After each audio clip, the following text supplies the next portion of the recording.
the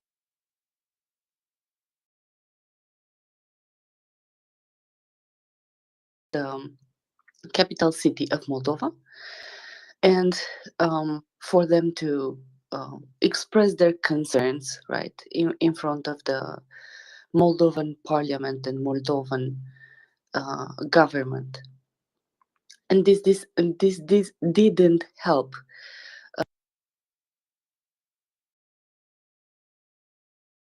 Presented her um, presented her um, how do you say, we say démission. um, she quit, basically, right? So she quit, more or less.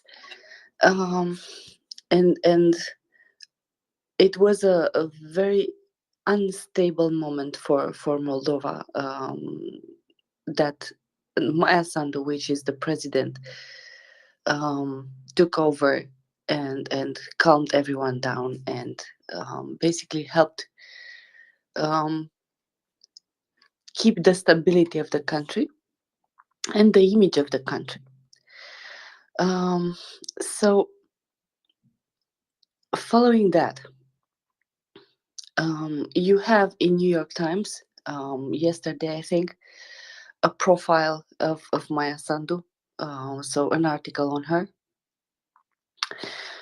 There have been a lot of other discussions between the neighboring country.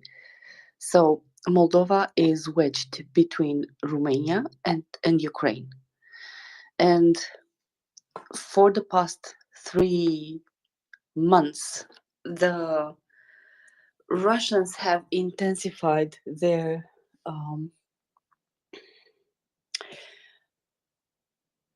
how should I put this? they put up they intensified their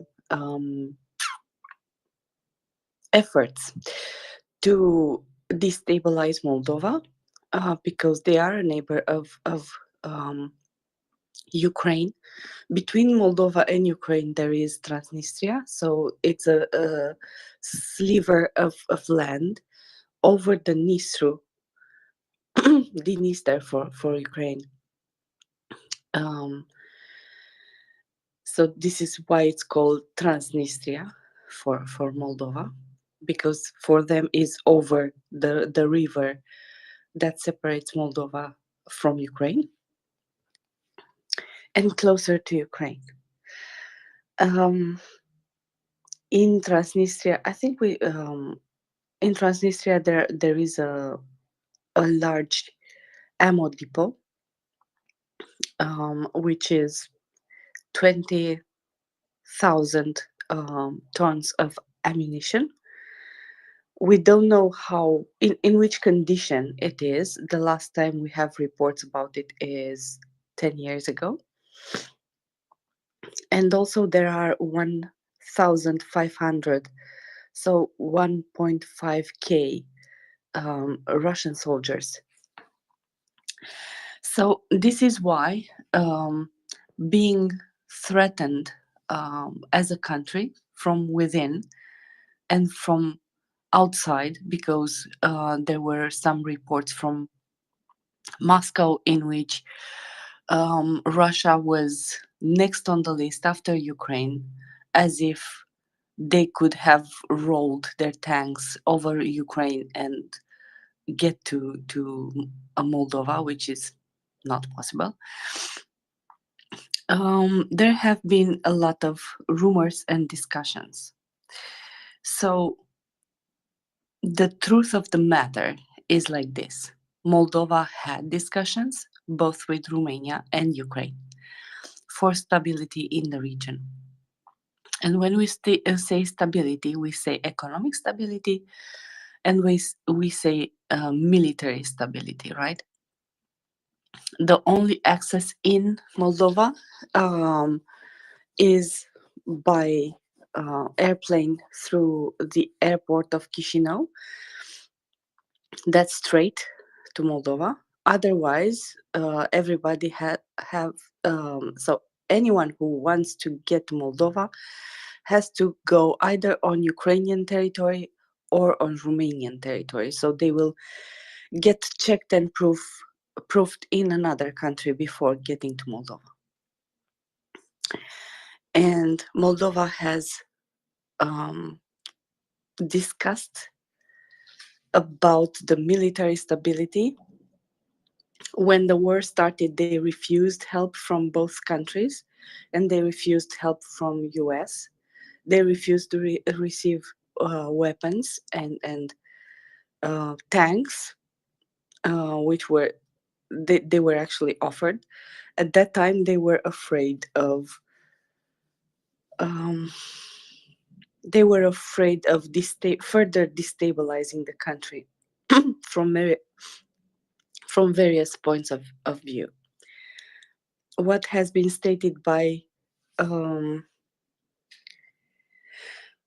by um, a Ukrainian official. His name is Danilov, and he was asked if Ukraine will support military Moldova. He said that if such a request from Moldova will arise, they are they will take that into consideration. Also, Romania said they will help Moldova if Moldova needs it and requests it. Um, that being said, the main push of is for Moldova to obtain EU to be admitted in the European Union, right? Because even if they are not in NATO, they are still they will still have a different status, and it will help them both with money but also politically. What else is new in Moldova? They are cleaning house. They are very attentive. Their services are very attentive, including by sending back Romanian former politicians who tried to flee to Moldova, and including including with a ban.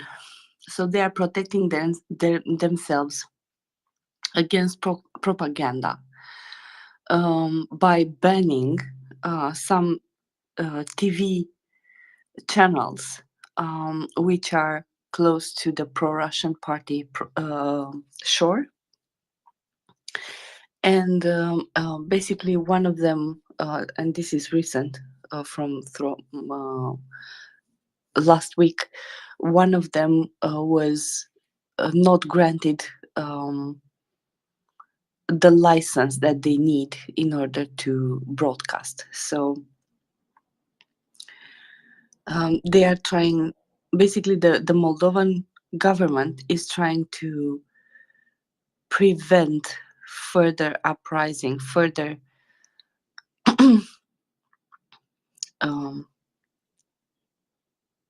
riots in the city, both by banning the buses to arrive in Chisinau, and both by calming down the people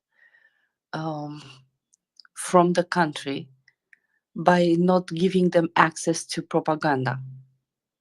Because what you have seen in the middle of Chisinau for the past weeks, they are not citizens of Chisinau. Chisinau is not Tbilisi, right? Chisinau is not Georgia. The citizens of Chisinau are not taking the streets by storm and saying they want something different. The people you have seen in Chisinau, they are brought by bus from out of skirts of the country from villages and small towns around the country. In order, they are um, people who watched a lot of propaganda at television and who are actually paid by the party for that day. So they are being paid to go and protest for one day, and the party also pays for the buses which are taking them to Chisinau, and sometimes for the food they are eating during the day. So this is what you're seeing, and you have been seeing for the past months in Chisinau.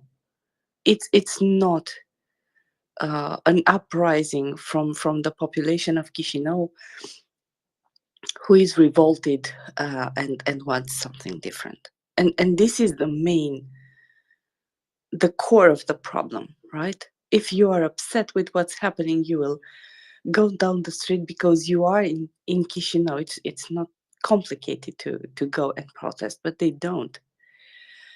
So I think that's important to take into consideration and to have an overview of what's happening in Moldova right now. Does it make sense?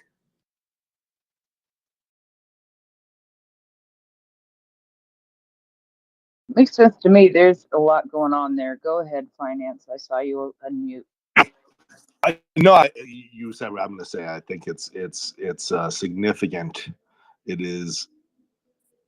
I mean, I knew it was a messy situation, and the more I learn about the history and significance of the place, the messier I discover it is than I even realized originally. So I appreciate the update.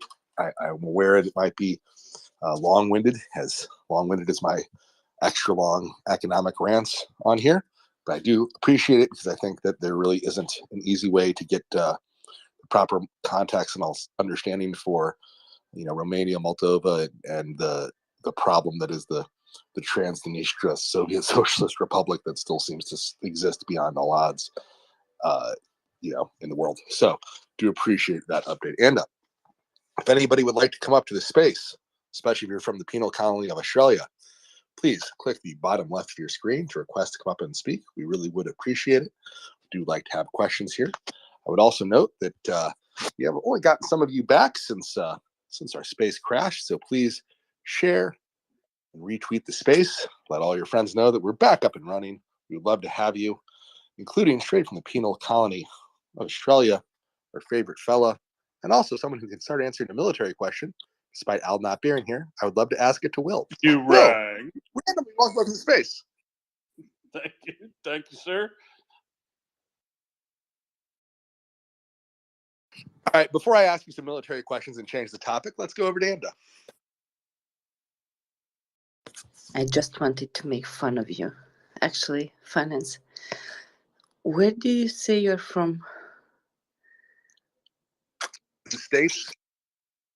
So, um, is my memory serving that in the States there used to arrive people from UK who done some things wrong, and they wanted to escape the long arm of the law? You're confusing us with Australia, where I believe they just sent all the prisoners there. No, what I'm saying is that I think I mentioned yesterday. So I love history, and I love a certain section of the history, which is the Regency of um, the Regency period. And one of the things that was common back then, it was if you did something wrong, you didn't expect for the moment in which you got to be in prison. You simply flee the free land of to the land of the free, um, because it was you were not pursued there by the UK. But so it's not quite uh, it's not quite um, not all the brightest, but all the how would you say, um, the persons who were more adventurous, both economically and in other ways, went to US. You're refuting that. I get you. You're refuting that. Am I correct? Refuting. I think you might have to clarify which century you're talking about. It's like 19th century. So In the 1800s, I do not believe that Great Britain was sending us their criminals unless they were to fight the War of 1812 against us. they weren't sending. No, they. This is my clock. I'm sorry. What I was saying is that there are reports that people who, for example, committed crime, right, or embezzlement or something else, instead of waiting around in UK to be prosecuted, they fled the country. That's what I said. Um, they were not prosecuted. So it's not a penal colony, and it never was the U.S. But a lot of people fled back then. After they one of the things, for example, that was common between 17 something 1780s, so before the Regency period, was to have duels, right? So that was one thing that was common in England, and they banned them because they were actually killing each other, and it was common between the upper class. So you don't want your upper class to kill each other because you're going out of them, right? And there were not that many, so they banned. That's just one example. They banned duel. The upper class still performed duels, and sometimes they kill the other one. So, in order not to be prosecuted for murder, because the process was tedious and it was done in the House of Lords, if I understood correctly, they had to flee the country, and they fled to US. So that's just one example, if that makes more sense. Sure, but yes, many people came here to escape countries that found them deeply problematic. Notably, the Pilgrims were considered religious extremists, too extreme for the British, then the Dutch, then they wound up being some of our very famous forefathers here. So that is sort of the American way. Anyways, speaking of the penal colony, Will. Yeah, I mean, so that was a really interesting story you shared, and in the background about the settlement of Georgia, the state of Georgia. I did not know it. I did not know that was founded as a penal colony, which is essentially modeled after the approach they used in Australia, right? Because you could get sentenced to death and have that transmuted to transportation to Australia for something as simple as stealing a length of ribbon, as long as your forearm, or a couple loaves of bread or something like that. So, every Victorian England has kind of a really interesting parallel with some of what's happened in late capitalism in America. Right, more and more things become a crime. More and more prisons get built. More and more prisoners get filled up in there. It becomes a massive burden on the government. And then here's where it splits different.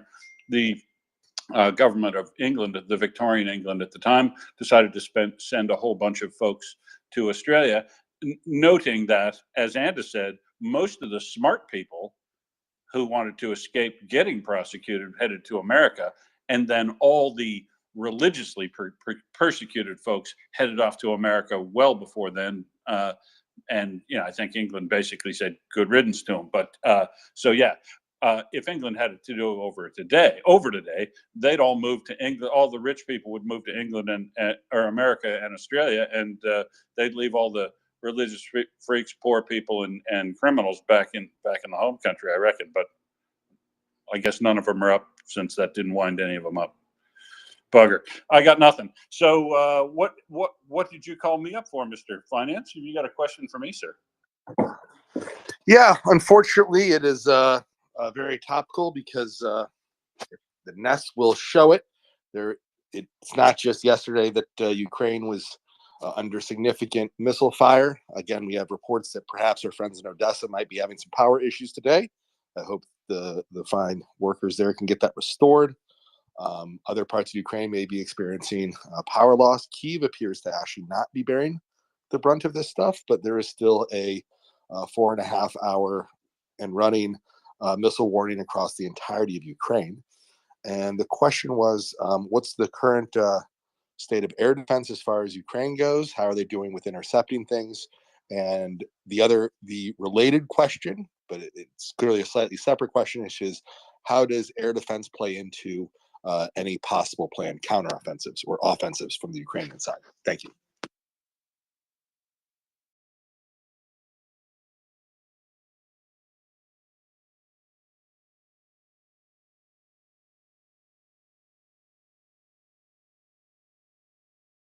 Testing. Is there silence? Yeah, sorry, I was talking into a closed mic, wasn't I? Yeah, so Yeah, you that's were. really stretching my area of expertise, but I'll try to speak to it. Of course, right now I can't tell, other than what you can tell from screening the internet madly like a refresh monkey, that apparently there have been a number of attacks in Kharkiv. And a number of attacks, a lot more attacks, it sounds like, in waves in Odessa, but I haven't heard any damage assessments as yet. Maybe somebody else has. And if they do, we should go to those hands now, and then we can talk about how air defense plays into the strategy of an offensive or a counterattack, as and when we're done talking about the instantaneous stuff. But I don't have much information because, unfortunately, I've been working on my job, but I'm scouring the internet now to see if I can find out anything of current events. Prince usually has those, but you should go to Anders Stephen, I guess. All right. Thank you, Will the Fella. I would also like to note for the listeners that we have an all fella panel. I am including whatever in the world Anda's current profile picture is. We're just gonna grandfather that, as that's a fella-like object.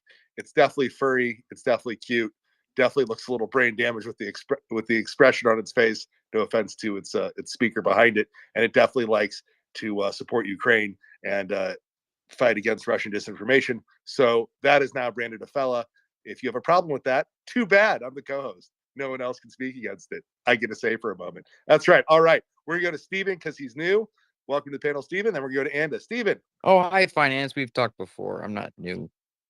I meant new this evening. Okay. This is your first time up this evening. Well, I wanted to announce that thankfully the air raid alert has ended in Western Ukraine, and that there is emergency power cuts across the country. I just sent Will a thread that has all the details that's been going on, so he can share the rest with you and as he goes through it. But just buddy, wanted to announce that. you should go ahead and talk about what you think's important from that while I read it, and then I'll take over from you. To be honest, I have memory issues. So I can read the thread live, but I can't tell you what I read in it. So all right, that's why I could never be a host. I love you guys. Understand? No, that's fine. We all have our things we can and can't do. Totally appreciate you bringing to our attention. Thank you so much. Will go get right up on that. I do have a Ukrainian friend who is a regular listener in my DM saying that Kyiv is 15% without power right now. So that definitely, unfortunately, jives what you said and does contradict my earlier statement that Kyiv was not taking anything from this. So I don't know if that's due to broad power outages or that's due to their grid being hit. Do not have that thing. Hopefully, I we'll do have that info. Oh, please let us know. Kyiv did have there is smoke rising in Kyiv, and they also did shoot down a missile just recently, about 15 minutes ago, 20 minutes ago. That's about 20 minutes old information. So, yeah. Thank you, Stephen. Do appreciate that. To all of our friends in Kyiv, then, as well as all of our friends in Odessa and anywhere else in Ukraine that may be without power right now.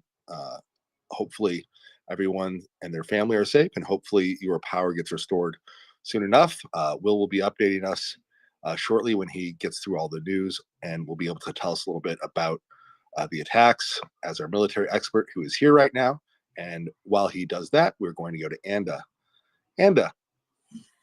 So there has been a part of the reports over Kyiv come from the Telegram account of Vitaly Klitschko, which is actually the mayor of Kyiv.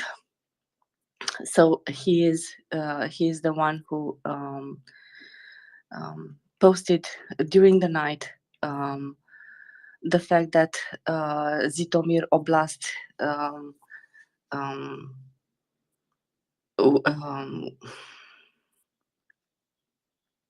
I'm sorry. There are some regions in Kyiv, not oblast, and that's about something else. So there are some regions in Kyiv which were hit during the night. They had 4 or 5 hours ago. They started 4 or 5 hours ago to have air raids and air alerts. That's the correct word. And they have been hit. They said that the air defense system was activated, and they were working and preventing them as much as possible to hit Kyiv. Also, Nikopol is one of the cities and regions which are hit today. They were hit by multiple Grad missiles launched by MLRS, and they were also hit by heavy artillery. 6 civilians were reported injured during last night. So there is also that. And also one of the one of the other news from yesterday, so this is not from today, is that Ukrainian air forces struck back, right? So they were not. I think we see this almost every morning. Ukraine is using their air force to not only but mostly to target specific gatherings of Russian compounds, and also specific artillery and tanks and other equipment that Mockers loves to talk about in the morning when she reports on the number of the special equipment which has been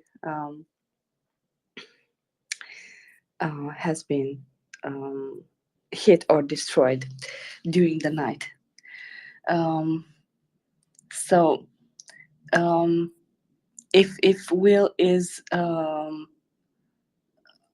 up with the information, with more information, I will let him go. If not, I can talk about Mariupol. Will, you ready to ride? Yeah, I'm ready to give you a first bite. Thanks to Fatox, man. He has been covering this live all morning. Well, for me, right? All for the last 5 hours, and it's just come in like a rain. I mean, so it's it's difficult to. It would be easier to tell you the cities within Ukraine that haven't been attacked by some form of missile in the last 5 hours, basically. I'll go around to some of the places. This isn't in order in which they were hit, but order somehow how. Early on, maybe 3 hours ago, when we first heard there were some missiles, we heard there were some shaheeds coming in. We heard that there was some planes take off that we thought were bombers. Some of those turned out to be Su-32s. So Russia did a sea, air, and ground-based launch of missiles to every corner of Ukraine in at least one. So multiple explosions in Kharkiv, multiple explosions in Zhytomyr and Lviv.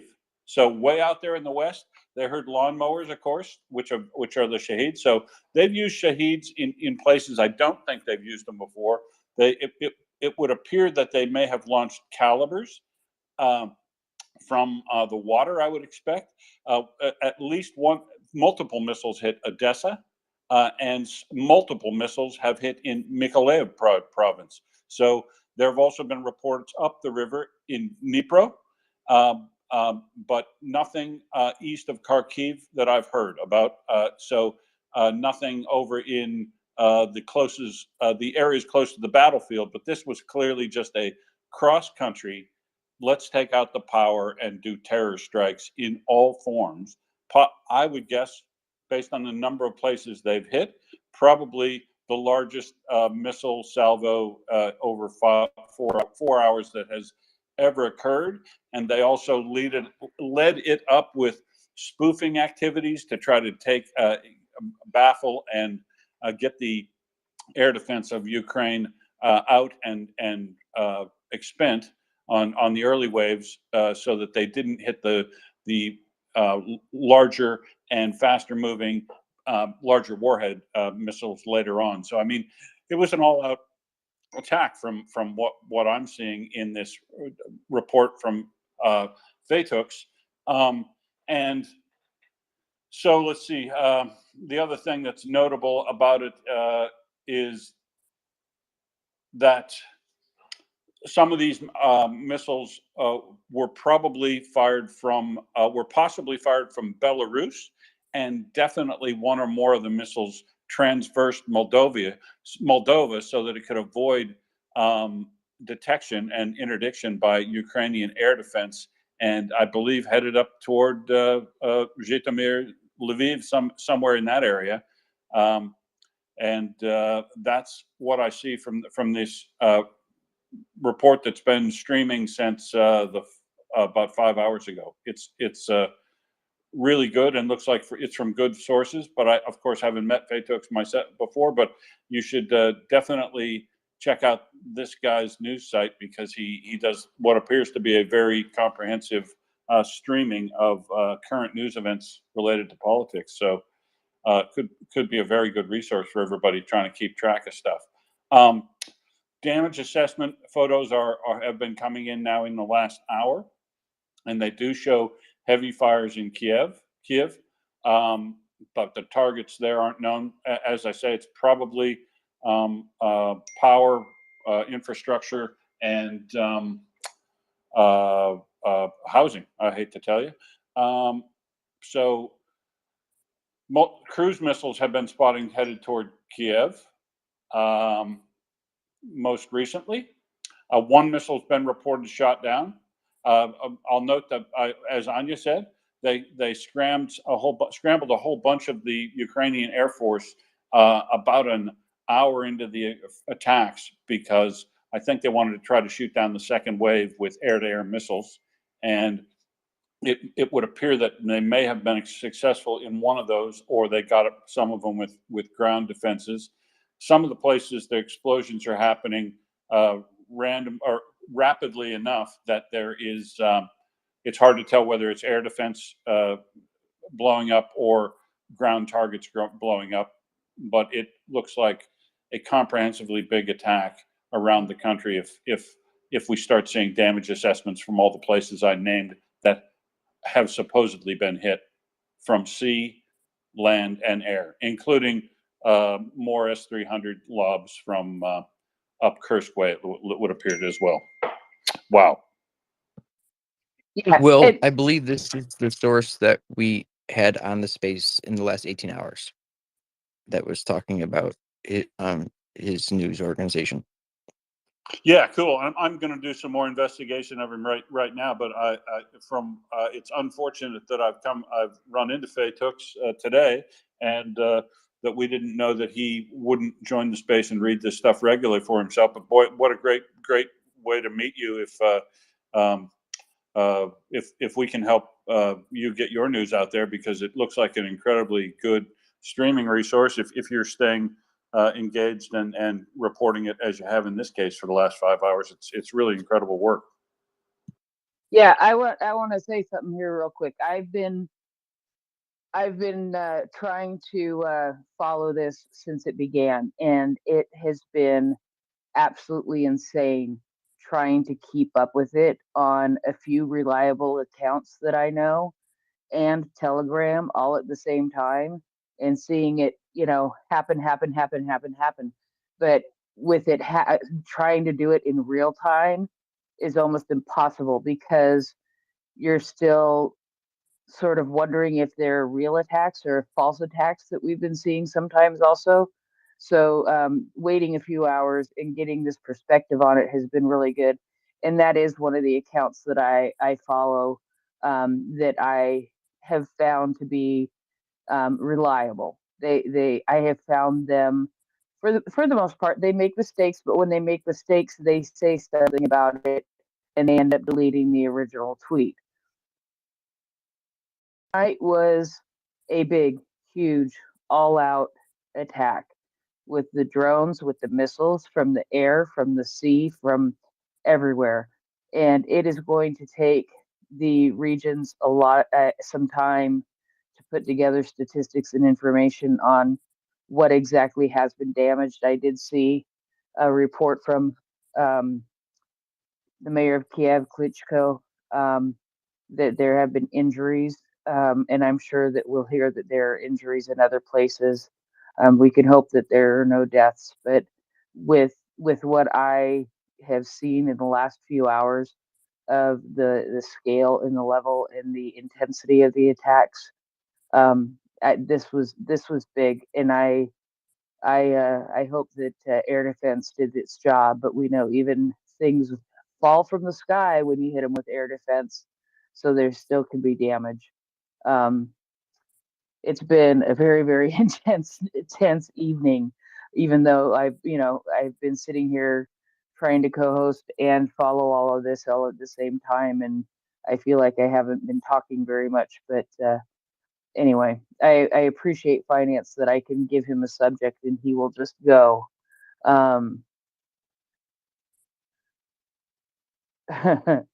And so I will go ahead and hand it over to Anda, unless you have something to say, Finance.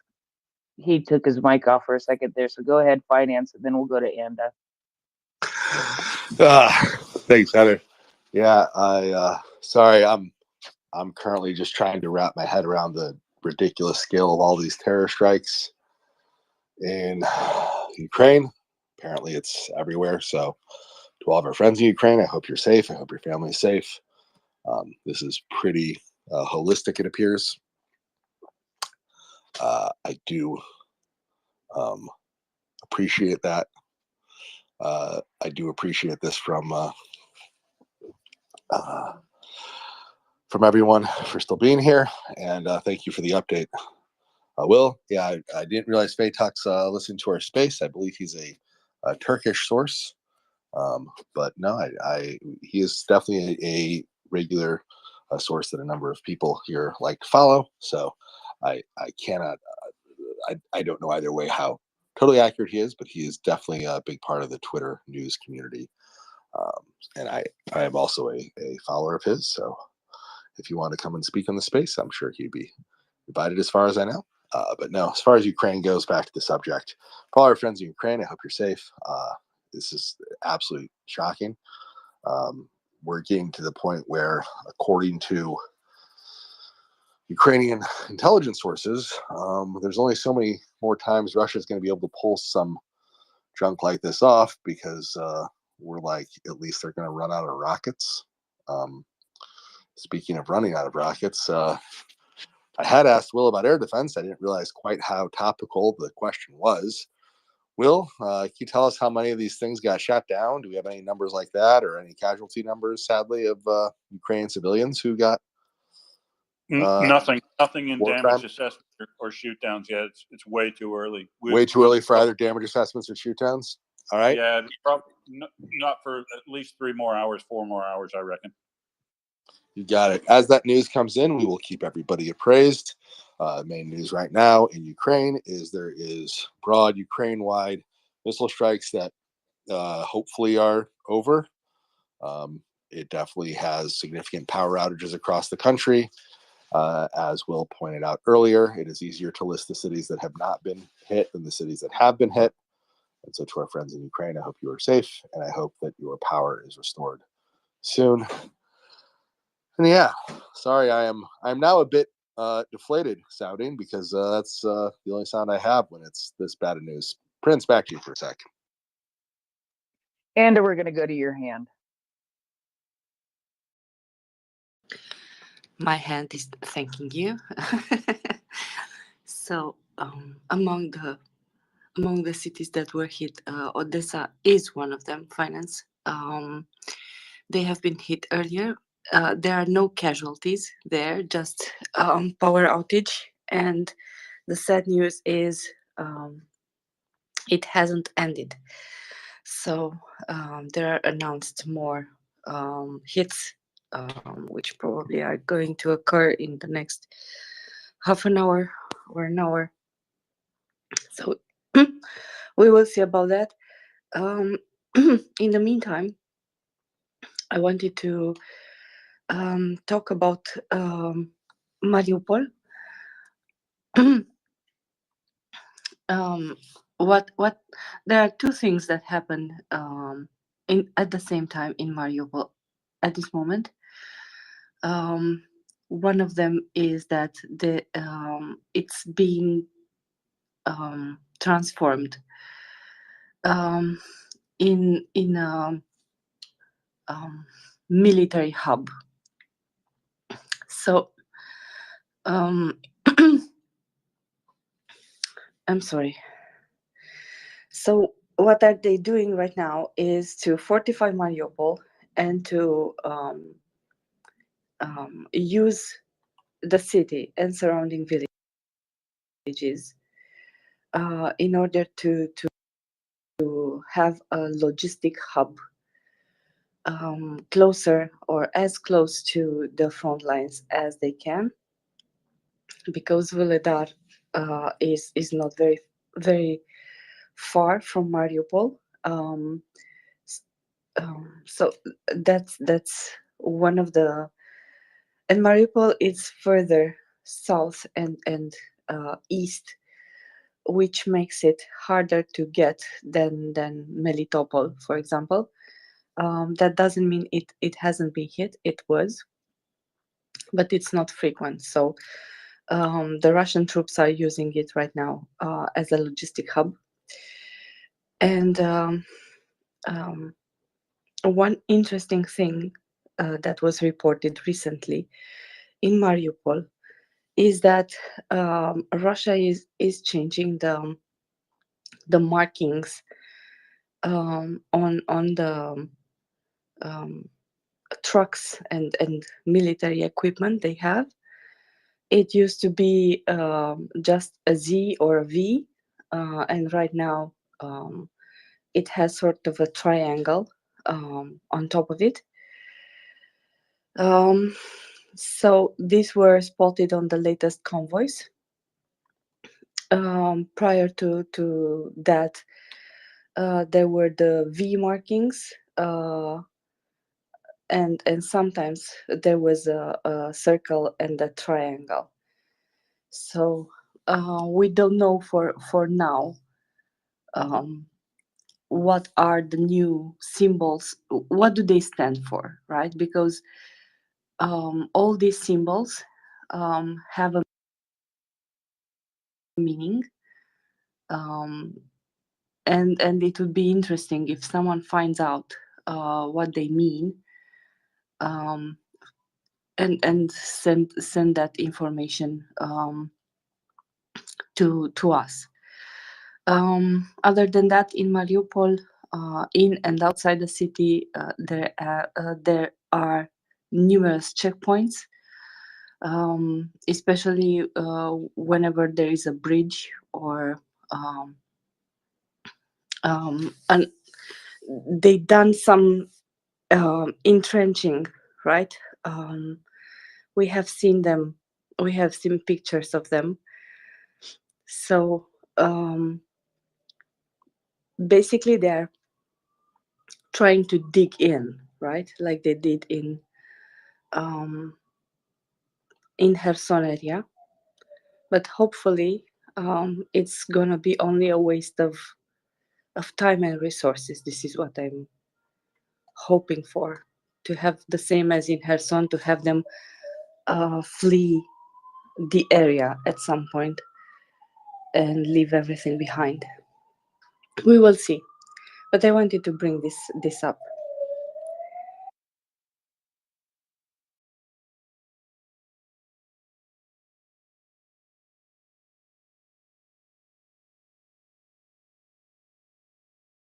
Profile before MS. Welcome to the space. Hey, not a good day, good night or morning for Ukraine. I think we're all feeling a little helpless. I just saw a post and I wanted to ask you about it. Someone posted that they had to de-energize, and I don't know what that means, the Zaporizhzhia nuclear plant due to the shelling. Is there anyone on the space that or a speaker that can comment as to a whether that's valid? It was posted by an individual living in Ukraine. Yeah, I can tell you it is valid, it is verified. I have seen it multiple places, including from official sites. And Now, do you know what it means, de-energized? I guess I could Google it, but what I can tell you is that um, it was still connected to the power grid by that one line that was let me pull up the tweet again. Just give me a second here, because even though I have 5 screens, I don't keep all the tweets up. I don't have 5 screens. I've got like 6, 7 applications open. Yes. The thing to keep in mind is that the power plant there, I am not an expert on this, but I can tell you from hearing on the space experts and things for months now, the power plant is at the stage where it needs the absolute least amount of power possible. So it's gonna do fine on the generators for now. And they've dealt with this before, where it's been totally cut off from the energy grid. They get it eventually fixed, and they get enough power to run it so they don't have to run it on generators. They've been doing this now for a year. I believe it's been a year now, or almost a year, since they took that power plant. And so, okay. yeah, I Am I correct? My understanding is that the Russians have control of the nuclear power plant. So when you say they run it with generators, is that the teams that are in there that manage the nuclear plants prior to the invasion, or are those teams gone now? well, that's the thing, is that there are still employees of the company that owns that nuclear power plant, which I believe is like Ergstrom or something along those lines. So there are Energoatom. okay, Energoatom. okay, yeah, Yeah. and they're Grotham. What Anda said.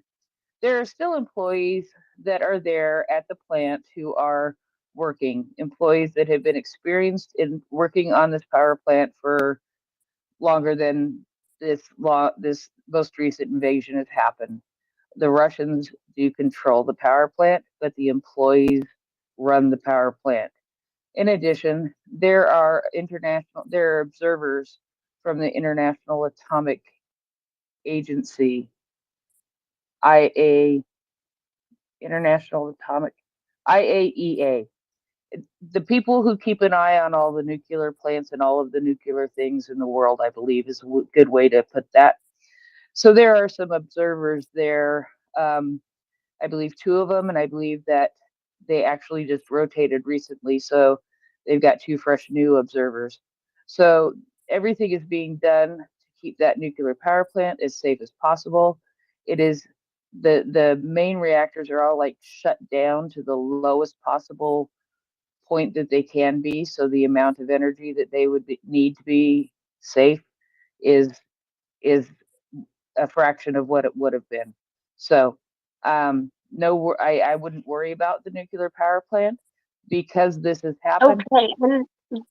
Yeah, I don't mean to be alarmist. I just thought, oh, I should ask about that because Yeah, I can actually help here. So I've sat down in person with Mark Nelson, our nuclear energy expert, who's on once in a while.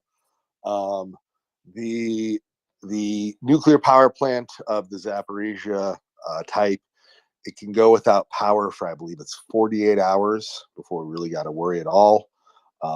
First 24 hours is after 24 hours they have to start doing some stuff.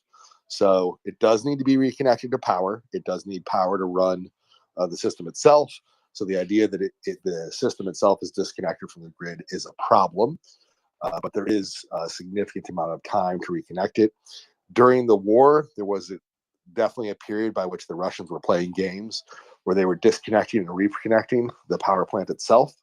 A lot of people who are nominally pro-Russian, such as the Chinese, don't have tolerance or patience for this bull, because if an accident happens at the Zaporizhia nuclear power plant, that's going to affect a lot of people outside of Ukraine, and a lot of people have a zero tolerance on nuclear disaster that has absolutely no need to occur.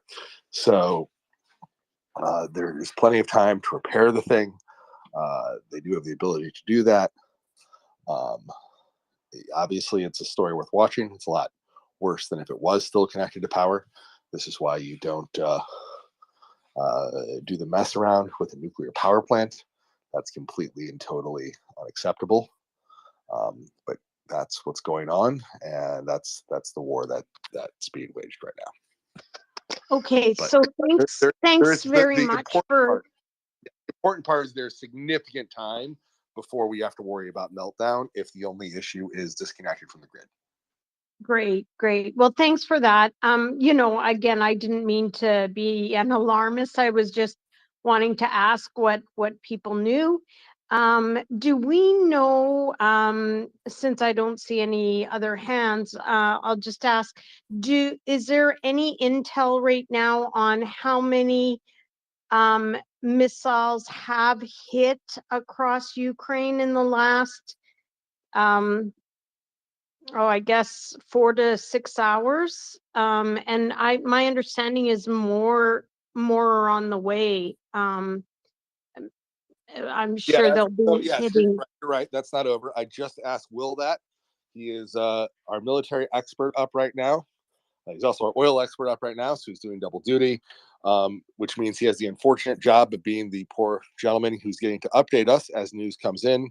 The important points are: we do not yet have news on casualties. We don't have news on shot down number. We don't have news on total number. And as you pointed out, the Russians may not be done firing terror missiles at Ukraine either. It's Taras Shevchenko's birthday today.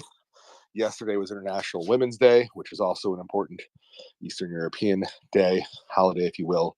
So this is, again, the kind of major day attacks that the Russians like to do, because their idea of celebrating major holidays is by being disgusting, vile terrorists. So here we are, and that's Will with his hand up. So maybe we have more terrible information. Will, please tell me there's not terrible information. There is not terrible information. So air raids appear to be dropping back, of course. Well, not of course, but Mykolaiv and Odessa, Kherson, Zaporizhia, Donetsk, and Petrovsk have dropped their air alerts. So we still have air alert raids in Luhansk, Cherniv, Kiev, Cherkasy, Kirovgrad, Vinnytsia, and Zhytomyr. So central and north still under air raid. As you say, we have zero information yet as the number of missiles that have hit across the board and types. We have some information anecdotally that basically it's every type, and it looks to be probably one of the biggest, if not the biggest, attack over a 6 hour period that has occurred during this war by Russia, and it is still going on right to this second. So we won't have numbers for types, numbers of shoot downs, damage assessment for probably another 4 to 6 hours. Obviously, a whole bunch of news threads and things behind the scenes, and we'll update numbers as we have them, or I guess as finance asked me if there is anything new, but I'll come back and tell you if there's anything shockingly important as I look at it going along, as I'm sure will Prince and everyone. Thanks. All right, thank you, Will. Please keep us abreast as new data comes in. That's at least, you're right, not terrible news. Some areas of Ukraine now dropping the air raid or the air alert thing. Some still up. Hopefully the Russians will run out of these rockets sooner rather than later. So yeah, that's what's going on today. Broad missile strikes across all of Ukraine. We are still waiting for information to come in on important details like casualties, air defense and shot down rate, and all the other things that come with it, or just how many missiles got shot at Ukraine. What few things we know is that it was basically everywhere. Some of the missiles went through Moldova, and there is significant power outages across Ukraine as well. MS, your hand is raised again, ma'am. Okay, so this might be a ridiculous question, so I apologize if it is. Did I hear on this space? I know that there's been chatter for a long time that Russia was out of more smart bombs. But I'm based on some of the damage. I mean, clearly, some of these are targeted strikes and they're hitting their targets. But I'm curious if and I don't want to start conspiracy, but it begs the question, are any of these missiles, do we suspect they're coming from either Iran? Because my understanding from listening to these spaces is they have quite a stockpile, or from China. Is that a possibility, or do we think these good are question. just... We have no evidence that they're coming from Iran or China yet. Iran is sending their drones. They are being used for terror attacks as well. It's the Shahed drone. Iran has not yet sent missiles to Russia. That has been reported. Not saying it's impossible for Iran to send missiles. It just has not happened. It would be less likely for China to send missiles. Also, sadly, not impossible.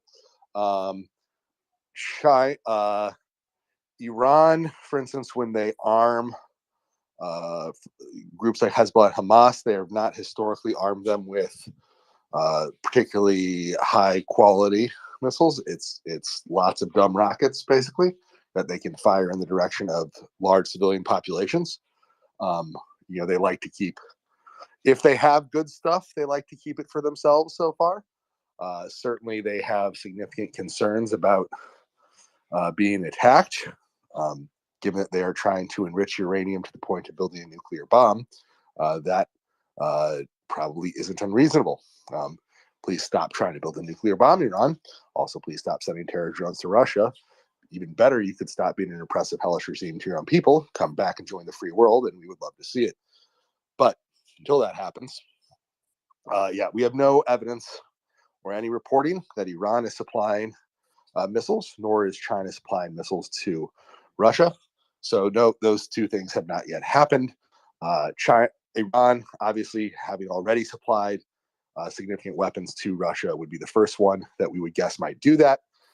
So it would be pretty surprising if Russia were to start being able to make a big purchase from China, and China were to agree to it before Iran. Obviously, anything's possible, but as of yet, we have not seen weapon sales to Russia of missiles from anyone. Anda. Hi. I will switch a bit from this topic. I will. So one of the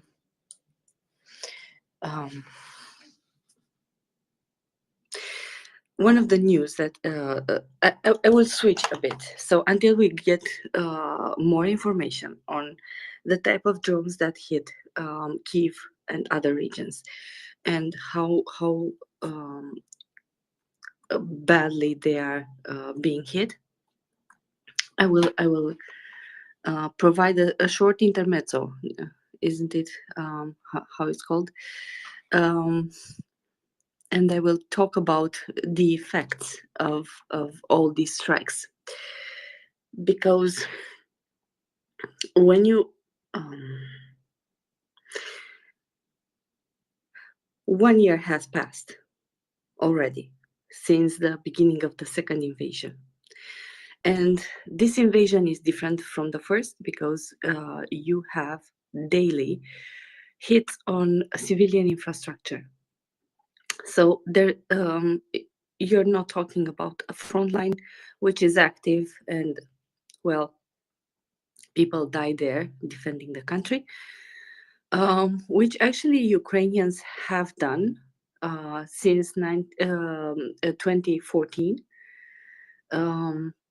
So they had an active front line, and they did fight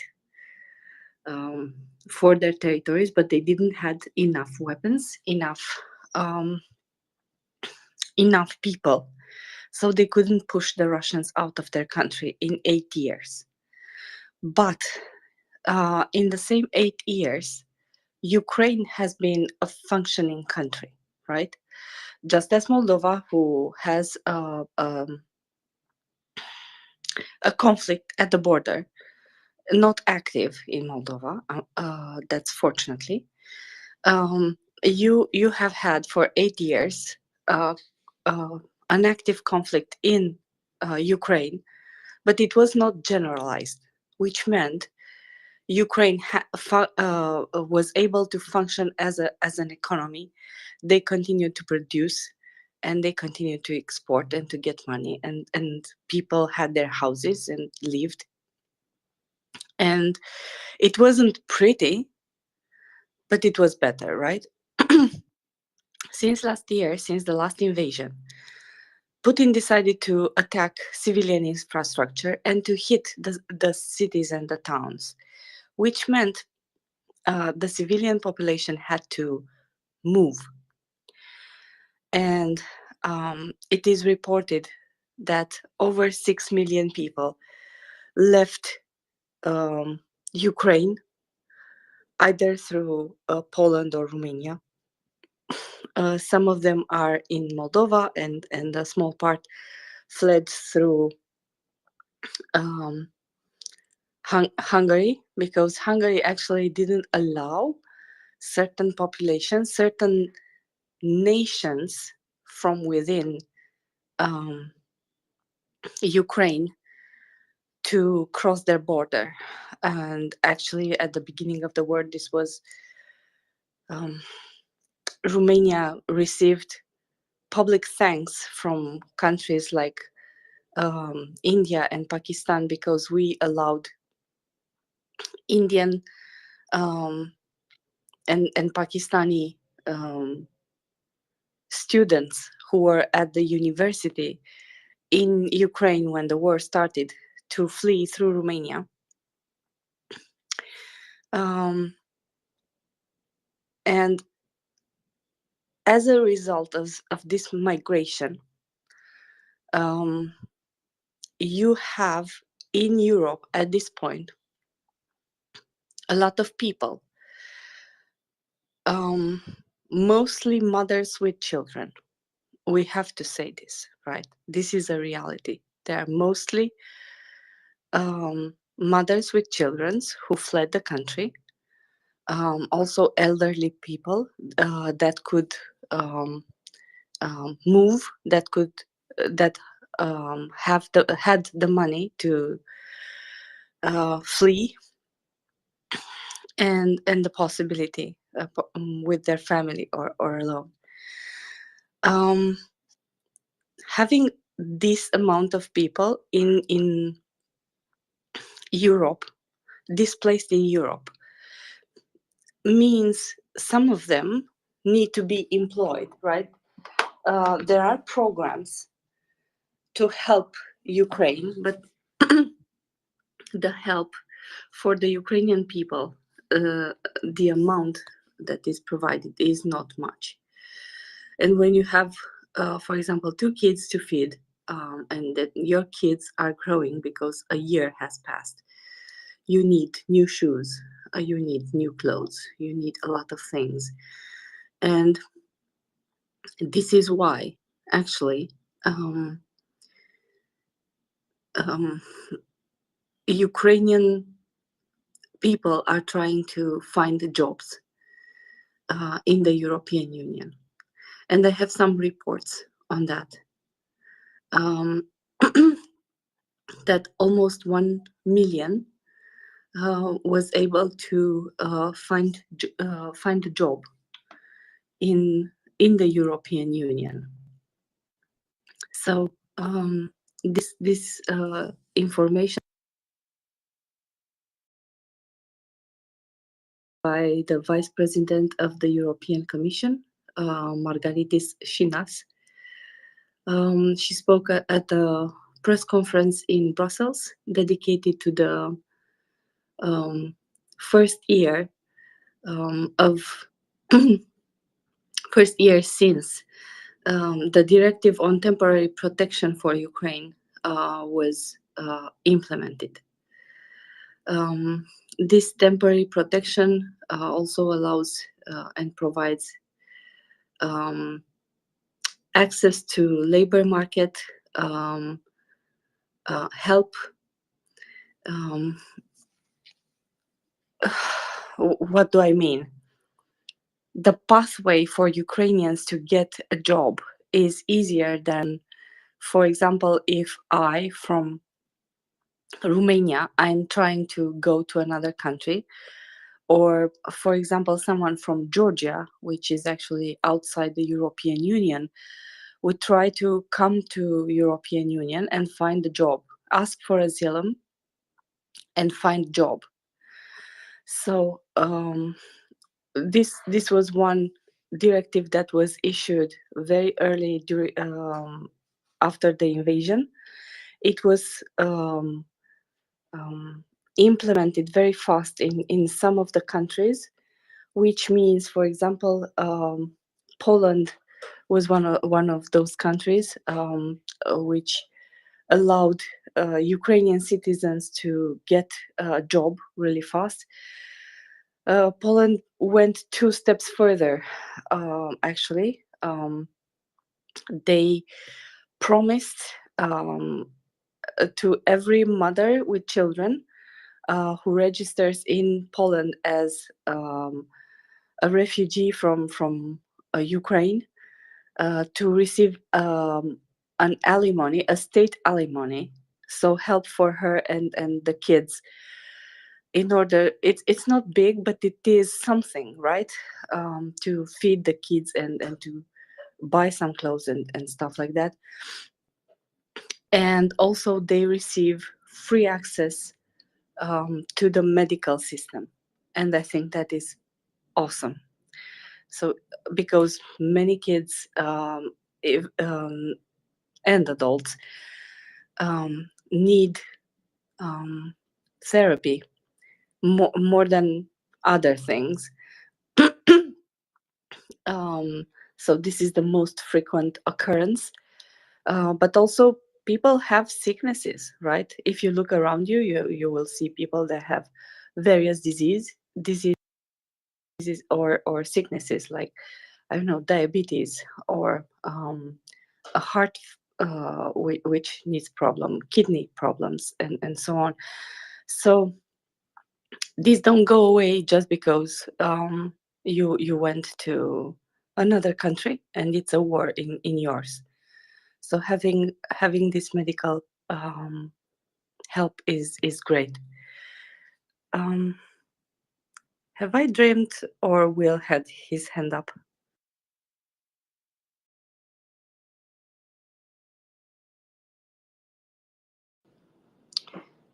Probably. You apparently were dreaming. I don't even see Will on the panel.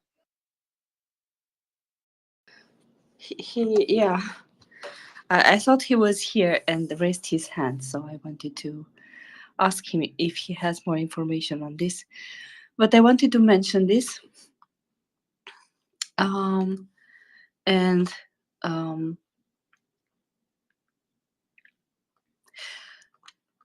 so, one other thing, a fifth of the migrants, of the Ukrainians who arrived in Europe, are children. So, one out of five, whatever the number you see, they are children.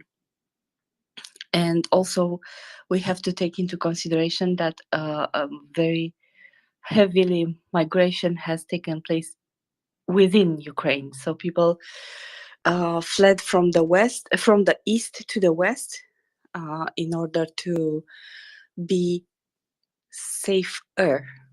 Not quite safe because as you saw earlier, Kiev and Odessa and other towns of Ukraine have been hit heavily.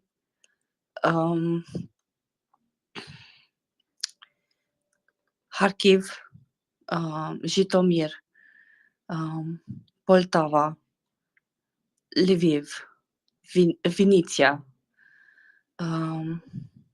Ivano-Frankivsk, Thermopyl Oblast. So there are a lot of them which were hit only today. Like, this is daily. And this is the result. People flee and try to make a life someplace else.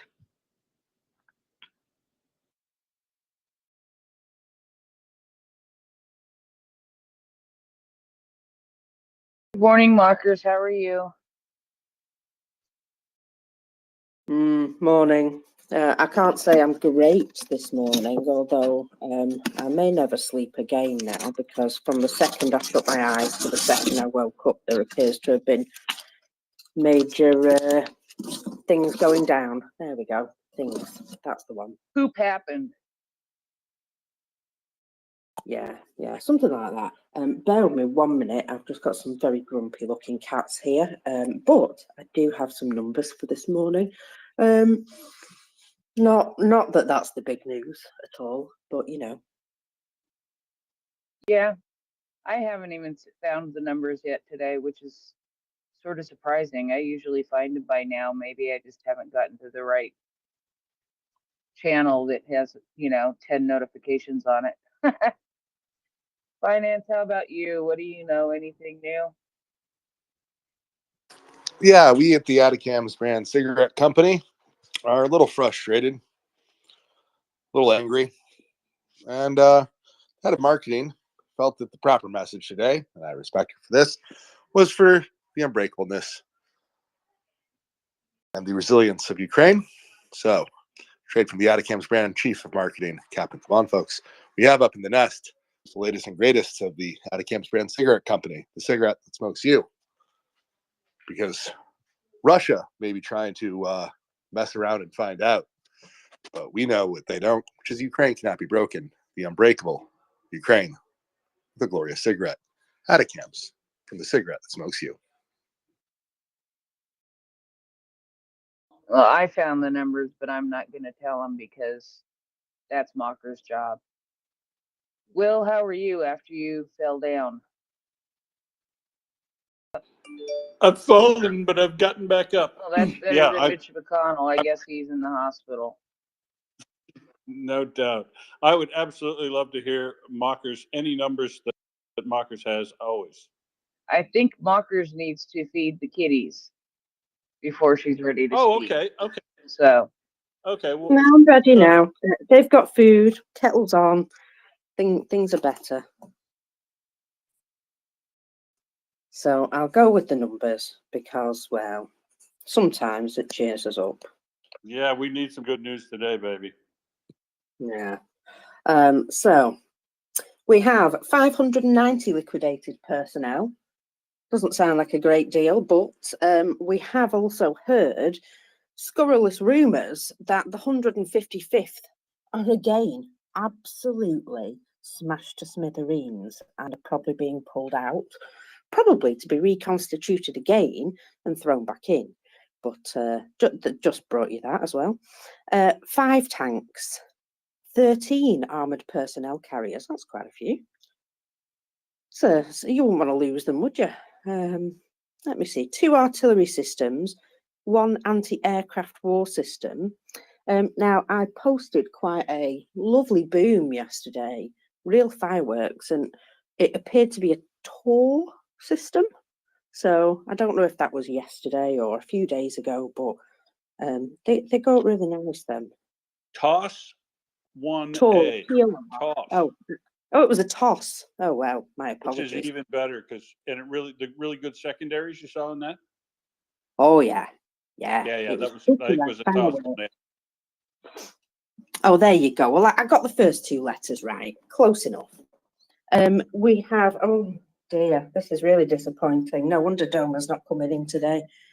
Vehicles and fuel tanks 1, but we do have 1 special equipment as well. So that kind of cheers me up on the end there. A little bit of special equipment. I think that's an electronic. I think that was an electronic warfare system that I saw taken out on a roof. So, yeah. Yeah, and I've got to tell you that I absolutely love your new avatar. It's so perfectly awesome. I love it. Thank you. Finance complimented me on it too. As any, I'm a fella, right? And you know that there is no meme, a valid meme, if it's not stolen. So this one is stolen. Um, and as someone said, improvise, adapt, and overcome, right? So I found it so suitable to me that I had to steal it and use it. And as Finance said, since we are on the panel and since he's the co-host, we decided this is a fella. So it has all the characteristics of a fella. So it is a fella, and I'm 100% backing up Finance on that one. Yeah, I'm with you there. Looks like a little fella to me. Just a slightly confused one. Yeah, no, it's a fella. This has been deemed by the Attica Brand Cigarette Company. This has been by official decree. If anyone deems to argue with it, I will discover the push down button, and then I will win the argument by completely authoritarian fiat. Report. If that is not funny at all to you, what are you doing awake in my shift?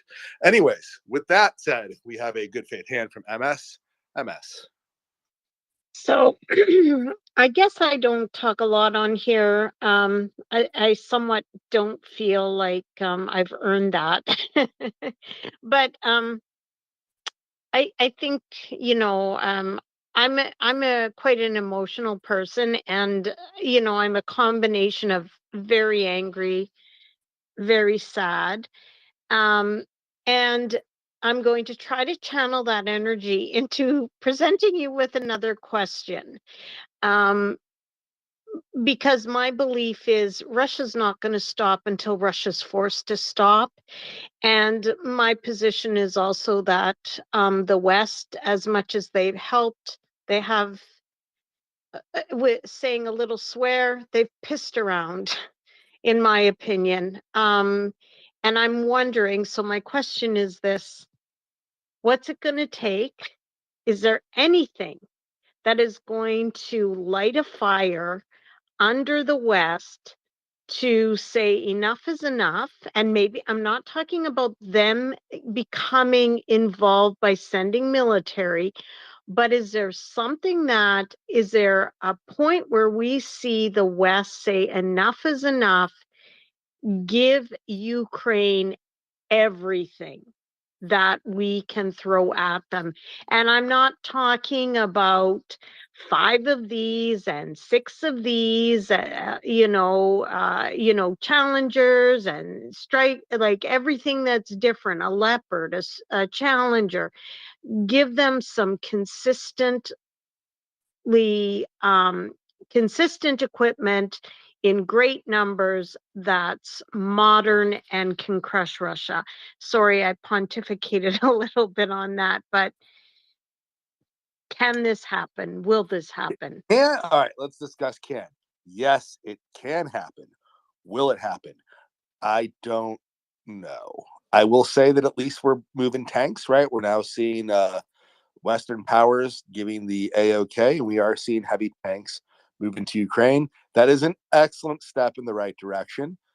Some of us, me, think that this came, we're going to call it a year late, but hey, better late than never. It came at the cost of too many Ukrainian lives because it's a year late.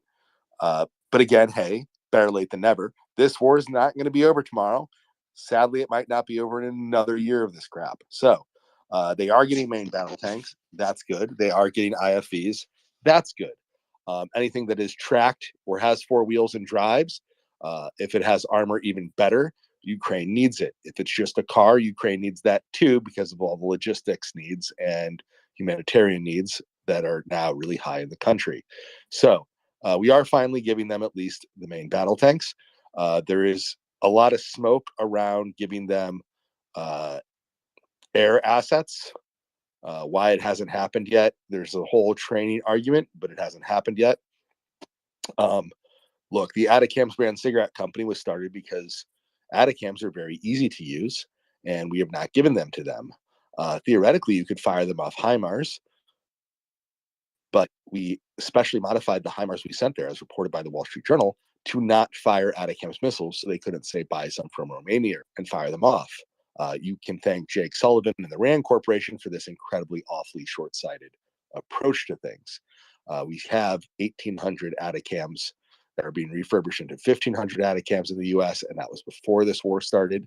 There's a 300 Atacams surplus.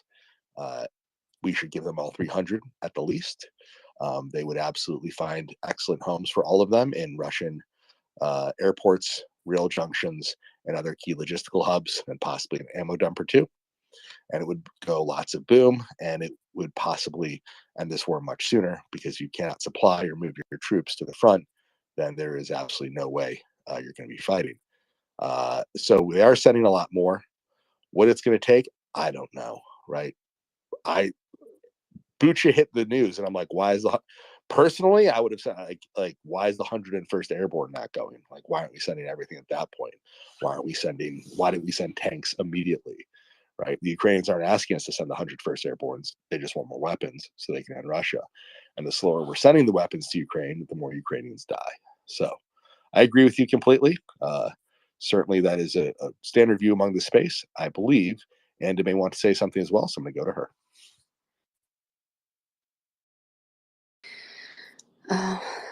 And I had an idea what to say, and that idea flew away. So I will grab another idea, and run with this one.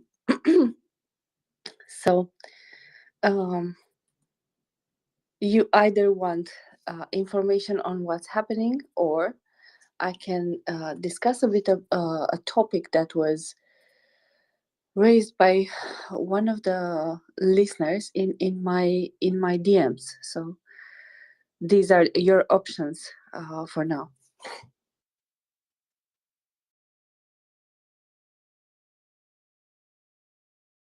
Thank you. What's gonna be news or discussion? I think it's going to be mockers. Well, I was just getting some updates in the background off Prince about particular areas. So I thought we could maybe just, go through those. But also, I also came here to take over co-hosting for somebody. So whoever's sleepiest or needing to get on with their lives, I can do that. Your time zone is later than mine, Finance. So if you need to go, that's fine. My time zone is earlier than yours. I'm up for whatever. I'm currently driven by anger and rage and could keep going indefinitely at this point because I am particularly unhappy about the news going on in Ukraine and all the terror strikes. Either way, you can have my seat, but I want to hear the news and all the destruction first, and hopefully there's special equipment involved. Okay, I will go ahead and drop because I recently found a source for specific info from each oblast, and they're starting to post damage requests or damage assessments, and I am sharing them. And I think that's part of what Mockers is going to share with you. So thank you for sharing this evening with us. It's been a rough evening. To try to communicate to you everything I'm seeing in the background has just been yeah, it couldn't keep up with it. It was just a whole lot. So thank you for being with us, and thank you for being patient if we stumbled at times. And I will be back on Friday night. I know that, and maybe filling in other times in between. So everybody have a good time, and I'm sure I'll see you as speaker. And take care of yourselves, and of course, Slava Ukraini. Herom Slava.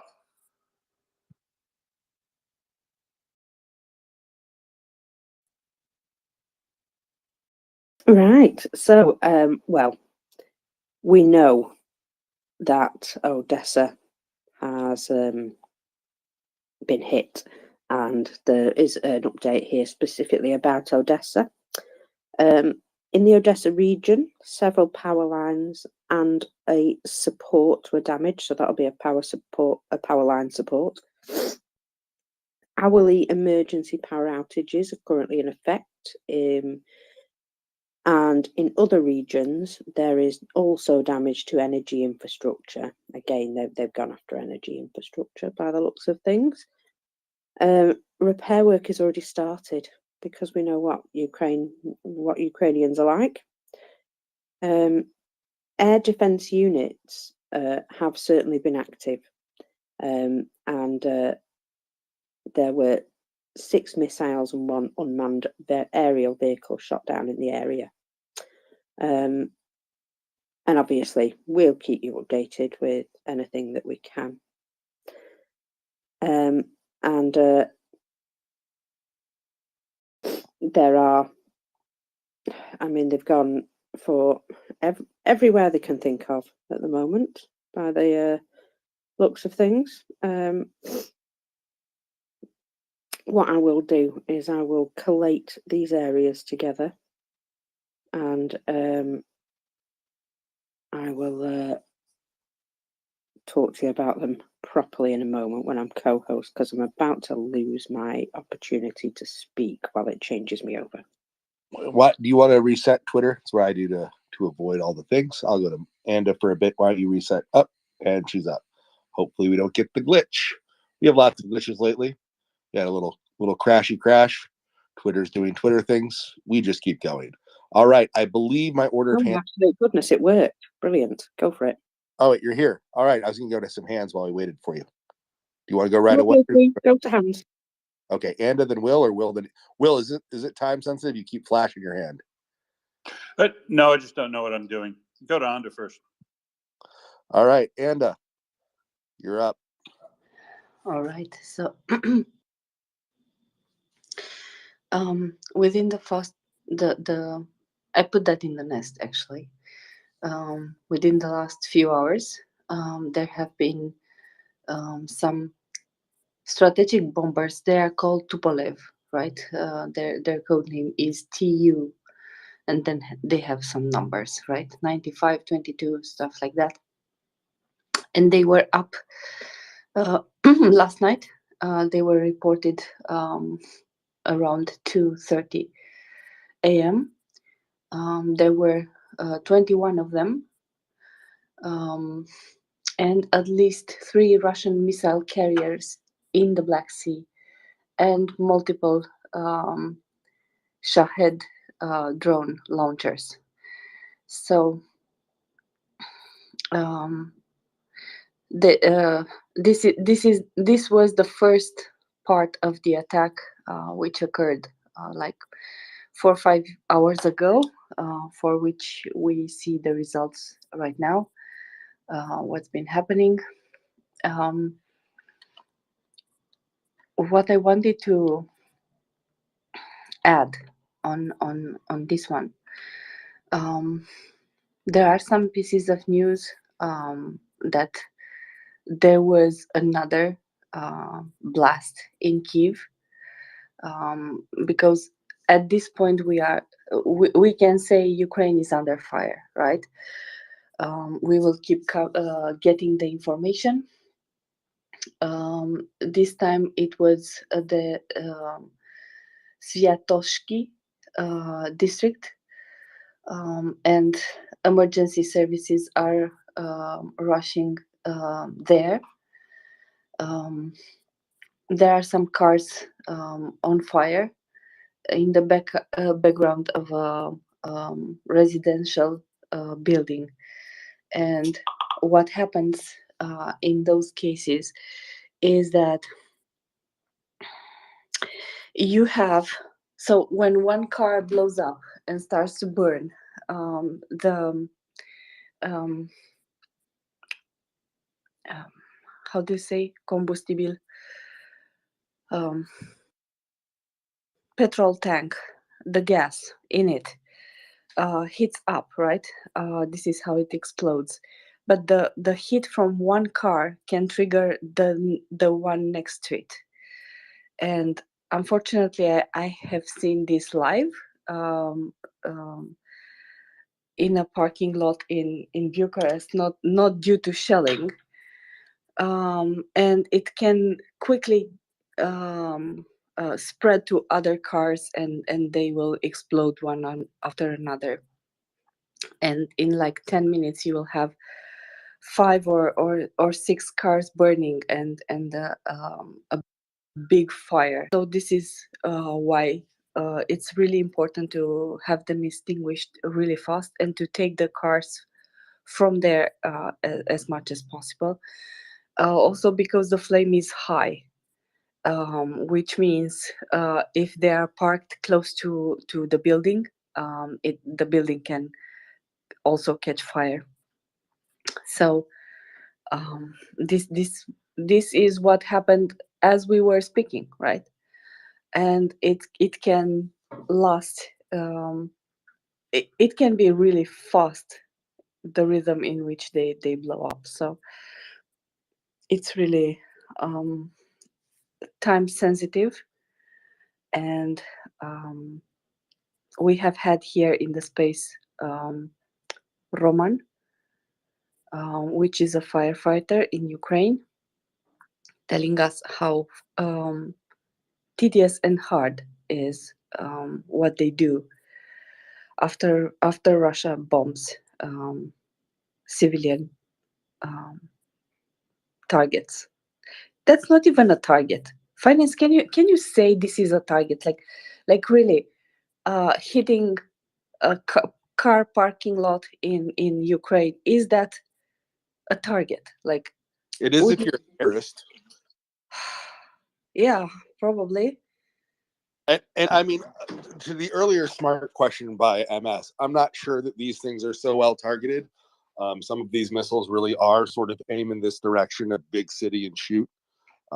So some are more targeted. but really it's, hey, aim at population center, aim at power infrastructure, shoot, hope you blow something big up. Like that is the way some of these at least work. For instance, and even the things that are supposed to be targeted aren't known for their great targeting. And the way that which Russians release a number of their missiles is known for their less than accurate style of approach. For instance, it's possible the Kremenchuk Mall, which got hit last summer, complete civilian target, that there was a possible logistics target like multiple blocks away that may or may not have been the target. The most generous approach to it is that the Russians attempted to hit a massive urban area that may or may not have had a minor logistics hub in it, and they just missed by many blocks because they like fired it at a bad angle from super far away with a basically dumb missile. So this is the kind of thing that occurs, and I think some of these things really are, especially with these huge waves of attack, where they're often mixing in. One of the other things they do is, since they have more missiles than they have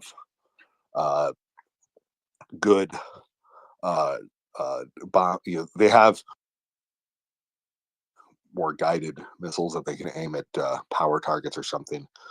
They're also shooting more or less empty missiles without a warhead in them towards civilian areas to try to draw air defense, so that the Ukrainian air defense will be used on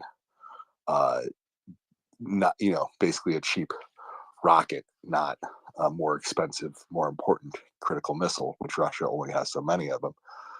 But even if one of those hits, you could easily kill many people. You could take out, a building, apartment building, right? So, this is terrorism.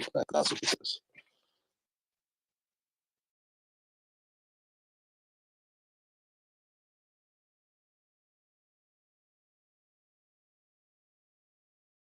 You're absolutely right, finance. It is terrorism.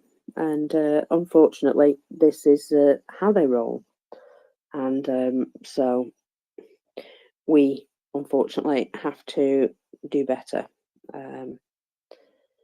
It's something that we keep seeing, that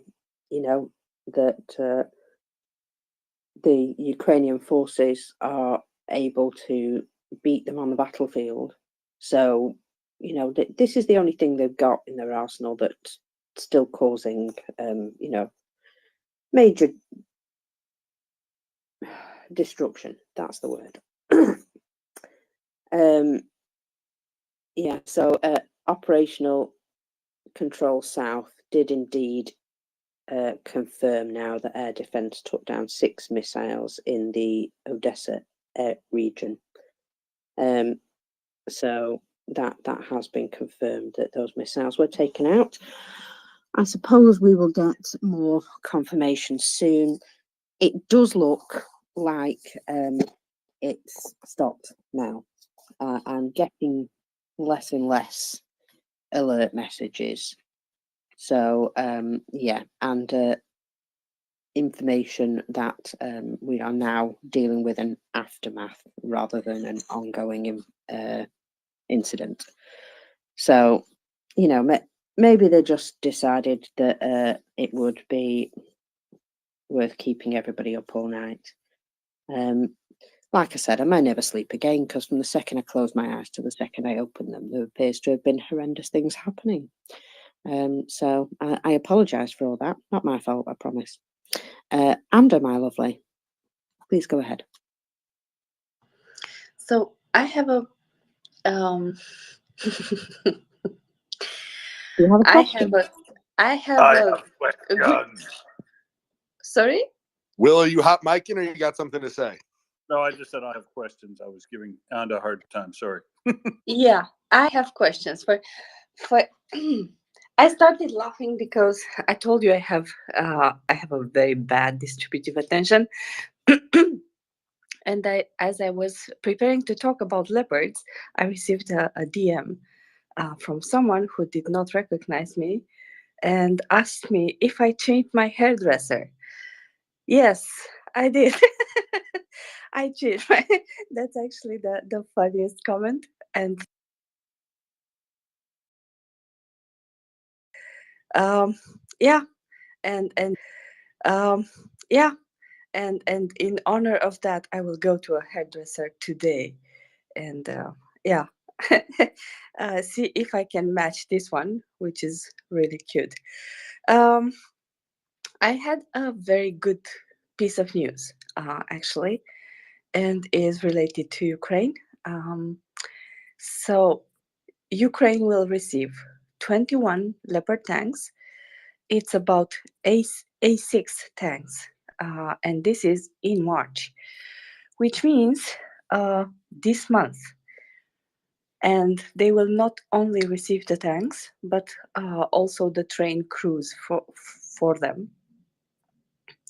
So this was announced yesterday evening by Boris Pistorius, which is the head of the Ministry of Defense of Germany. And he was during a meeting with the defense minister of the EU countries in Sweden. So there are to arrive 18 tanks from Germany and 3, because this is how he phrased it. I can tell you that I have just learned, right? That they will go together. These 21 2A6 Leopard tanks will go together in Ukraine this month. And I know, especially because we have MS here, she will say, it's not enough, and it is not enough, right? But what else has already arrived in Ukraine? Last year, there have been 260 T-72 tanks from Poland, which arrived. They are already in theater in Ukraine. Also, Ukraine promised another 60 this spring, so they should arrive shortly. And even if they are not Leopard 2s, they are still valuable for the force. It's something to fight in, right? Something that shoots and something that protects you. So it's still important. And the fact that there has been, this is, I think, the third or the fourth meeting of the ministries of foreign affairs, ministries of defense this year, which from the European Union. This is really encouraging, right? In the line of what MS was saying, in order to send stuff to Ukraine, not just as a country but as a union, we need to talk together, and we need to put together a plan on what's going on, when and where, right?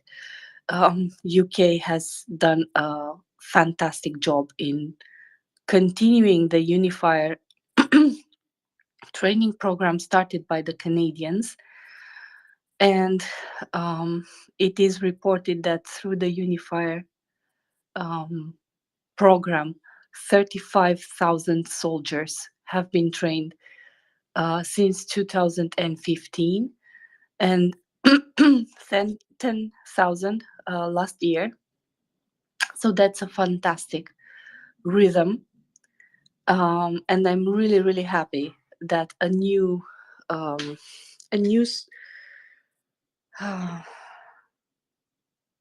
training camp is opened in Poland. They opened it last year, late last year, beginning of this one, together with Germany, in order to train Ukrainian soldiers on leopards faster, right? So they are being trained in Germany, in Grafenwöhr and Hoffenfeld, and also in Poland. So I think that's great because it will up the rhythm of the soldiers who are actually proficient in using the tanks.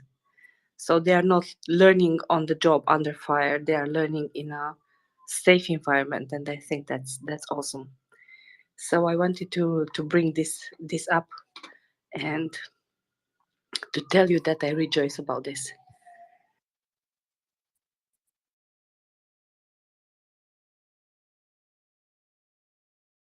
All right. Thank you. And moving to our hands, we're going to go Will and then back to MS. Will, what's our latest? Do we have new updates from the missile strike? Well, I can tell you that is almost all of the air raids sirens are off now and have been off since my last update. They've been going off turning off progressively. So it would appear that Russia has run out of ammunition today. Particularly nefarious activity in relation to that shelling that reported by mockers previously, or I mean the use of missiles. Because I'll note down in Mykolaiv and Kherson, in Zaporizhia province and in Dnipro, that the local Russian forces that are close enough to do so also followed up missile strikes with artillery rounds. So I'm sorry, they're pieces of shit. Which would affect people responding to the first fires and things like that. It's literally what terrorists do, right? If a terrorist wanted to blow up a building in a city, they sometimes would set a second bomb to take out the first responders, and that's terror. So you can't characterize it as anything else, and it can't be this indiscriminate across all these cities, and be any valid claim that we were just going after even infrastructure targets, right?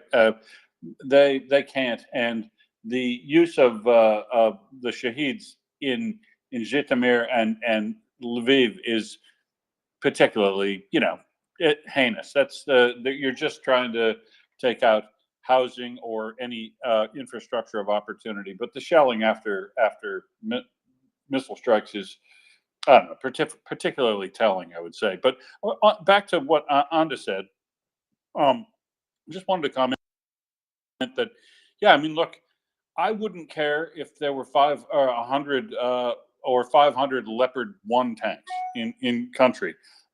It is absolutely positively clear that even a tank with a 105 millimeter barrel or diameter shell and the armor thickness, sloping, and design of the Leopard 1 would clearly be a tank to take on T-62s of all types, T-64s, T-75s, and even the T-80, T-80, T-90s, because while they might not make a kill shot on the first shot, they will certainly be able to disable and possibly knock out those tanks in other ways, even though they wouldn't be permanently disabled by brewing up, as they say, cooking. So yeah, I'm very heartened that that Ukraine gets any weapons it needs and can put to use as soon as possible.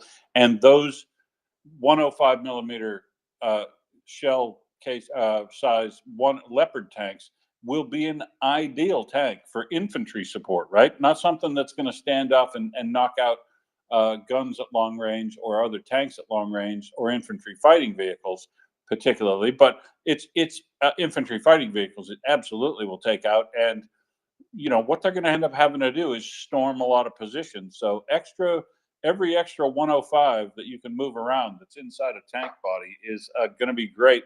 And I think you can notice this too, that the T-72s, T-80s, whatever the Ukrainians have captured, will also play a massive role, because even though they're not the best tank, they are a tank, and with a competent crew in them that is supported left and right, front and back by other units, those are going to be deadly. Look at the performance of the Ukrainian army up near Kremina, and you can see in videos over the past week where T-64s have absolutely destroyed columns of BMPs and of all types. So it's the skilled tank crew more than anything that's going to make a difference. So yeah, any tank at all. I think that I'm heartened by hearing those are coming as well, Anda.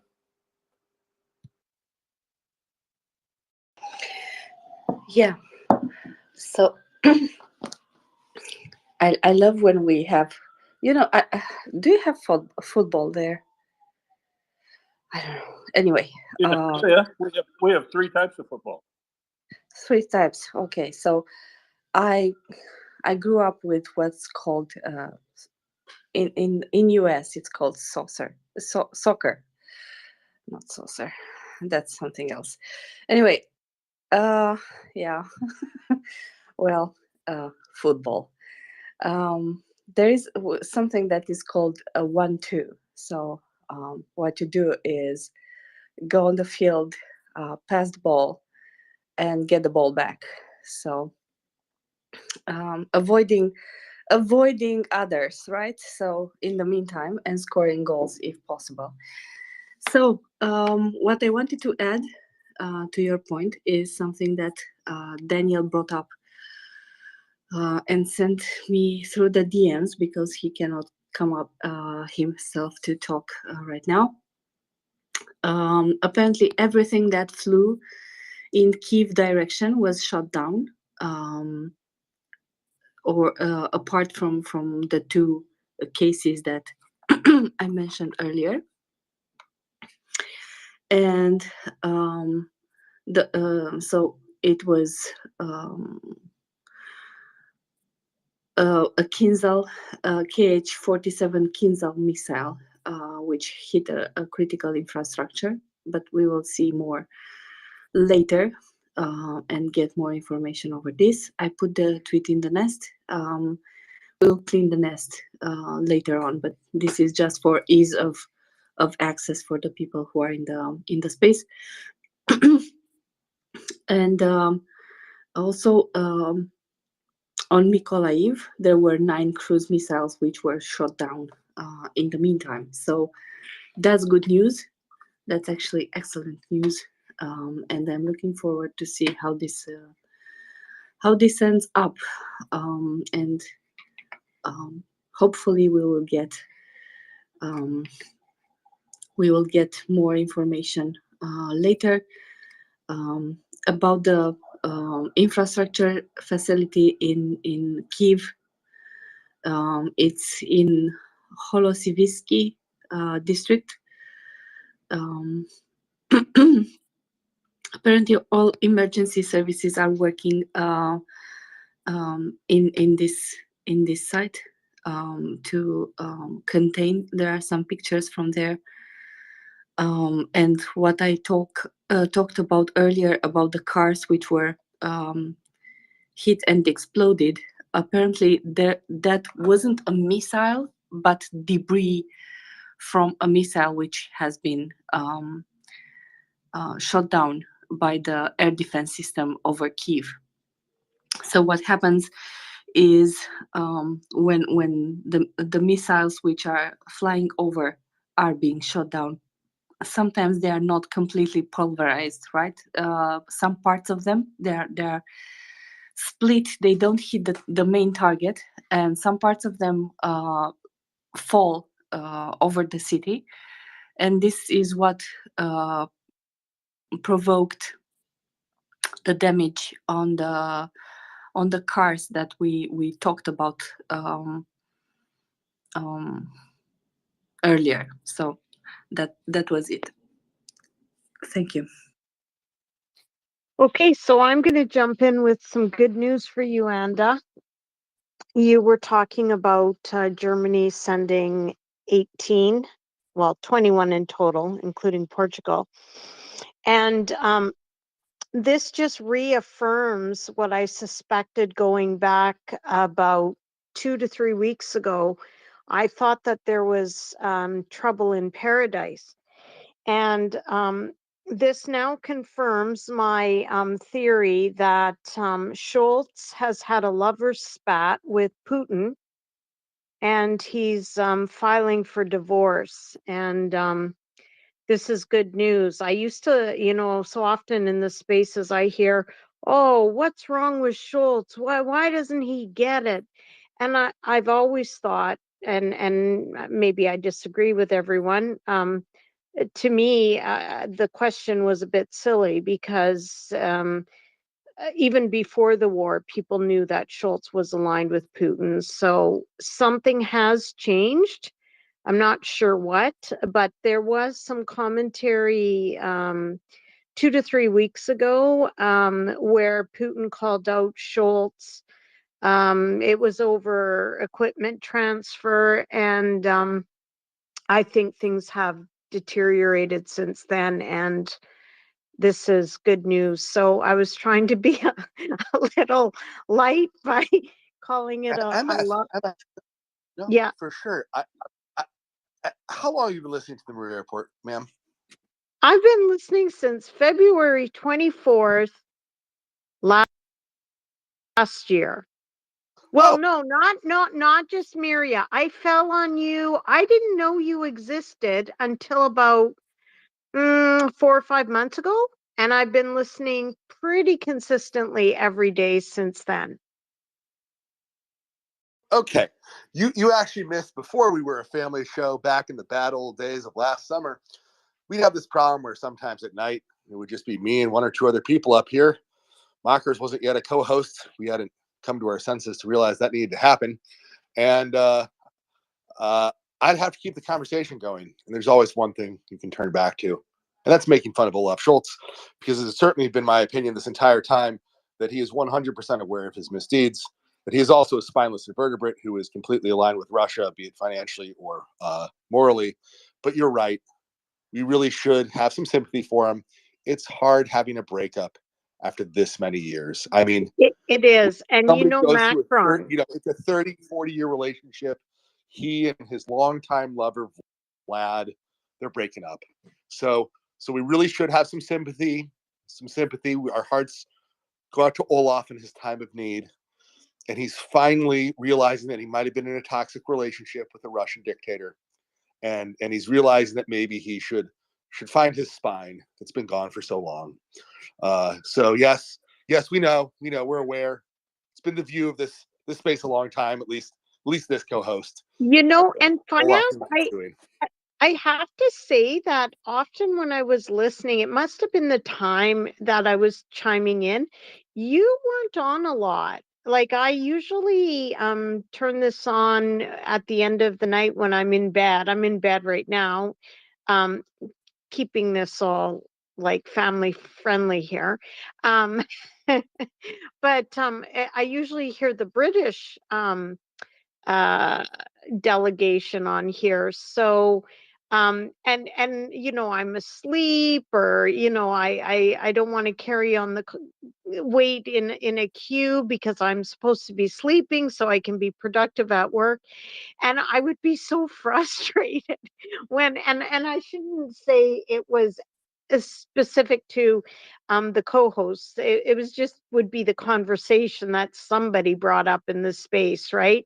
And I have no idea who, but it would frustrate the heck out of me. And Macron hasn't been bad, but Macron is also and I know this just because I have a son living in Europe. Ma'am, just briefly, my view on Macron is it'd be really nice if you were to move the capital of France back to Paris from Vichy, where he's decided to rule from. So that's just where I am on Macron. Just Yeah, for where I'm at. he's the alt-right too. He's just not as alt-right as the latest wingnut that ran against him. But yeah, he's not where I'm not gonna lie. I'm one of these woke people. Well, I'm public health, so and I'm Canadian, so I'm doubly disadvantaged at being woke. So okay, I'll leave it there, and I'll probably step down soon. Thank you, everyone. I'll keep listening. Just know that I'll wake up several times in the night and hear you. Mockers, I DM'd you last night for the numbers, and I don't know when you gave them, but you gave me a thumbs up, but I was asleep, obviously, when you gave them. So Thank you, everyone, and have a wonderful night. And I really appreciate the space. Thank you very much, MS. Love to have you. You're welcome up any time.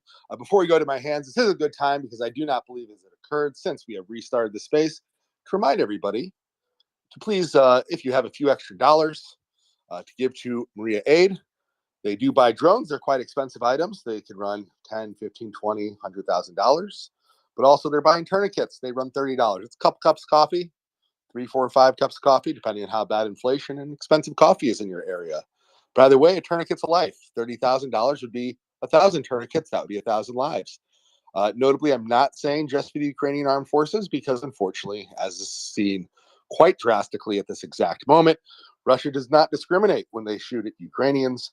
They are firing missiles across everybody in all of Ukraine, men, women, children, old, young, military, civilian, doesn't matter.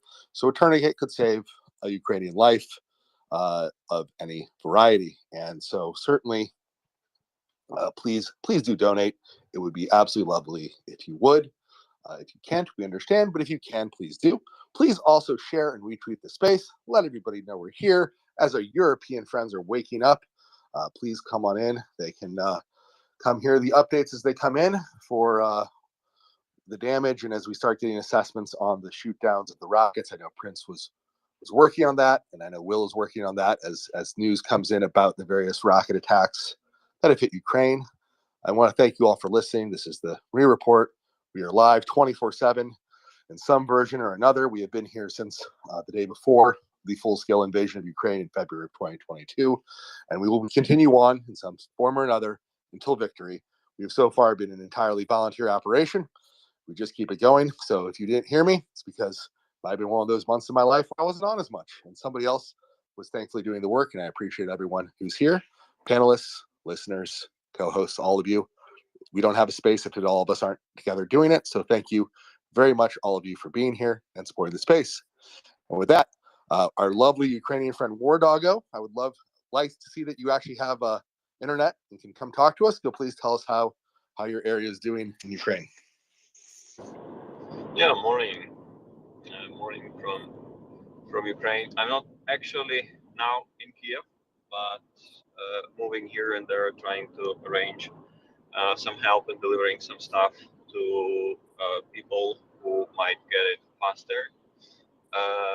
And on the tourniquets, look, I'm a truly believer that and like things going are confirming that even yesterday with the rocket attack and with that sophisticated rocket that was launched on Kiev and other cities. I truly believe that every Ukrainian needs to have in his fancy bag or his usual regular backpack or somewhere close in his pocket one tourniquet that is making the difference in the extreme situation when something bad happens, and not only carrying that tourniquet but also knowing how to use that thing effectively. And like the military rule is like you have two hands, two legs, and that makes four, and that's exactly how many tourniquets you need to carry with you. If you are in the red zone of the battlefield, that's like regular stuff. But for civilian, at least one, in my opinion, is like truly mandatory. And you can imagine that one for every Ukrainian is like 40 million. And this is not a joke.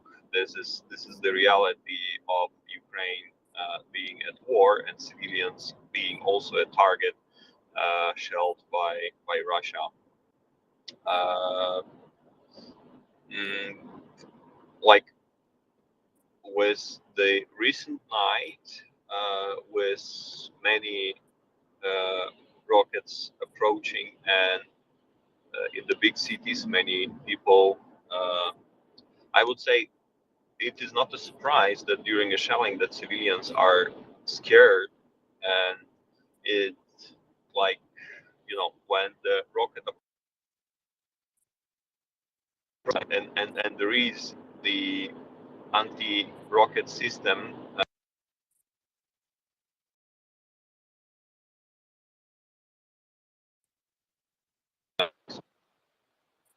Even when just the air defense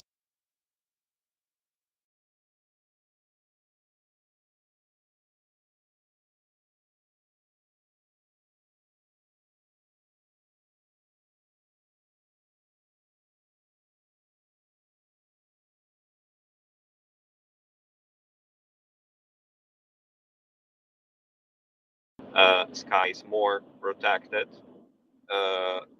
Like when there is the air defense systems working, is like first you hear dramatic explosion, and then you hope to hear the second one. The second one means that the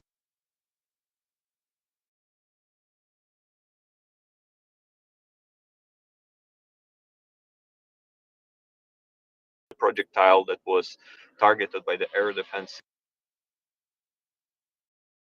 is, or it is arrival of the rocket that was missed, or it is actually that the rocket was downed and you need to be happy. So, but you always hope for the second one, because if you hear the only one, it means it was just the arrival. That's the reality. That's how people live currently.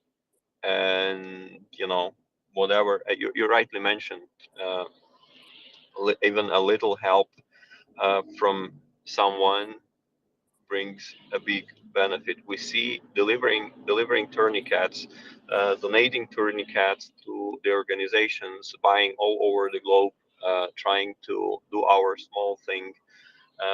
We see what is the main thing people on duty are like asking when they have any medics and directly friends whom I know personally. They're asking usually for two things: is the device that can help them to stop the critical bleeding. The second one is the radio sats, communication devices, because those things are really making the difference on the battlefield, and they're really a lifesaver, not less than the tourniquet. And maybe third thing is the drone, because the drone is their eyes, and it helps to avoid unnecessary risk. So by unnecessary risk, I mean like when you see when you see some trees in front of you, and you need to be sure that the enemy is not there. There are two options: you go there personally, and luckily, if you don't face an ambush, or you don't face the positions of an enemy, or you can simply launch a drone if you know how to do that, if you are properly trained, if you are certified drone pilot. Yes, in Ukraine, there are fantastic classes for military where you get certified to be a pilot. Is a little bit different than just to make the video for a wedding using a drone. Is also the jamming, like piloting in a jammed radio frequencies environment, to prevent your drone being downed and to prevent your drone being hit, and so far and so on. There are a lot of peculiarities, and that's a big difference between just piloting a drone and piloting drone in the combat environment. But we are still speaking in the majority of cases about civil drones, maximally civil drones with the thermal camera. We've been recently here visited by a person from US yesterday. I don't recall his name, apologize, but he's the one who's helping to produce the drones for Ukraine, and he was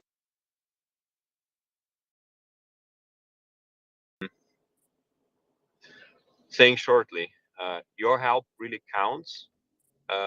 It doesn't matter if it is the air defense system that your government is is sharing to Ukraine to protect the skies, because you wrote the letter to your representative, creating the environment of, how to call it, environment of challenge, where they are challenged to do so, or you're donating the organization who is delivering the things. Everything counts, really, because you see the same as we do. Ukraine is in the fight that was never documented like that, was never under 24/7 view like that.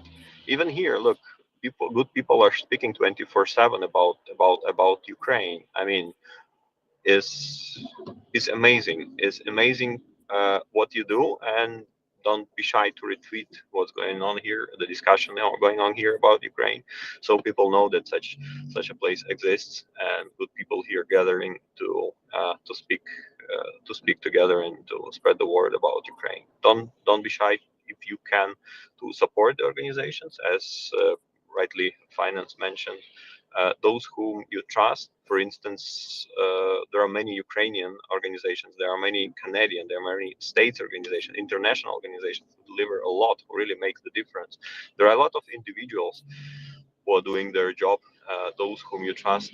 From time to time, we have a projects when we deliver some things to people on duty, those whom we know personally, and we do the fundraise in kind of environment of trust, where people of Ukraine, they are really strong in that, and these horizontal connections help.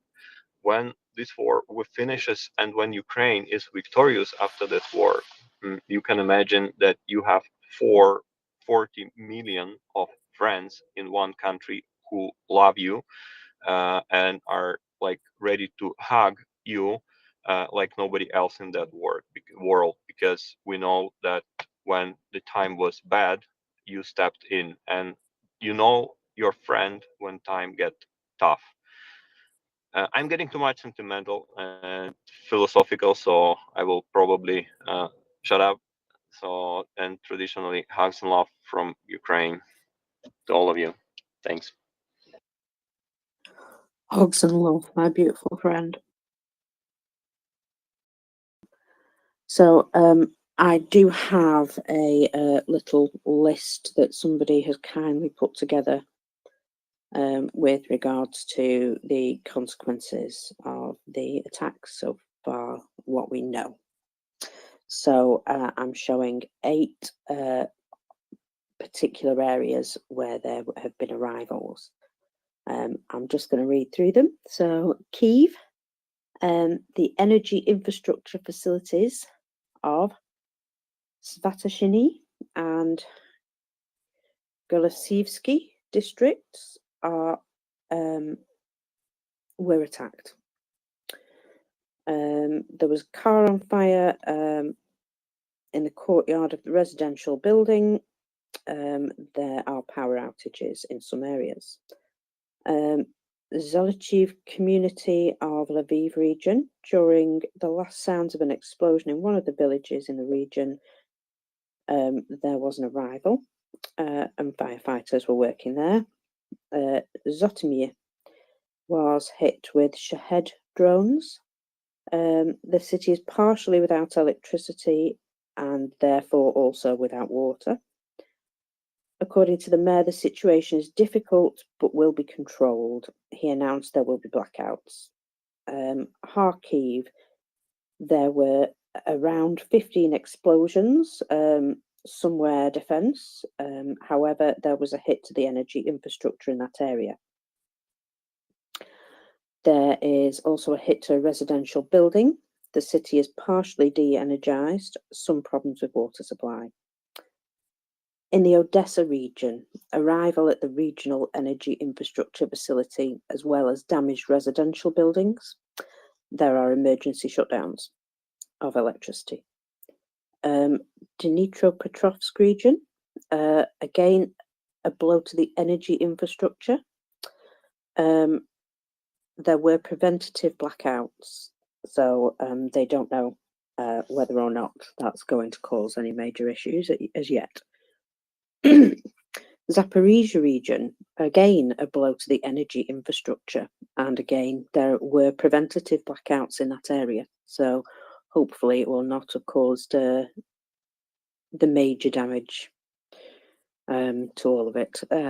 And again, in Mykolaiv, believe it or not, there is a hit to the energy infrastructure. So we can see exactly what was targeted there. And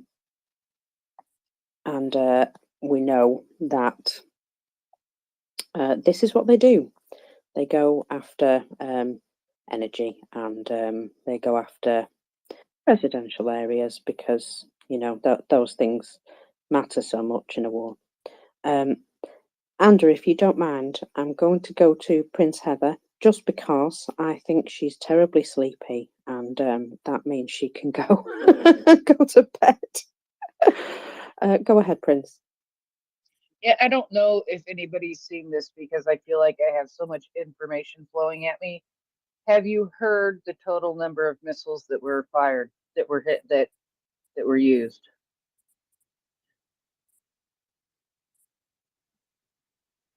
I haven't actually, no, not yet. I've not had any solid figures if you've got them. Yeah, now I got to remember where I got it from so that I can.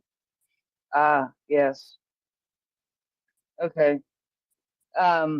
These are not official numbers, but I'm betting the official numbers are somewhere I just haven't found.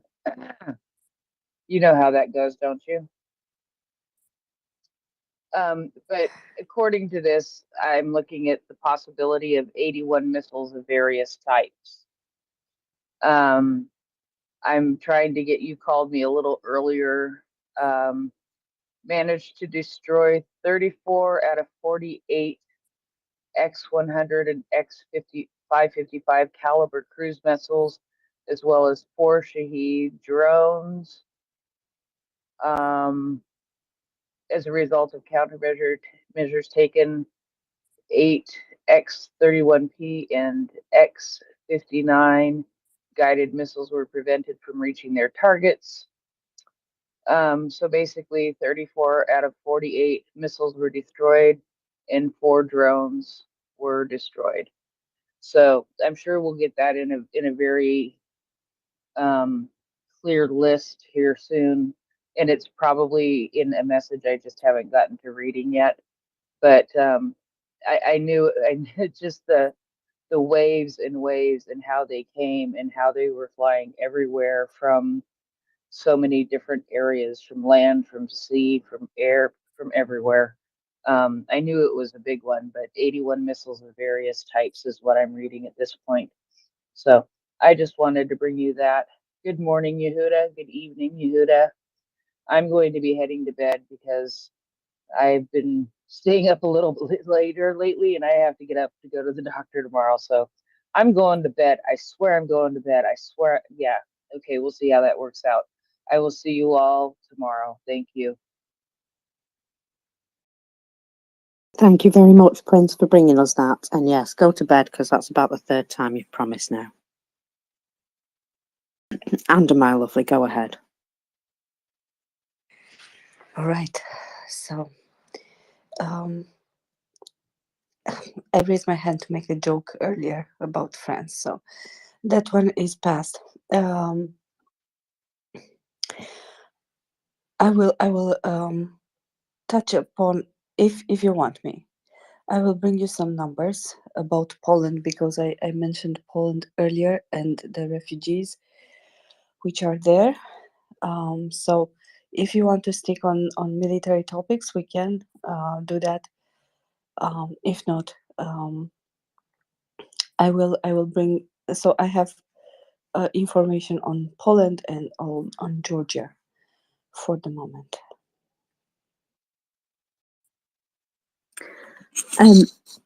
I'll tell you what, I would be really quite grateful if you could give me a quick update on Georgia. I obviously have been asleep, so a little bit of information there would be really helpful. Thanks. So I entered on on Georgia today, right? Uh, Reading the news.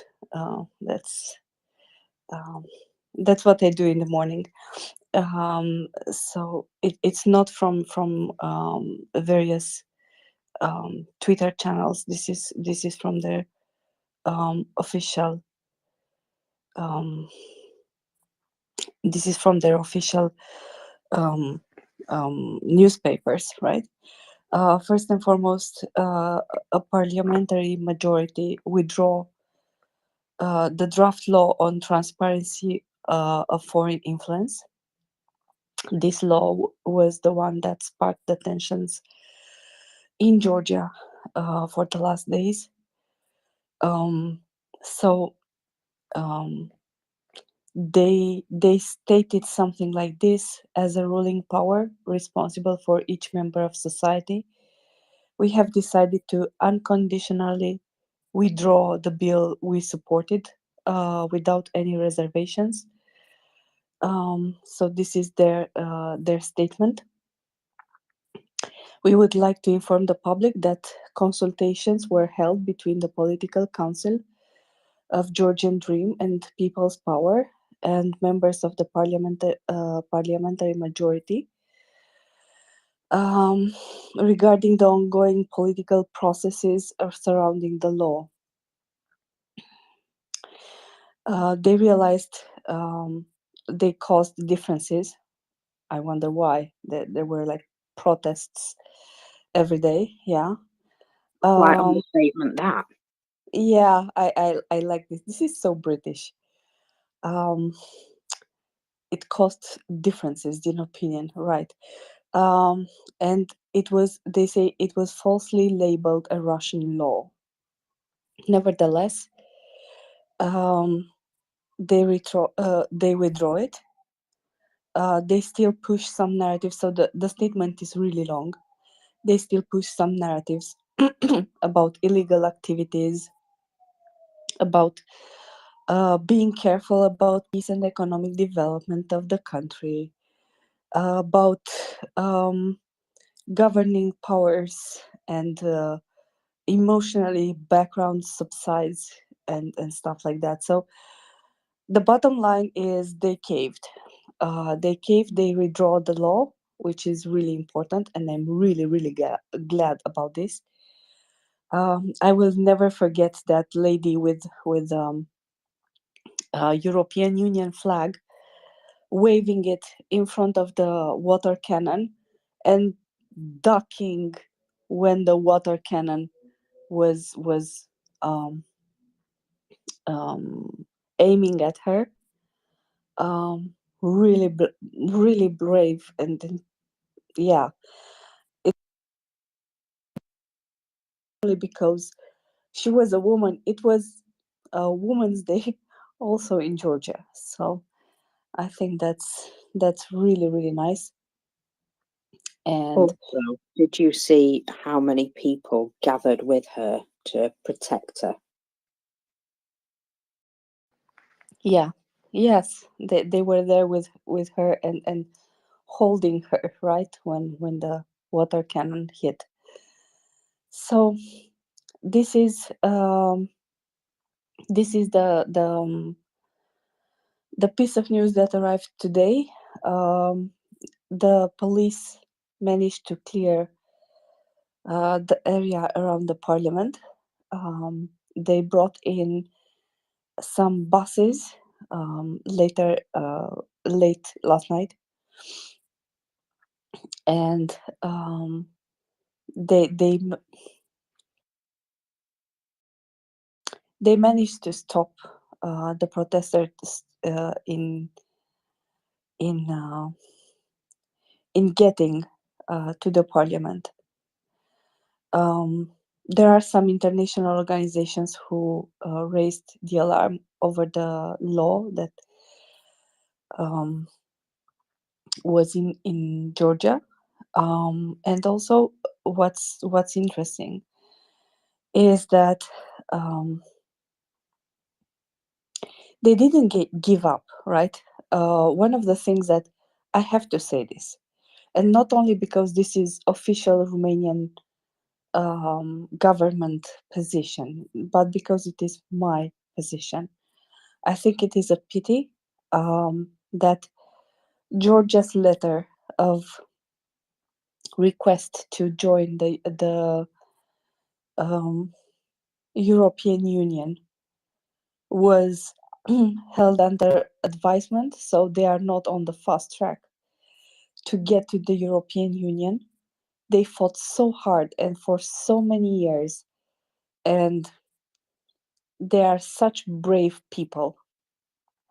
I admire them very much, not just because when Ukraine needed help, they jumped to help, but in general, they fought for their land really hard, and they have had in their um, in their land and still do have active conflicts and active zones with problems with the Russians.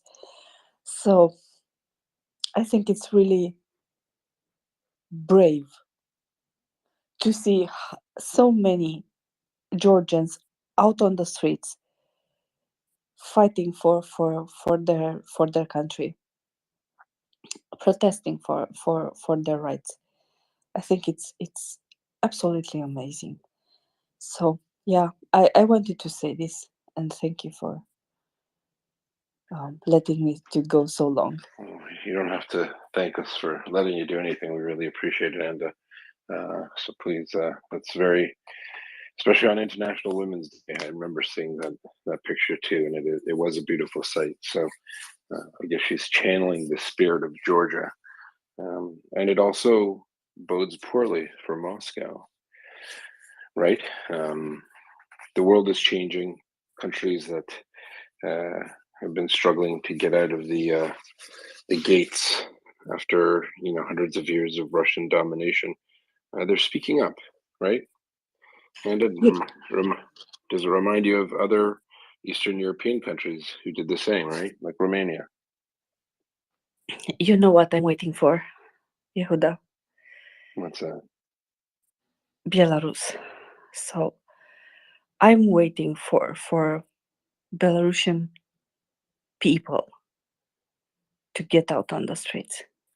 Like They'll this is probably be the last country to go, probably, but it'll definitely be an indicator that it's over for good. No. exactly. So they are actually it's the last. Their ruler is the last one who is siding with Putin from all the um, countries around Russia right now. So all the rest of them have managed to one way or another to push at least aside part of the Russian influence, even in Georgia. Like this is clearly a sign. So um, I'm really looking forward for Lukashenko to be gone, and I don't think he's gonna be. Um, it's not gonna be peaceful, but I ain't gonna cry about that. Fair enough. He won't be. He will not become an elder statesman in the new Belarus. That's for sure. Thanks for that, and we've got War Dog. Go ahead. Hi, Yehuda. On Georgia, look, you know much better than me that their history with Russia is pretty much complicated. Starting not only in 1993 when they had the war against one of the first wars against Russia, but specifically when Georgia starts drifting away in their decision and minds from Russian influence in 2008, they immediately have got attacked by Russia directly, uh, bringing Russian military to the Georgia, occupying part of the territory, and leaving their cancer uh, Russian terroristic organizations on the body of Georgia, just as the mechanism to prevent Georgia uh, any getting closer to out of their closer to the west, out of their area of influence. and you see an example how it really worked for the country administration. So nowadays you have a pretty supportive uh, government. I don't like making any judgments against like people or like others where I'm not 100% aware, but when people say that Maidan brought war to Ukraine, I really truly disrespect such kind of opinion, and I really feel suspicious about the person who is telling that. And that's exactly about the leading representatives of the leading party in Georgia. But you know what? People voted for them, and that means that Russian influence after the war and like opinion, you know what? Let's make a compromise because Russia is strong and Russia will attack us again, like in 2008. So we need to deal with that. Let's be pragmatic. Here, where it leads the country administration tried to copy paste the Russian law on the international agents, as they call it. And this is for those probably who are not familiar with that part of Russian practice. That's exactly the mechanism how to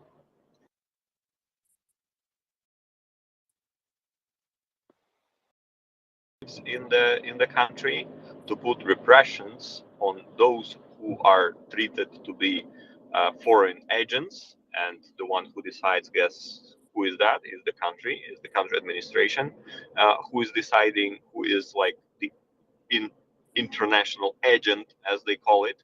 And this is pure copy paste of the Russian law that Georgia tried to implement in their country, copy pasting Russian practice. So the mechanism is clear. Try and get is clear, but Georgian said, "No way, come on, it's too much."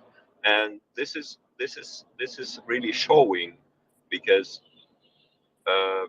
many have already understood first Russia is not that strong as they were presenting themselves. Ukraine is showing that, and many Russian military are currently in Ukraine or close to Ukraine, and that's exactly the right moment to get Russia out of currently occupied territories by Russia. That's the showing case of Georgia, and we truly believe that more to come because Russia is losing, and Ukraine, guess what? Ukraine will win. Hugs and love from Ukraine. That's it.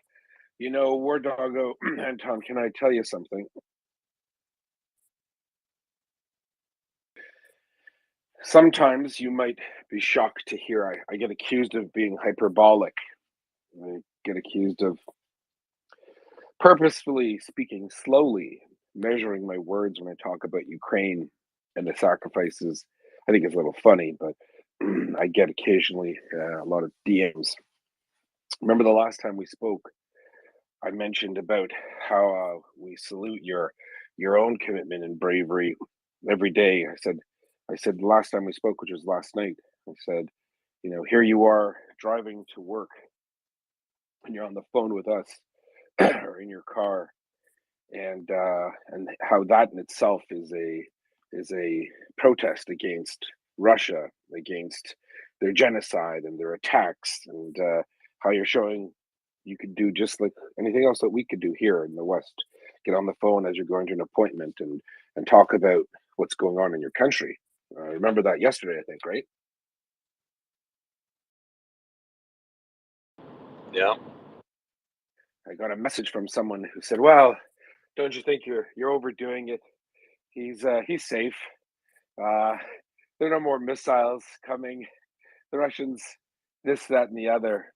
And sure enough, not a day later, missiles raining on Ukraine by Russia. It's not going away. It's real. It'll only go away not when Mr. Putin says it's going to go away, but when the proud and strong Ukrainian people say it's going away. And that day is coming ever so close, I would guess, Anton.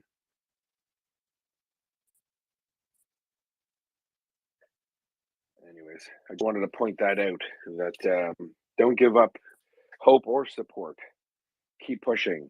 Contact your members of parliament and Congress and wherever you live. Let everyone know. Let everyone know. There's no such thing. You're not bothering anybody.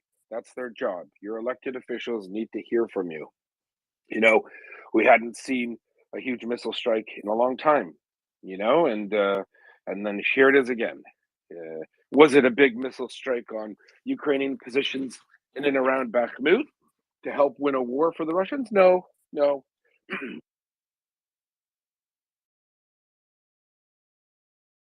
Kherson or Kharkiv, Kherson or Kharkiv. No, no, no. It was electrical grids, power stations, the stuff that real armies do, the honorable ones, of course, right? It's if ever there's a pause in Russian atrocity or war crimes, um, don't forget that the night's still young. Give them some time. Remember, they are in Ukraine for a year, for hundreds of years, really, but they've been in since the 24th of February. In that time, they have been kicked out or forced out of large parts of Ukraine. Their military is junk. They have a lot of it, though. They're in Ukraine. You know what there's a ton of if you're a Russian? There's a ton of Ukrainian military targets, hundreds of thousands of them, millions of them. Ukrainians are ready to fight and die for their country, and their equipment and their positions are known to the Russians. They can see where Ukrainians are sat. They know there are defensive uh, battle positions all around their lines. They know that the Ukrainians are doing things. They've got their own ISTAR capabilities. They have their own surveillance capabilities. They have a rough idea. So instead of using the hundreds of millions of dollars of missiles to attack guess what they're designed to attack, the Russians are still using it to commit war crimes. No, I'm not talking about a missile that hit a wedding in Afghanistan, was meant to hit somewhere else. We're talking about it might be collateral damage if the Russians actually manage to destroy some military equipment. Their prime goal is, and they still think it, and they're so ignorant for thinking it, that they can scare the Ukrainian people into submission. The Ukrainian people are no longer scared. They haven't been scared for a while. They're angry, and every time Russia launches these missiles at Ukrainian families, children, schools, hospitals, railway points, bridges, electrical stations, you've just solidified another 100 years of absolute obstinance to Russian hegemony in Ukraine. And they're tired of it. And what we're not tired of here at MriyaReport is calling it out to the world day in and day out. Ukraine will not surrender. Ukrainian people have had enough. Anton. Yeah, that's actually the thing. Like when somebody says, "Are you okay?"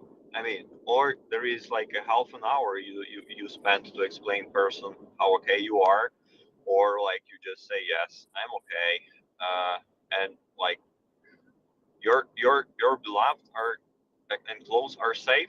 Yes, last 10 minutes they were safe because you don't know when the next this air air air force of Belarus or air force of Russia, they're launching another plane. I mean, they're launching it daily, like several times, and you don't know if that one is carrying everything that is going to be launched, or it's just to make you distracted and being, how to call it, like stress adapted till the moment that you will stop giving a damn, and then they will kick you hard, like it happened yesterday. They tried to kick hard. Ukraine gets pretty good capabilities thanks to many in protecting the peaceful lives, but still in my native city, in my native districts, there were yesterday, unfortunately, the explosions and critical infrastructure was hit, and that's the reality. That's the moment you are okay, and the next moment you're totally not okay, and that's why I earlier mentioned that I like I truly explain to all people in my circle of communication with those I see that they need to get not probably the military IFAC, but one simple IFAC in their fancy bags, in their fancy backpacks. Every civilian in Ukraine needs to have at least one tourniquet to just in case to be in the easy accessible place, and that's that's something that we try to change people's minds, that if today they are okay, if today their beloved are okay, is not for granted, is a matter of coincidence, or is a matter of really higher chances to be not okay in the next moments coming. That's why it's important to be safe, and it's important to take care, but like you need to be prepared. Hope for the best, but prepare for the worst. This is the general motto that is I'm trying to think in many Ukrainians' minds with whom we are speaking, friends, relatives, or parents on, and they start taking care. Many of those who I know, they carry in their bag, in their car, in their pocket, at least one, at least tourniquets, that in case of the bad things happening, would really would save their life. And I don't really underestimate uh, how important it is for the military, because for them the general rule of thumb is like how many legs and hands you have, so many tourniquets you need to have together with you. I mean, this is more like they're in even more danger being on the combat battlefield, being constantly exposed to an enemy, and like increased kind of the stress, and it all requires time. That is the most precious resource of our life. It requires efforts and requires attention from those people who care. That's that's what I mean by that. That's why I say that every Ukrainian needs to carry a tourniquet with him or her. That's life, because that's what we're living in. We're being attacked by an enemy who was there for 100 years, and they just simply came to destroy us. Hugs and love from Ukraine. Hugs and love. Not only have they not destroyed you, but it's made Ukrainians realize and appreciate how much more important it is now than ever to stand steadfast. War Doggo has the calm, steely composure of someone that normally you wouldn't expect to be under constant threat of death, right? He sounds pretty relaxed. He's a cool customer, and he's not alone. Ukrainians across the country are of the same persuasion, the same mental state. I want you to know, Anton, that people around the world support Ukraine so much that it never ceases to amaze me. As you know, I've been here for over a year, every day. In the last few months, not so much, doing different work in the background, but I still get hundreds of messages. We have a team to help me go through my messages. And I want to share something with you. It's a little somber, but I think it's important for you, especially, to hear, and for our audience. And I won't name names, but I want to tell you something. I get some people message 3-4 times a day. They message notes, they message stats, they message links. They try to help out. I don't really get a chance to get to all of them, but a couple of them I've built a relationship with, where we talk back and forth. And I don't know them. Often I don't know where they're from. It doesn't matter. They listen every day, 10, 12 hours a day. Some people leave it on all day. They go to sleep with it on. They wake up with the report on.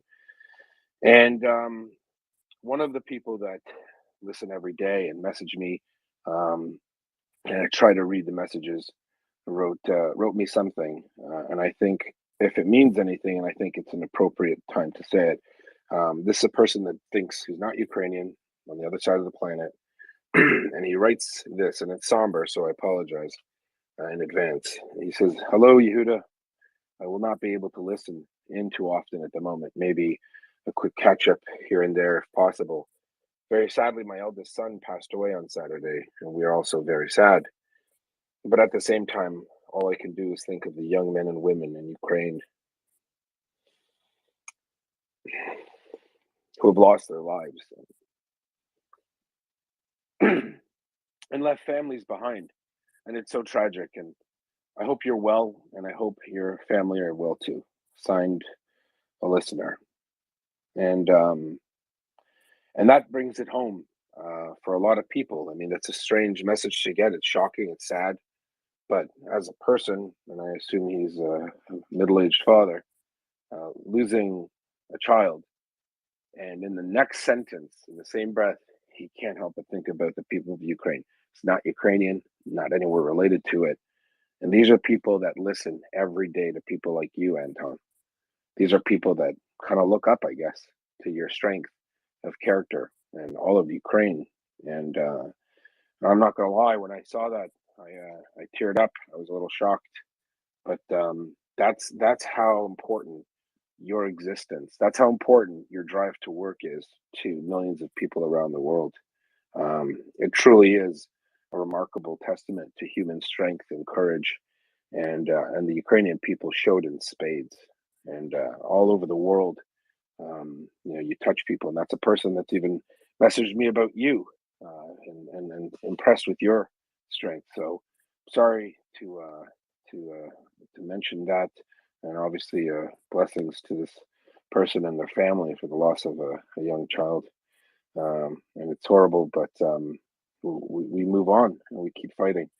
So I just want to. I hope you know that War Doggo, that millions of people around the world are they're rooting for you guys. They're rooting for the good guys and girls to win, and it's super important. On that note, I Jane, think. Go ahead. Sorry. apologize. Thank for the kind words and really our best blessings for the person's tragedy. I mean, it's even not the tragedy because tragedy is like a genre of how to call it of the performance, right? But what person feels when his beloved is passing away is the horror. And this is something that's not gonna happen. uh, you know, with many people helping Ukraine, with many people from other countries being in Ukraine, delivering the help. Recently, for instance, one Canadian lady, beautiful lady, she called herself de facto. Uh, uh, we managed to deliver some really sensible help for the one who was asking for that for the long time. And for us, it's really important because for the long time we didn't understand since 2014 why, uh, like for many, is so important. Um, some kind of how to call it. Look, Ukraine was always in the influence in the past. Ukraine was always influenced by the empire of Soviet Union, and then after Russia. And Soviet Union was like horrible social experiment that was vanishing all the cultures and all the people differences, creating kind of average gray human that do not remember its history and doesn't care about his own personality. There was even the song, like disgusting. Uh, uh, my home is my address is not home, or the street. My address is Soviet Union. I mean, I just grabbed it. Just I remember in my mind. But what I'm trying to say that there's always kind of uh, mm, complex in many Ukrainians who still cannot get with the feeling like being less important than the others, and so therefore trying to be like we build a small Paris in that village. No, it's not a small Paris. It's like Ukrainian beautiful village, or there is a beautiful Venice, like Ukrainian Venice in village Vilkovo. No, it's not Venice. It's Vilkovo. You need one day to start being proud of the things that you really own, but they are not like foreign copy pasting and trying to be someone else. And really the courage and the bravery of many people supporting Ukraine gives Ukraine that important boost, understanding that we really matter, and that's something that encourage really a lot and is empowering many, knowing, hey, there are so many taking care and helping us. Like, do I deserve that? And I mean, if you should deserve, I mean, you're the one who is on the, call it, on the fight against the more powerful enemy, and many understand what is wrong, what is right, and you are just being right in that fight, and you are being supported. But I want you also to know how inspiring that is, that many understand what's going on. That conflict is one of the most recorded and most observed, let's call it like that, conflicts since the age. It is the most observed and watched conflict in the history of mankind, of humanity. Think about it. Never in the history of the world has a war of annihilation, a war of genocide against the people just been documented every single day. Every single Ukrainian today is a war reporter. Every single Ukrainian with a phone is a documentarian, right? And I think they'll help the world never forget what the Russians have done. And it's funny you mentioned about. I know the song you're referring to about. I don't have an address. I don't have a home. My home is the Soviet Union, and it's a song that's often sung in what they used to call pioneer camp. I'm not sure if that's where you learned your version of it. I know my mother-in-law did, um, and there are quiet, subtle forms of resistance and expressions of Ukrainian nationalism and statehood that people do all over the world. Just recently, I'll tell, if you don't mind, War Dog, I'll tell you a personal story. I was going to work, and at our daycare school, one of the teachers is from Rostov on Don. You know where that is, right? and and I think someone seen me in my work attire and asked me questions about Ukraine, of which I started speaking. And then this teacher, who's Russian, went out of her way to interrupt me to say, you shouldn't believe everything on the news is not true. Basically, Russia good, Ukraine bad. And I just looked at her and I just said, I'm very sorry. This is not a conversation that you're involved in. You will go away now. And she was very shocked, a very pushy person. And I just read her the riot act and like, get out of my face, right? Like, how dare you? You're in Canada. You certainly won't dictate to me how to speak. This isn't the Soviet Union. Recently, my mother-in-law was picking up the kids, ran into her, and she said in Russian to her, "Do you speak Russian?" And my mother-in-law looked at her. She was in Ukraine. He goes, "I speak Ukrainian." And then she proceeded to speak Russian to another lady in the building in front of her. And it was her way of thumbing her nose at, at the teacher, because I told her about the teacher. I said I couldn't believe it. But it sounds funny, but you know what? It's what you said, Anton. Before she would have just said, da, da, go to school. She would, yeah, I speak Russian, whatever. But she wanted to make a point. I'm a Ukrainian, and I think you should know that. And I thought that was beautiful. I know Decoding Trolls had his hand up. Then Nancy, go ahead, Decoding. Nancy is waiting to speak She next before she goes to sleep. Okay. Go ahead, Nancy. Let's let Sorry. Nancy go, please. Yeah, thank you, Mockers, Yehuda, and Decoding. I appreciate that. Before the missile strikes tonight, one of the things I had wanted to talk about while I was co-hosting was an article that the conversation you two just had drew me back to again, so I just wanted to share it. When President Biden visited Ukraine recently, he brought two journalists with him. One was a writer, one was a photographer, just out of the press pool. The journalist wrote about her experience because She, of course, immediately said yes. She had come back less than a month ago from maternity leave. She said, yes, but I have to be able to use a breast pump while I travel. And they accommodated that. And she documented the whole trip, including that personal note.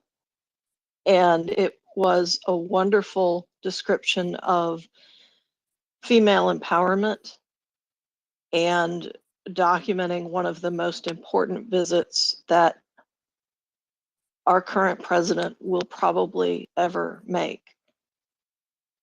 But what struck me the most from her article was the little things. She has a 9-month-old baby at home, and she brought one of the little baby blankets. I don't have kids, so I don't know exactly what they're called. I know I'd butcher it. And one little rubber ducky toy of the babies.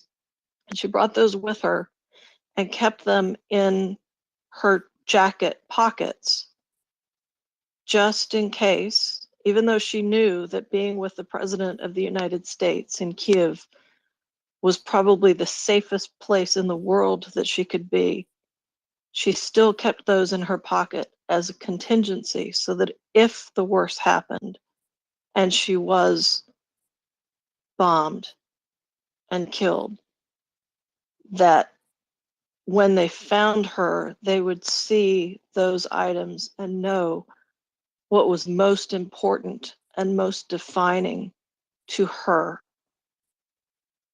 And what struck me the most about that is that those small decisions of humanity are ones that so many parents across Ukraine must be experiencing day in, day out for so long and for too long.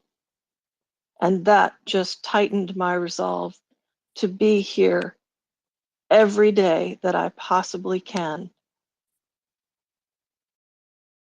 and contribute what I can, because that is what I can do to express the humanity that we all share. Thank you. And thank you, War Doggo, for being here so often and sharing so much as well. Thanks, Nancy, for those kind words. We have a bunch of people coming up to the speakers panel. So on that note, if you have to go to sleep, Nancy, have a good one. Thank you so much. Nancy does a lot of work behind the scenes. This report doesn't run itself. It runs itself based on the hundreds of volunteers around the world from different places and different points of view. And when they're different to mine, they're wrong. And I'm just kidding. We have all sorts of amazing people.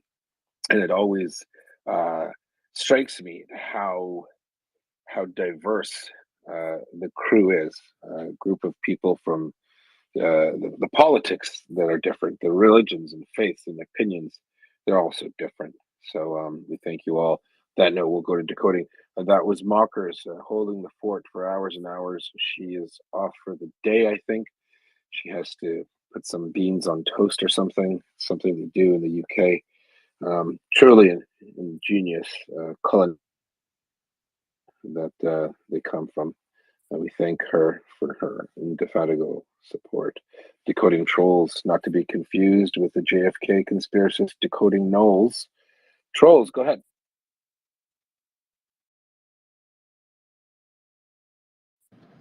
Hi, yes, I was thinking about decoding gnolls. I'm going to try and look them up. And I was reminiscing actually about a time when the only conspiracy theories we had to deal with were gnolls and JFK's assassination. And now we're repositories and books. Exactly. I was just going to ask. I loved War Doggo's testimony about how the communities just think of themselves as communities within themselves, and this is my experience in Ukraine. And I retweeted these wonderful images that I found in a village in now sadly occupied Zaporozhye, which showed children's dreams for their villages. And for this village, and this tiny village, you'll see the pictures, which I just retweeted because I retweeted them before. The children's dream, like one of them has a McDonald's there, and there won't be a McDonald's in that village for at least another 60 years. But this child dreamt of that as a sign of progress, and it breaks my heart basically to see that. But why I put my hand up anyway was just to ask War Doggo, has he ever met anyone who regrets the beginning of the Maidan on what was it, 23rd of November 2013, and Mustafa Naeem's two Facebook posts which began all of this? I haven't picked up any vibes on this front, and so this troll, which the pro-Russia Georgian government is using to try and provoke their people into submission to the Russian horde, it won't work in Ukraine. But maybe War Doggo, like if he's got data which contradicts this, I'd love to hear it. But I'm hoping the Georgians will stick to their guns. Out. Thanks, trolls. War Doggo, any buyer's remorse? Maidan, over to you. Well, in order to answer that question, is important to get back in the history. Goddamn, in 2014, many of people thought that now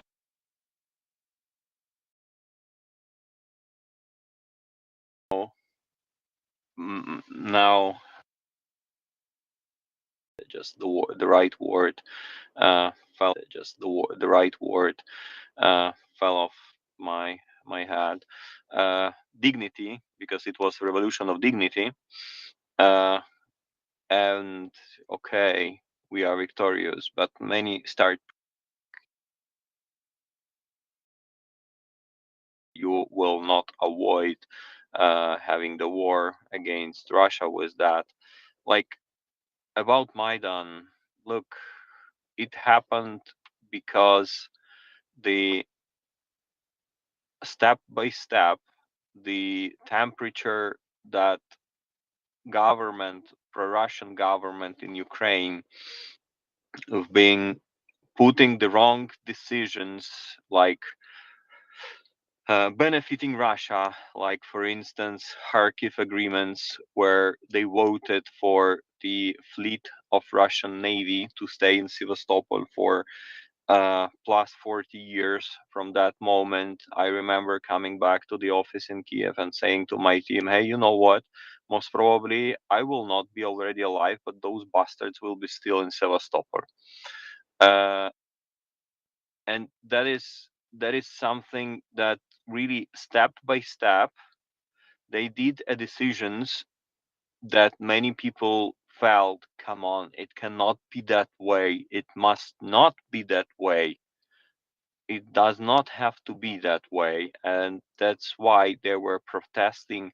Like this protest was how to call it, many seeds were already in the ground. That protest was already like felt to we really felt that the atmosphere was electrified that way, that like he's not gonna get away with that, all of the things that they were doing. Then he went to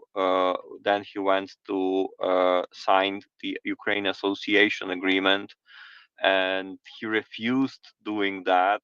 That was like he changed his mind in like one day after talking to Putin, and like everybody understood that's it. It's not gonna be like that.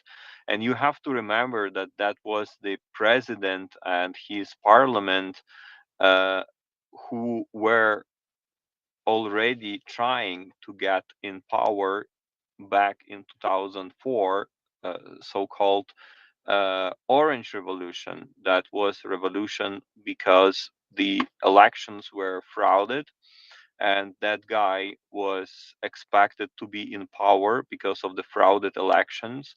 And even the former president, Leonid Kuchma, when he was sad that Yanukovych is going to be the president, he said, but come on, he's a criminal. that was like a direct speech from those who were in that meeting. He's a bandit, he said. And that was the feeling that there is something completely unfair is happening, and people were completely fed up with that. uh, with the Maidan happening in 2014, the revolution of dignity, there was the feeling that something completely not fair happening. That's why people went on the streets protesting. Yanukovych resigned to sign the association agreement.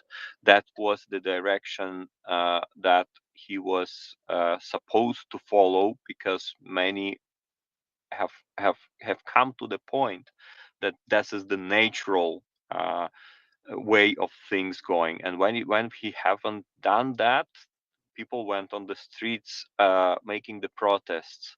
But the Russian way of solving the things, and pro-Russian government simply followed that. They start beating those kids who were on November already.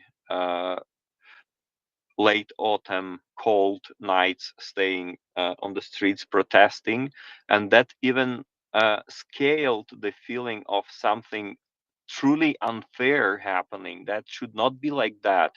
And the mass protests and those time happened because just simply such kind of unfair thing happened. So, like, uh, it started with like feeling that is unavoidable because they did so many bad things, and it was completely unfair. But many people gather on the streets when their kids were beaten on Maidan. So that was the feeling of many, why they came to the streets. Same like with Russia attacking Ukraine. Yanukovych was trying to scare others not participating. You see, I'm that strong. I've beaten all of that people. So be be scared. But same like with Russia, what they said back off. It cannot be like that. And same like many people are fighting against Russia bravely for already 1 year. Same feeling, same mood of the same people. Unfortunately, many of them are no longer with us. Many passed away. I personally have many telephone numbers still in my phone book that I don't dare to delete and I don't dare to call. But many of people of that time mm, were protesting with the same feeling, and they understood that it's not gonna end uh, well. Let's call like this for the guy. And it was like the protest. If you think like many people with whom I'm speaking, even some friends traveling to Poland organizing some stuff for our friends on duty, many say, hey, you know what, now learning more about Ukraine, I understood that you bloody fought the regime since November to February, end of February, you've been doing that. I thought that it was like 3 days of protests. No, it was completely not like that. It was the whole winter that people stood on the streets, being sprayed, being bombed by the tear grenades, by the water machines, against all the conventions, all the rules, how to behave with the protesters. Then they put the BTRs on the streets, but people said, you know what, here is my middle finger, and they start throwing Molotovs and all of that, and they burn a lot. You've probably seen all of that videos from the Maidan of that time. And then when they start shooting people on the streets in massively on in February, there were many people killed also before, because Russian government, they were like sponsoring the things going, supporting the pro-Russian government of Ukraine. And the methods they were using, they were bringing to Kiev criminals all over where they could grab them. You could see on the streets like supporting Yanukovych guys who were really how to call it, lower level of society and criminals, and they were killing protesters when they were like in clash. Uh, that was happening even before February. Some people died on the streets before, but when massive shooting starts on Institutska Street, that was already clear. That is not only Yanukovych. That's like many people thought even that it cannot be Ukrainians in that weird police shooting unarmed people with the wooden shields, with the plastic helmets, shooting them from AKs against the barricades on Institutska Street. And many at that moment understood that is not the end, it's just the beginning, and the bigger clash with Russia is going to come. And then Crimea, then Eastern Ukraine start burning. That was the feeling. Answering your question, sorry for that long monologue, but decoding your question shortly, I haven't seen any person who really regards of Maidan, because it was the same feeling that Ukrainians are feeling now fighting against Russia. That's practically the same mood, same feeling. Thank you for that. Can I just ask a quick supplementary question? Follow up. That was amazing, War Doggo. Thank you. I have noticed, so many Ukrainians weren't inspired by Maidan, particularly in eastern Ukraine. And I have noticed all of the people who, they didn't pay much attention to Maidan, they didn't really understand, they didn't want to be part of it over the past 8 years. And I have noticed over the past few months, when I communicate with them, and they're spread now all over Europe, they clearly tell me they are waiting for victory. They have total faith in our armed forces, and they have no doubts about that Russia will lose. And this is really interesting to me. So these are the people who weren't on the Maidan and were neutral until probably the first bombs fell on their cities in March 2022.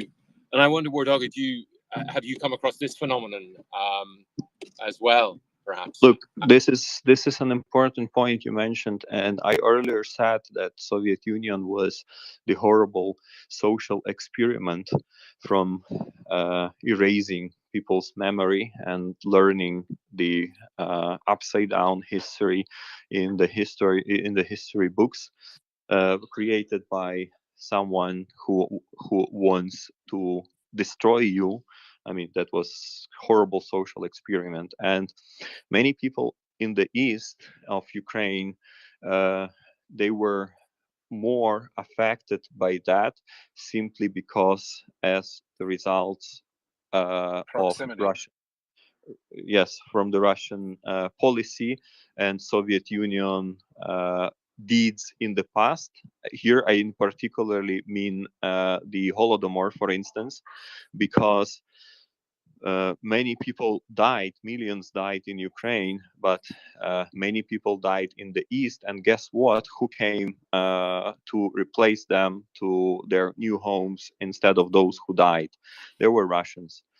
They came and replaced. So practically a part of the Soviet Union experiment, there were a lot of Russians coming to that lands, and simply they did not yet assimilate it fully.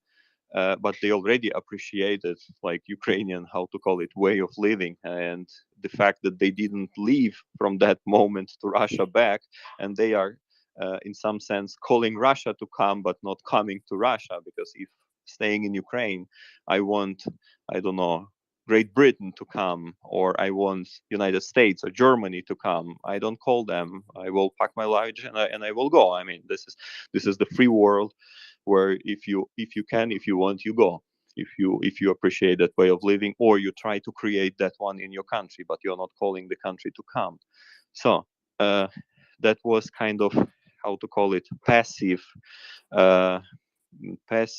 and average gray way of living, just asking for stability, some average salary to come, and you hardly work on the factory. Evening you have a beer, and that's the lifestyle unfortunately. And like even that, people who really didn't care, then in some sense they didn't understood the Maidan. In some sense they were not supporting Maidan. They understood, as you said, with the first bombs, what was the Maidan, because actually Russia has come, and they understood that Russia was there behind that pro-Russian government all of that time. And generation needs to change, most probably, still, to dismiss and to mitigate the results of the social experiment of the Soviet Union. But as simple as that, when the rocket is falling, like yesterday in Kiev, is not asking which language you speak. It does not ask which party you support. It doesn't ask what you've been doing in 2014 supporting Ukraine or being against the Maidan. It just simply falls and it changed your mind. It changed your mind in a way that you understand what brings Ruski Mir and what is all about, that the enemy has come to kill, and it was there not just 1 year, but for 10 and hundreds years, all the same. So same barbarians getting the technologies, but their mindset is still to humiliate you and to destroy. I hope that answers your question. Thank you. All right, I just want to give some context to our listeners. We had a pretty deep discussion between trolls here and War Doggo. People who aren't aware, Russia, as a colonial power, has subjugated many of the peoples that border the country. For hundreds of years, Ukrainians were subjugated by the Russians, and that included the degradation and the suppression of Ukrainian language and culture. It included the forcible integration of, for example, their national church into the Russian patriarchy, which was not always the case. And then let's just fast forward. I just want to make a point as well. Usually, when countries and people endure horrible and horrific leadership, such as Tsarist Russia, probably one of the most brutal, feudal monarchies in the history of mankind, much more similar not to European monarchies in the 16, 17, 1800s, but more similar to, ancient kingdoms such as Babylonia and Acadia, just the way the czars conducted themselves and the way they treated their citizens and their subjects, or their serfs rather, which are pretty much the modern equivalent of a slave. They went from a horrible system to a worse system, I would argue. So War Doggo talks about the failed social experiment of the Soviet Union. Can you imagine a people saying, we are so unhappy with how bad things are, we're going to go for worse? Well, that's what the Russians did. And the Soviet Union is possibly the worst collection of horrible ideas and horrible practices put together. And because of the critical mass of just how many people they had, they were able to maintain a state for 70 years, and it fell apart.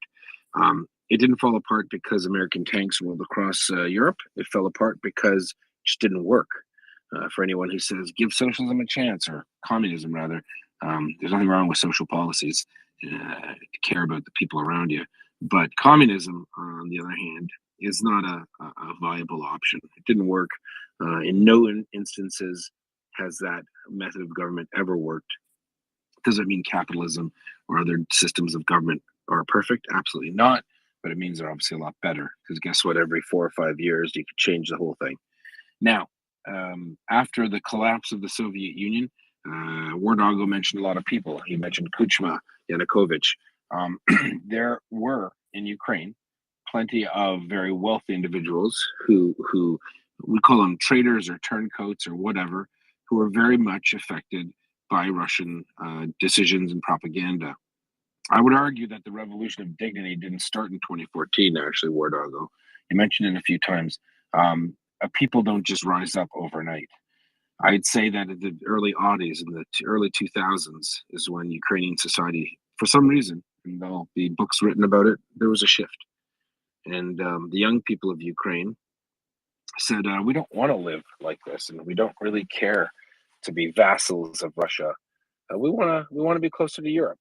We share those values. We're not perfect, but we have a lot to clean up. We have corruption. We have systems of government procedures that have to change. So therein began a process where there was a paradigm shift. However, people with a lot of money invested in Ukraine, whether they be Russians or Ukrainian traders who are used to the Russian system, didn't want to let that go.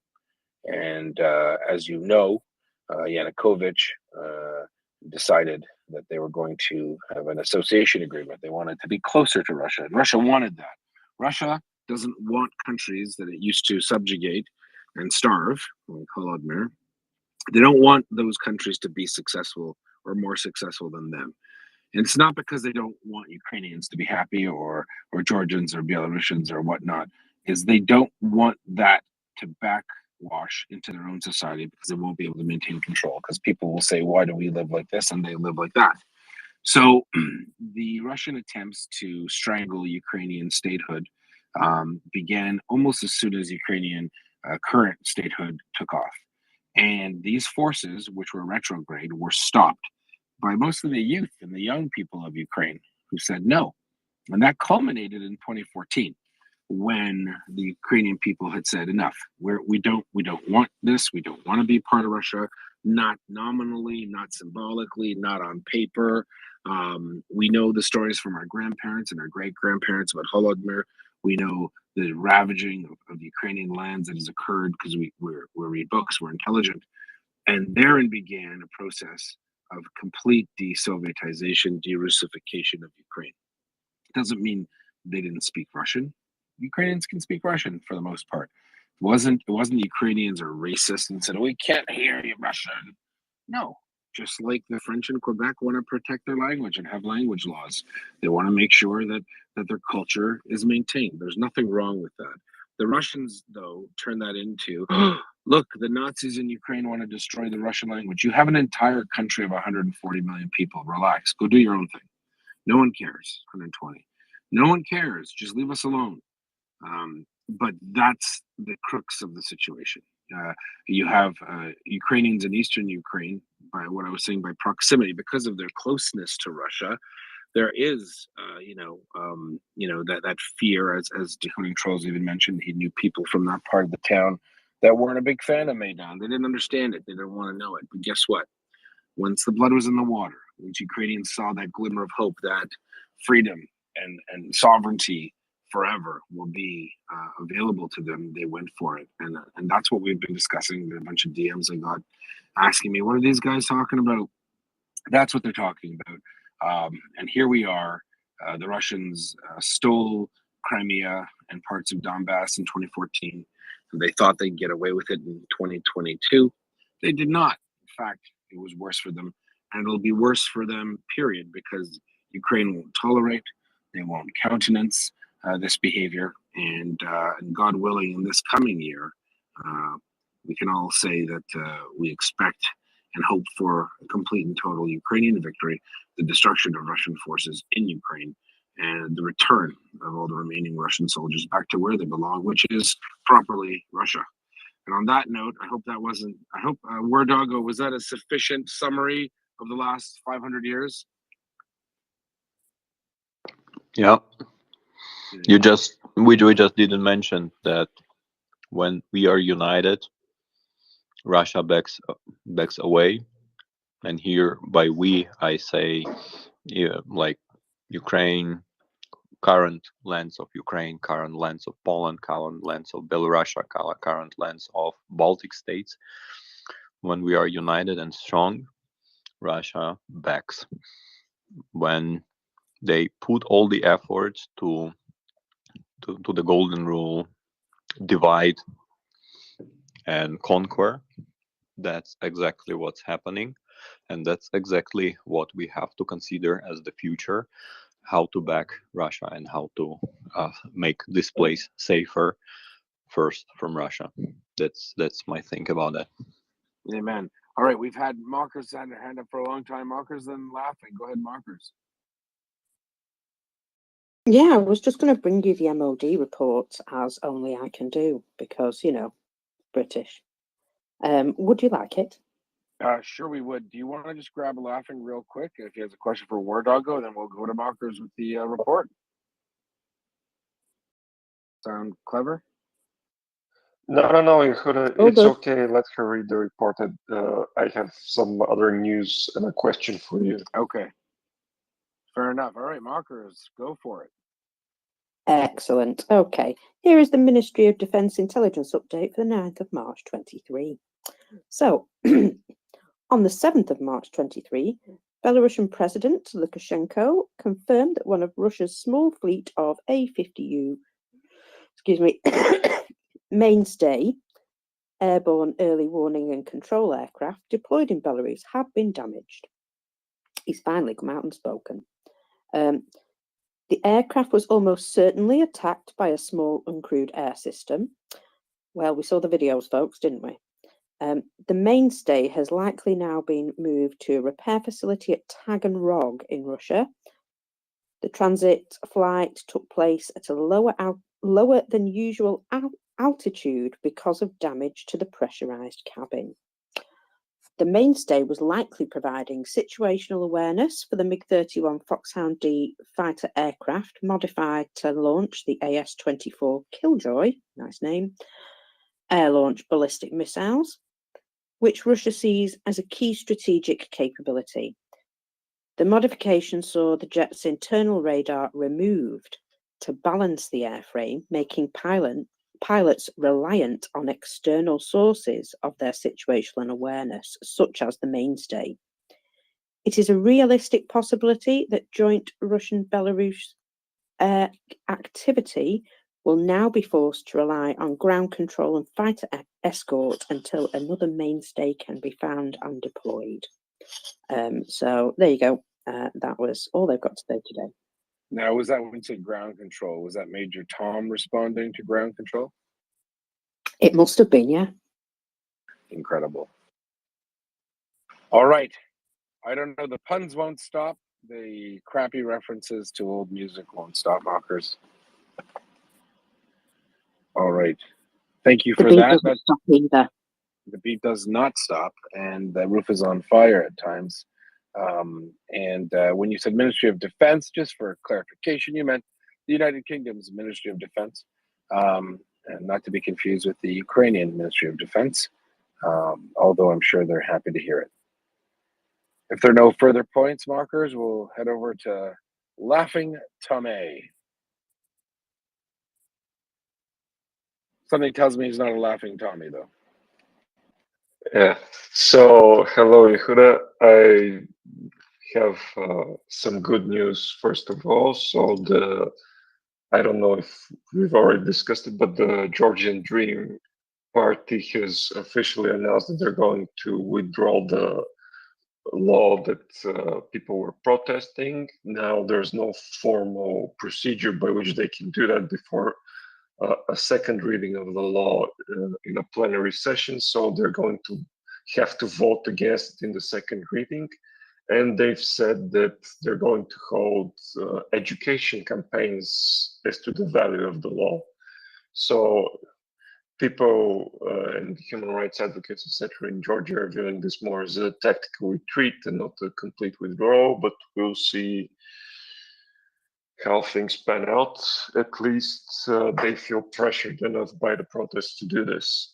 And as a side note on that, yes, of course. And as a side note on that, Tolstoy and other Russian luminaries are already posting crap like "Till the Last Georgian" and so on, which I find entertaining to no end. But I have a question for you, actually, because before you go to the question, just yes, we did discuss it. The Georgian government, who some have accused to be closely linked to Russia, have backed down somewhat. They also have claimed that the Russian law that was translated into Georgian and tabled as a law is not in fact a Russian law. Don't get confused. It's written in Georgian, but it's almost word for word. So listen, it's a victory for sure of sorts. How it pans out, yes, they do want to quote unquote table this topic in the public through quote unquote education campaigns. It sounds a bit propagandistic, but okay. I think it's still dead in the water, Tommy. I'm not going to lie. I think this is just a way to save face. And it brings me great joy that people that block me, like Tolstoy or strange people like that, are now using the to the last Georgian. How about this? How about Putin is losing Russia to the last Russian? Does that not make more sense? Yeah, it kind of does. I know they for the being the world's second superpower as they portray themselves, they sure get scared by a lot of stuff. Anyway, I wanted to ask you. There was a statement, and you've probably been asked about this, but you tend to be on at a different time than I'm awake. So I just wanted to ask you because you used to mention when earlier, I think months ago now, that the battlefield in front of Bakhmut is basically hard to resupply, and the only resupply route really is the road that goes From east which to side? west from Pervomaisk. Okay, so they're on the Russian side. Yeah, so and now I think it was yesterday or the day before, the little Mr. Prigozhin was talking about Ukraine building up battle groups in Konstantinivka, Kramatorsk, Slovyansk, and Siversk. And you Yep. were talking about how, yeah, you were talking about how the forces that are currently in front of Bakhmut, if you're looking out to the east, could be cut off from the back and encircled by a strong attack from the north. Do you think that might still be a viable plan for the Ukrainians at this point, or is there a battlefield development that would interfere with that? So if we're gonna just dive into Bakhmut, I don't have a problem with that. So here's the situation. A lot of people make a lot of hay about Bakhmut. I don't like doing that. I never did. I didn't like it 4 months ago, 5 months ago, yesterday. Bakhmut is not some military stronghold where once a person controls it, it's game over. It just isn't. Just look at a topographical map on Google Maps of Bakhmut. Look to the west, look to the northwest, look to the road. There's only one road going up to Slovyansk and Kramatorsk. It's a canalized road. It means to the sides of it are forests or fields that can't be traversed because it's too muddy, and it'd be too muddy for 4 months. Has to be into the summer if it was to dry out. So it means that if the Russians did have Bakhmut, then they would have to wait, because if they were to try to advance on that MSR, that main supply or service route, they would be destroyed quite quickly. And as the Russians don't have any ability to exploit advantages, in other words, they, like they did in Lysychansk, they can't move forward. They get tired, when they lose 10,000, or in Severodonetsk lost 5,000 men, 200 tanks, 24 helicopters, attack helicopters. I don't even think they have them anymore. When they do all of that, they just don't have the power, or the combat power, to push through. Now, the Ukrainians are the exact opposite. As you saw in Kharkiv and Kherson, they have the ability to take a win and then exploit that advantage. So hit the enemy when they're on their back pedal, hit them when they're down. The Russians can't do that. They just don't. They're not trained for it. They're very phasic. And they go, "We've got it. Let's go." Okay, stop. Like, we don't know what we're doing. We don't have enough troops. We don't have equipment. We have no supplies. They can't move forward again, right? So when it comes to Bakhmut, again, people talk about the strength of the Russian military. I think it is really overblown, right? Their ability to do things is very, very limited. But the Ukrainians have continuously met Russian forces in Bakhmut. There is the route, the 0504, 0504, the 504. It's a small road. It is being interdicted by Russian artillery. However, That's an interesting situation in my mind because it shows the Ukrainians are they're assuming a lot of risk. So those Ukrainian commanders are saying, yep, it's not the best situation, but we can maintain it and control it. And personally, yeah, Prigozhin, who usually lies, is telling the truth when he says the Russians are in a very difficult situation in Bakhmut. They're running low on everything. And he's already preparing his excuse. He's already preparing his defense of why they're going to lose in that area. However, I don't think the Ukrainians will conduct counter moves. I don't think. One second.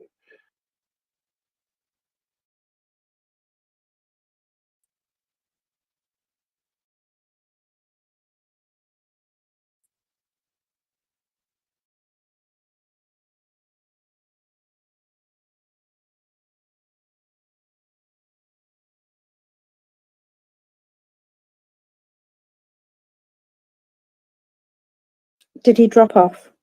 He dropped off. Will, are you there?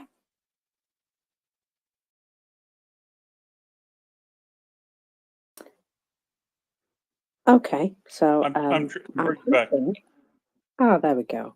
I'm hoping that people can hear me.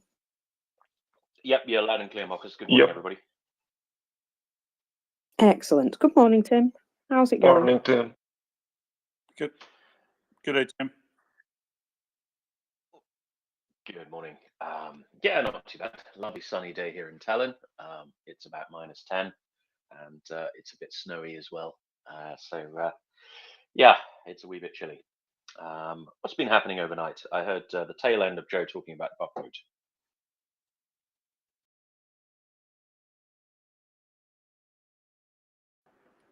Will, have you yes, been issues with the mic? I'm not, but I think Yehuda might have been or has a connection problem because it seems like he's dropped again. Yeah. Do you want to give Tim a quick overview of what's been happening with the missile attack then? Sure. Tim, it looks like overnight there have been 81 missiles fired of all different types around to basically almost every major city in Ukraine. Of those, particularly to note is they used the Shaheeds primarily in Zhytomyr and Lviv. I assume because they knew they hadn't probably ever attacked there much before, way out west. And four or eight of those were shot down before managed to reach some target, particularly a home in Lviv where there was 4 people killed, 4 adults. It looks like collapsed one whole building, little single story thing. And at least one cruise missile was fired over Moldovan territory again. And that was headed up north, I think, to Lviv, but maybe to Zhytomyr. We'll find out later. Particularly of note, in the other missiles used other places were Kinzhals were fired for the first time today. Those are the ones that can go up very fast and are capable of being nuclear armed, but they are incredibly fast, like Mach 12 or something like that. So of the 81 missiles fired, Zaluzhny said they included S-300s in ground attack mode again, obviously Kharkiv, KH-22s, calibers, and now Kinzhals, 8 Shaheeds only. 34 of 48 missiles were down by air defense, and 8 others failed to reach their targets. So missiles landed, attacks occurred in Odessa, in Mykolaiv, in Dnipro, in Kiev, in Kharkiv, in Sumy, in Poltava, in Zhytomyr, and Lviv. So those are the ones places we've heard about with damage so far. And I noted before that particularly down near Dnipro, where the Russians were able to also do so, they also fired conventional artillery into Dnipro after the missiles landed, I assume, to try to take out first responders. So a big missile night all over the place. And then the other particularly interesting news item that has just occurred is that the Georgia's ruling party, Georgian Dream, has announced early this morning that it will withdraw its draft bill on foreign agents as a result of the protests that have continued today. Thanks, Will. Will, can you hear me? Yes, sir. Yes, I can, Yehuda. Okay, great. Sorry about that. Yeah, no, I apologize. Do you want me to? Tommy's still there. I'll finish. Yeah, why don't you go back to go back to Bakhmut and finish off there. Yeah, because we know you dropped. Yeah, I know. Very strange. Gotta pay the phone bills, I guess. All right. So as I was saying, so the Ukrainians, have options in Bakhmut. Will they conduct counter moves? Is what I was saying. I don't think they will. As I said, I've believed from the beginning, just because of the overall success of Ukrainian forces. Because you got to remember, we don't know Ukrainian losses. However, whatever Ukrainian losses are, 40,000 Russians have died east of Bakhmut. That's 4 small division sizes of Russian army personnel who have been liquidated there, or destroyed, I should say. And that's a huge win for Ukraine. I can guarantee the Ukrainians have not lost 40,000 troops in Bakhmut, nowhere near that. But for every time the Russians commit these hara-kiri, crazy, suicide attacks on Ukrainian positions, that's 1 or 1,000 less Russians who could be raping and murdering children in other parts of Ukraine. So people ask, why do the Ukrainians not advance? Well, why would they? Look at a map. Look at a map. Ukrainians will hold them there. It's roughly the center of the country in the east, and as they hold them, they're hitting the Russians with a left and a right, north and the south, and so the fact that the Ukrainians can withdraw 2 kilometers to the west and do the same thing, and so the Russians get Bakhmut for now. So what? They've lost tens of thousands of men. It's crazy. It's not like tens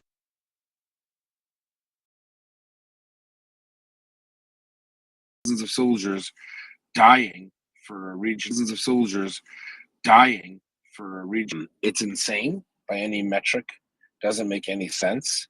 But the Russians want to keep doing it. So as long as the routes, the 504 route into Bakhmut is still under the nominal control of the Ukrainian armed forces, you're going to be fine. You're seeing the Ukrainians have conducted several counter moves, not past the environs of Bakhmut, but just enough to keep hitting the Russians.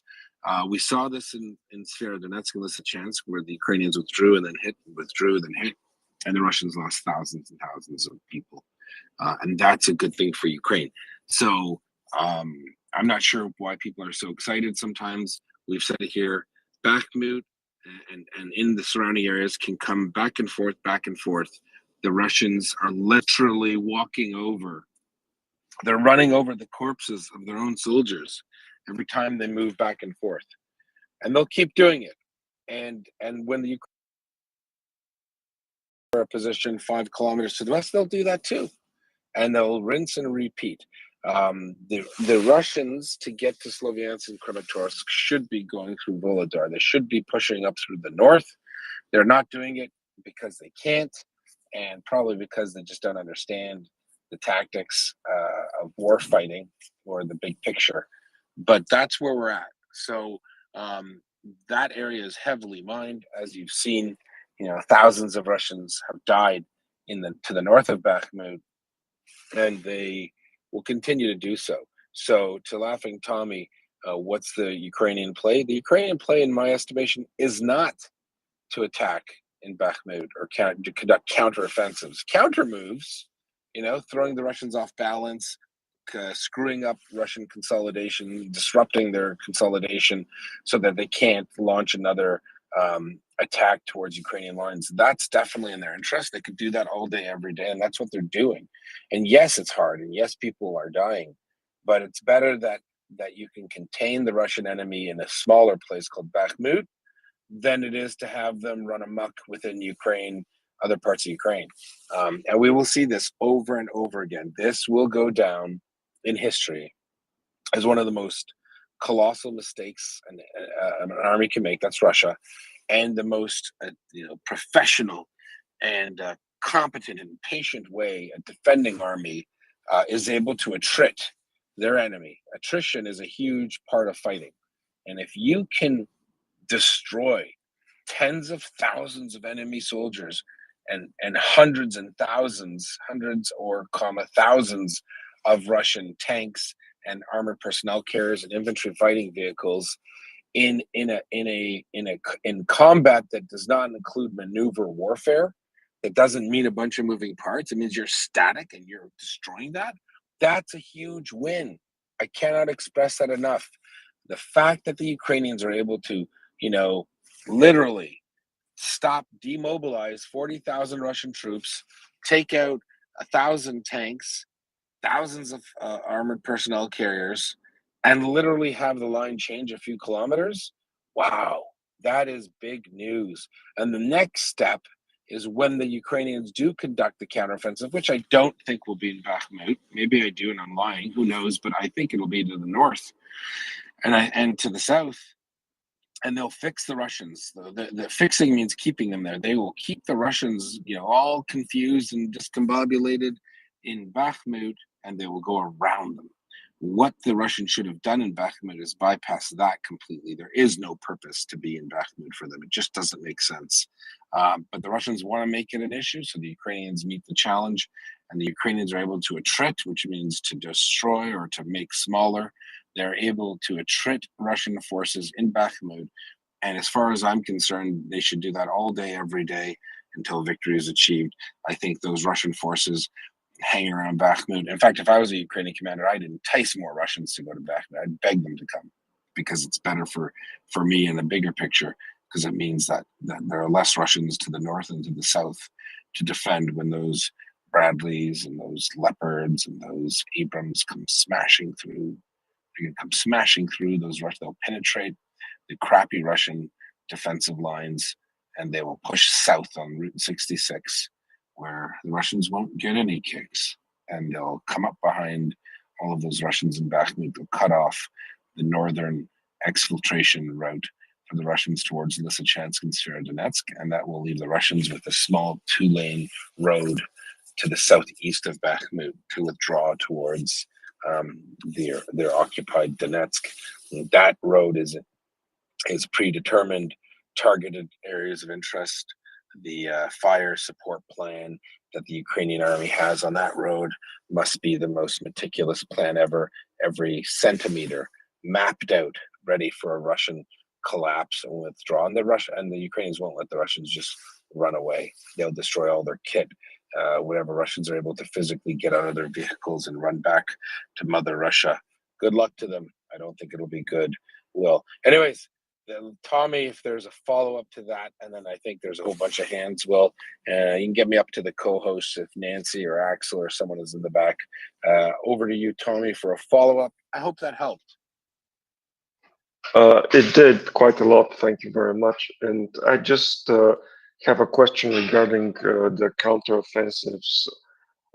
So I was looking, there is a beautiful map that somebody in the OSINT community made with satellite photos and positions of every known Russian fortification along the front line. And but it does not include fortifications that were built before, the old line of contact that was up to the February 24th last year. So I was thinking about a push from Vuhledar south towards Mariupol. And I'm wondering if the Russians would be able, in case the first line of defense along the battlefront, the current battlefront is breached, would they be able to relocate and man those old defenses, or would the Ukrainians be able to push all the way into the all the way to the 91, the internationally recognized border, so all the way down to Novoazovsk and Sedove and so on, so that they are able to threaten Taganrog directly with rocket artillery. All right, sorry. So you're saying, can the Ukrainians leapfrog down to Mariupol from Volodar? Is that what you're asking me? Can you just can you restate that question, please? I'm sorry. So basically, I'm pretty confident that they can. I'm asking if the Russians would be able to fall back from in an organized fashion, so that they can contain the Ukrainians. No. Yeah, that's the one thing the Russians are really bad at. So our friend Colonel Spencer, urban warfare specialist, made a comment about the only thing he saw the Russians do properly in terms of military doctrine, as we've been trained in the West in staff colleges to understand, is the withdrawal they conducted in and around Kyiv. They used artillery properly in the sense that did final calls for protective fire. What they did was they launched artillery, they fired artillery at Ukrainian actual military positions in and around Kyiv, and also civilian infrastructure to confuse and obviously commit war crimes. And they were able to get out of town pretty quick, right? Now that was relatively simple because the war was just in its infancy, and so.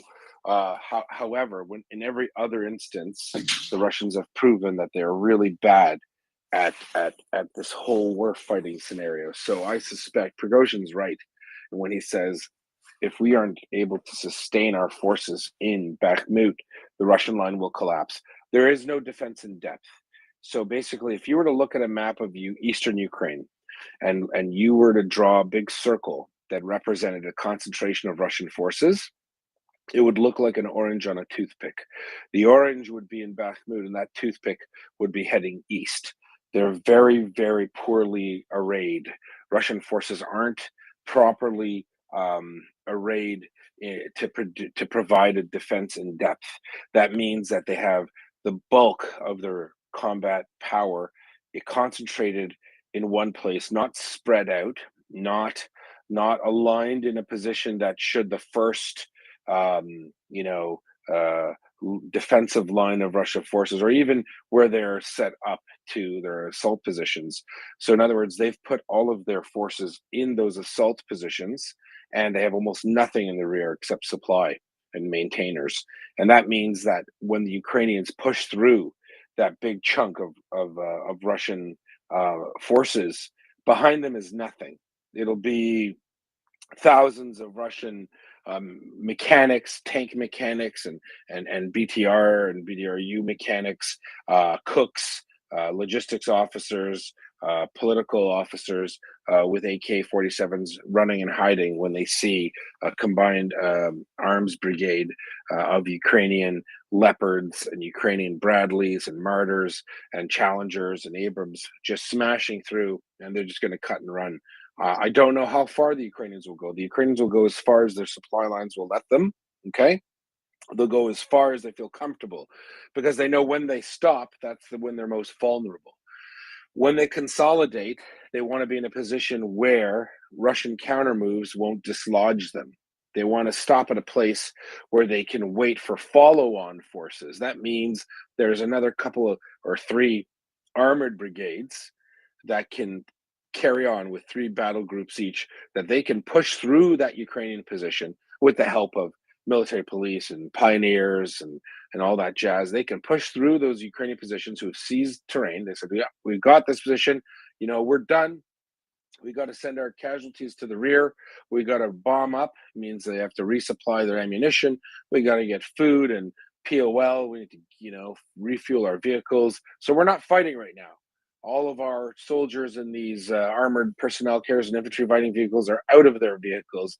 They're in trenches that we just dug, and we're waiting for the Russians to try to hit us. And while we're waiting for the Russians to try to hit us, we have 3 fresh brigades, 9 battle groups that are going to come through our lines and just say, hello, Russia, we're here, and then push through. So it's not a matter of desire. It's a matter of, what's prudent and the capabilities. And if that tactical bound isn't 20 kilometers, it's 100, which would be crazy, but it's possible. You could see Ukrainian forces push through. So let's say it's in 3 months now, and you have the Russians still dying in the Bakhmut area, which I suspect they will be. And then you have Ukrainian really switched on combined arms brigades set up, ready to go, and they break through the Russian lines. I think Prigozhin's right. It'll collapse the Russian front. And then at that point, you'll see Ukrainians going really deep. I don't think within the first 50 kilometers of Russian defenses there that there's anything behind them. So they could probably destroy, once the Ukrainians destroy those Russian positions, I think the pathway right to the border is clear. In fact, it's probably clear all the way to Rostov-on-Don. But as you know, the Ukrainians aren't in this for territorial gain in Russia. However, I don't see any reasonable possibility for Russian forces to stop any Ukrainian modern, maneuver warfare units pushing through. The Ukrainians know, and that's why they're waiting. The Ukrainians aren't pushing through yet. They don't want to do this with T-72s and T-80s captured from Russia. They want to do it with Leopards. They want to do it with Bradleys. They want to do it with Abrams and Challengers. They want to push through when they know that they've got that one shot to stop the Russians completely. This is all coming down to the wire. It's not a boxing match for 10 rounds. It's going to be a boxing match for 1 round, and I think we'll see that quite shortly. Anyways, hope that answers your question. It does. Thank you very much. Very welcome. I think international was up, and I'm curious, is it an international news? It's the INN. Sounds like something from a movie. You want to go to him first, or was it Boyar? I don't know. It was Boyar. Okay, let's go to Boyar. And our new friend can wait till Boyar. Boyar, the mic is yours. Hi, David. Is it my turn to ask a question? Yes, it is. And you're not the guy from Tom Hanks's movie from like the Angels and Demons, are you? A little bit of that and a little bit of Tom Hanks and Castaway, I would say. But anyway, my question is, we've been talking about this coming Russian offensive for a while, and my gut feeling tells me, you know what? That offensive has petered out. What do you guys think? Thank you. Some might say it's Boyared out. Yeah, so the Russian offensive did attempt. They certainly. So for those who are asking, the Russians did attempt their offensive. It didn't work because they're kind of crap. I'm not going to lie to you, as Tim would say. And that's actually a military term, kind of crap. They really don't know what they're doing. And for those who are wondering, yeah, if you're waiting for the big Russian offensive, you already missed it. Like Halley's Comet, you hear Halley's Comet's coming. Oh, where is it? It already went by. It's done. And that's what happened. So that's why Prigozhin is so sad. He's so sad. Sad he can't get any more rapists out of jail or pedophiles. It sucks to be you. I know, said Cicero. And that was in Latin. All right. Thanks, Boyar. Let's go to INN, International News Network. I want to hear from you. Good morning, and God bless everybody here. Thank you. You too. Thank you. What we do at International News Network is we run a 24-hour live stream where we get pre-recorded shows from people like yourself, and we air them across to really a huge audience. We also have Facebook and Twitter and Telegram. Why are your tweets protected? Are you do you say controversial things or anything? Well, to be honest, everything that we push out is really faith-based and evidence-based stuff, but there's also, as I'm sure will know, lots of trolls and and weird people online. Not everybody is who they say they are, basically. Yeah, no Right? projection there. So So when yeah. you say faith-based and would you say faith-based and evidence-based, some might argue that those never the twain shall meet. Well, again, faith is, to me, is very important, and this is what the Western civilizations used to be built on. And if you look at how crazy things are in this day and age, it's because the faith has gone. Well, there is still people who definitely believe in the faith, but the people who are the leaders of the world, they don't have any faith. They do the most horrible things to their own people, and they have no emotion. I mean, these people are clearly not elected by anybody or the people, but more selected by the people who pay them money. So this is where we are. What people do you think pay them the money? I'm just curious. Is there a particular group? Well, I mean, you can start from the World Economic Forum. You can start with the Bilderberg Group, the Trilateral Commission. I mean, the list is quite long, I heard someone say the Yakuza are involved in that. Is that true? I wouldn't know, but all I can say to you is definitely not the people. The people don't want the things that the leaders are doing. Does anybody really want this war with Ukraine and Russia? No. But who's funding the war? The West is funding it. To what gain? The Ukrainians are dying every day. And who's benefits from this? Can I jump in here, NATO, Yehuda? USA. Hold on. But Ukraine is not benefiting from this war, are they? No, I guess not. Well, I mean, some would argue that a free and independent country, free of colonialism and oppression, it's worth the price of admission. What do you say? Now, this is very interesting because I had an interview with, I believe, somebody who's quite high-ranking in the Ukrainian machine, and who's he that? was saying, Can you share with us or no? And he was saying, the interview is on my Twitter, and it's also on Rumble. Well, I can't see it because you're. That's fine. Well, follow me, and then you'll be able to see it. I can send it to you. It's not a problem. I mean, all the stuff that we do is published. It's published for the world to see. As I say, we broadcast in 24 hours a day. Are you in the United Kingdom, sir? So I'm in Europe. Yes, I am. Okay. Well, right. It's not so Europe so just to go to what you said. The reason right? why, the reason why I ask is I ask you a question. You know World War II, right? You remember the Battle of Britain, right? Yes. Now, do you think that if Churchill said, you know what, we don't want this war anymore, let's all speak German, how good were German?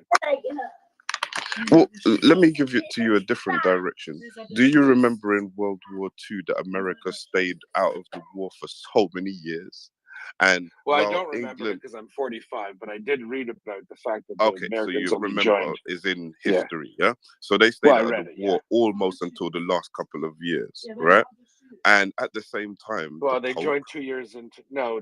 Like they joined after Pearl Harbor, so they were in the war for 4 years, 4.5 years. But go on, yeah. All right. So they joined a few years after it started, as I said. And the situation was that, for instance, you had the Pope was blessing the Allies and also blessing Hitler. So it was a situation where, the Pope wanted to stay neutral. He didn't know who was going to win the battle. So he wanted to edge his bets, should you say. He hedged his bets on any side to win. And if you know some of the atrocities that took place even after World War II, England continued bombing Germany for another 3-4 months, even though they surrendered. Did you know that? Really? Oh, yes, in the history books. This is absolute shite. Oh, you're not a papist, I assume. A who? Papist? Oh, I don't believe in religion. I'm a man of faith. I believe in the actual book and the teachings, and I believe most people should do that. The Bible, of course. But the Hebrew Bible, you mean? So you're a Jew. Well, you see, now this is another interesting subject because currently I'm studying the Hebrew Bible, but I actually, I'm happy with my King James Bible. I wouldn't be. Well, again, this is again another source of people trying to find a way to run away from faith.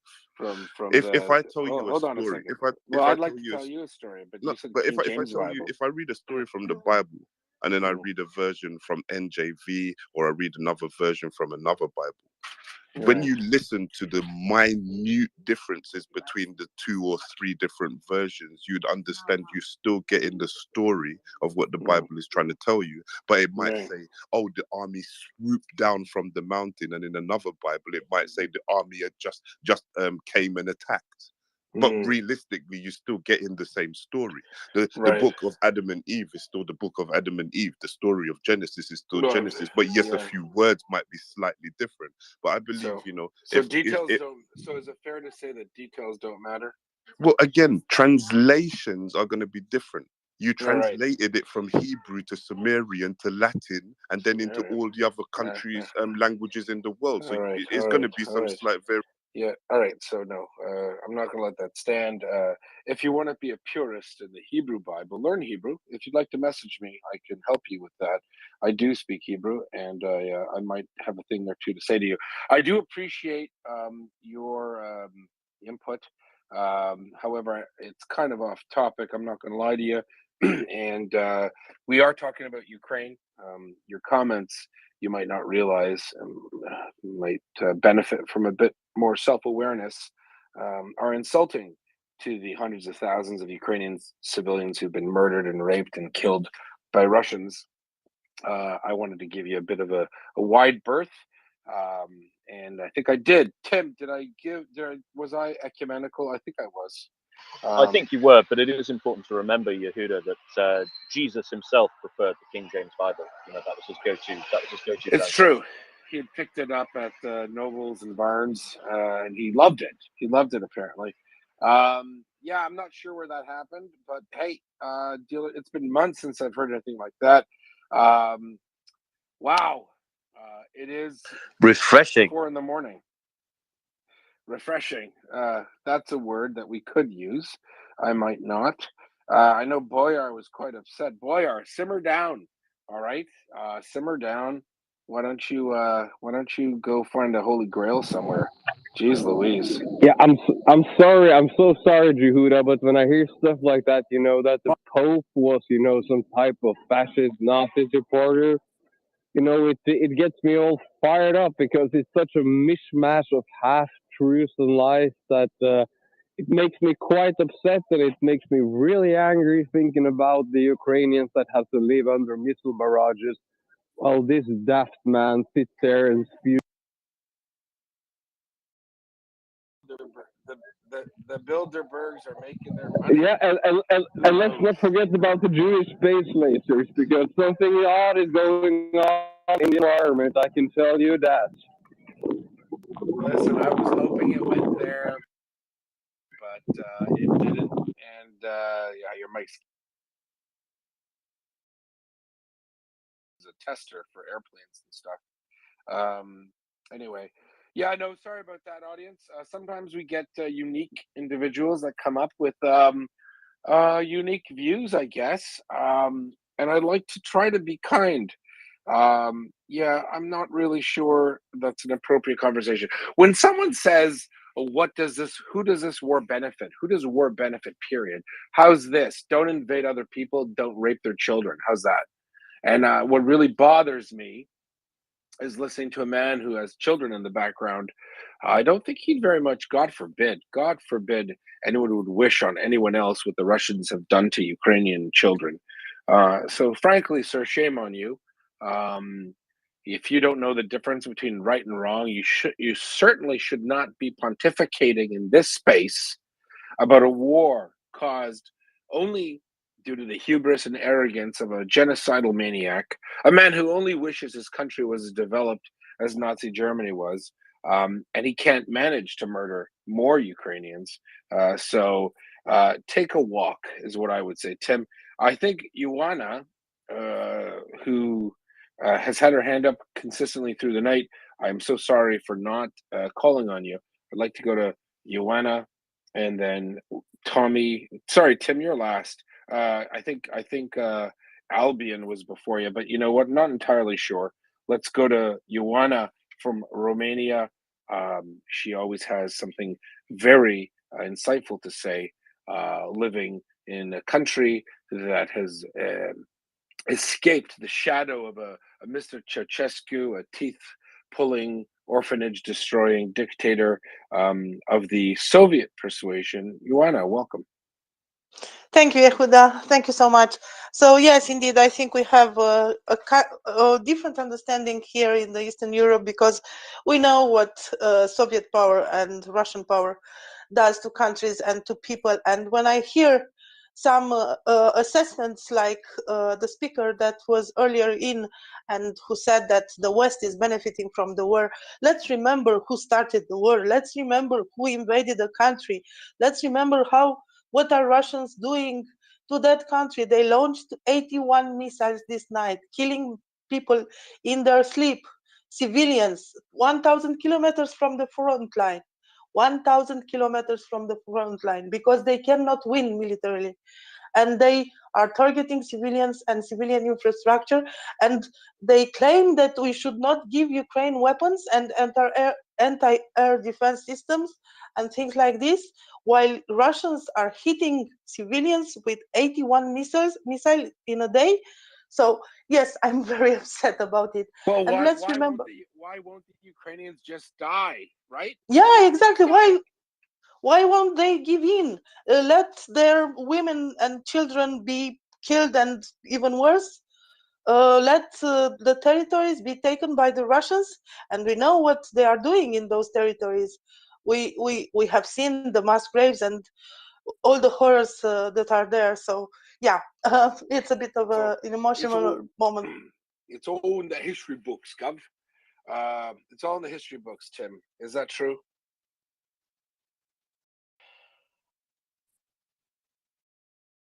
Sorry, I'll stop. I'm being sorry. Yeah. Talking to a muted mic. As we know from the history books, the Royal Air Force kept bombing Germany well into the 1970s. Sorry. With It love. happened. From the UK with love. All right, I'm being a jerk. I'm sorry. Listen, I just don't know. I can't understand. The man has fingers and he has a type keyboard and a computer. He could Google it. I'm afraid he could Google it. On that note, I think there's laughing Thomas, not a doubting Thomas, because he certainly doesn't doubt what we do here. Thomas, over to you, then to Albion. Go ahead. Fuck. Thank you, Yehuda. I very much appreciate when you let an idiot like that do a set. I was crying laughing. But I wanted to ask you, in the same vein of perhaps military analysis, because you were saying how the Russians lack the ability to move and so on, but if you've seen a video from Mr. Prigozhin yesterday, who was reporting on his many successes around Bakhmut, he also was saying that the Ukrainians still haven't encountered a well-prepared and well-trained Russian and equipped Russian army. So apparently they have a secret army in the wings. So I wanted to get your opinion on that. Sure. Secret army. It's not a secret. It's tens and tens of thousands of Ukrainians have been trained in Europe in a place called Wiesbaden and Grafenwehr. Words I don't like saying because they sound German, Tim. Sorry, Axel. And but guess what? They're doing the business over there. They're really doing the business. In Poland, Canadian troops, Leopard, Captain, I forget her name, but she's a superstar, Lord Strathcona's horse. Apparently the man liked horses and he made his own regiment. And she's training Ukrainians. And there's a CBC article on how super duper awesome the Ukrainians are at learning how to use these leopards. I bet you know what they've been doing, Tim? They've been going on Google and learning about the leopard, things that I think our friend from the UK who thinks that Ukrainians should roll over and die should learn. He could learn from, because those Ukrainian tankers are doing the same thing. There's a lot of open source information. I'd like to know what vehicle I'd be getting into if I dared get into a vehicle. As you know, the infantry is the only way to go. The sharp, how does it go, Tim? You wouldn't know because you're not infantry, but I think it's infantry is the sharp point of the sword. All other trades exist to support the infantry, and that's the way I like it. All right, over to Angry Albion. Please don't use the F-bomb again, or I'll be quite cross with you. Over to you, Albion. Me, I don't recall ever using an F-bomb, but if I did, I You apologize. did. You did. You went F because you weren't next. So let's not do that. This is a PG That was space. just F. That was just F. Anyway, Yehuda, thank you. I only came in on the tail end of that curious intervention by whoever it was in the UK who says he's in Europe. I was just going to quickly say that I was on the verge of invoking NAFO Article 5 tanky alert, but it occurred to me that he probably wouldn't understand it if he were bonked. So that's all I had to say. That is fair. Sometimes a proverbial metaphorical bonking is in order. And today might be one of those days. He's not with us anymore. I don't want to torch, although I do enjoy it. I won't lie to you. I mean, especially as I like to think our family is one of faith. I rarely use faith and evidence-based reasoning in the same sentence because, frankly, I don't want people like Tim to laugh at me. All right. Thank you for that. Cheers. There's nothing wrong with faith as long as you know its place. It's in your heart, not in a public discourse about a military genocide and invasion. Timothy, Tim, go ahead. Sorry, follow up from you, Albion. If I might take issue with that. Fair enough. But being an Orthodox Christian and very, very profoundly opposed to the heresy and the apostasy of the so-called patriarch of the Russian Orthodox Church, who enthusiastically embraces this genocide in a manner that is entirely unchristian. But I would argue that faith should very much be at the center of what we're involved in here. But that's for another discussion. It is, and I'll be honest. As a person, as you might recall, might be of faith. You know, one of my ancestors is, frankly, technically your god, and that's fine, and I appreciate it. I don't like to bring faith into the equation for the simple fact that in the geopolitical realm, I don't think faith has anything to do with it. I don't think that Mr. Putin is let's say, a decent Christian, if you know what I mean. And so, frankly, if he likes to dress up his genocide in Christianity, I think, although I'm not a Christian, I would not support his claims. So, therefore, I think it's the best route to disassociate the two because it's not relevant for the discussion, you see. I'm happy that people of faith all over the world have aligned towards supporting Ukraine in the right battle. And as you said, you're an Orthodox Christian. Your accent gave it away immediately. However, this isn't about faith. We know that there's nothing very Christian of the actions of the Soviet/Russian/Putin-esque regime. I agree with you, and you touched on a very important point that millions of people around the world, because of their faith, are deeply committed to the Ukrainian cause. So faith does play a role. But I agree with you that Vladimir Putin is a false Christian. He's a fraud. Yep. He's a sinful fraud. Yeah, no, he's not a good guy. But I would say that I wouldn't say people of faith. I'd say any reasonable human being knows that what Russia's doing is a sin, not just to faith, but to humanity. And I think we can agree on that. Entirely, absolutely. Thank you, Anyway, Albion. have a nice day. You're a scholar and a gentleman. Thank you, sir. Over to Timothy Sennett, the man that proves over and over again Wales has talent. Go ahead, Tim. Thank you very much, Joe. Yeah, a very interesting segment indeed. I would add to that as our friend St. Paul said, I'm sure you're a big fan of St. Paul, faith is the substance of things hoped for and the evidence of things unseen. So I'm not sure. Is that in Greek? I'm just curious. It's in English, the language of our Lord. And I'm sure the I'm not sure our troll was entirely incorrect to elide those two from a Christian perspective. But anyway, I just wanted to add to Boyar's question about this mooted Russian offensive.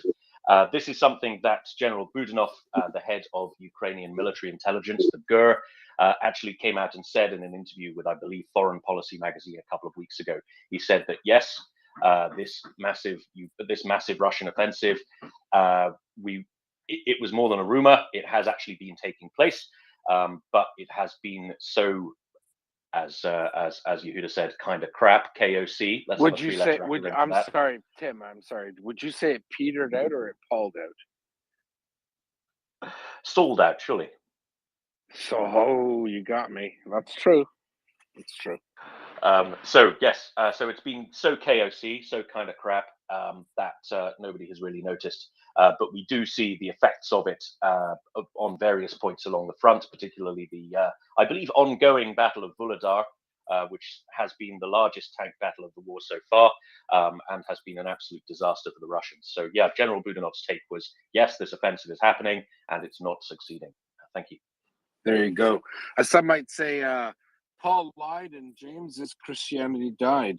That's a theological reference, but we'll talk about that another time, Tim, probably over a beer in Estonia. Fair enough. I can't wait. I can't wait. Oh my goodness. I had a Padre once say, I'm the most, well, whatever. We'll leave it alone. It had to do with Christian theology. Thanks everyone for being here. It's MriyaReport, 24 hours a day, 7 days a week. We've been speaking about the Russian invasion, the current one, of Ukraine, the genocide conducted by them since then. And we're not stopping. We're here to advocate, to increase awareness and understanding for the people of Ukraine, because they're truly the heroes in this story. They're the ones fighting Russian aggression and genocide, and we are here to continuously support them. So thank you for being here. Sometimes we get a troll or two, or I don't like saying the word troll. I like to say misguided individuals. I think that on balance, I like to look at people. I think we all like on this space to look at guests that come in who might be new in good faith until they prove otherwise. And when they do, as Andrea Bocelli says, it's time to say goodbye. This is still a space where we want to support the Ukrainian people. ATV, all-terrain vehicle, you have your hand up. Hey, Yehuda, it's great to hear your voice, and you're in super fine form, which is even better. I have an operational question, and then I just wanted to get your take on Avdiivka. The operational question, and I don't have the language, so apologies for that. I'll just use my layman's language, which I do have. When I looked at the Kharkiv offensive, it seemed to be, they talk about an iron fist. It almost seemed like a dagger that went through Balaklia. So it was quite narrow in scope and then widened out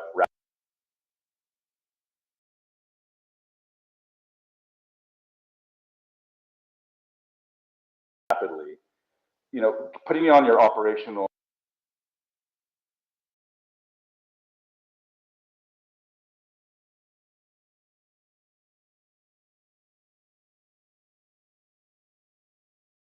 over a longer area, or is that impossible to answer? No, it's a good question. So for me, I'll be honest with you.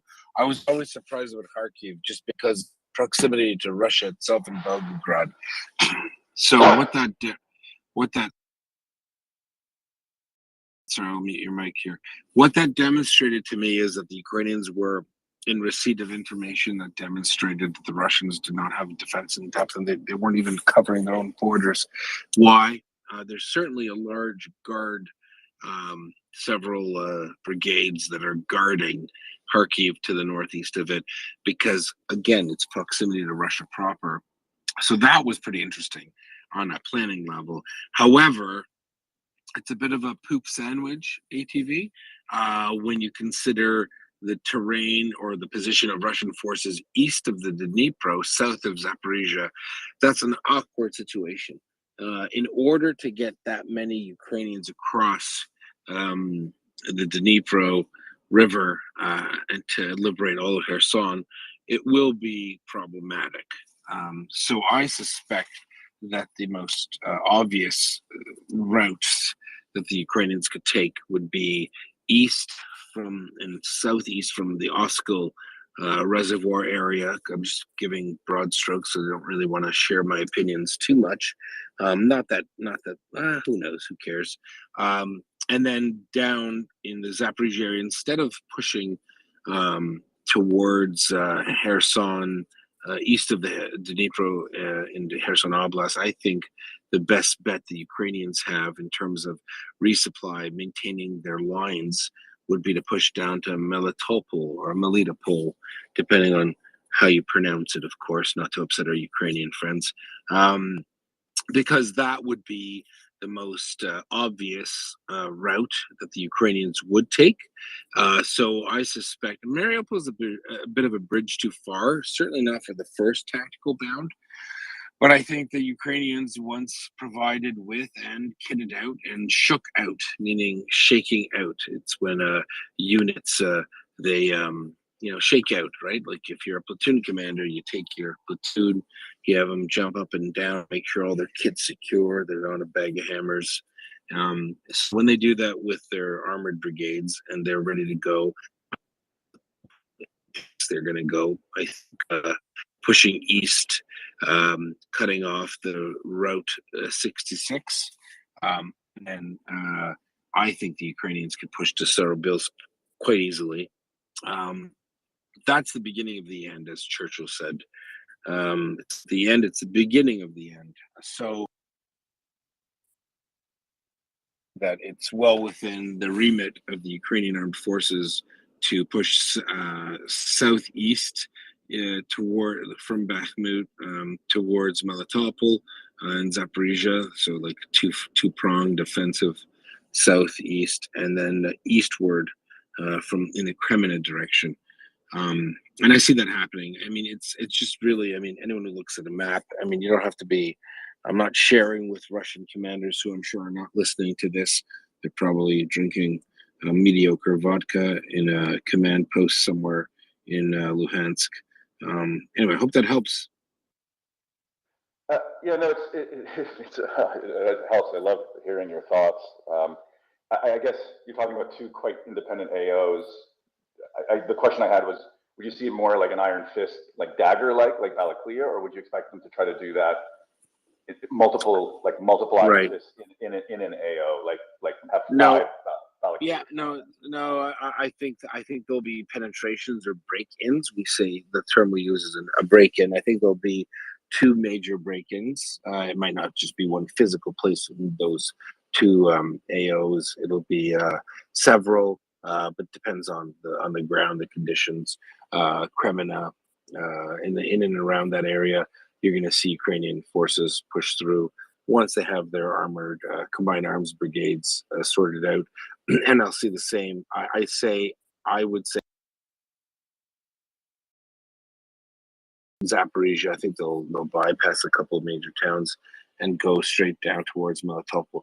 What that does in effect is cut off something like 10,000 square kilometers of Russians who occupy Kherson Oblast instead of Dnipro. It's just an easier go. It's better than trying to fight them in some kind of bridgehead across the Dnipro, which is a pretty crap situation for the Ukrainians if they were to try to do that. So I suspect the game would be that iron fist or a dagger. I'm not sure. I don't understand exactly what you're saying that way, but a penetration with engineers would involve a bridgehead and a force that crosses some kind of major obstacle, and they'll push through in those two respective areas. When I say areas, in those AOs, it doesn't matter. I mean, I don't know the ground personally. However, I would suspect that the Ukrainians have been conducting enabling operations in the north for sure for at least 2-3 months. That means they know where, in and around Kremina, they know where they'll attack, and then I think their main goal will be to interdict the Route 66.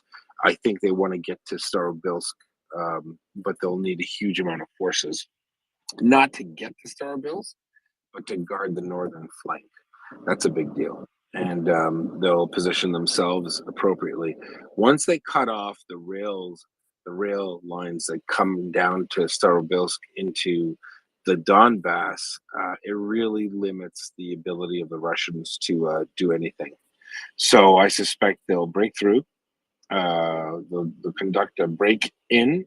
They'll penetrate, the terms we use at least in staff college. And but they need to have that critical mass. They need to have the forces that they need, and that involves several, I would say at least 3 brigades worth to do that. And then I suspect they'll do the same in and around Melitopol. So on that note, ATV, thank you so much, and I appreciate all the kind words. This is the 9th of March, 2023, and we're talking about on our MriyaReport, we're talking about Ukrainian defense of their country and the eventual liberation of all Ukrainian territory. ATV, a follow-up, or are you good to go? Yeah, I thank you. Very insightful and articulate. Avdiivka seems to be the sort of maybe next or another problem area. I don't know if you've been looking at it closely, if you have any thoughts on that. Thank you. I have not, to be honest with you, so I don't want to speak out of turn. Thank you very much, Yehuda. Thank you. Tim, I don't know if it's Tim or is it Brother Andrew, man of God. Tim, do you want to go first? This is not the end, or even the beginning of the end, though it is perhaps the end of the beginning. Sorry, I thought it'd be a good time for a Churchill impersonation. Yeah, that was good. I actually thought it was Churchill, frankly. It freaked me out. I thought you were taping it. God damn it. Well, Are you naked? interestingly, Drunk? No, I'm just kidding. I'm not drunk. It's a little too early. No, interestingly, Peter Sellers' impersonation of Churchill was actually banned.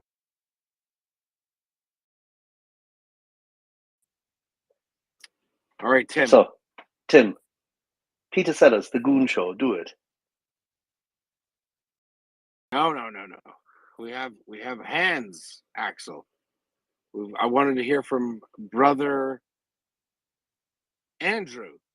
1 second though, first, before you do that. Would you just remove that last post from the nest, please, that shows old Russian losses trying to be passed off as Ukrainian losses? I don't Because see it's that. misleading. Who put it up there?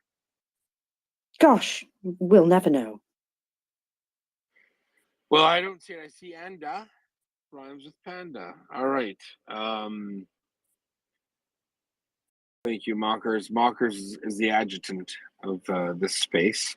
She brings down the whip of the CO as is required. All right. Thank you, Mockers. Brother Andrew, not to be confused with Sister Andrew. Go ahead. Call me either one. I'll be named for anything. I just want to shed some light on this whole situation.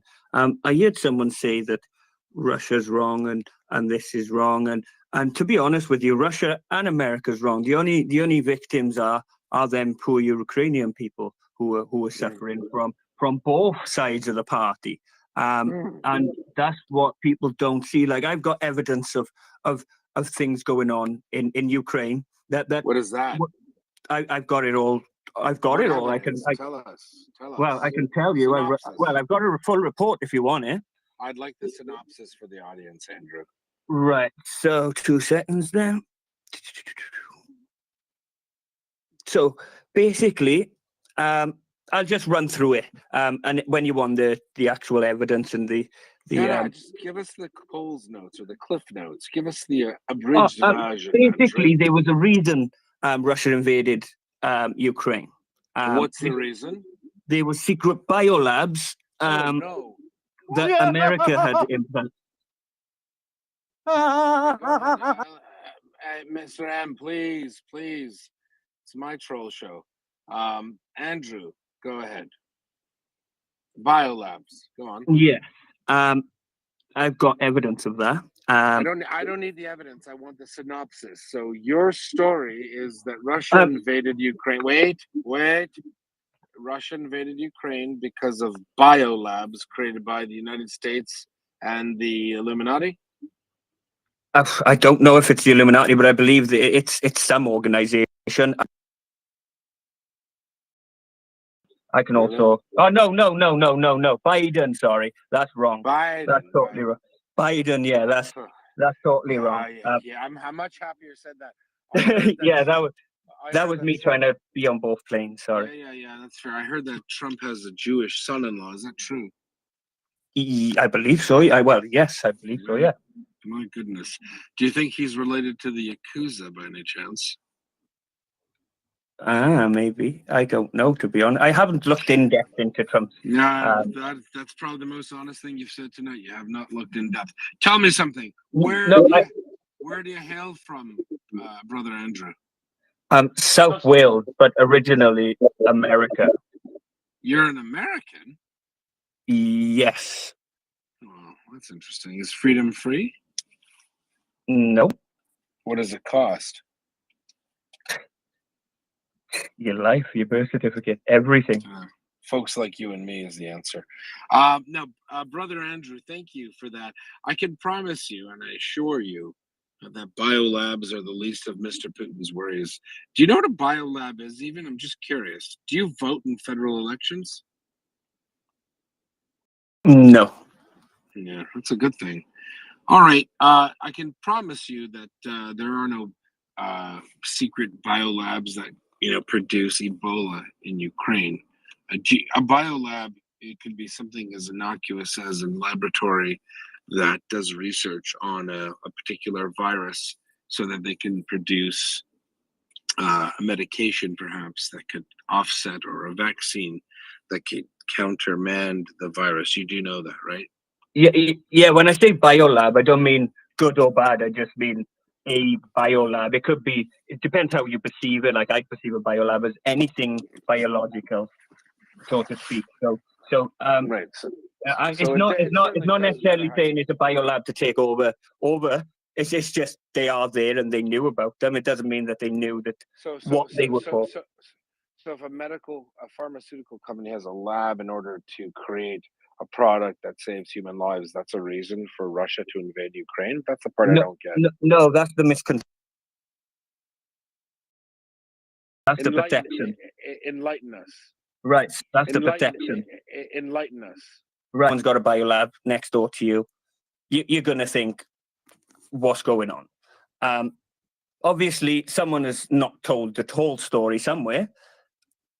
And that's what it all boils down to. Like, I can honestly, I know that hand on my heart that if Trump was president, it wouldn't have been. I'm so sorry, Yehuda. This guy. He's so Please get him out. Listen. All right, we have to be kind. I wanted to give it. I know. Listen, Andrew. I'll be honest with you.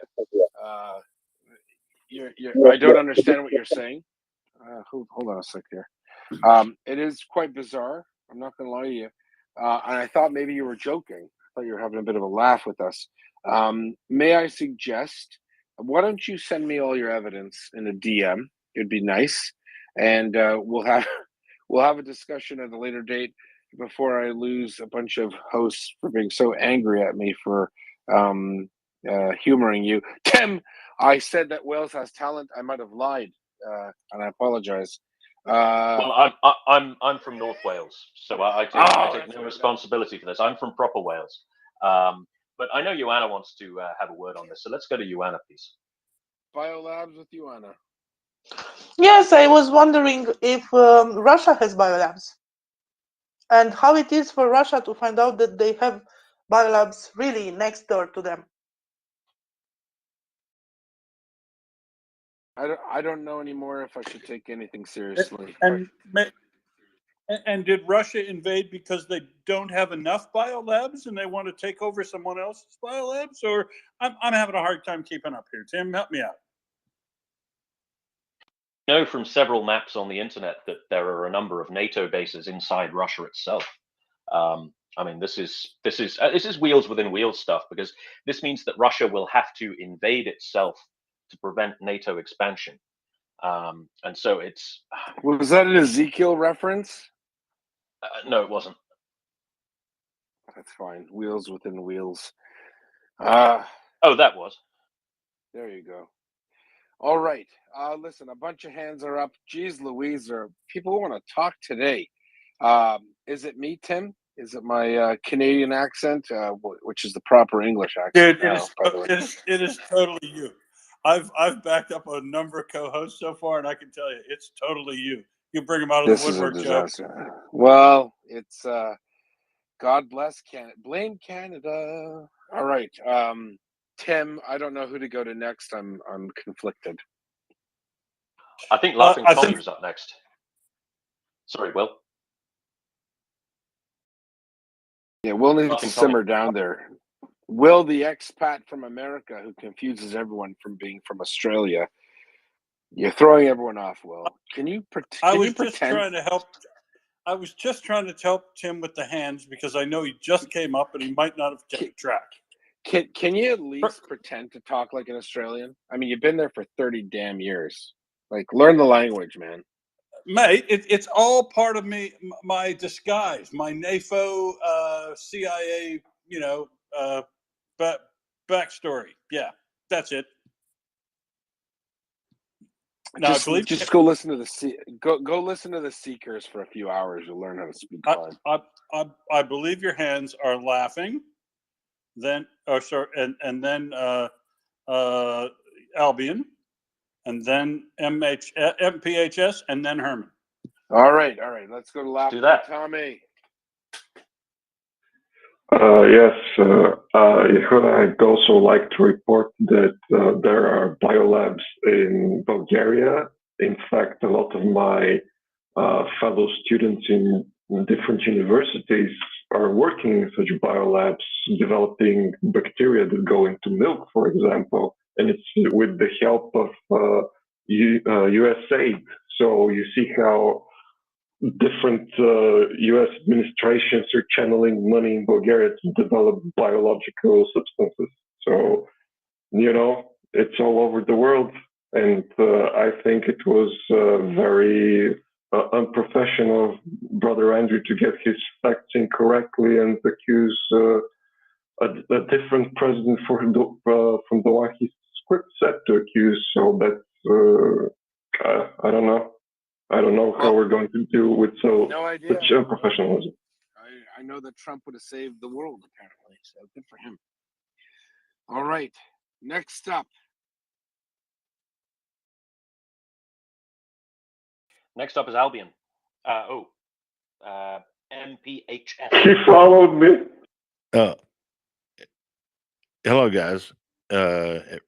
It's Memphis Mark is the MPHS, and actually, you've answered a lot of the questions that I had just by listening, and I just want to thank whoever's doing these spaces.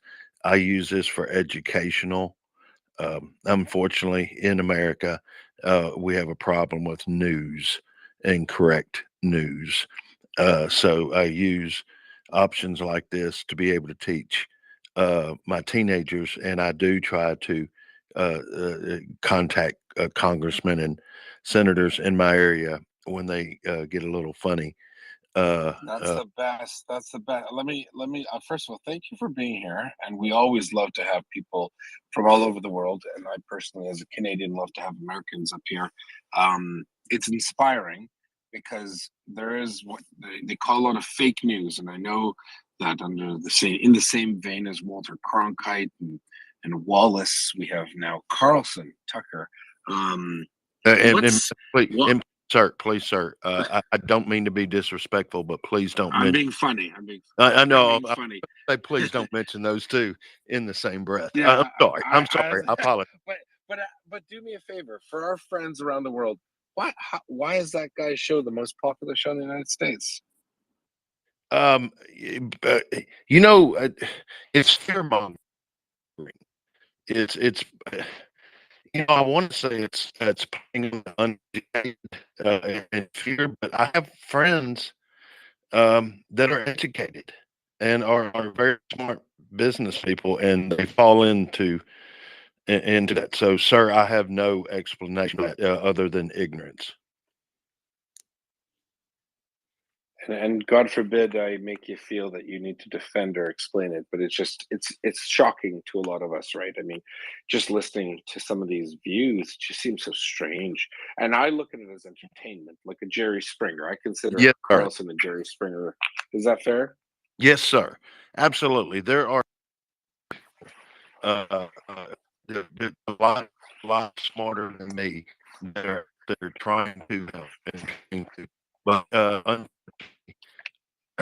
sometimes it feels like you have to have deflector shields on to tractors because we have a lot of problems locally.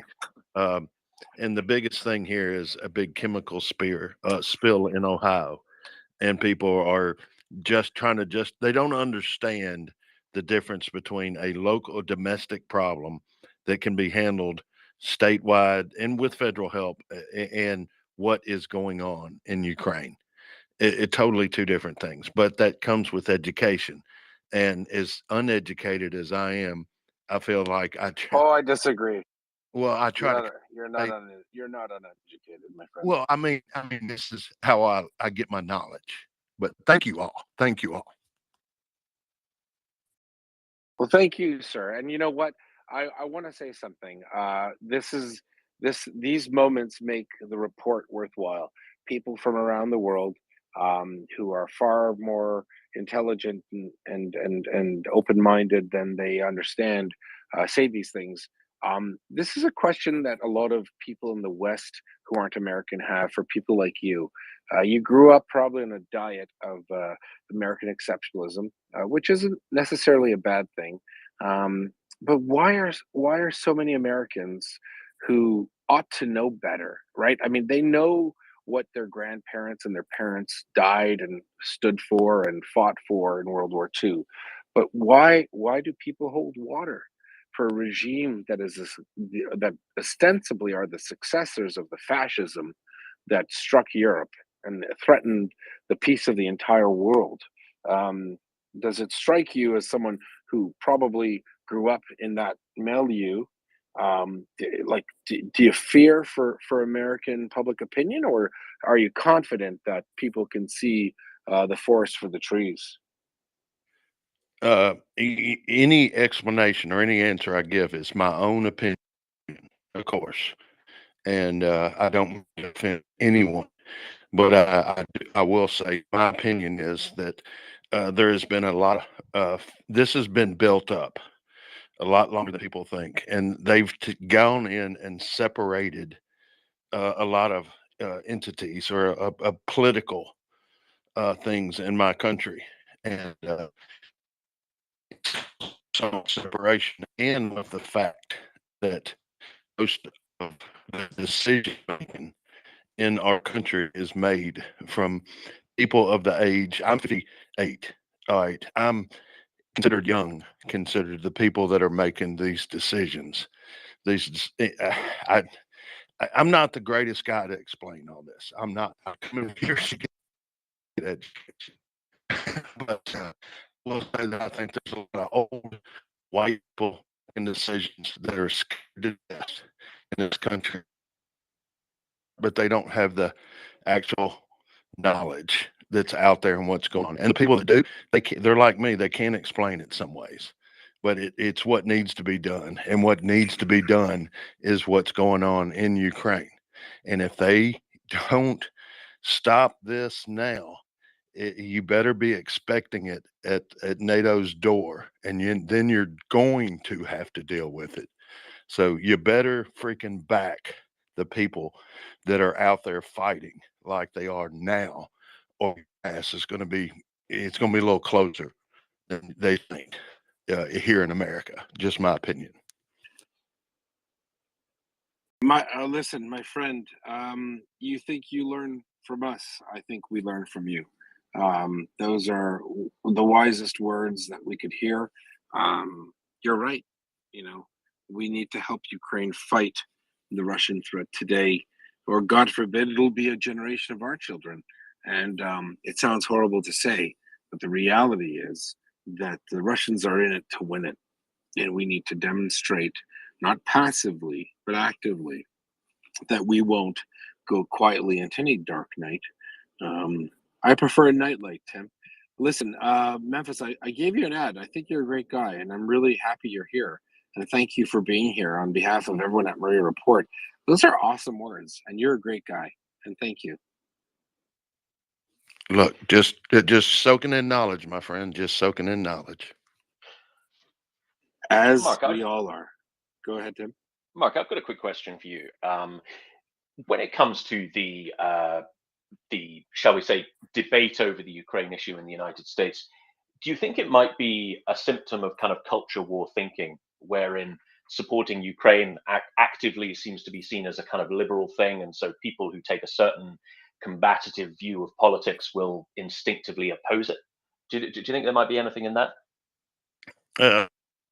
Sir, I don't mean to cuss in your space, but you're fucking right on. It's yes. That's where the lack of education and knowledge comes in, and that's where people need. You can't have a discussion in America without somebody getting mad. And when I grew up, on Sundays, I don't mean to branch off, but on Sundays, I got to say this to make my point. On Sundays, it was a family deal. I saw my elders argue over politics. When it came time for dinner, they shut up. That was the end of it. That's what's lacking. Everybody's got an opinion, don't have the knowledge about what they're saying. Bad part of the internet.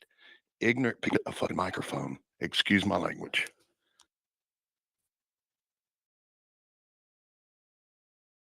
Tim, over to you. Thank you very much. I mean, something that has surprised me, it seems to be predominantly an American thing, but my own country, the United Kingdom, is very much politically and culturally downstream of America. So when something controversial happens in the United States, it does tend to bleed over. I'm sure the same is true of the rest of the Anglosphere as well. But something I've noticed is there's been this kind of curious switcheroo around trust in government institutions. For example, and also the way the kind of conservative end of the political spectrum tends to view international relations, particularly around the actions of Uncle Sam. You know, could you imagine, for example, a conservative person in the United States in the 1980s or 90s saying, "I don't trust the CIA," right? Or "I don't trust the FBI. I think these institutions don't act in the interests of our country and our people." Like, this seems to be a fairly new thing to me, and I'm wondering what your take is, Mark, and whether you think this is real and widespread. Well, I'll absolutely answer your question. As I said, please tell me to shut up whenever I need to. But, sir, you're correct. When I grew up, a policeman or a person of authority had respect. And I've seen it on both sides. I've seen the people with respect abuse it. I grew up in the restaurant and nightclub business. We paid for our own protection. As funny as that sounds in our own area. But as far as your question, sir, it's the lack of respect for authority that I think leads into a lot of this. But I'm not the smartest person to answer that question, sir. Thank you very much, Mark. There is someone who is smart enough to answer that question, and he's waiting in the queue. I see Randy down there, but I'm not able to bring you up at present. Well, I You, would you, argue. you able I to would bring Randy argue up? that I would argue that our friend Mike is smart enough. He's given us the best answer he could give, and God bless you. Thank you for that. You know what? Sometimes it's important to look at the other as not a visceral enemy of us, that they have a different pathway to achieve the same goals we all have, which is a freer and happier and democratic society. Is that fair to say, Tim? I think that's exactly right. I think it's it, a lot of it is about the method rather than the goals, and I think this is probably something that is better understood on the conservative side of the spectrum than the left. Is that people you are politically disagreeing with are not evil. They simply think that the pathway to good is different, right? It's a disagreement about method, and I think there's also, I mean,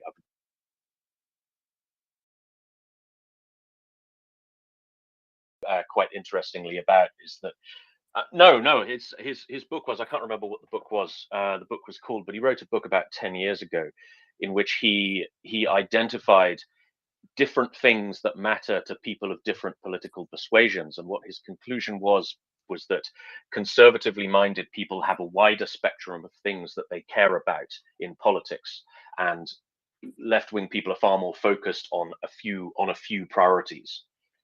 So, for example, equality and liberty, whereas a conservative would look at justice, honor, and they would also care about equality and liberty, but they would look at justice, honor, hierarchy, other values as well. So they would be less narrowly focused across a broader spectrum of concerns. It's a very interesting book. I'll dig it out. Do you know what's interesting about that? Sure. Jonathan Haidt is on the left side of that spectrum. You know that?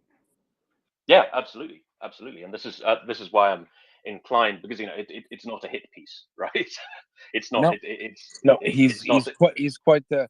I mean, I'd probably there are many things that I'd agree with him that I wouldn't agree with you on. And what's interesting is that we need to promote. When I hear the word safe spaces, personally, I get upset. Universities should not be safe spaces. They should be spaces where people's opinions and perspectives are challenged. How else do you grow? No? Absolutely, but I mean, it's one of these terms that's very that's abused by both sides, right? The concept of the safe space. Right. It seems to mean a different thing to different people who use it. Yeah. And on that, it is on that note, speaking of abuse, Brother Andrew really asked me to ask you a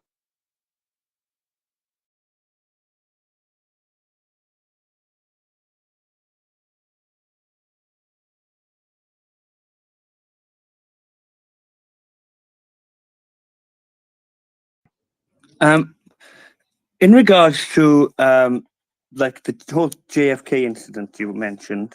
Oh, you didn't mention JFK. You mentioned another president. Was there another president? What was the president's name you mentioned? I don't know. It could have been Barack Obama. But there's a whole thing about the JFK story as well. That wasn't all as it perceived. Yeah, no, but you had a question for Tim. I think I wanted to make it keep it in the house, family, right? Yeah. What's your question for Tim? He's from North Wales. Apparently, it's better than South Wales. So Oh no, it's not. My son's from. I've got a son in North Wales actually. I've never seen him. I've never seen him, and it's sad. It's sad. It's a horrible time. But that's life. Is your last name Jones 324? Yes. I knew it. All right, Andrew, please. We have Tim here, and limited time. A lot of people want to speak. Michelle's not a big fan, or neither is Bob or Mockers or Axel even. But do you have a question there, Brother Andrew? Over to you, there, bye. Who am I? Is that a laundry list? I don't speak Welsh. I'm sorry. No, like who am I? Like that's my question. I don't know. You could be from outer space. Well, I think that's no I think way that's to talk where about I Shan Effie. originate. Come on. I think I was born on Earth. I just think I've lived over millennium after millennium after millennium, to be honest with you. And where was that? Where did you live for millennia? Have you paid taxes there? I don't know. No. Brigand, you are. All right, Tim. Brother Andrew, wyt ti'n siarad Cymraeg? Come see. No, that's French. Jesus Christ. No. Did you just say come see, come sa? I was just about to. Bits and pieces. I'm not really a Welsh influence speaker, to be honest with you. So, do you speak Russian? Road signs. What's that? Sorry, I didn't hear you. I'm saying road signs. Oh, like Araf, slow and things like that. Exactly. Araf now. Yeah, Araf now. Yep. Well, listen, Andrew, we've got Brian McLeod from the Clan McLeod from Brador in Cape Breton Island. He is a piper, a good Canadian, in fact, and not Welsh though. Brian, what's your what's your Welsh? Sorry, I have to stop. I'm a horrible man. I am, says I, says I. No, it's funny. I'm laughing. Yeah, that's funny. You're funny. Oh, well. Martha Bars G. Dave is part of the river. It's a laundry list in Gaelic. It is. Two Tide Pods in hot water. All right. Welcome to the panel, Brian. It's been a while. It has indeed. I don't dare start off the day with a dad joke. That is within your purview. I'll leave that to the experts. But I've just you know why that is, Brian? I'm certain you'll tell me. Well, it's because I have an umbrella joke, but it goes over everyone's head. It does indeed. I'll have to say, Doman sometimes gives you a run for your money. He's come up with some consistently humorous asides. I'll never forget the one at the time that the German defense minister resigned, and many opined, as Thomas Tyner did, that when he said his cat could do the job. And Doman said, well, why not? Certainly there'd be less gaffes, less negative feedback in the press. What's the worst could happen? German defense minister throws up on carpet. Well, that's fair, but actually, I've been told quite a bit that he's quite boring and not as sophisticated as myself. But no, I'm just kidding. No one's ever said that.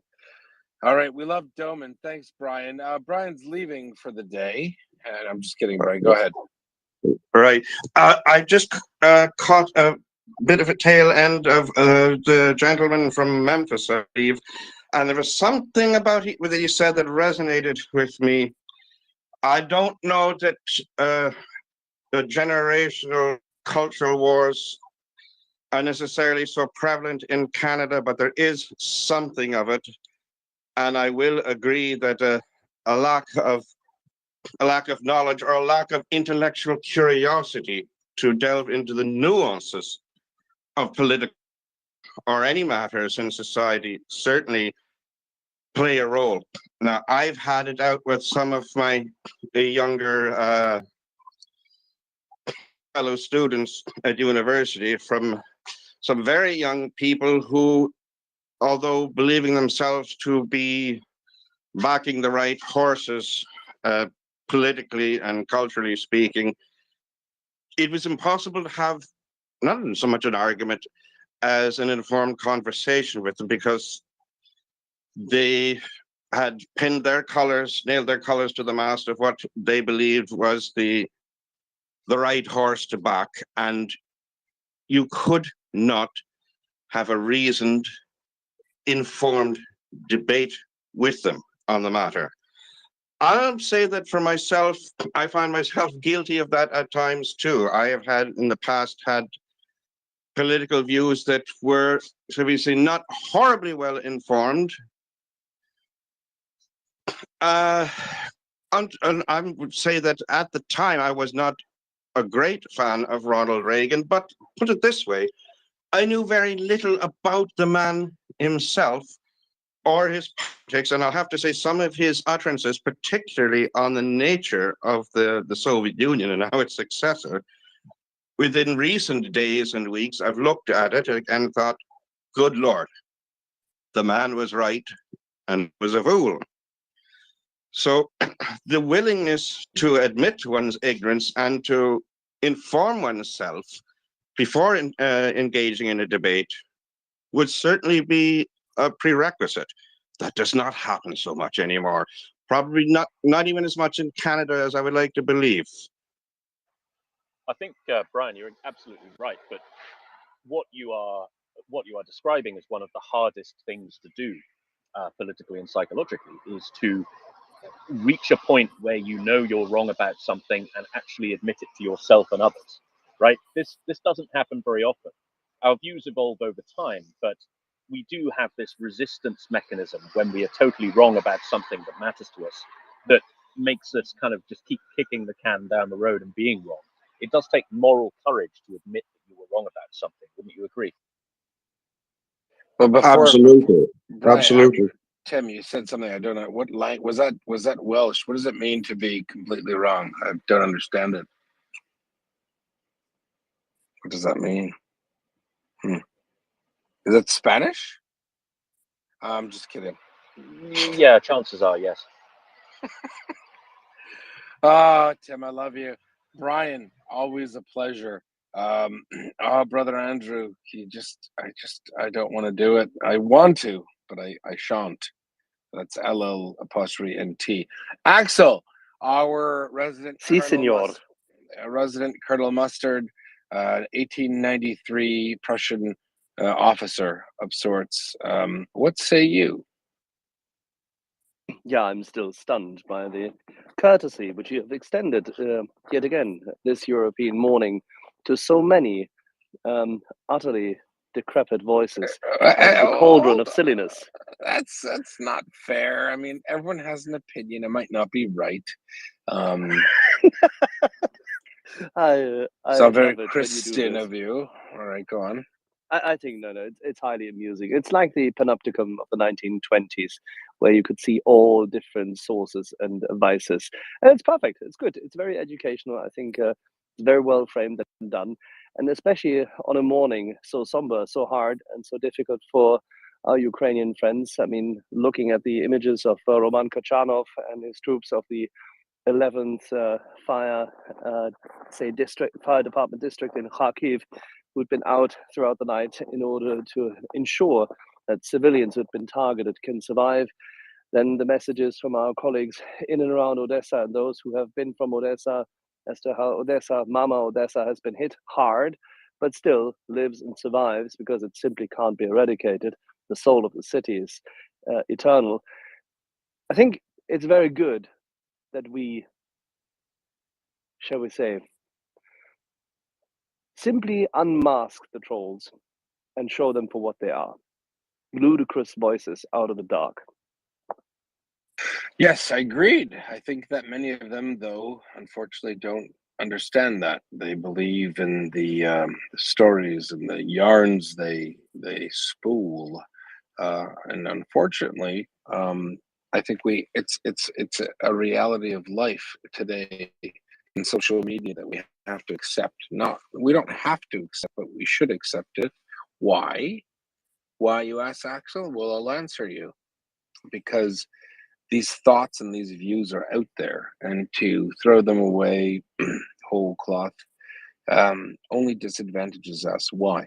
Because the answer is so simple, right? Knowledge, reality. These are not characteristics that are owned by us. They can be understood by those who are on the fence. And why is it important? Because although our friend from South Wales doesn't speak Welsh, unfortunately, and doesn't vote in elections, apparently, which might be a good thing, he has a chance to learn as well, because that's the whole point of the space, to educate and advocate. I'm sorry to make deride or sound like I'm teasing the person, but I think he himself knows what he's saying is silly. The Bilderbergs and Illuminati. I can't be sure what the Illuminati are doing. I'm like, come on, like Jesus Murphy. You know what you're saying doesn't make sense. There isn't a grand conspiracy, and if you do go down that rabbit hole, unfortunately, that puts you in a pretty disgusting and disrespectable camp, Tim, doesn't it? Puts you in the camp of an anti-Semite, a strange one, an oddball, perhaps even. Look, Well, I think that a lot of people who have these kind of highly conspiratorial mindsets have never really been outside their bubble, right? They've never heard their views challenged in any meaningful way, and so it seems to me there are two types of trolls like that who come up. There are the ones who only speak to people who agree with them, And so they are dealing in what they believe to be self-evident, unchallenged truths, things about Bilderbergs and the Illuminati and things like that.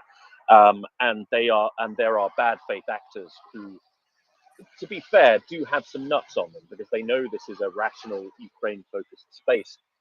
They do have the testicular mass to come up and spout their nonsense in it. So a smidgen of credit, I think, is due for balls alone. What do you think, Yehuda? Well, I agree. I'll be honest. In 1 year, I personally only experienced one nut job, like complete, conspiracy person. Like the Democrats are eating babies at a pizza shop in Washington. But for I thought those, that was true. it was not. It was proved to be false, Tim. Shame on Damn you. it. Yeah. But for the rest of them that come up, I truthfully, I sincerely believe that they believe it, and that's the part that my kosher heart reaches out to. And I thought, oh, bless your soul, you can't possibly believe that. If you're only here for a little longer, you'll realize what you're saying is utter tosh, Tosh. And that's why I do humor them, Tim. I won't lie to you. I know Axel thinks it's silliness and la la la la la. I get it, Colonel Mustard. But sometimes we have to extend the olive branch to those who sojourn into our space, because I think we need all the help we can get. Every voice matters. There's no such thing as a nobody in today's world, Tim. Everyone is a somebody, and we should help But Yehuda, if there's they're so inclined to listen and be challenged and have their, sometimes have your views ridiculed.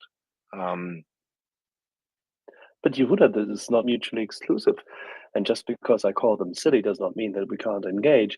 But there is, of course, a moment when it turns to dust, when their arguments become bereft of silliness and just engage in malice.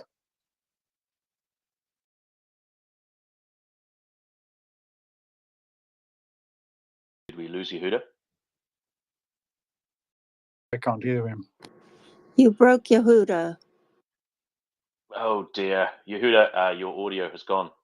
I think that you may need to recycle and come back up. I believe Jag Girl had her hand up. Jag Girl. Well, I just wanted to tell it's 2 o'clock in the morning and I can't sleep, and I was just cracking up at the what was the discourse. But I wanted to tell Yehuda that he is very, very good, and he is a Huda. He's just very good with people. I don't know. But anyway, I had to turn some of it down because I am trying to sleep. But yeah, and it Well, was it's like cracking me up, getting me too upset I couldn't sleep. it's like those Beethoven on their bellies. If you listen to the Maria Report while you're asleep, then you get filled with knowledge. So best of luck. Nice to hear from you guys. Actually, best of luck getting to sleep. I actually had it on once a couple weeks ago. My brother was visiting. We were in a hotel, and I had it on. He told me I was saying Ukraine in my sleep and FTX and whatnot. So it's true. It does affect you, even if you're asleep. Thank you very much, Jago. A very good night to you. Randy, welcome up. How are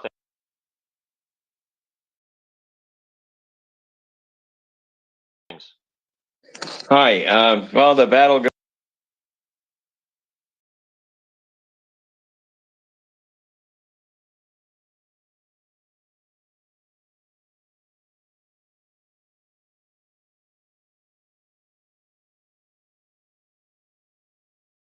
Probably hundreds. I've spent an enormous amount of trying to rally the Republican Party to help Ukraine. Here are the reasons why we have the condition we have in the Republican Party, and then I'll do another comment. One, it's a reflexive reaction to the fact that they think it's a Biden policy. We had a thing when Trump was in that we conservatives called Trump derangement syndrome, which meant anything Trump was for, they were against. including some things that even later they Biden administration sort of snuck back in. But it was a reflexive thing. If Trump did it, it was wrong. We have many voters feel that way. There's such a hatred for Biden that if he's going to do it, they're against it, particularly with Hunter Biden's involvement with Burisma in the Ukraine and all the stories about from Hunter Biden's laptop in their minds. They somehow associate all that with Ukraine, even though that has nothing to do with Ukraine at this point. Second, they distrust the media viciously, and so if the media comes out and the mainstream media comes out in favor of something, they're against it. They view Tucker Carlson as like the only one that they can trust, which goes to the last point. We have so much information out there. We thought the information age would free us and all these facts would be out there for anybody to find. And all of us have done this in these discussions. I hear your space group there checking things immediately. The GDP of Moldova, you can find out, in 2 minutes. And you would think the information would free us, but what it does is it creates an overload where people, particularly people who don't do a lot of research for a living or whose job has never involved fact finding, are overloaded. So they tend to take the first source they hear that confirms their bias and they run with that. And for many MAGA people, that is a Russian generated meme about Zelensky. It's a fake photograph with a Nazi sign stuck on the backpack of a Ukrainian soldier riding on a train. It's the fake Zelensky jersey with the Nazi sign on it. It's very clever Russian produced graphic on FTX money being kicked back to Democrats. The artwork on that was professional. It appeared within days of the FTX scandal, obviously prepared professionally, but it confirmed the bias of some people that the Democrats must be getting kickbacks. So immediately, everyone ran with it. A lot of people ran with it on the right. So to deal with that, and I deal with these people every day. The other thing that drives people crazy, and I said this the other night on the space, is being lied to.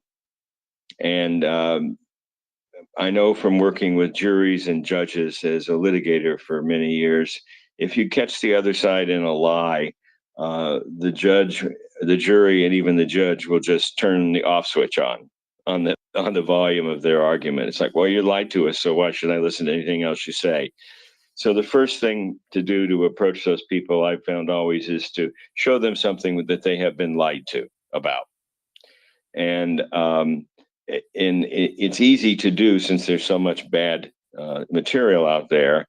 Like the audit, the voiceover the Russians put out of Zelensky saying he wanted American sons and daughters to come and fight in the Ukraine. It's very clever. If you didn't, but you look, obviously it didn't have a link. Most of the stuff that's crazy propaganda, prepared disinformation does not have a link, and it's usually a combination of true images or true video or a true some true fact, then twisted another way, which is exactly the way Russian propaganda works and why it grabs people. And they've carefully targeted the bias of these people, and you can see it most clearly in that famous Russian meme, which is the Ukrainian flag with a Nazi symbol on it, and then a list of all these things that are completely unrelated to the Ukraine. So that flag talks about Soros and vaccine mandates and the World Economic Forum and election fraud in the U.S. It puts all this stuff on a Ukrainian flag. It looks really clumsy to those of us who are more sophisticated with information, but what it did was associate the Ukraine with all these other issues that these mega Republicans are concerned about. and that the right-wing conspiracy.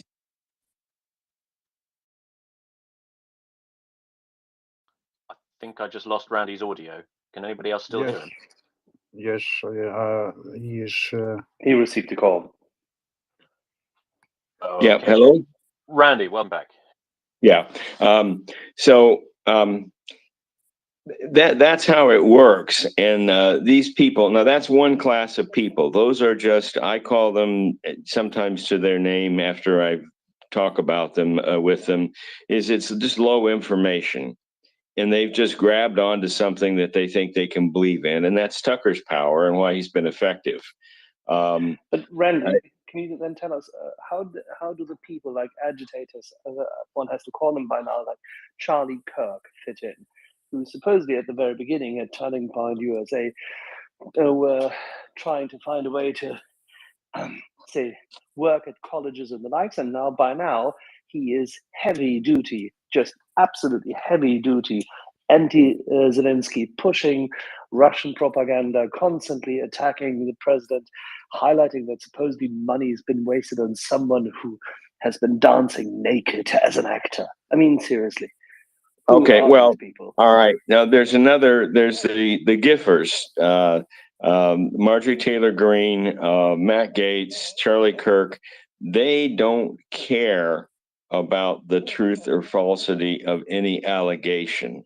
They are in the business of raising money and raising support for their own pecuniary interest. And they know that there is a willing mega crowd that will grab on these themes and they simply play to it. The truth of But that Randy, is that may be fine. But Randy, let me ask the question. I mean, don't forget, I'm a conservative, but still, even I can see that their media campaigns always start 1 or 2 days after the Russians have started their narrative. The narrative starts then being pushed in the US.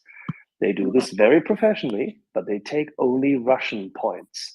How is it possible that Charlie Kirk, who has been visiting the UK so many times and has been affiliated with a number of people who can only be considered compromised Tories, is so smart, so clever that he constantly adapts Russian narratives within about 6 to 8 hours after them being floated?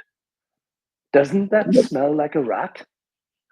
I'm very skeptical of it. I don't think that they have a motivation to do it. I don't think the Russians have enough money to pay people compared to what Charlie Kirk makes from Turning Point USA.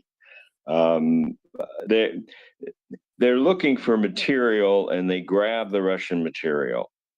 And they have people. This is my problem. That somebody, I mean, Kirk is not sitting going through Twitter and news feeds to find information to use for speeches personally. No, he has about 60 people working for him in Britain Yeah, and the United States who and they harness are this tasked. information and who've been Yes, brought together with him and who have been brought together with him and his part of the party in Britain 3.5 years ago at various dinners where he was then offered a lot of effort and a lot of support. And I'm just questioning how we can even say that he makes so much money at Turning Point USA without the assistance of information operations, which evidently can be traced by now to a number of gigs, a number of pictures, which have been crafted elsewhere. Okay, yeah, I would agree with you, Axel. Absolutely, that there could be dirty underground money involved because the Russians do that to promote dissent, and they don't care about ideology. They support the no fossil fuels people. They support they'll just anything to disrupt. It's not an ideology in the West. It's just anything to disrupt. So this is to disrupt. So Kirk probably isn't getting direct money, but it's likely he has been invited to speak. He may get contributions from innocent-sounding people, but they're help. I have no doubt that they have a vested interest in helping him along. What I was going to say about the staff is his staff has directions. They don't go out and figure out positions for him. Kirk will say to him, "Oh, we're fighting Ukraine aid. Give me some material." and they will be combing through Twitter, and they will just pick up whatever crap is out there, and that becomes the narrative of the day. And the fact that they adapt so quickly tells me they have people who are actively following social media and therefore are easy victims for the latest Russian thing. And the advantage, and I've seen this with the Russian propaganda. The advantage is sometimes it has a shelf life. That translation, the bogus translation of Zelensky on asking for Americans to fight in Ukraine, within 24 hours, everybody that was a native speaker was saying that's not what he said, and it was all over the comments. And so that kind of lost veracity. So these things, but they have to constantly have to find a new one to post, and the Russians are providing that through their troll service, just posting all kinds of stuff, including a lot of fake MAGA people. A lot of you are angry with MAGA people, and I engaged in a long exchange until she blocked me of this woman who claimed. I think Randy just got another call. Randy, you there? I can hear him. I think he got Hi, sorry. Yeah, I'm on the phone that cuts out if I don't keep it active. It goes to screensaver. Anyway, this woman was obviously not MAGA, and I went to her profile, and she had just posted some rah MAGA stuff for her cover, and the rest was anti-Ukraine stuff. And they're all over too. So we don't know how many of these people we're getting so upset with, including me. They may drive me friggin' crazy. We don't know how many of these MAGA people are real MAGA Americans or are Russian trolls or bots, and they are out there. And then they're getting better and better at that. I mean, the Russians at least are clever at disguising their messengers. And then you will have African and Syrian and other people come into the MAGA chat and post bogus stuff. Now, they very likely could be real trolls. The MAGA people aren't sophisticated enough to know that somebody who has internet access in Syria is probably not a friend of America. So it's a combination of ignorance, but I think it is it's confirmational bias and reflexive anti-Biden stuff. So the other thing we have to always point out they don't understand is it's not Biden's policy. If anything, Ben Wallace sort of drug the UK along and got him on board till he got Boris Johnson on board. And then by that time, Biden really didn't have a choice. European NATO was ahead of the US. And Biden was kind of a late comer. Remember, he offered to fly Zelensky out of Kyiv, which was a Putin more objective. So I point that out and say it's not Biden's policy. It's the policy of NATO and 30 other countries providing aid to Ukraine, and so there's so much misinformation. Well, then why is the U.S. providing all the money? And they don't know how much money.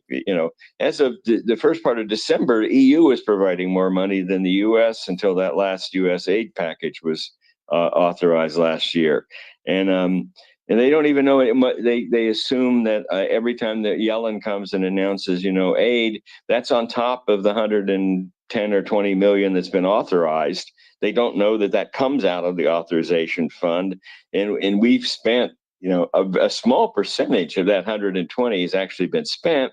As you guys know, most of that is backfilling the equipment, and that's going on for the next 3 years. And that money hasn't even been spent. It'll all be spent in the U.S. and it'll all create jobs. So anyway, then the last one I want to deal with is the Illuminati. The lizard people run the world. This is all a plot by Schwab and the World Economic Council. At some point, they are so committed to a conspiracy theory that dialogue is useless.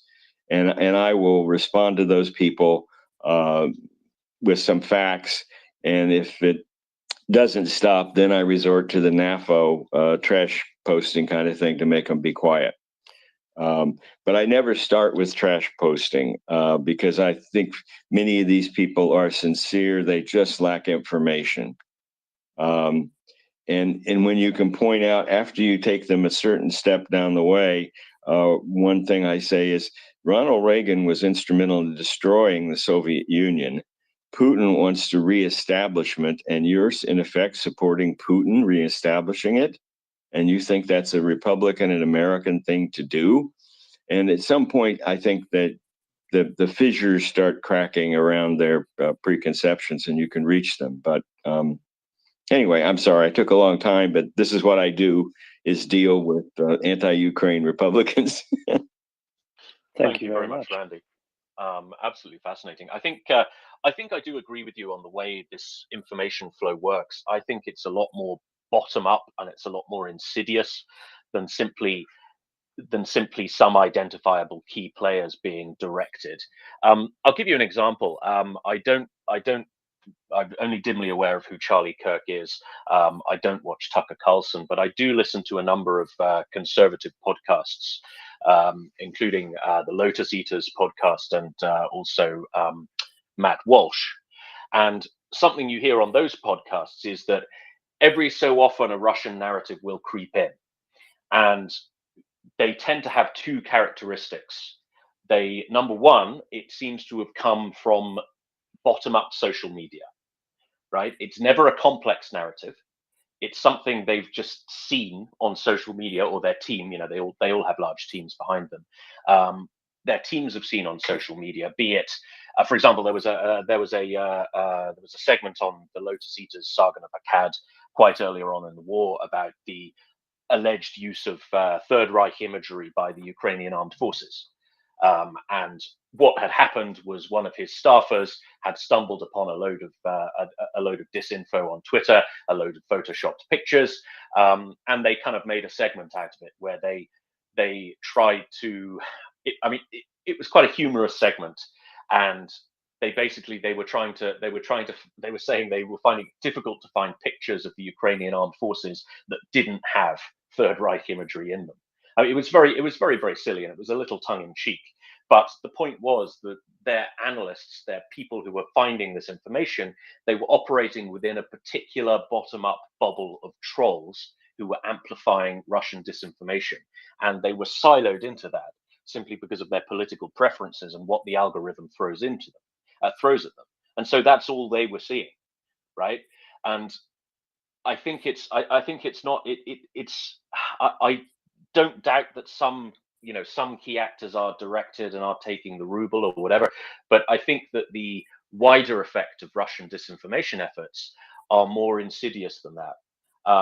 Everybody knows who the open shills are. It's the Jackson Hinkles, it's the Tucker Carlsons of this world. But I think where the real warfare is done is on the margins of that. And I think a lot of the effect of Russian propaganda is simply people being a bit naive about it. And I know that because I was once somebody who fell for it in a big way myself. On the other point you made, I think it comes back to something we discussed with Memphis Mark earlier on about the kind of political magnetism, the magnetic effect of political polarization, in that if you identify strongly with a particular political wing, there becomes almost this obligation to accept a number of doctrines from that political wing. And I think this is quite pronounced in American politics, particularly online, particularly the MAGA tendency.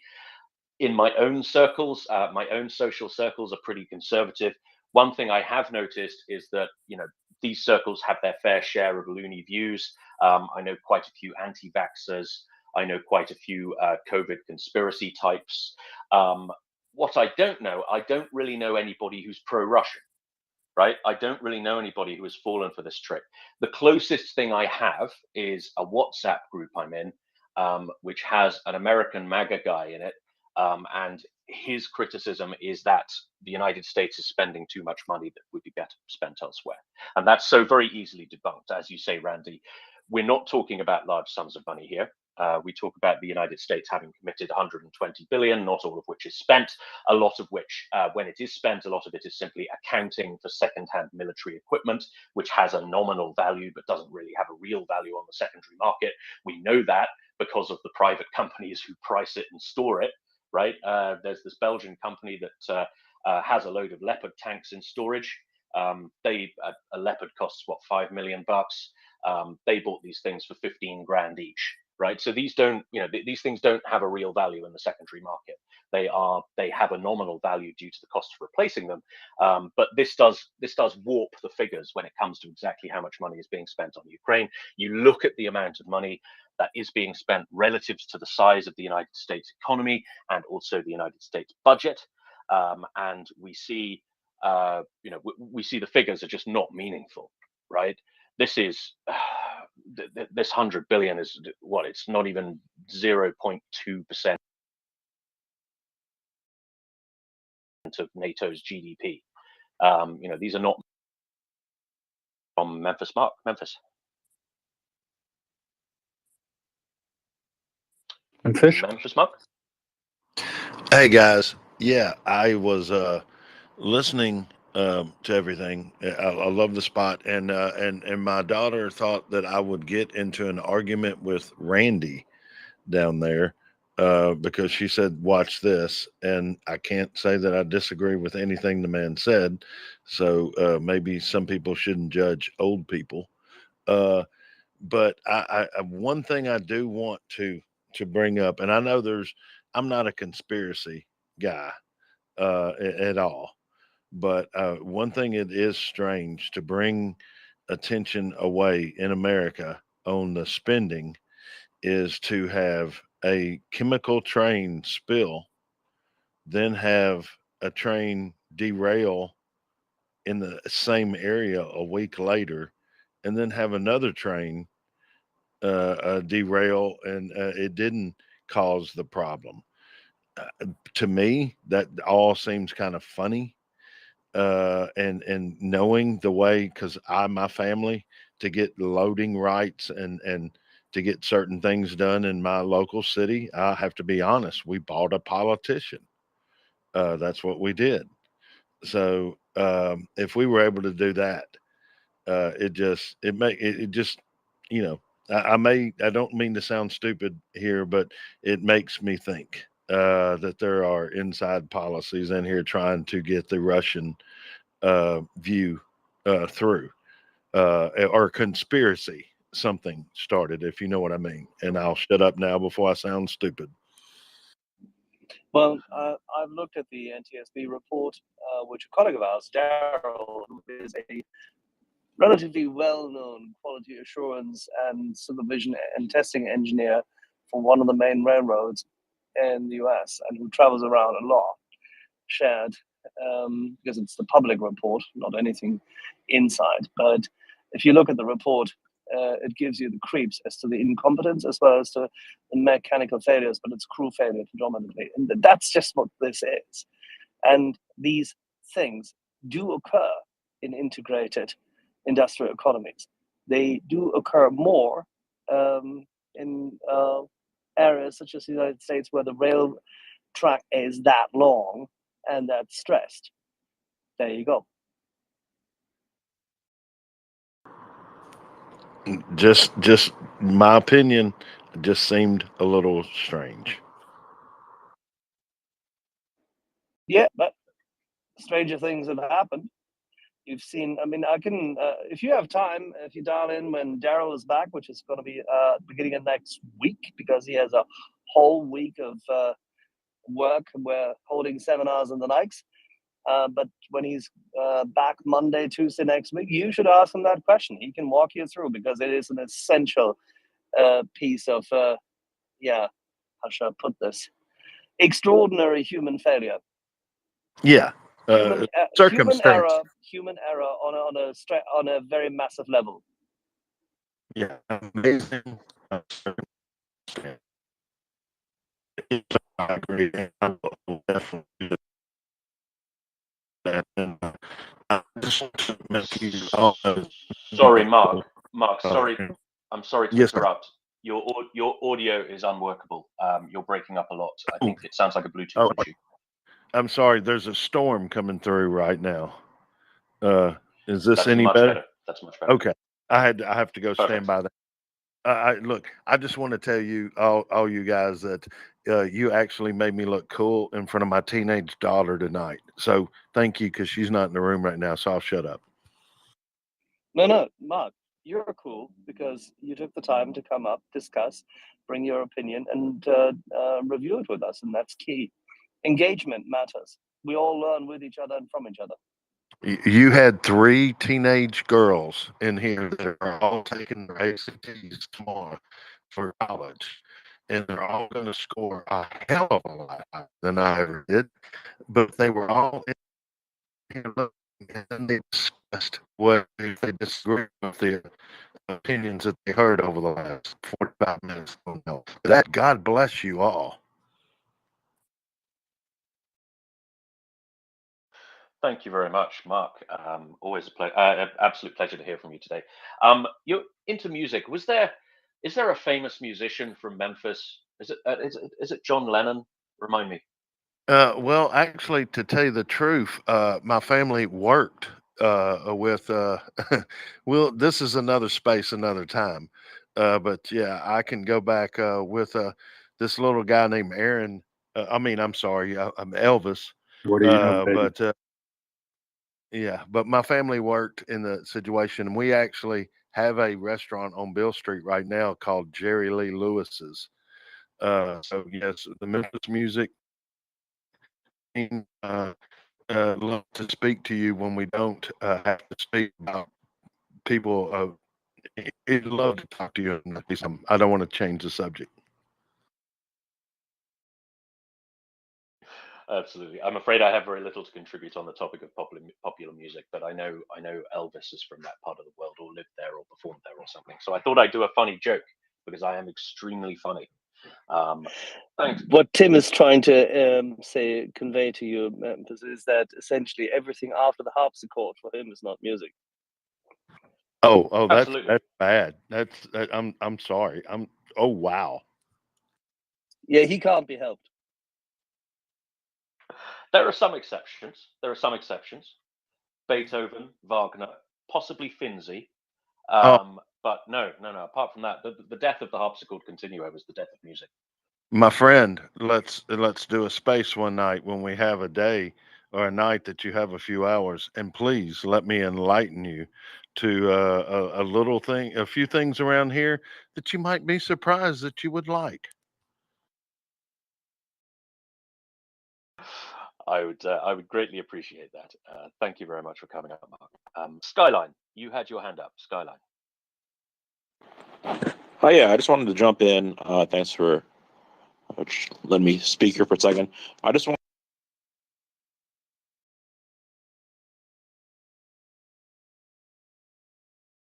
of this conflict, and it just seems to me that a lot of this conflict with right now, at least it seems like Russia started being vilified. It seems like number one, the U.S. really doesn't, it really shouldn't be involved. Number one, it's really not a direct threat in any way to the U.S. right now to have Russia doing anything to Ukraine. And there's this domino theory effect that's been used so many times now, right? Where if you look at the Korean War, of Vietnam War, that's like, well, if the U.S. doesn't get involved, then we could have a domino effect, and if this topples, then the next thing's going to happen, and sooner or later, it's going to be worse for the U.S. So we better get involved now. And I just thought it's not the best logic, especially as history has shown, especially with the Vietnam and Korean War too. And then if you also look at the other side of it, which is like, if you look at the Cuban missile crisis, right? Like Russia just wants a boundary area essentially that they don't feel threatened by NATO, and this is like if tomorrow Russia had put gone back into Cuba again and set up a bunch of missiles pointed toward the United States, the U.S. would also be not too happy about it. So I just think there's a lot of hypocrisy. Skyline, sorry to interrupt. There's an awful lot to unpack there. Right. So, do you think that it is that the principle of sovereignty, democracy, and self-determination are worth defending? But very basic question. Well, I think that the original agreement in 1990 was that the that essentially NATO would not expand No, to the that's border not true. countries There of we Russia. stop you So because that's NATO not true. never expanded. It's a free country. Every country is free to choose. That's called democracy. And every country is free to choose which one they want to go to. So if they choose to go to NATO, then that's not an expansion of NATO. NATO never that's expands. that. But if there was an original agreement, right, which was There made wasn't. There was by never an in agreement. the early 90s, right? In the early 90s, right, there Sorry was to an agreement. interrupt you. There was never an agreement because every agreement Russia has signed, they have broken. Every deal they have made, they have broken. So there has never been one agreement in it all. So Okay, And so let's look at the issue it goes back. sovereign. Skyline, to interrupt. I do want to Sure, finish sure. this point. Sure, yeah. What Mr. M says is important, but it's not the most important thing. The most important thing is that it is factually incorrect to state that the United States, NATO, Germany, UK, any other power ever promised Russia anything about the alleged expansion of NATO. This simply did not occur. There was no such agreement. There were no promises given. Is wrong. Thank you very much. Please continue, Skyline. Oh yeah, no. So, well, I think we'll have to let's put that aside for a second. So someone No, brought up please. the question. I would like you to concede this. This is factually incorrect. That this is not something you can claim. It did not happen.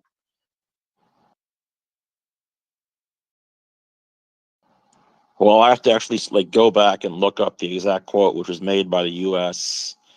Who was the Secretary of Defense at the time, who actually said, You're talking about Secretary of Defense Baker saying not 1 inch to the east. That conversation occurred in the summer of 1990 and related to the reunification of Germany alone. It did not relate to the expansion of NATO, and it could not have related to the expansion of NATO or been interpreted in that way in any shape or form because the Warsaw Pact still existed at that time. So the Soviet defensive alliance, so-called defensive alliance, the counterpart to NATO, was still in force. The countries in the Warsaw Pact were not sovereign. They could not, the idea of NATO expanding and those countries joining NATO was not politically feasible. It was not in anyone's head. It simply was not a thing that could possibly have happened or even been discussed. And it wasn't discussed. And Gorbachev himself said it wasn't discussed. So this, mate, really, if this is something you've bought for the sake of your correctness, I really would abandon it. Like this is just not true. This is a lie you've been sold. I'll concede this, but I will concede that if that I need to do more research then specifically on exactly what was said, but if you go to the point of sovereignty, right? Essentially, if you look at the origin of this actual conflict itself in Ukraine, there's these regions of Donbass region, right, which is essentially a region that is primarily Russian speaking, more ethnic Russians, and essentially what they wanted and what they asked for after being mistreated, I guess one could say, by Ukraine, the Western Ukraine, that's also was that they wanted they wanted sovereignty, but it's guys, sorry, I've just muted everybody. Let's not all jump on everything at once. This is another narrative that is untrue. Skyline. There is number one, the linguistics of it is the wrong way to look at it, right? There are Ukrainian citizens, almost all of whom speak Russian. Some of them are first language Ukrainian speakers, some of them are first language Russian speakers, some of them are monoglot Russian speakers. This issue divides along political lines, not linguistic or racial ones, right? So you talk about ethnic Russians. I mean, there's no such thing as an ethnic Russian, right? I mean, this is a political irrelevance in the context of Ukraine.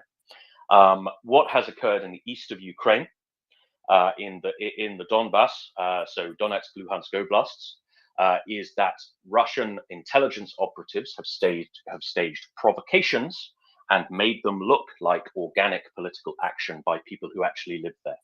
There was never any such organic political action. There is no such thing as a separatist. These people are FSB run exports. You know, this is a completely manufactured controversy. And the referendums held when Ukraine broke away from the Soviet Union bear that out. There were overwhelming majorities across all provinces of Ukraine, across all oblasts of Ukraine, in favor of becoming an independent state of Ukraine. What has changed since then is that Russia has seized territory and has colonized that territory with its own citizens and has bullied the local people into submission. Like that's what's happened. Like, so this story of this being a kind of organic separatism due to some alleged mistreatment, I mean, that's another thing that just isn't true, Skyline. And I know other people want to say on this, so apologies for muting you all, but we'll go to some hands. Skyline, we will get back to you because this is a really good discussion. And I think it's very important that misconceptions are corrected. I consider that very much part of the role of the Maria Report. Thank you for your patience. Thank you for giving way. Really appreciate it. I would like to go to some hands now, and we will get straight back to you. Thank you. Let's go to Joanna. Joanna, please. Thank you, Tim. Very, very good explanation. So I would like to address the NATO thing, because apparently Russia is upset about NATO being close to its borders, and it was upset by NATO being in the region of the Black Sea. Well, Romania and Bulgaria are on the Black Sea and are in NATO. Turkey, which is almost all the south of the Black Sea, is in NATO. Very, very close to Russia, very close to Novorossiysk, for example, very close to Sevastopol, and in NATO. Let's look to the north. Norway has a border with Russia, and it's in NATO.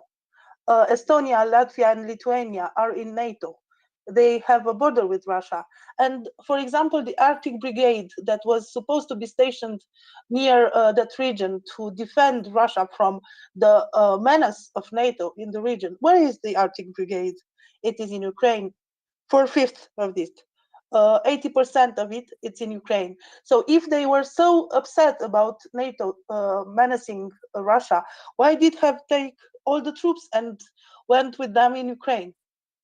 There is no such thing as expansion of NATO. Romania entered NATO in 2004, and we are very thankful for it. We are very happy with it. It was very beneficial for Romania.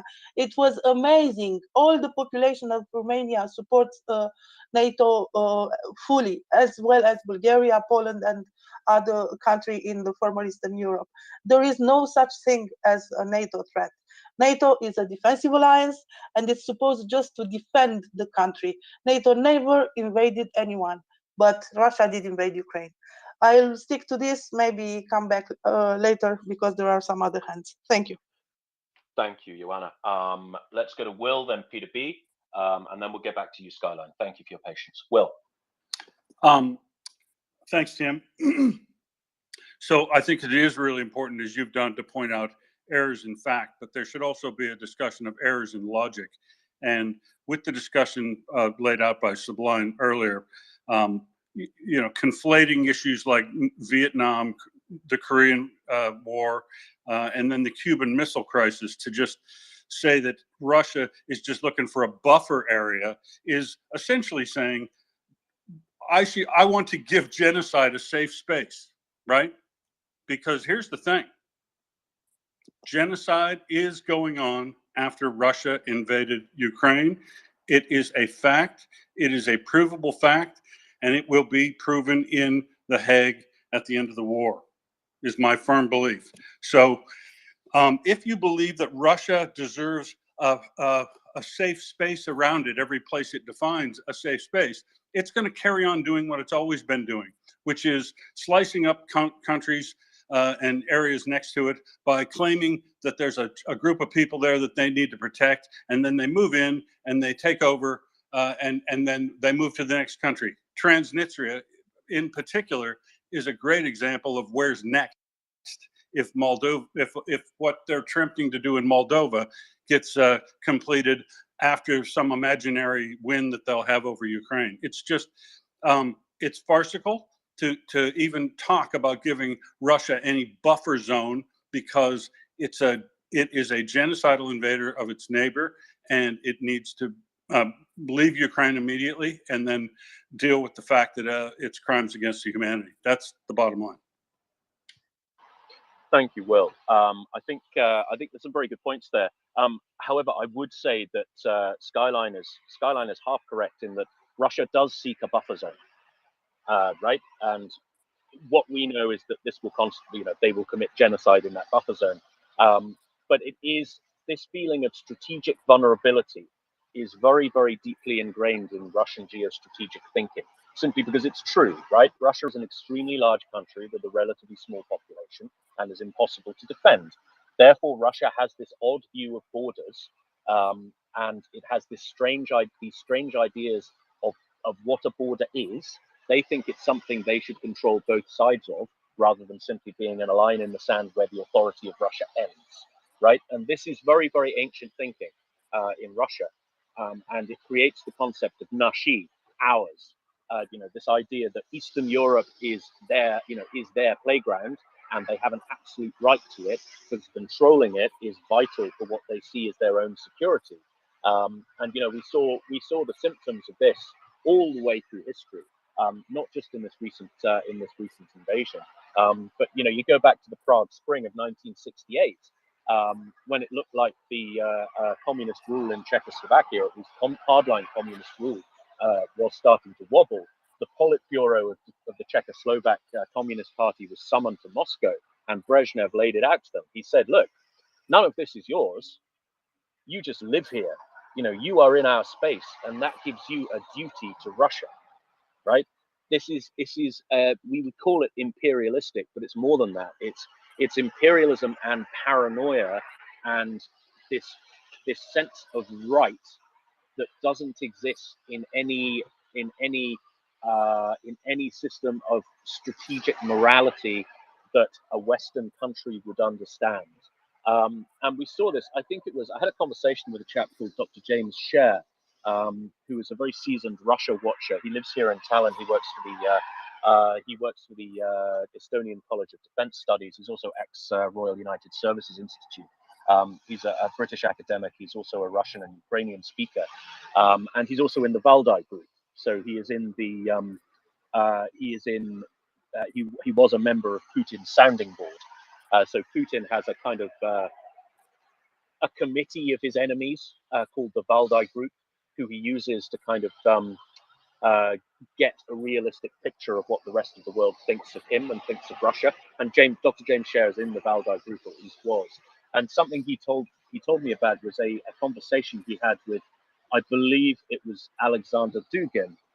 And Alexander Dugin, the cod philosopher of Putinism, said something very interesting. He said, James, Russia has no beef with the Carolingian Empire.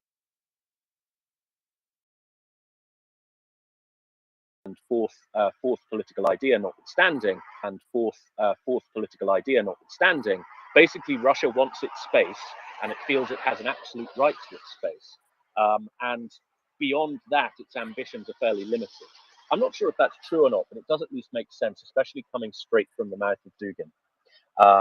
Okay, Skyline, thank you very much for your patience. I'm glad you've been engaging with us. I'm glad you've conceded errors. I think that takes a great deal of moral courage and a great deal of reason. I think we've established that the NATO expansion thing is a bit of a red herring. I think we further established that the notion that Russia is acting in Ukraine to protect what it sees as its people from the evil machinations of Kiev, that's mythology. Would you please continue with your line of argument so we can see where we agree and where we disagree? Skyline. Yeah, no, I think I appreciate it, and I think this is a good discussion, and I thank you for hosting it. Yeah, no, I mean, I would just say that I would like to look further into the comment that you had regarding the NATO expansion, but with respect to I don't know if you've actually watched or kept track of as well, but there's also a lot of discussion right now about in 2014 how a woman in the United States government who was essentially in charge of preventing Russia from getting a handle on Russia, sort of staged essentially a coup where she helped a bunch of Ukrainian nationalists or potential neo-Nazis overturn a democratic election right in 2014 in Ukraine. And so I mean, that's one issue, and then the second issue is, well, if you're like where you brought up that it's essentially Russia creating a false flag operation in Donbas region. Well, wouldn't a pragmatic solution then be somewhat similar to what Elon Musk suggested, which is why not have a third party go in to that region and simply run an election or a nationwide, or not a nationwide, but for that region, the Donbas region, allow people to vote on whether or not they, want to stay a part of Ukraine, not stay a part of Ukraine, and then simply resolve the issue that way, rather than, having sort of speculations abroad about what is a false flag operation, what isn't. I know people in Belarus, they're telling me that it's not a false flag operation, that Western Ukraine did commit a lot of atrocities towards that region, that they were also, despite the fact of receiving taxes from the Donbas region, not at all, fixing and keep, providing upkeep for what they should have, that they were trying to force the Ukrainian language on a group there, the Donbas region, which is primarily a Russian-speaking group.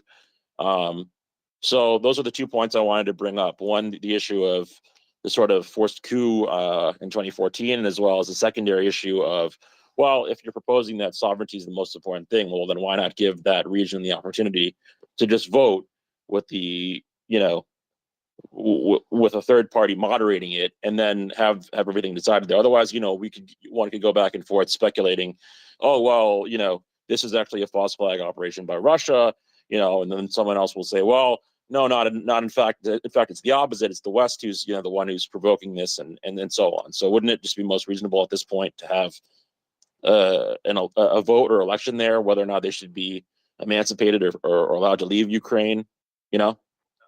Well, I think it's important to get the terminology right here.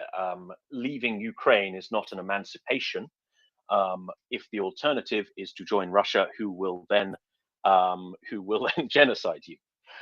As for the forced coup thing, my understanding of this is that it was no such thing. That it was a bottom-up revolution against the previous elected but not flawlessly President Yankovic, who was Russian-backed, who came to power under a hugely corrupt and Russian-influenced electoral system. But I will yield to Will on this because he knows a lot about 2014 and I don't. Look, in 2014, Russia used another technique that the KGB had perfected for years too in taking over countries in the Eastern Bloc. They used some soldiers with no insignia wearing on them at all, which came to be known as little green men, to infiltrate all the areas of the security apparatus and the police and the armed forces that were down in the Crimea, and essentially did a coup at that time. Essentially, they basically declaimed separatism of Crimea in a thing that is basically a coup down there, and then Russia immediately claimed that as their land. And so that's the only coup that happened. The forced coup you're talking about in the Maidan Revolution, if you believe that, you really need to go through the timeline of how that whole thing occurred and come back to this space and listen to the folks who were there and followed along like War Doggo about how long that took and how much determination there was in place. So that was actually clearly a democratic revolution, like the kind Americans typically dream about, right? I know there's a lot of bad things in America that's happened in the world before, Vietnam War and trying to, the Cold War, enemy of my enemy is my friend, all that mentality got all messed up. But the truth of the matter is, there has not been a more clear-cut case of good versus evil since the end of the Second World War than in this case. We keep jumping around the issue. Genocide has definitely been going on the part of Russia since every place they've occupied in the Ukraine. And there is no real evidence. There's just this speculation. Oh, I heard they were doing this. Russia's actually doing these things. There is evidence. They've admitted to it. They've are proud of the fact that they've stolen Ukrainian children. They are depopulating. They're using rape as a tool of coercion. They are summarily killing civilians. They are torturing. All fit into the classification of what the UN calls genocide. And it's actually going on right now. And 99.999% of all the stuff you're accusing Ukrainian citizens of doing to other Ukrainian citizens because they speak Russian is poppycock. I've been there. I was in Eastern Ukraine in 2010, and when I was primarily living in Russia, and the Ukrainians that I met, I was apologetic that I didn't speak Ukrainian, I only spoke Russian, and they were lovely to me. They didn't care. There were tons of people, like Tim just said, a lot of people that speak Russian day by day by day, but that doesn't mean they want to be part of Russia. They recognize they've lived in Ukraine for a long, long, long time. And they know the history of Ukraine that goes back well before the Soviet Union and Russia even existed, right? So you just can't leave it out. What's going on right now? You haven't said the word genocide on the part of Russia, and that's factually happening. I'm sorry, but I just can't avoid talking about that. And the Maidan Revolution, you should have a very good close look at the timeline on that, and you'll see it wasn't any sort of coup. It was actually an organic democratic revolution of the kind that is like a precious little flower that the world ought to help grow when it happens, because it doesn't happen that often. A lot of times they go sour. Thank you, Will. Yeah, the 2014 thing, I lack detailed background knowledge on this, so I'm not going to pronounce on it in any detail. I'd like to hear from Randy on that, because he probably knows a great deal about it. As I understand it, the old president, Yankovic, there was an act of the Ukrainian parliament which passed the EU-Ukraine Association Agreement, which was a trade agreement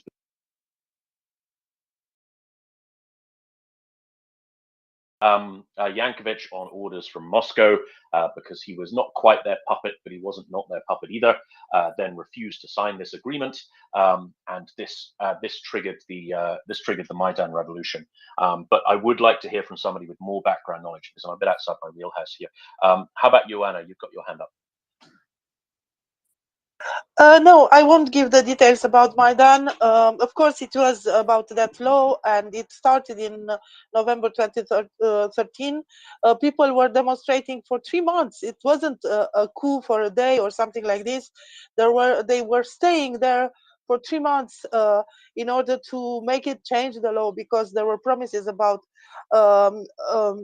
keeping close to Europe before, and then Yanukovych refused it, and that triggered the people. But I just wanted to mention that it's not dissimilar with what is happening in Georgia right now. And do you think that Georgia is a coup made from United States or something like this? 40,000 people were yesterday in the Parliament Square in Georgia protesting against the law that prevents people to have links with Europe and United States because they want to be in Europe. They aspire to be in the European Union. It's not dissimilar to this, and you are seeing this right now, happening right now.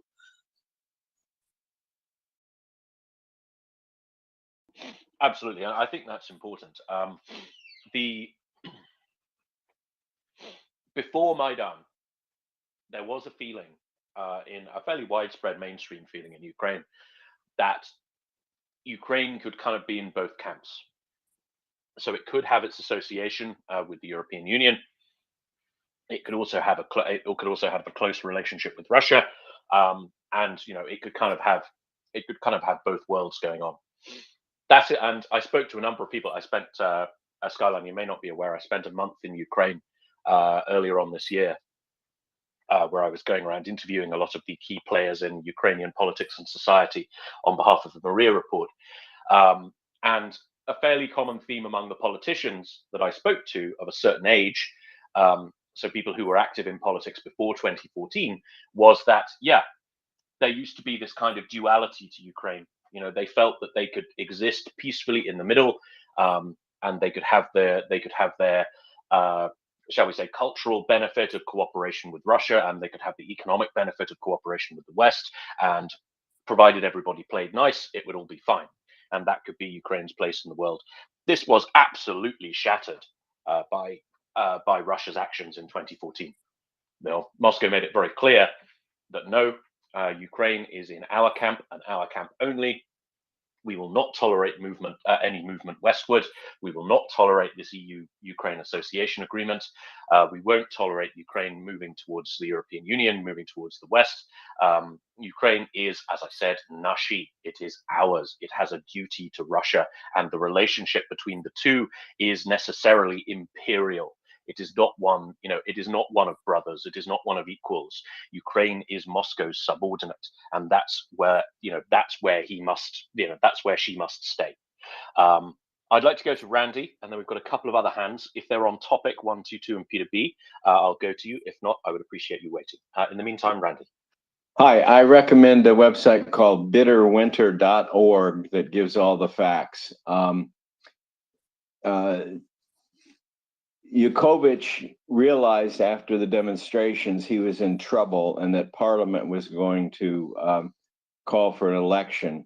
February 21, he signed an agreement with opposition leaders brokered by the EU saying there would be new presidential elections in 2014.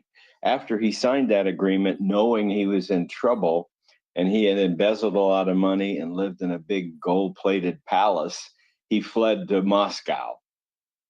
Well, at that point, February 22nd, the Ukrainian Parliament, acting with its authority under the 2004 Constitution, which I looked up, voted with a 73% majority to call for a new election and remove him from the presidency. The famous thing quoted, the Victoria Nuland phone call, which Skyline refers to, simply referred to the US and UK trying to embellish themselves with the new leaders emerging out of the Euro-Magdan movement and to try to, exercise influence, which was their job as diplomats, however clumsy or not they may have been. So that with the president in Moscow and no elections immediately happening, there was a delay. There had to be an interim government formed, and the US and UK were maneuvering to try to help people they liked get in the interim government.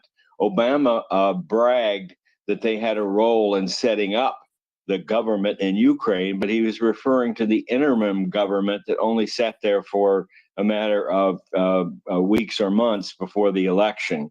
So nothing about the overturning of the pro-Russian president is a coup. It was all done completely within the democratic constitution of Ukraine. And unlike democracies that like ours that are bicameral, with a president, parliamentary democracy, the parliament can call elections. It has the power to do that. And that was the coup that Putin refers to. And that is the stuff that people, without the background of the facts, jump on the internet and social media saying, well, the U.S., planned a coup. U.S. had nothing to do with the coup, had nothing to do with a parliamentary vote. And had no role, as far as I know, in the 2014 election later. The other thing that's commonly made misconstrued is many people think that the current Ukraine president was there because it was a result of these actions in 2014. Of course, there was another presidential election in 2019. He got 73% of the vote. There are EU observers there. So there's no coups going on. There's no dictatorship in the Ukraine. All this is a big myth. It's Russian propaganda lines that get repeated, and if people don't check, they can be misled. Thank you very much, Randy. That's exactly the background I was looking for. Appreciate it. To your second point, Skyline, you mentioned the potential way out of this would be essentially the independent democratization of the regions of Ukraine that are currently under Russian occupation. This is all very well and good. However, there are a number of issues with it. Number one, the Russian army is everywhere, right? So unless Russia withdraws her army from the territories she occupies, there is absolutely no chance of anything free and fair going down in those places. Doesn't matter who organizes it. Could be the EU, could be the UK, could be Uncle Sam. It's just not feasible when the threat of military force hangs over the heads of the people responsible for monitoring an election. We've seen this with the Zaporizhia nuclear power plant, right? The IAEA are there trying to monitor the safety of the plant, and they can't do their jobs effectively because the Russian army is everywhere. And they control what they're shown. They control where they go. And Russia is a member of the IAEA as well, and an influential one. So the whole thing is absolutely tainted. If Russia is involved in it, by definition, it cannot be free and fair. This is kind of the whole point in this, is that you simply can't organize these things when one of the interested parties holds absolutely all of the power, and when the illegitimate interested party holds all of the power. It's just not politically democratically feasible. It will achieve if it achieves an outcome, it will achieve an outcome that nobody will accept. It is a possible option. It revolves around, it would require Russia to withdraw her forces, withdraw her colonists, which is essentially Ukraine's war aim anyway. So, from the Ukrainian perspective, what on earth would be the point in submitting to something like that? Then there's the slightly thornier issue of the Crimea, and actually population transfer in general. I mean, this is not unique to Crimea. So a lot of the people who once lived in these occupied areas no longer live in these occupied areas because either they have been killed, they have been deported to Russia, or they have fled elsewhere in Ukraine or internationally. Now, there are an awful lot of these people. Over 9 million Ukrainians have left Ukraine since the beginning of the war in 2014. There are just about every major Western country hosts several 100,000 of them. Poland, I believe, hosts a couple of million. There are a million or so in Romania. These people are dispersed, and these are the people whose homes are currently under occupation. Right. So when I was I did an aid run in November down to Dnipro. So we drove some generators and trucks from Frankfurt in Germany to Dnipro to deliver them to Luhansk Oblast, the military administration of Luhansk Oblast. And one of the guys who was taking care of us while we were in Dnipro was an SBU guy. So he was a security guy for Luhansk Oblast. His home is Luhansk City. Right. He was born there. He's a monoglot Russian speaker, so doesn't speak Ukrainian, only speaks Russian.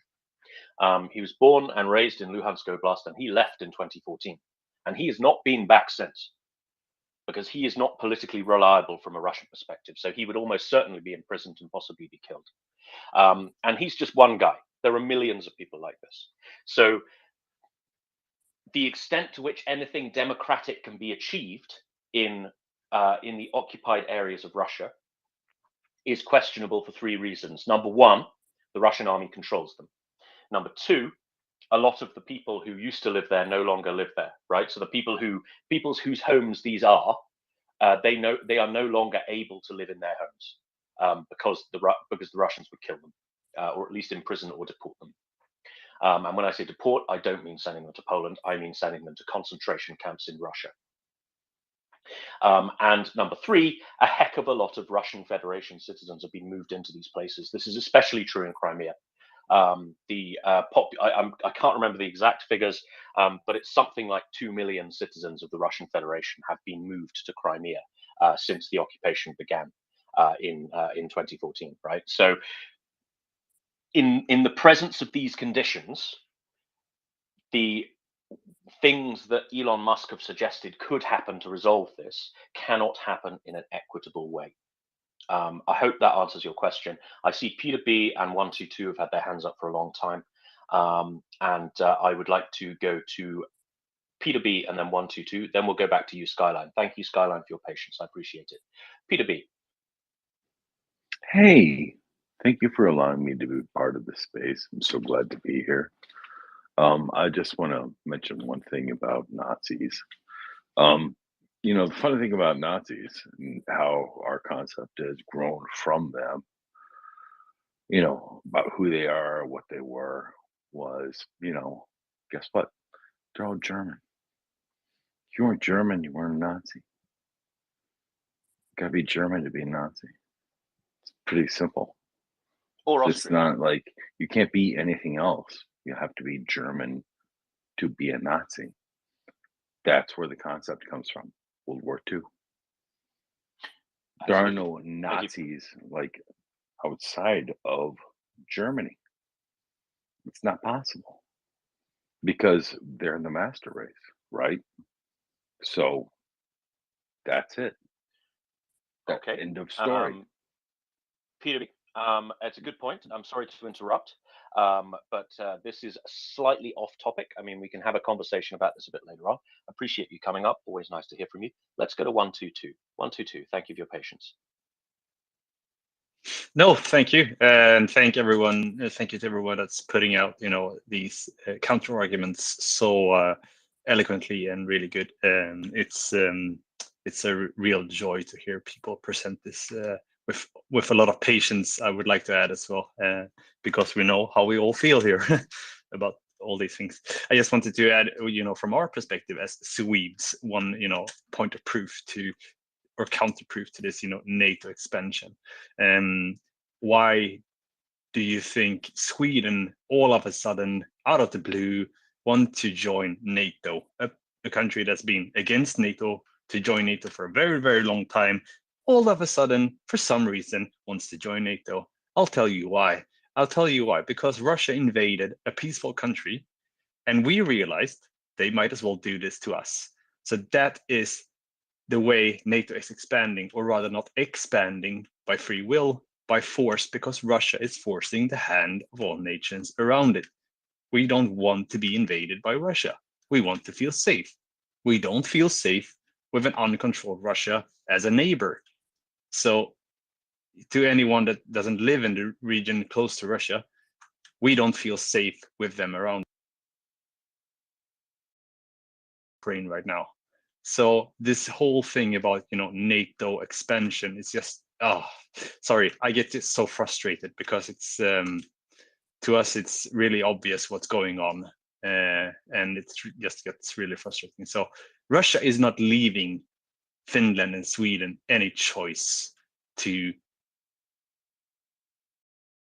we need to join. We need to get prepared because this could be us. Ukraine could be us in the future. If we don't stop this here and now, if we don't make sure we get guarantees that we won't be alone. Just to, put it out there. And I think it all goes for every nation that has joined NATO since, way back. They want to feel safe from a certain threat, and that threat is Russia, and Russia has forced their hand as well. Yeah, sorry. Couldn't agree more. Thank you very much, 122, for that Swedish perspective. Always welcome from our new NATO brothers in Sweden. I would like to go to Ming the Merciless Speller, and then we will go back to Skyline. I see there is a long queue of people waiting to come up to the panel. I'm not ignoring you. I don't hate you. Well, I don't hate some of you. I'm teasing. But there is limited space on the panel, and Twitter is a little bit glitchy. So if you've come up and you've spoken and you've said your piece, I would appreciate you dropping down again. And so then we can bring more people up. In the meantime, we'll go to Ming the Merciless Fella, and then we'll go back to Skyline. Ming the Merciless Fella. Thank you, Tim. So 3 quick points. First of all, on what 122 was talking about there, about NATO expansion and why countries join NATO. I think there's 5 more NATO members.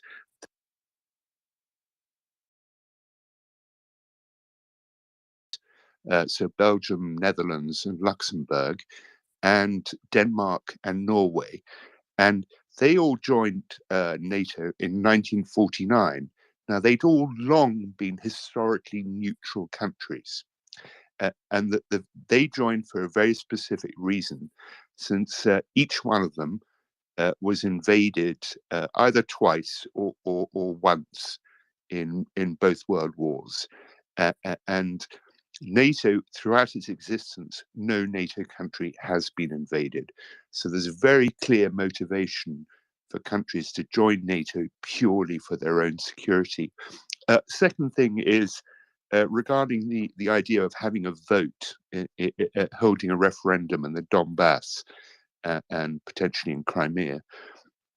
Ukraine did actually hold a referendum on independence from the Soviet Union back in 1991, and every single region, including the Donbass and Crimea, voted by a majority to be independent. And independent of the Soviet Union de facto means independent of Russia. A third point, Skyline, is I find Randy very interesting. Now, I just wanted to give a little shout out to Randy. When Randy speaks, his words carry weight because Randy is on the sort of MAGA Republican side of things. So in my book, his words are weighty and worth listening to. That's it. I'll drop down now. Thank you very much, Ming the Merciless Fella. Okay, Skyline, back to you. Thank you for your patience. We really appreciate the turn of this discussion. The point you made about a potential solution in international monitoring, I think we can probably agree that that's not possible under current circumstances, but I would appreciate hearing more from you now. Thank you for your patience. Oh yeah, no, thanks again. And yeah, I think these are all really good points. I think I guess there's 2 ways of looking at it, right? One is what would be the optimal and ideal solution, given all ideal conditions, and I think 2, there's another way that's being looked at by some people, which is how do we resolve this issue, right? And if you look at it from that perspective, there might have to be some sort of negotiations being done with Russia. And I think that's the way to look at it. I don't know if you've heard of the All In podcast, but for example, if you look at, what David Sachs says on the All In podcast, he's essentially saying, look, this is not an ideal solution, but if we want to put an end to this so it doesn't continue to escalate into something far, far worse, there has to be some sort of agreement reached with Russia on certain things. So I think fundamentally when I hear, these points about NATO and what should happen, I think there's what should happen potentially, right, is one option. And there's sort of the realistic fact of that Russia is still a very worthy, I guess you could say, quote unquote, adversary. And in that sense, one asks if we want to put an actual end to this, there has to be some solution proposed, right? So that's sort of when I zoom out for a second on this conversation, because we could, there's a lot of speculation, I think too. I think I agree with you that you brought up very good points on, is certain things that are happening in the region, are they all false flag operations by Russia? I know people in Belarus, I've been to Ukraine. the people I'm talking to, they're all saying sort of the opposite, that the Donbass region, that there are a lot of issues there, and that they weren't treated well. There's a good portion of people Well, that those people would lying. rather leave. So I know that's the thing. So we could go in circles, right? One can say, well, they're lying and No, they're what we lying. And, told you, they're what Tim explained and all the other explained, those are the facts. There is no, there's nothing else. Those are the facts. And if those people keep saying the Donbass Russian talking were treated bad and blah, blah, blah, sorry for that, but they are lying. They are straight out lying and only repeating what Russia says, what Russia wants them to say. And I think also to bolster that a little, you have to look at what that line of reasoning is expecting of Ukraine, right? Lots of countries. Let's play devil's advocate and propose that regional separatism in Donbass, Luhansk, and Crimea is completely genuine and completely organic and completely not run by Russia. This is untrue because it's not genuine, it's not organic, and it is completely run by Russia. But let's just assume that the Russian lie is correct. Even if it is correct, these people are still a minority. They still operate within a system of democracy. And we would not ask any other country to pander to them. Right? We would not ask any other democracy. Say if there was, 30% of Texas wanted to join Mexico. Nobody would see that as any kind of mandate for anything. Nobody would call on that to be respected. No, and if Mexico decided to invade in support of its citizens, nobody would sympathize with Mexico, right? You simply wouldn't ask the United States of America to pander to these people, right? Because ultimately they are a minority within a democracy. And if they're genuine, if they're not genuine, I don't think it matters. They are not genuine, but at the same time, it doesn't really matter. So, for example, in my own country, there is a significant minority in one province in Northern Ireland who wish to join the Republic of Ireland. Nobody organically expects the United Kingdom to say, "Oh yeah, all right then, yeah, just do that." Right? It's nonsensical because they operate within the political system of a democracy, and they do have to accept that whatever their personal desires, they will not get what they want automatically. Right? And so what we're asking, what some people are asking Ukraine to do here is completely antithetical to the very basics of democratic statecraft, and it's a direct insult to Ukraine. Does that make sense, Skyline? Yeah, no, I think. I mean, it's sort of funny that you actually brought up that point of if Texas wanted to leave, because one of the people I was talking to in Belarus actually brought up that point. And they said, imagine if Texas wanted to leave the U.S. And I said, well, if Texas actually really wants to leave the U.S. in majority, then they should be allowed to. So, I mean, I think at the end of the day, I've taken up a lot of time on the panel here. I think I found some more things I could definitely research, and I'd like to.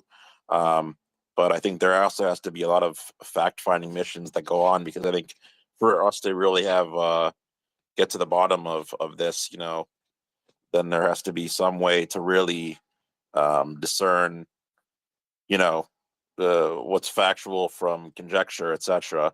But I know there's a lot of people over there with their hands up, and I don't want to continue taking up time. I appreciate you listening to my thoughts and opinions here. So. Sure. I mean, it's been an absolute pleasure, and thank you for being so reasonable about this. I mean, I hope this has been an interesting experience for you, perhaps an educative experience. We do follow all of these issues extremely closely here on the Maria Report, and we like to think we're on the side of truth and righteousness, at least. I did want to say one thing. No democratic country allows unilateral secession. Right? This is not something that any democratic country allows. I think Liechtenstein does, but Liechtenstein is tiny and it's pretty much an absolute monarchy. But no other country does. Like there's no mechanism, there's no constitutional mechanism for a province of any democratic country to secede unilaterally from that country, no matter what happens in their internal politics in that province. I believe you chaps over the pond had a bit of a fight over this in the 1860s and reached broadly the same conclusion. I think when it comes to one thing you did say that I thought was quite interesting and does need some comment is, what is the end game here? What is the final, the permanent settlement to this issue vis-a-vis Russia? I think it's a fool's errand to talk about negotiating permanent settlements with Russia, because Russia has proven time and time again that she cannot be trusted to stick to any agreement she signs. There have been a number of accords and settlements around this issue. Starting with the settlement Russia herself signed in the early 90s, establishing independent Ukraine in her current internationally recognized borders. Russia has violated that agreement. Russia has violated every single agreement since, and Russia has commenced a genocidal invasion of Ukraine. There is absolutely no reason why we can expect the Ukrainians or anyone else to take whatever settlement Russia offers, whatever agreement Russia signs, as read, right? They act in bad faith, they lie on such epic proportions, and they commit genocide. The time for complicated, nuanced, negotiated settlements which keep everybody happy are over. There needs to be a military victory by Ukraine on the battlefield, which expels every single Russian soldier from her territory, including Donbass, Luhansk, and Crimea, right? That's the end game. That's the settlement that has to occur. Ukraine then seeks the comfort of collective security within the mechanisms of NATO and the European Union. Like that's how we solve this problem, right? The problem is not, oh, maybe Russia gets a little of what they want. That's simply not how these things work. You have no moral obligation to meet the aggressor halfway. I always refer people to the words of Enoch Powell in the British Parliament during the Falklands conflict, when he was debating with Sir Dalil, who was a Labour parliamentarian from the Lothians. When Sir Dalil was calling for a negotiated settlement with Argentina over Argentina's illegal aggression in the British possessions of the Falklands, and Enoch Powell pointed out just how ridiculous this was. Right, another country need only seize territory, and then you're somehow morally obliged to meet them halfway and negotiate settlement. Like this is just simply ridiculous. It's rewarding a bully. It's rewarding an aggressor, and we know this is how Russia approaches these things. When Russia goes into a negotiation, she always has a maximalist objective. If you demand something outrageously large that isn't yours, maybe they will cave and give you a small bit of it. That is her basic negotiating tactic. And I think it takes somebody morally compromised or stupid to buy it. Right?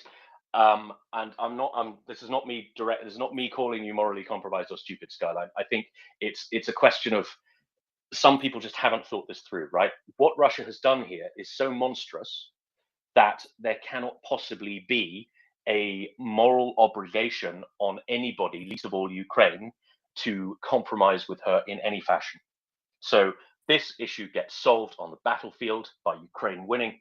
It gets solved in the long term by collective security in the European Union and NATO, and Russia can stew in her own juices and internally rot from the head down.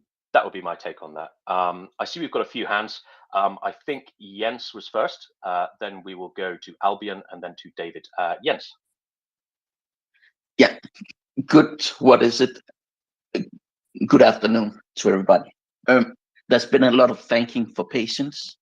I would like to thank the Ukrainians who were up all last night because they were submitted to a mass barrage of missiles and drones against the civilian infrastructure in order to turn out the lights, turn out the heat.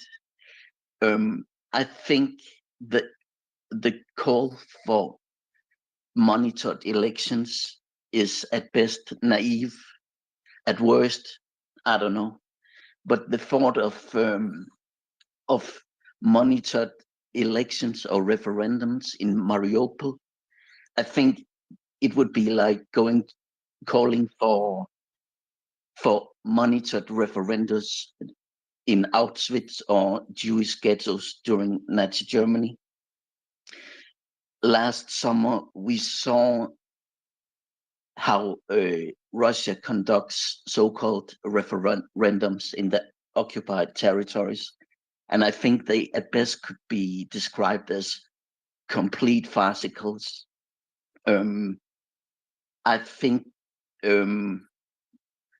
so I would like to thank everyone for the patience with this discussion where we kind of rehash Russian or Belarusian or Elon Muskians talking points.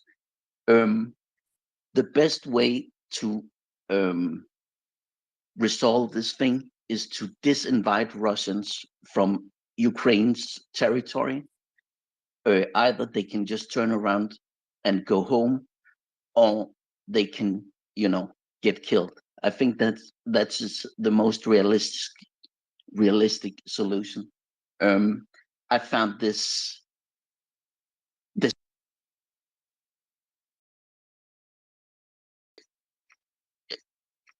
that was all. Sure. I mean, different people have a different view of what the Maria Report is for. I see the Maria Report as essentially information warfare, and I see it as our role to counter those Elon Muskian talking points when they come up. I would see that as a key part of what we do here, because there are a lot of people who are working with bad information on all of these topics, one of whom is our friend Skyline, who seems to have dropped down. Nice to hear from you, Skyline. Thank you for your patience and your willingness to listen. I hope we have gone a small way to convincing another person of the right side of all of these issues. So thank you for that, Jens. I don't accept the idea that we're simply regurgitating Russian talking points. We are countering them and countering them actively with sanity, reason, and fact. With that, I will go. Yeah, I just want to say you have probably a little more patience and sanity than me. But I just think that as long as we can all agree that this is, Russia is fulfilling the 5 points of genocide, and I think as for when we have a case of genocide, I think we got larger problems than Russia's so-called mock referendums. But I just wanted to get it off my chest. Have a nice day, everybody. Thank you very much, Jens. That was very much the conclusion that we reached. I believe Albion was next. Albion. Yes, thank you. 1991 in a referendum to approve independence, and that every single oblast in the country voted in favor of that by a majority. It's worth pointing out that the two oblasts of the Donbass, Luhansk and Donetsk, both voted by a massive 83% majority. Second point is, you just mentioned Elon Musk, which our earlier speaker had been discussing, proposing a referendum be held now, despite the fact that it's completely contrary to the constitution of Ukraine and any other democratic country. But proposing that a referendum be held now in the Donbass by a neutral third party. That's all well and good, assuming it were a legitimate thing to attempt to do. But how can a legitimate referendum with any hope of having any credible outcome be carried out in territory that's controlled by Russia? It's just a rhetorical question. Yeah, and this was something we covered earlier on. There's just simply no possibility of this under current circumstances, simply because, number one, these regions have been quite heavily colonized. They've been quite heavily depopulated of the people who legitimately have a right to live there, and also the Russian army is all over the place. And then there's the basic insult to Ukraine that involves, right? Ukraine is a major European country. I don't think we'd be demanding that, say, I don't know, France accept international observers to solve an issue of political separatism that they may or may not have in Brittany or Corsica or whatever. Like, it's an internal matter for Ukraine how they resolve this. And in the meantime, they have every right to expel the Russian invader from their territory, and absolutely no duty to compromise with that Russian invader. Let's go to David. David, I believe you were next. Yeah, actually, I'm pretty much done. I think you've done a sterling job for everybody, I think, and well done. I think it's great that we don't close these people down straight away and have an open debate. Yeah, I mean, the point I wanted to address was really that the kind of approach that was being talked about is kind of what do I want to say? Is Cold War thinking, and basically the premise is that there are two power blocks in the world, and it's their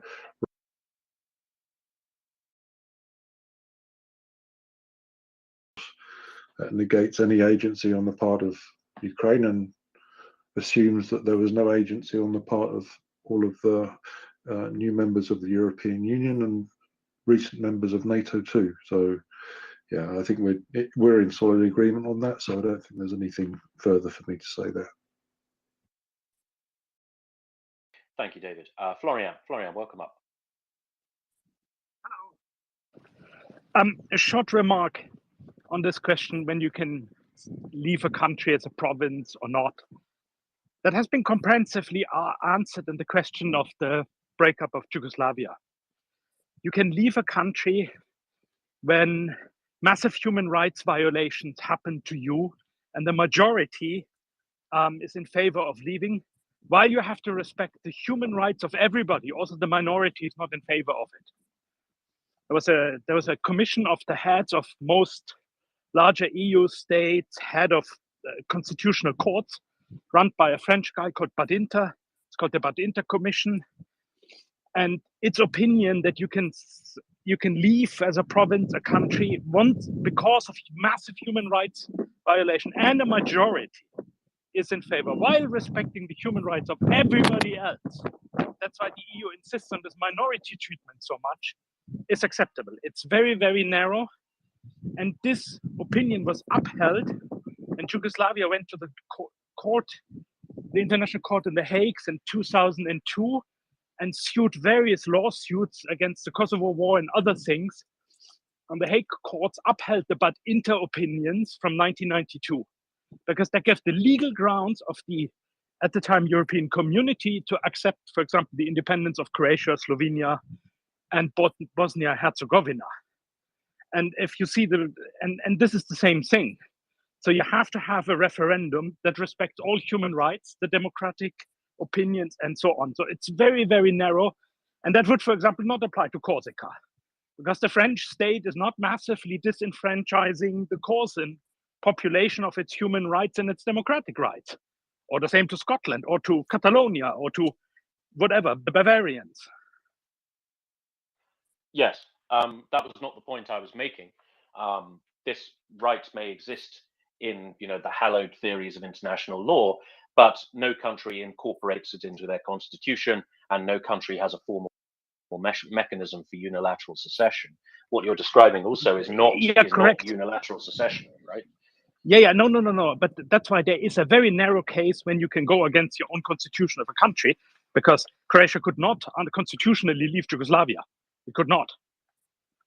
But there is a case to be done. But all these principles do not apply to Luhansk. Yes, absolutely. Thank you very much for that color, Florian. Let's go to Joanna. Yes, thank you, Tim. I just wanted to stress upon one thing earlier about this persecution, alleged persecution of Russian speakers. Russia is doing the same thing in Moldova right now. They are claiming that the Russian speakers are persecuted and they are menacing Moldova with actions and things like this. So this is the modus operandi of Russian state regarding former Soviet republics. And the other similarity is the situation in Transnistria. Basically, Russia occupies a piece of territory, as it was with Donbass and Crimea, as it is with Transnistria and Moldova, as it is in Georgia. And by this, they prevent the country to evolve, to be closer to accession to European Union or to NATO, because having a piece of territory contested prevents you to do that. So this is the modus operandi of Russia. And why Russia attacked now? Since 2019, since the last elections, and the democratic pro-European government in Ukraine, there were large steps taken towards the European direction and European aspirations. And it was basically a window of opportunity closing. And they knew that if Ukraine managed to get closer to European Union, if they managed to have treaties and maybe even a path to accession, this will be lost for Russia, because Russians have relatives in Ukraine and Ukrainians have relatives in Russia, and the Russians could have seen what is happening when the country is allowed to develop in a good way, not in an oligarchic, corrupt way as it is in Russia right now. And there are precedents. There are the Baltic countries, there is Finland, and look at those countries now and compare them to Russia. And Ukraine would have been next, and Ukraine is not a small country. Ukraine is a big country with close relations with Russian people. So that was the motive, the fact that the democratic Ukraine would have been a real threat to Russia itself.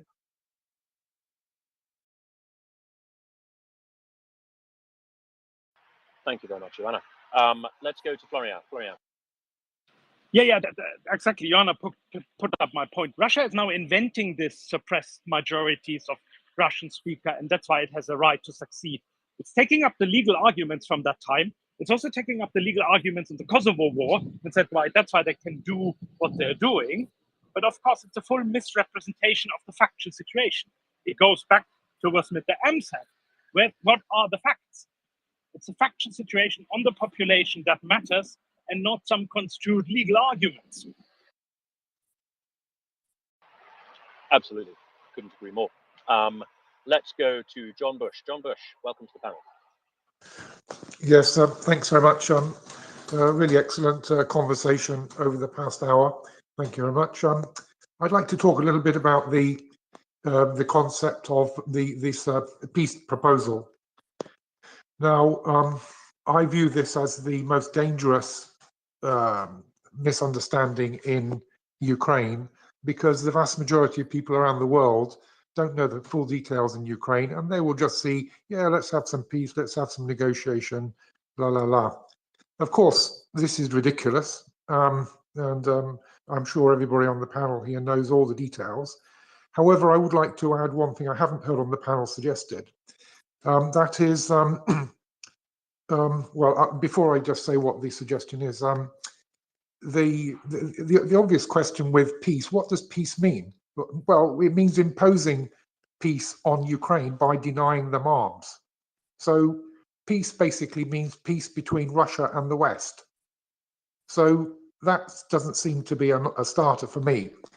So what I'd like to suggest is that the idea should be put around that any call for peace should be at Ukraine's decision. So we should continue to support Ukraine with arms, whatever they need. And it is up to Ukraine to call for peace or war as it chooses. And if Ukraine chooses to carry the war up to its borders and eliminate Russia, even at risk of even whatever risks that entails, then it should be up to Ukraine. So let's say peace on Ukraine's terms, not peace on the West's term. And I'd like to add one more thing which I haven't heard on the panel, which is that I feel it's notable that Kissinger himself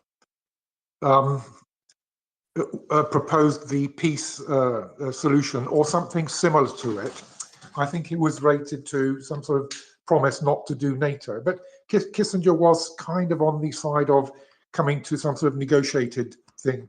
But recently, I think in January or perhaps December, Kissinger himself said that this is no longer practical under the current situation. So that's very interesting to see a grand old man of strategy changing his policy to that which we all believe here on this panel, which is that the only solution here is to settle it on the battlefield. Thank you. Well, I mean, there is a second solution, which is for Russia to withdraw her forces from Ukraine. You know, this war doesn't need to continue. Same thing. Russia can just go home. Well, I mean, I think there is a subtle distinction to be made, right? I mean, we can say Ukraine needs to win a military victory, or we can say Russia can just give up and go home. I mean, one of those involves a lot of fighting, the other one doesn't. So, I mean, I get its distinction without meaningful difference, and I am being slightly facetious. But thank you very much, Jonathan. I can't hear you very clearly. It always surprises me. Oh, sorry. Am I all right, the rest of the panel, or is this John? Mockers, can you hear me okay? I can hear you now. I can hear you now, okay. Fantastic. Okay, fantastic, thank you. Yeah, I'm being slightly facetious, but I mean, the option that doesn't involve fighting is the one that Russia is currently unilaterally denying to the world, which is simply withdrawing her forces from her illegal and genocidal invasion of Ukraine. Thank you very much, John. Florian. I think we do need to emphasize that any peace, it should be Ukraine that calls for peace. Ukraine is not calling for peace, therefore it's a non-starter. Thank you. Absolutely. Florian. Absolute clear point. Ukraine decides how to end this war on its terms or not. Until then, we have to support it. I think this is very, very clear. But also this notion of peace is a very false one. There is no peace if a large part of Ukrainian population is subjected to a terror regime of the Russian Federation. That's not peace. It's simply the absence of fighting. But that's not peace. And this is also very, very crucial in all this international law discussions around Yugoslavia. It is you have to uphold human rights for everybody in a region that it works to be an own country or something. And that's why if you want to be an EU member, you have to respect all these minority rights, all these human rights, the separation of the powers and so on and forth, because only then you get to an equitable peace. It's about equitable peace for the Ukrainians. Yes, absolutely. Joanna, welcome back. Yes, thank you. I have 2 points. One is about the weapons delivery to Ukraine, and the second is about negotiation and peace. So about the weapons delivery, would Ukraine have fought without the weapons from the West? It's a question, and I think we know the answer. In the first weeks of the war, Ukraine fought without the weapons from the West. Ukraine fought with Molotov cocktails, with women making barricades and camouflage, with everything they could. They fought without this help, and they didn't even know that the help will come in the first weeks. It was like, let's give them some protective vests and helmets, and that was it, the beginning, and they fought. And I think it should tell us that they have the willingness to fight this war and get Russia out of Ukrainian territory. And about the weapons delivery right now, and the claim that it is prolonging the war, it doesn't. In fact, it shortened it. And we have to deliver them more, because that way they could win the war faster. And this is not a normal war, quote unquote. This is a war in which Russia is targeting civilians, because it cannot fight on the battlefield, because it loses on the battlefield, because they are cowards. Last night they sent 81 missiles to civilian targets, only civilian targets in Ukraine. They killed civilians, and we should not give them air defense weapons? What would have been in Ukraine if no air defense weapon would have been this night? 81 missiles hitting civilian houses and civilian infrastructure. Ukraine needs these weapons to defend itself. It's not attacking other country. It's just defending the territory. And about the peace and negotiations, Russia has no willingness for negotiations. They claimed again and again that Ukraine must accept the new reality. The new reality meaning the occupied territories. They don't even know which border these territories are. They annexed like 4 oblasts, but they didn't even control those oblasts in entirety.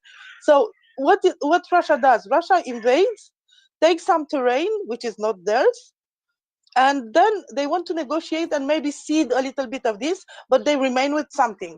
They started at zero, they invaded a lot, and then they want a piece of it. So Russia wins. This is not negotiation. So of course it's Ukraine. It's to Ukraine to decide when they want peace and then when they want to stop the war. But of course Russia has to leave this territory. And you know that phrase: if Russia stops now, the war stops. If Ukraine stops now, there will be no Ukraine, because we know that Russia never stops. Absolutely. I need Absolutely. to Thank you very jump much. in here. I have a course. little bit to add. So Russia have released a statement about what they. Sorry, can you still hear me? I got a phone call then. Yeah, you're good. Yeah, Russia released a statement about what they were aiming at, and what they've stated is that they were targeting specifically military infrastructure facilities. They state, as a result of today's strike, they have targeted the base of strike drones and destroyed it. Also, they have targeted reserves and rail transportation of foreign weapons, which we all know is absolute balls because they only hit electrical and civilian infrastructure, as far as I can tell. But I just wanted to bring you the lie that they're putting out.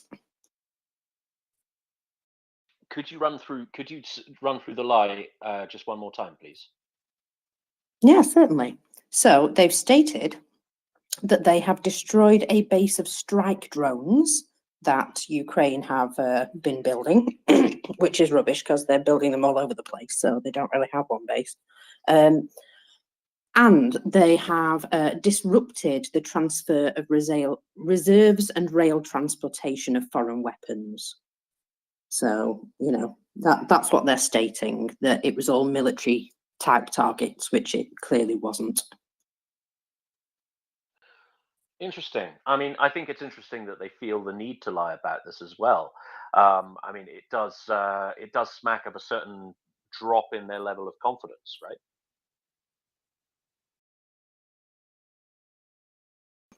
Well, that is true. Why would you put out that statement at all? You know, the reason they've put out that statement is to deflect, I would imagine. Yeah. You know, you have to question. You know, you have to ask the question, if they're saying these things, who is the audience? Presumably not the West. Presumably countries who are kind of on the fence.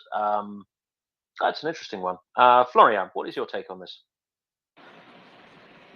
It goes back to all the strange justifications. It goes all back to, we are the good guys and everybody else are Nazis and the bad guys. And I found this comment on the Nazis can only be Germans because of the master quite funny. But of course in a sarcastic way. And also what people who are coming from this peace camp side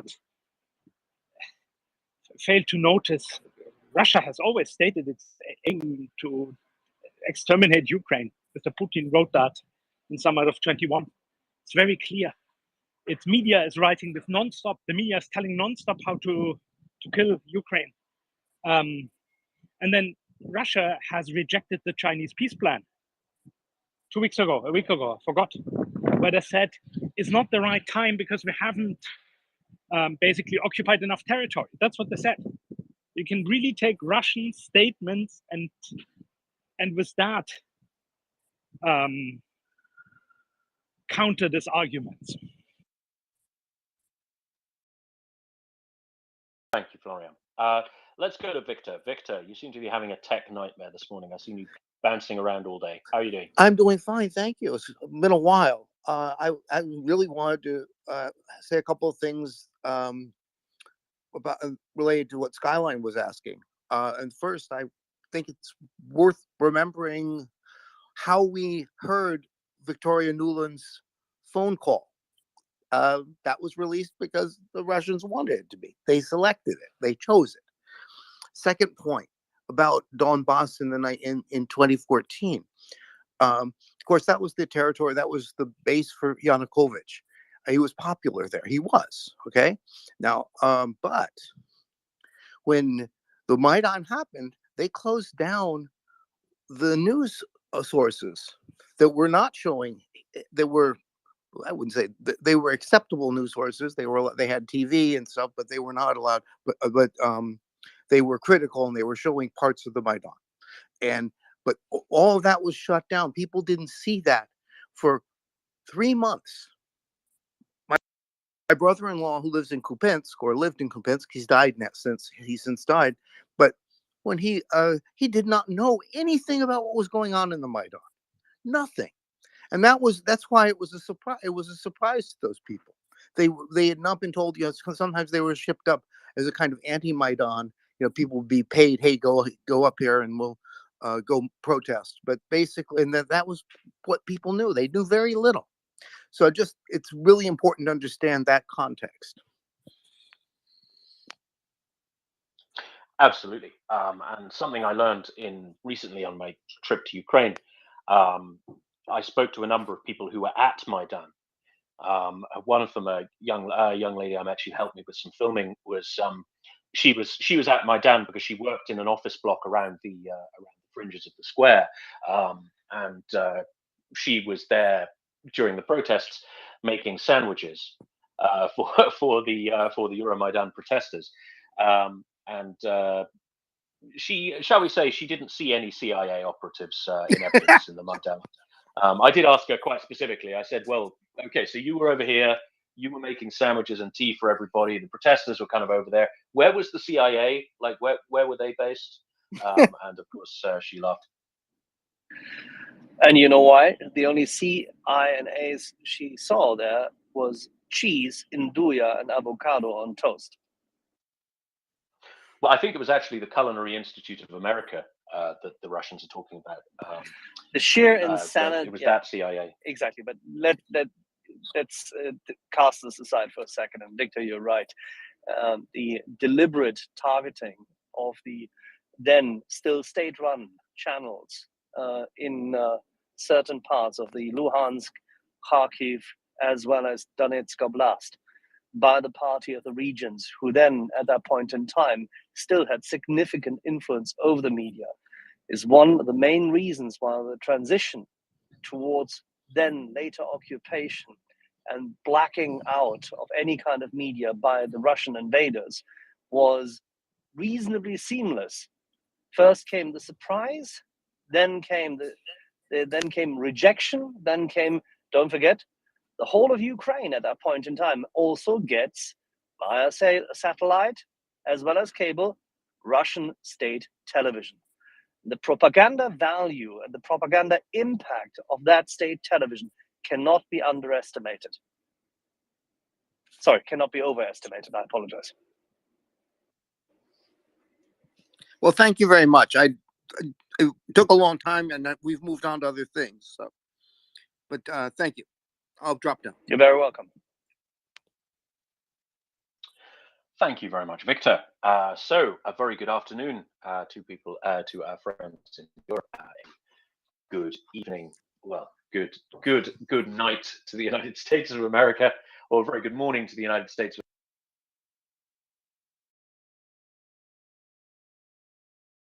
a 24/7 information space dedicated to Russia's illegal invasion of Ukraine. We have been live 24 hours a day since the evening before the invasion, when a couple of gallant people, one of whom is here on the panel, decided to form a discussion space around Russia's invasion.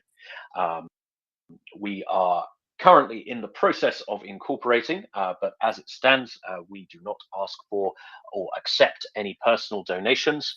If you like what you hear, you feel we provide a valuable service, we do urge you to donate to Maria Aid, mariaaid.org. You can see their link in the title of the space. Maria Aid is a registered charity in sunny Canada, which provides non-lethal aid and equipment to the Ukrainian armed forces and the civil defense organizations of Ukraine, including the police, the border guard, the fire brigade, etc. Such useful stuff as optics, as drones, as medical equipment, as generators. If the Ukrainians need it and it's non-lethal, the Maria Aid will provide it. They do absolutely sterling work. Another all-volunteer organization. So there's no expensive chief executive. There's no bureaucracy to support. Funding is organically given by members of the public. So you can be certain that every single penny you give to Maria Aid goes directly towards helping Ukraine. Maria Aid does absolutely amazing work. I've heard this from a number of different independent sources, and also I've seen it with my own eyes on the ground in Ukraine. I have been out there, I have met the guys, and I've seen the difference that they make. I also had a random conversation with a mate of mine who works, let's say he works for the Ministry of Defence in the UK. We were in the army together, and we went out for a beer a couple of months ago. And he said, "So what are you up to these days?" And I said, I'm working in banking. I'm also doing the MriyaReport."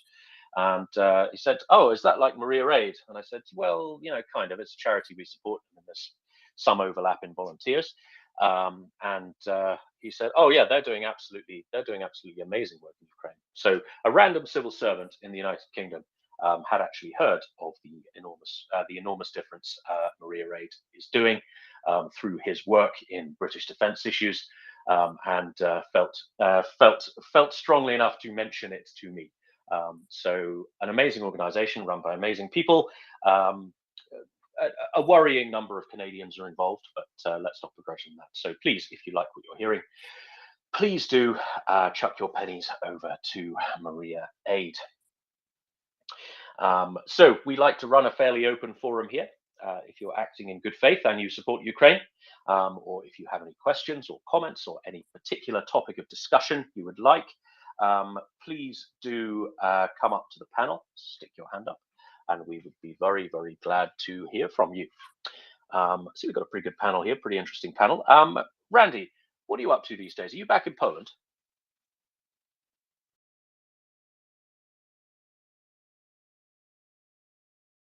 Randy, you still there? Yeah, sorry. I went to screen save. I got to switch phones. Yeah, I'm back in Poland from a couple of weeks in Florida, my new domicile. I have been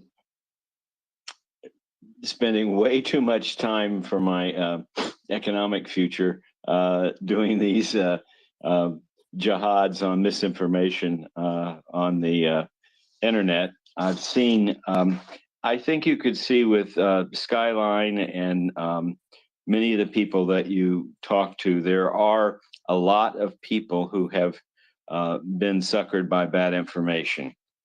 And if you look at that information on face value, their position would actually appear to be reasonable. I mean, if Ukraine is really run by Nazis, if they've really violated a solemn agreement by NATO not to expand in that direction,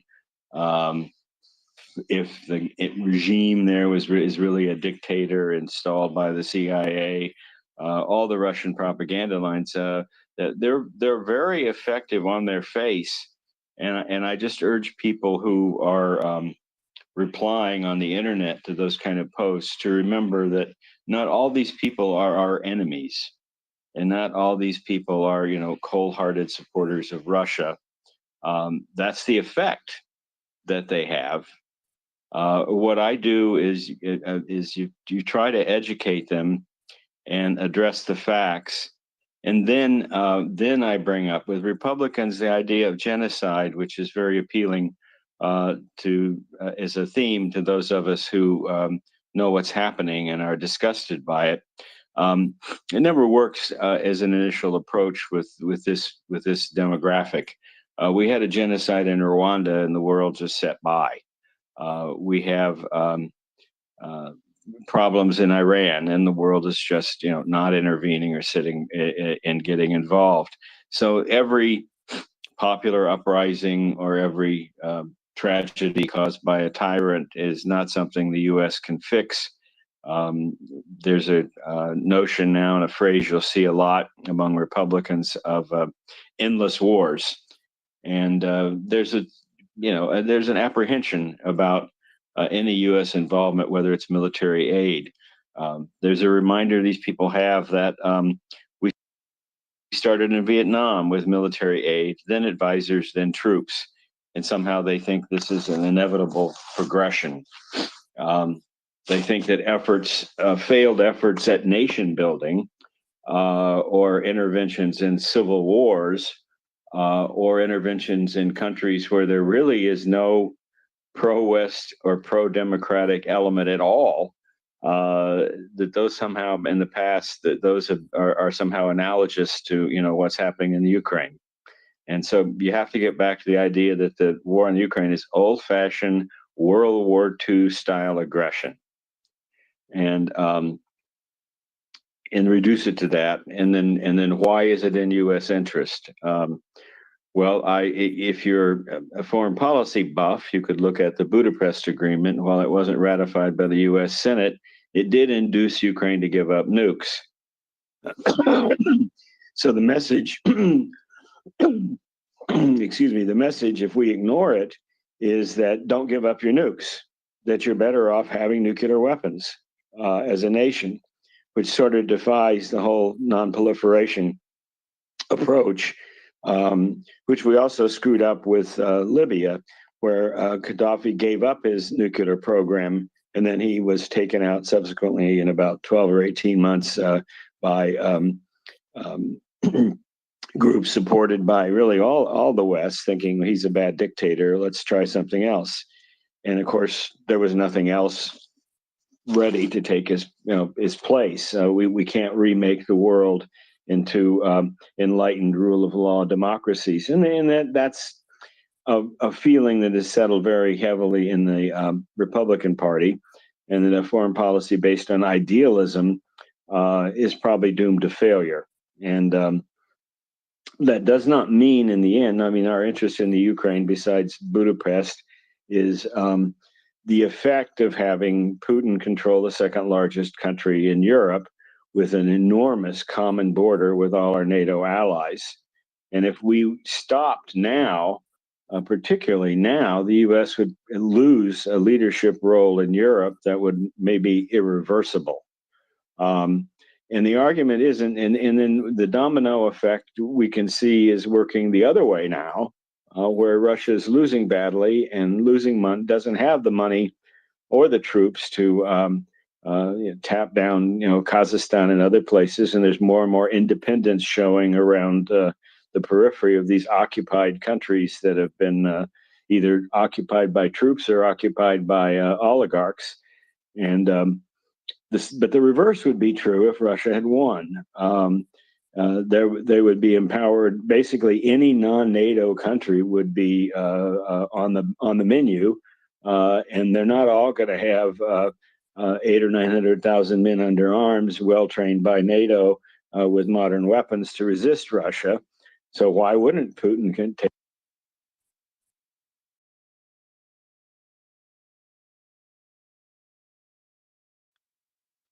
I think Randy's screen just locked again, didn't it?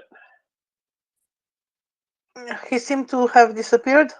So No, I get my screensaver comes on. I got to keep tapping the screen on this phone. I haven't switched. A more insidious effect would be that if the U.S. backed down, there would be accommodation by other European countries to the new reality of Russia having Ukraine, having massive energy and food stores and ability to blackmail and influence events in Europe. And as an American conservative, we've seen the accommodators in Western Europe are serious political force, frequently, unfortunately, a dominant political force. And if the U.S. pulled out, at this point, any aid, the accommodators would be the new dominant Western European group within a matter of months or a year or two. So it really is, in effect, a battle for Europe, not in the necessarily the notion that Putin would march all across Europe with his armies, but everybody would have to recognize a new geopolitical reality, which is unacceptable to American interest. So I try to reduce everything to U.S. national interest in discussions with Republicans, because we have too often been had our troops, our young men and women killed, or our interest compromised by adventurous interventionism and support for regimes that later we probably regretted. But Brandy, this is none of those Brandy, cases.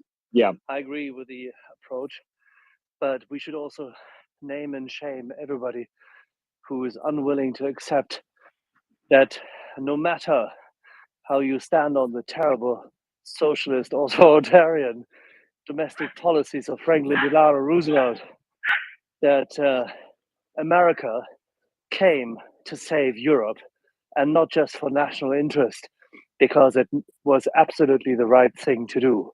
This is a righteous case. If we cannot make and convince solid Reagan Republicans that this is a righteous case, then some of them should all go to hell. And I am a conservative. This is a righteous case, and it has to be made as such, because if they don't convince themselves of the righteousness alone, then they have no business dabbling in national interest. Well, I segue into genocide and everything else after you break through the hard shell. That's my strategy. When they say, peace, why not a peace deal? I say, well, there was a peace deal. That was Budapest. Oh, yeah, and incidentally, a piece of paper is not going to stop Putin. So it's a peace deal will be meaningless.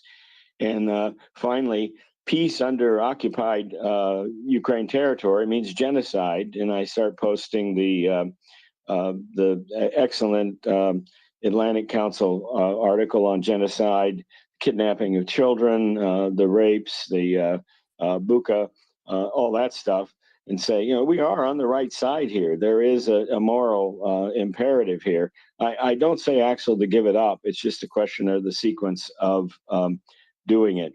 I'm all fair with the sequence. I'm all fair with the sequence, but I want everybody to also understand that this is a righteous case.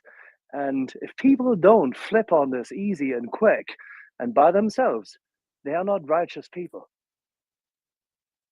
Oh, I agree with that. And Axel, I use that approach when I always look at somebody's profile. Most people, just comment reflexively. I look at somebody's profile, and if I see, a lot of these mega people will put Christian in their profile and even use a cross emoji in their tag. And for those people, I say, are you really a Christian? Do you really endorse this kind of behavior? And it just depends on the person. But I'm just all about persuasion. And sometimes with a Christian, I may start with genocide, for example, and say, how is you, as a Christian, can you say we cannot give weapons to these people to defend themselves against genocide when it's a friggin' tiny % of our DoD budget, and with it they are winning? And you want to stop that and promote this genocide, and you say you're a Christian. And that's a very effective approach with those particular people, okay? Absolutely. I'm just all about, I'm all about persuasion and kind of going through the layers of the onion. But I agree with you at the core of it. It is immoral not to support Ukraine. It's immoral to allow Putin to do this to people. We are on the side of morality and righteousness. And I will, after this conversation, make sure I'm concluding with that every time. I get the chance. But anyway, that's the approach. I do think it's working. I mean, I really think that we're seeing signs that the anti-Ukraine aid element in American politics is declining. I just see it compared to the way it was 2 months ago. An influencer, the other group we have, I don't know if I've talked about it on social media, is the conservative influencers. Now, these are people who I would imagine if you looked at their history, they might not have even always been conservative, and they certainly were not always MAGA, but they use those handles in that theme, and then they post, what are we going to do about Zelensky stealing all the money? And they ask it as a question to get comments and responses and, jack up their ratios and things for their influencer creeds and however they get paid or support for doing that. And I notice those kind of people now are getting many more negative responses when they post something like that. And I notice the number of those posts are going down. And when I encounter that kind of person, I now do a retweet with their name and say, this caution, this person promotes pro-Russian propaganda in order to get you to respond solely for their own benefit as, quote, an influencer. They never discuss these issues. They never engage on these. They never provide any facts. They are simply trying to use you as clickbait. And I think that is also deterring. Sorry, Yeah. Randy, you're talking about the Jackson Hinkle tendency here. No. He's paid stooge. I'm talking about Eagle Man, somebody that has patriot in their name, proud patriot, American patriot from Texas, those kind of, and they never discuss the issues. They use a line at the beginning to induce people to click. And there's never a discussion at all.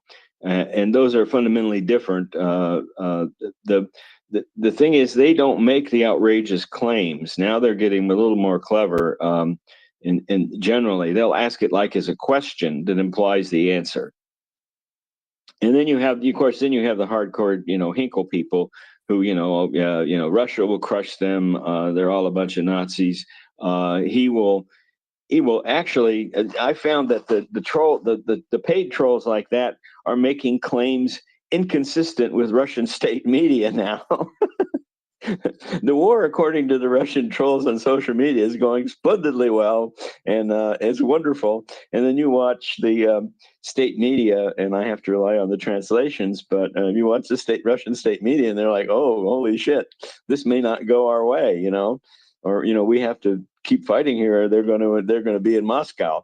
And that's other, so it's another reason why you can tell a Russian troll that is a paid person or is operating sub rosa under a profile to make them look like they're not Russian, because they make outrageous claims.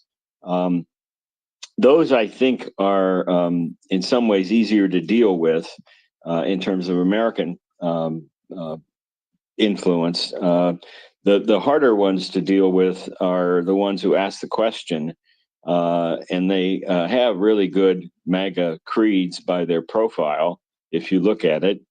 And if you distrust what you see on CNN, you look at that guy and say, or woman, and say, "Oh well, they're one of us. I'm gonna listen to them." Which is why I sometimes post my picture at the Trump speech in Warsaw, pointing out I was the only MAGA hat in the crowd. I have the Trump White House official photograph of the crowd, and in the 7th row, there's a red hat. That's me. And it's important to have the to be able to say, I'm one of you. I'm for border control.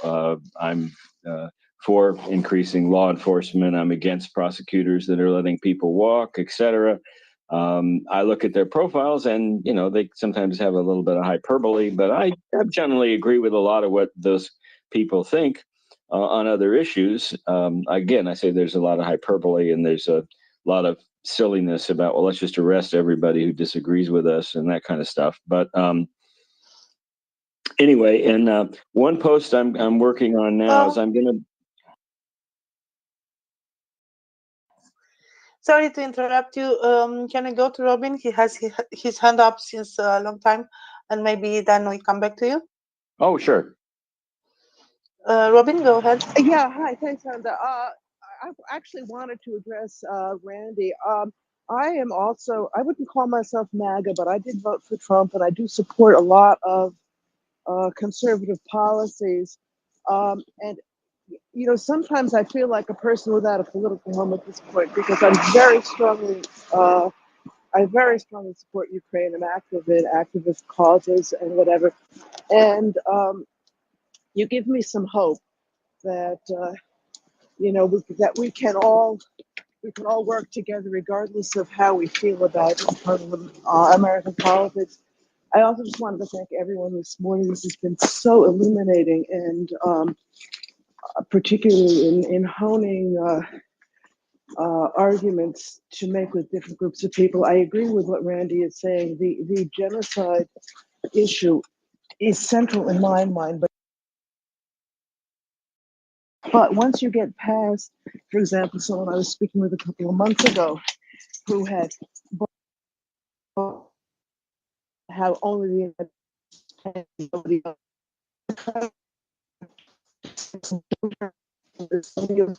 We are losing Sorry. you, Robin. Sorry, Robin, your audio is unworkable. We can't hear you.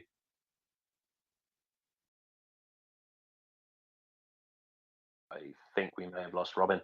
Oh, well. You're back. Oh, am I? Okay. I just to be quick, I think that Randy has a good point. Sometimes starting out with the hardcore economic issues is an entree. Once people have gotten over that issue, they can hear about the genocide and everything else, because it is overwhelming a moral issue. If I'm cutting out, let me go back down to listener. Thank you so much. No, we heard you fairly clearly there, Robin. Okay. Thank you very much, Robin. We heard you fairly Thanks. clearly. Yeah, I think Okay. this is one of the areas where Russian disinformation is probably at its most effective. Sorry, you're hot micing, so I'll just mute you. I think this is one of those areas where the Russian disinformation is really quite effective, and that is muddying the water around genocide. And for people who don't follow this issue particularly closely, is just sowing enough uncertainty and doubt for people to be able to dismiss that in their minds. But as Randy and Robin have said, this is an issue that will not move everybody, right? There are an awful lot of crimes against humanity occurring in the world right now, and there are limited resources for dealing with them, particularly limited military resources. The forces of righteousness in the world cannot be everywhere all the time. Luckily, this is one of the strengths of Ukraine, is that Ukraine is more than capable of dealing with this issue, provided she gets the right support. So this is not a case of Western adventurism. This is not another ill-advised exercise in nation building. This is quite simply with a fairly minor amount of support in terms of materiel and training and institutional capability. There is an ability to prevent an ongoing genocide. Right. This is an issue in which we can help. Right. So why would we not? I think you can change people's minds on this issue, but the way I think you need to go about it, in my opinion, would be that you can say, look, it's relatively simple and straightforward for us to prevent this. We don't have to put a single Western life at risk. We don't have to go boots on the ground. We don't have to get dragged into a war that's going to go on for 20 years. We don't have to do another Iraq, another Afghanistan. All we have to do is support Ukraine with military materiel and training. That's all we have to do. and we have to spend very, very modest sums of money on it, and the Ukrainians will take care of it on the battlefield. And I think that's a good way to turn this messaging around, while keeping the focus very much on the fact that there is a crime against humanity occurring here. There is a monstrous crime against humanity occurring here. Let's go to Shaggy. Shaggy. Hi, Tim and everyone. Hope everyone's well. I'm a bit tired this morning because I was in a MAGA space last night for about 4 hours. They were kind of wanting fellows to come up to rip them apart, so I went up, and it went quite well. I think started off a little bit over talking and stuff like that, but I made quite a lot of points. They actually liked me in the end. In a way, I use humour. I use a lot of the things that you were talking about, Tim, as well. Economic arguments. They kind of, as I've mentioned before, in my phrase, they kind of knit spaghetti. They knit different things together. It's just over talking all the time. You can't get a word in. It's just over talking all the time. You can't get a word in edgeways. And when you start when you start trying to explain, you don't get to finish, and that's just what they do, and that's how they shut down things. But this was a kind of a MAGA conservative, Christian, kind of a lot of vets in there type space. So yeah, it was quite good. I think I'll go back again at some point when I get invited. I never thought I could change those people. I never thought I could change. I'm normally just a fellow who just uses ridicule and just takes the piss. I never really tried too hard to stay in those spaces and try and convince people. But last night made me realise, well, okay, yeah, they are reachable. Some of them aren't, but some of them are. So I'm going to give it a go again. I'm going to keep on at it a little bit. And I just thought I'd give that little report. Thank you very much, Shaggy. Some sterling work you've been doing, I'm sure. I do see you're very active in spaces. You nearly always have. So sterling work from you. Thank you very much. Yeah, I'm a bit of a slapper. I spread it around a little bit. I can't always stay here. Absolutely not. Well, we don't own our listenership. Of course, we're not territorial about it. But I would like to stress that anybody who goes into other spaces is a traitor. Now, Ming the Merciless Fellow. Thanks, Tim. The question for Randy. I've noticed in the last week there's been a big uptick in MAGA type accounts, specifically targeting NAFO, which kind of makes me suspect that it's potentially inauthentic. But there's a guy here who's basically tweeted out a declaration of war on NAFO yesterday, right? So I'll give you a quick summary of his profile.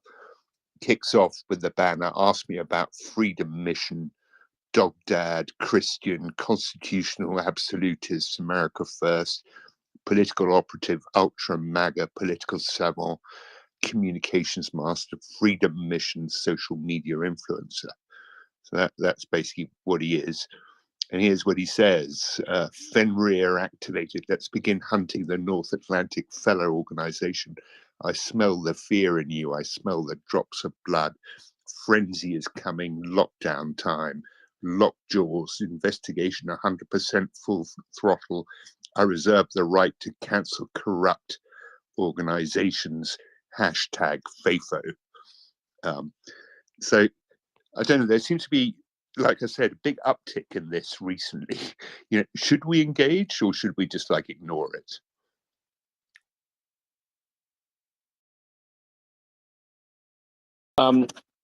Actually, I think it's. I'll be honest. I think it's pushback because NAFO does the trash posting with the MAGA people en masse, and they don't react well to it. It causes them to, regroup and feel violated, and actually, in some ways, authenticates their bias.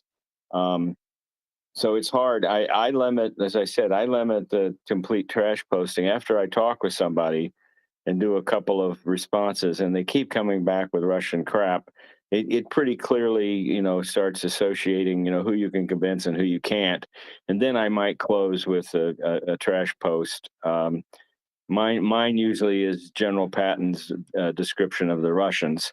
And that usually ends the conversation with the people who you end up, are actually just pro-Russian and they're not going to take any information. I think that there was in my opinion, a bad reaction to MAGA aid skeptics by NAFO by assuming that they're all Russian trolls and that they're all, bad people and that they just need to be trashed. And I think what you're seeing is pushback from that. One of them was actually banned. This guy Eagleman ended up getting suspended. He's just opened a new account and got back his 59,000 followers, and will now be viewed as sort of a hero in that group because his voice could not be suppressed. You see, so I save the trash posting for the people that I consider to be actually just pro-Russian and irretrievably biased or even paid. And I try to use the facts with everybody. And I don't get threats from people. I don't get trash posting back. The last retort for somebody will be, if you feel so strongly about the Ukraine, go volunteer. And which of course is sort of the last desperate argument they could possibly make. But I don't get any kind of trash posting back about my stuff because it's just facts. And if they want the facts, here they are. If they want to deny them or pretend they're not there, their decision. What I also strive for is not just conversions, but neutralization. You can make people insecure about their opinions because they find out that they have bad facts or they've actually been lied to. And that's almost as good as converting them. If I can just make them neutral in the short term, they may be amenable to, persuasion later. So that's my goal. I'm just working it from I worked in public discourse and debate for many, many years. I've worked in public discussion and debate for many years and tasked with trying to convince people, crowds, politicians, courts, juries. And I do it in a pretty systematic, system I have. So, and I just don't get the trash posting from the MAGA people back. And the NAFTA trash posts are really funny. I copy a lot of them and I use them later for a bona fide Russian troll. But I don't start with those with a NATO skeptic. A Ukraine skeptic. I start with the facts. So you're, and I'm happy. Apologies. Go ahead. Sorry, I was just going to say. It was sorry, Randy. I was just going to jump in there. I think this is important because this was part of the conversation we had with our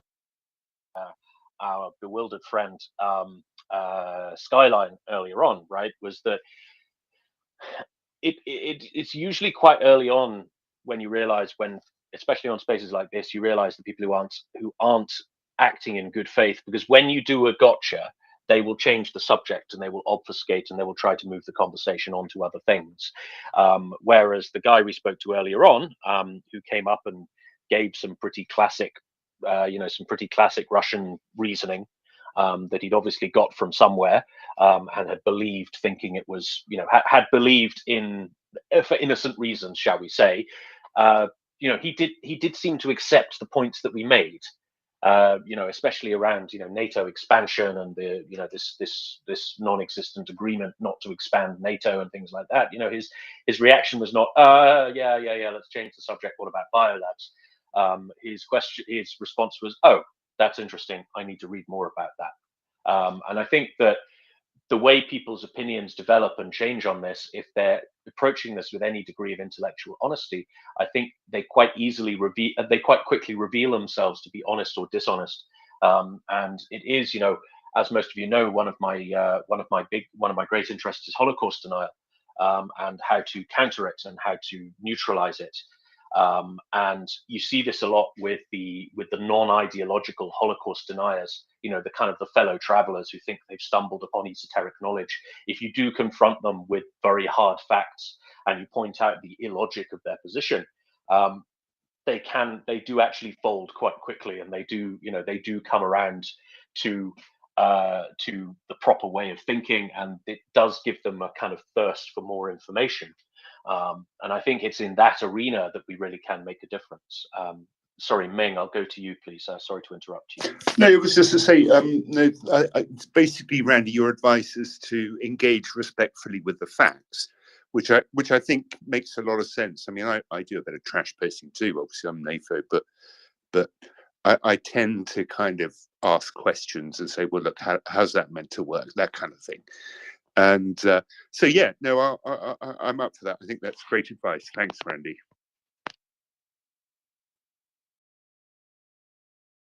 Thank you very much. Let's go to Shaggy, please. Shaggy.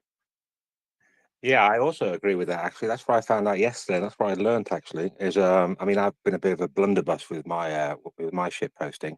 So yeah, I'm going to be more focused now. I mean, I normally go after the Russian, or the really pro-Russian accounts, but I mean, I have hit a few MAGA accounts as well. But I'm going to try and engage with them a little bit more. I've just been invited actually to a space by some dodgy geezer, well, seemingly dodgy geezer, but yeah, I kind of try and disarm them a little bit with humor. That kind of gets you in there, calms everyone down. When I first got in there, it was quite a bit hectic, and everyone was after questions or whatever. But just pick them apart little bit by little bit. I can't do spaces where you get over talked. That just does my head, and I just leave. But if I'm getting a little bit of time just to one-on-one almost with me versus another speaker, one-on-one, and it's just one point at a time, it's okay. But when they machine gun you with words and machine gun you with points, then it just turns into a bit of a chaotic disaster.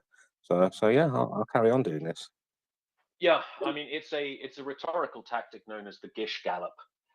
It's named after a creationist chap in the United States. I can't remember exactly who, but the tactic is that you bombard your opponent with questionably true, claims of questionable veracity, just to overwhelm them. And so then all of your claims have to be refuted. Then all of the claims have to be refuted one by one, and it basically becomes an impossible task. And where your opponent will throw in some claims where they have a genuine knowledge advantage over you, and that's very much part of this dishonest debating tactic, is that there will be several things there where they have more detailed knowledge of the topic than you do, even if that detailed knowledge is not actually accurate. So you do see that, and this was part of the reason when we were talking to Skyline earlier on, was I tried to kind of duck out of the 2014 Euromaidan discussion, because I don't have the kind of detailed background knowledge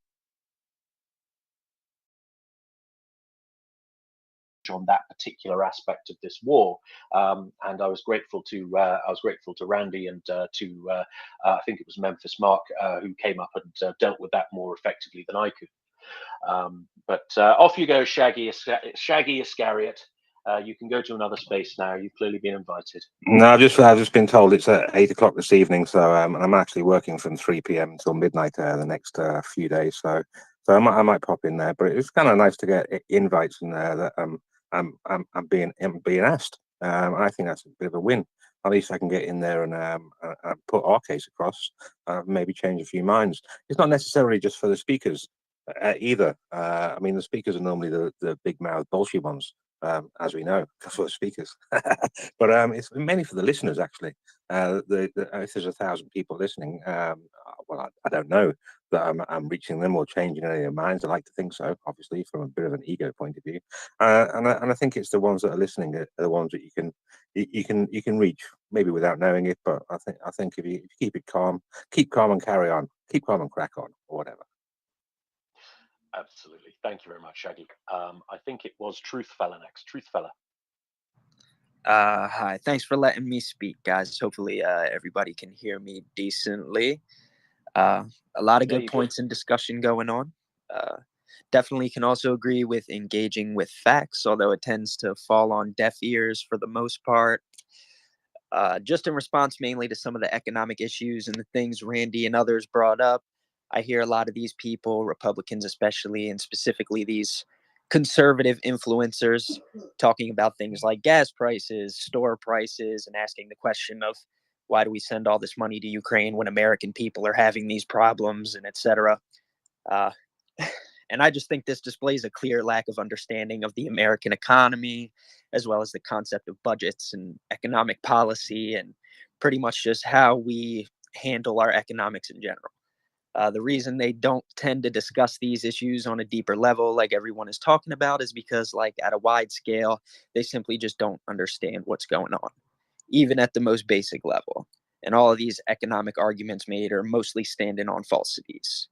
The problem with social medias like Twitter is that the algorithm and opportunity to see so many others that agree with their completely false opinions creates these forced echo chambers where these non-paid shills are stuck in a confirmation bias loop surrounded by strictly people who agree with them. And when someone finally disagrees or is able to show them the facts, it's like they can't handle it because it goes against everything they've taught themselves through this sort of social media crash course that they've done on Ukraine and the conflict. And I hate the fact that this has kind of become a right versus left issue because it's simply an issue of humanity versus blind support of a genocidal dictatorship. And it just continues to kind of amaze me how so-called American patriots and whatnot are willingly sitting by while our values are dismantled and we go from standing against authoritarianism at a wide scale to essentially openly supporting it. And that's just pretty much all I had to say. Just basically agreeing with everything that everybody else has been saying, but just wanted to put the point across that it seems like, for the most part, these people that talk about economic issues in this way have no idea how our economy even works or how the aid that's being given is even distributed. Thanks. Absolutely, and it's one of those. It's if I could sorry, Randy, please go on. Yeah, I just had a very direct, specific answer. I have one post specifically for that. I have the distribution of, I start with the fact that it's the 120 billion is authorized for multiple years. Here's the schedule by year of the spending. So the max is about, 34 billion a year, which is a tiny percent of even the defense budget. So I post the graphics and the facts with the narrative. How is 30 billion in aid a year for the Ukraine precluding the federal government from dealing with anything else in its multi-trillion-dollar budget? Please explain. And there is never an answer. There's never an answer. I also wanted to say that I get, by just dealing with the facts and being generally respectful, I get more followers in these responses than I get people doing pushback tweets. So I think that, you just have to identify people who may be amenable to the facts. But it is always, if I'm doing the hierarchy, I would say the first thing always to start with is the actual amount of aid. Because some of these people actually think that's trillions of dollars. We're giving trillion to the Ukraine. Why are we doing that? And it's kind of hard. I mean, in the U.S. budget, 34 billion a year is like, that's, I don't know, that would cover like the drinking fountains in the Pentagon or something. I mean, it's tiny, and that immediately puts in perspective. So what they may be willing to do, argue about, if they think it's 120 billion a year, is quite different than what they may be wanting to argue if it's just that amount. Then what they're willing to argue about suddenly is diminished in significance, and it also opens the door for more persuasion. Thank you, Randy. Let's go to Lie Sniper, please. Lie Sniper. Yeah, thank you. Randy, I would be interested if you could send me the statistics and the source. That would be very usable in some discussions. And I completely agree with the previous speakers that, how would I say, or other way around. I think that what NAFO should do would be to focus on the essential issues. And if someone declares a war against NAFO, so what? We are living in their head rent-free. So basically, it's their problem, not ours. And whatever narratives they might find from financial support by CIA, whatever, then I won't engage, because if we engage, then we somehow give credit to the claim, even if it would be just that we take it seriously enough in order to try to debunk it. And I would just basically ignore it and just focus on if they spread some Russian bullshit or something against Ukraine, which is based on something else than facts, then I would meme them. And if I have a link at hand which debunks their claims, then I would perhaps add it to the discussion. But otherwise, if I get into the fight with them and start claiming, no, NAFO is not attacking the Republicans or whatever, then I'm playing their game. And I don't think that benefits Ukraine in any meaningful way. And I have observed just the same what Randy said, that when I have been in some Batnik spaces and on those rare occasions where I also have spoken there, I get followers who are not from the right wing, who are sort of appreciating my point of view. And that's one way of spreading the information and getting it across. So that was about all I wanted to say. Thank you. Thank you very much, Lie Sniper. I think it was Jerry next. Jerry Monson, welcome to the panel. Hi, thank you. Can you hear me? You're loud and clear. Okay, awesome. Yes, I really appreciate.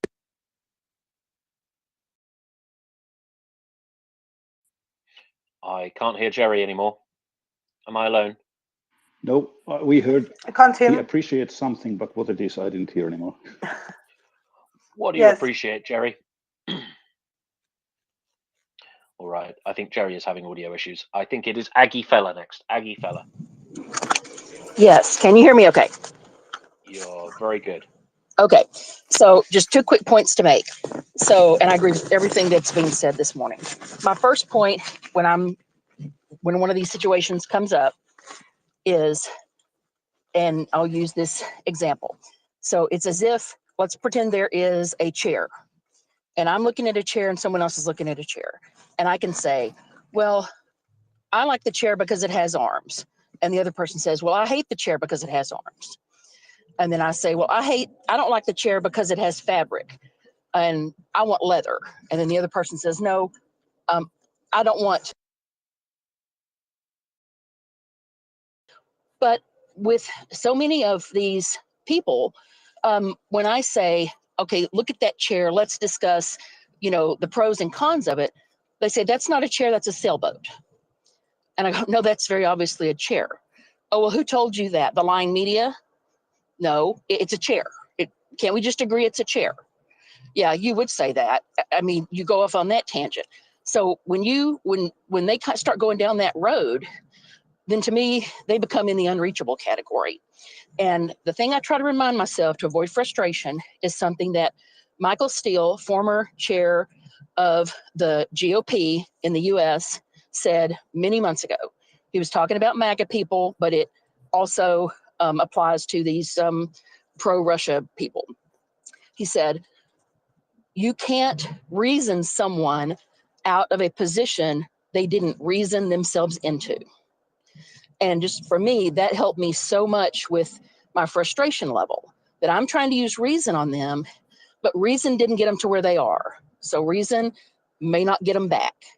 And anyway, thank you for letting me speak. That's all I had to say.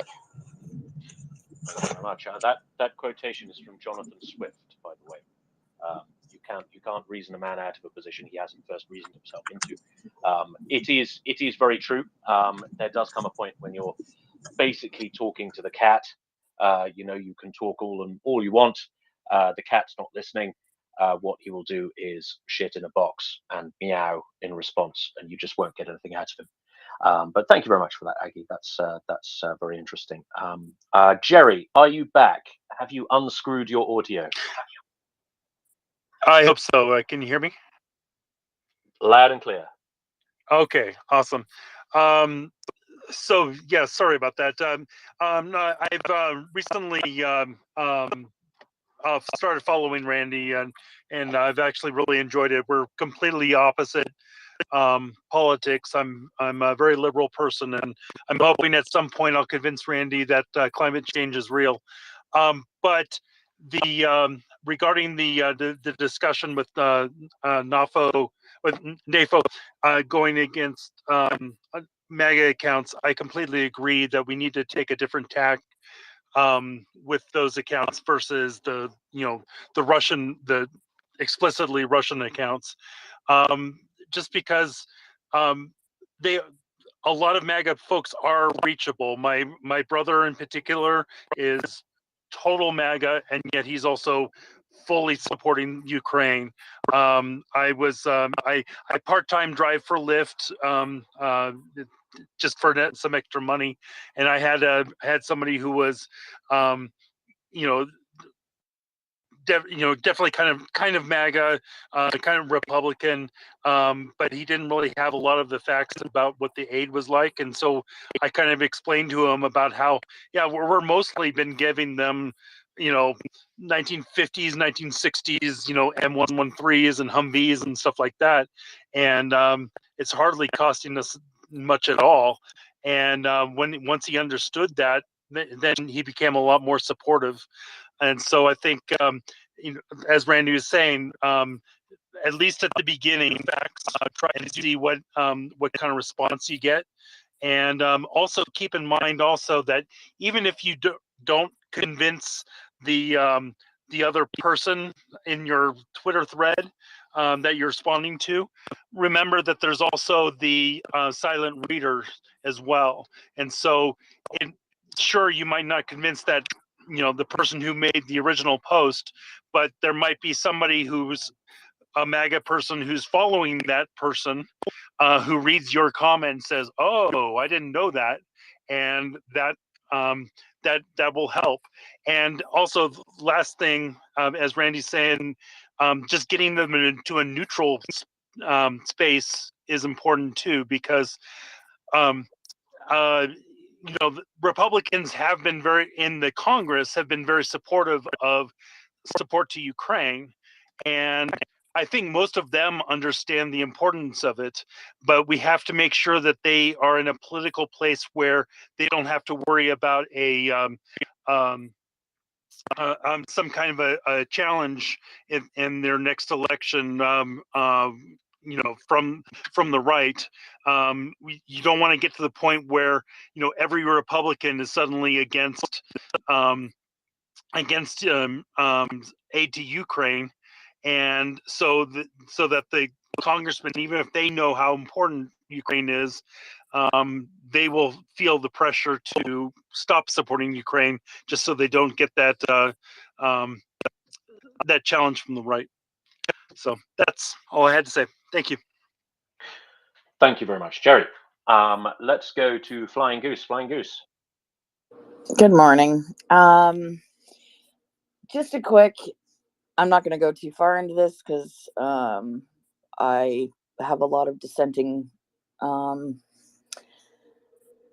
ideas on this, but we need to make sure that we are focusing on people, that the minds that we can change, because the mega group, speaking as somebody who lives in the United States and who has dealt with this for going on 7 or 8 years now,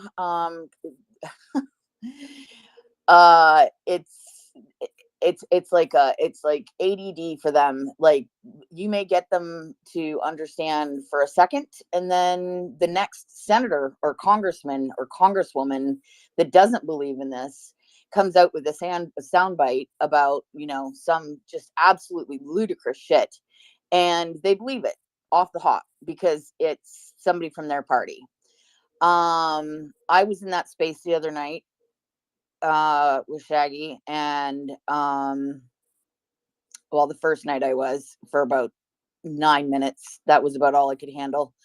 And we were called all kinds of names. We were, you know, ridiculed and talked down to, and it was just, you know, the typical bullshit that comes out of their mouth.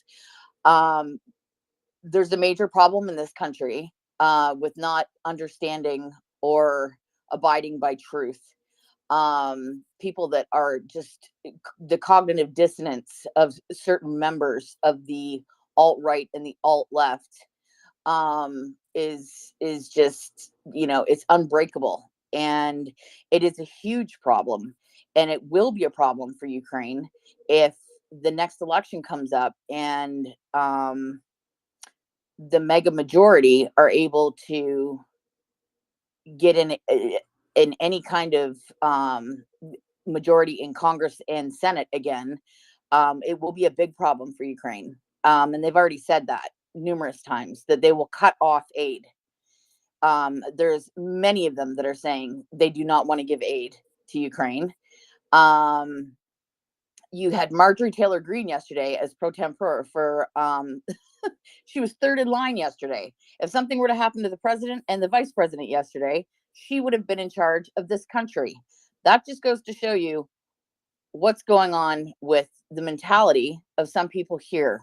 So to say that it's not really important to address the mega crowd, I don't think that's necessarily true. I think it has a big bearing on Ukraine. Zelensky himself has said that he watches very closely what goes on with them, because he knows that the wind can be blowing one way one day and another the next day, and that they will, you know, Ukraine will get shit on, okay, if the mega group gets put in the majority again. They will, like the soundbite that came out yesterday from Trump, that he would give off the Russian speaking areas of Ukraine, that he would have just given over, you know, to giving that to Putin to kind of, you know, make everything better. You know, that would have been the deal he would have done, is to just give over the Russian speaking parts of Ukraine. That's a lot of Ukraine. Well, that's the whole of Ukraine. Yeah, I mean, exactly. the overwhelming That's majority exactly of right. Ukrainians And do that's speak the Russian. kind of, yeah, that's the kind of idiocy though that you're dealing with them. They don't have a clue what the hell they're talking about. They don't know about I don't know who it was that said before about they don't understand how our own government works. They don't. They have no idea how our own government works. They have no idea what everything, and I'm not doing a very good job of this right now because I just woke up, but how we fund things, how our defense funds things, you know, how packages are done. Why don't you talk to me They then, don't- Goose? Because I'll have a question for you. Okay, all right. Now that What, like in DMs, Axel? Is that what you're saying? here. Let's play this out. You remember Munich Security Conference, right? Yeah, Good. yeah. So Well, yeah. you do, right? I think you. Yeah, you do. I know you. Come on. So I'm sleepy right now, Axel. Talk to me, Goose. Yeah. Don't ask me anything hard. I don't know. It's all right. It's not difficult. So in the morning, Munich Security Conference in a sideshow, which is then reported on a few days later. Sakar, Supreme Allied Commander of Europe, General Cavalry, right? Very respectable man, very centrist, conservative, but super solid. Just a very good guy. Briefs a bunch of US senators, Democrats, Republicans, on the absolute necessity and viability, as well as absorption capacity for it by Ukraine for both ATACMS as well as F-16s and additional weaponry in quite some detail. Takes about 30 minutes. He briefs them. During the day, Senator Kelly and Mitch McConnell, both in different fora, voice their clear joint support for a full-fledged, significantly increased, much more comprehensive delivery schedule, accelerated and significantly enhanced in terms of the equipment. Caviola had already highlighted them because, of course, they knew what was coming, or they could imagine what was coming. But it was good to hear it from the one allied, and in this case, US commander in theater, the one guy who was allowed to brief them with slight differentiation and variation towards the current administration in its conundrum of politics, who was allowed to tell people what he sees and what he has learned and what he and his staff know across NATO. Had he just been the commander of 7th Army or EUCOM as a US general, he could not have briefed them in that form because he would have gone across the line taken by the DoD. That's an important feature. So Sakur briefed them. During the evening, in a panel, and sorry for the long-winded question, but I think you gathered the lead up. During a panel, Mitch McConnell, in answer to a question by Tim Sebastian, don't know whether you remember the chap, that's the guy who looks like me without a beard, completely bald. He's also significantly more adept at asking hard questions. He founded once the segment Hard Talk on the BBC and became famous with it, if not quite infamous. Very, very decent chap. He asked on that panel, and Mitch McConnell answered and gave a very succinct, very clear, calm, incisive, and hardcore support of Ukraine. It couldn't be any clearer. It was no different from what Kelly would say or has said. It's no different from what Amy would say or what Lindsay would say, to name just but a few. Or But the problem is, no, Axel, is that before you come with the problem, okay, Mitch McConnell and that part of the Republican Party voting for him and others. oh no, I'm not accusing them of Not not even their understanding how. voters, not even their voters. Because the Oh vote, no, I am accusing them. Wait. The people who vote for Yeah, I Mitch am McConnell accusing do them. understand very well what he does, where the bread is buttered, how the sausage is made, and They really don't, though, Axel. They just Oh. vote for him because he's Republican. It's very, very partisan here. Very I partisan. have And paid he's taxes in the US. he's no longer the majority leader. Kevin McCarthy is, and he's No, an the idiot and majority made a leader lot of in deals. the House is Kevin McCarthy. Mitch McConnell is still the minority leader in the Senate. Minority. Yeah, minority leader in the Senate. Yeah. So, Which and- means which means he that is the most things will get he's killed the most on. senior Republican. He's the most senior Yeah, I know what it Republican you can means. find. So I know what it just means. highlighting. I'm just highlighting. There is Okay. strength in that party as well, and we should not necessarily derogate them because the Senate. The Senate Armed That's why I Forces said the Committee, mega crowd. the Senate The mega crowd. Yeah, but the MAGA crowd is significantly smaller. Yes, it is. It's just vocal.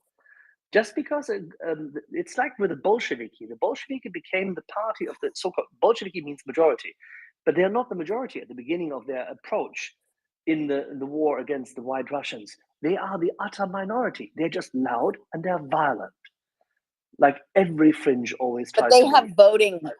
voting capabilities, Axel, that can make a difference. Okay. And that's the problem, is if they have something that they want, they will go in and they will go to, so and so, whoever, And lose another make general deals. election. Yeah, well, you know what? They're not very, the foresight isn't very, very good with these ones. They, they think about the moment and not the future. But then, but then they lose another general election, or they lose another senator, they lose another series of say seats here, there, and whatnot. It doesn't help. Being loud but being wrong does not help over time, because you can't deliver. And if Congress people cannot deliver to their constituency, they typically are voted out of office after some time. They only keep being voted in for so long. That's what I'm trying to lead at. You have to trust the system. Well, after what just went on here, it's kind of hard to do What do you that. mean just went on there? Where do you want to start? Samuel Adams? No, come Well, on you should, now. because trust me, or Tammany Hall.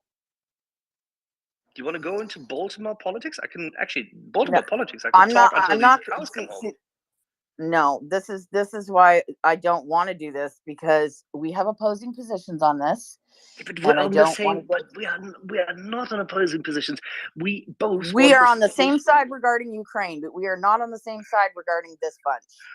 But this is, see, I could say the very same thing about the very hardcore left, but the very hardcore right, I find equally. But see, I'm an independent. Find them both equally despicable. I do too. I absolutely do too. 100%. Complete pacifists that are out there right now saying, don't arm Ukraine and don't give Ukraine the stuff that it needs. Maybe they need to go to the front line and experience what it's like to have some bombs dropped on your head and live under constant shelling and have, people die around you. And I could say a whole lot of other things because you know me, but they're idiots. At the end of the day, they're idiots. And a lot of these people are just idiots. And, you try and help the ones that you think can be helped. And otherwise, stick with what you're going to make a difference with, because this is too important. This is extremely important. Ukraine is too important. Our aid to them is too important. And our government can be too flighty. And all it takes is them seeing, wind of anything, stupid shit in the news or whatever that gets to Congress, and they all of a sudden bring a bill up or whatever. Like I said, it doesn't matter because it has to go to the Senate and it'll be killed on delivery there. It's exactly dead on arrival. Yeah. So, but just as far as the mega crowd goes, they're not if they haven't changed their minds already. But why are we focused? I'm not talking about the squad here all the time. I really should probably, but no, I shouldn't, because it's just domestic policies and politics, and I'm really not interested in these people because I find them appalling. And I find, by the way, that the Democrat machine has managed to sideline them quite effectively. I have to say, they put them in a freezer just in order not to lose elections recently. I think that was actually, I'm not necessarily a friend of Mr. Schumer, but he has been very effective together with his crowd to make sure that those people are actually in deep freeze. We should allow the Republicans to do the same. Well, let's just hope that, and I never, ever in a million years thought I would say this, because I honestly don't like the man. I know you do, but I don't. Mitch McConnell fell last night and he's in the hospital. Let's hope that he is not too badly hurt, because God, I can't believe I'm saying this. He is got the he's needed right now with you when you've got people like Marjorie Taylor Greene that are running committees that are pretty important. Yeah. So let's just hope that committee where the majority of the committee, but for both parties, is not voting her away and doesn't like her procedural guidance. Yes, but pro tempore yesterday, Axel. She was literally third in line yesterday. Third in line, Axel. Third in line. No, she's not third. She's not third in line, and you know this. It's just yesterday she was. That is not true. Only in case of a nuclear attack, when you can't reach the other person, that would be the case. That is irrelevant, and you know it.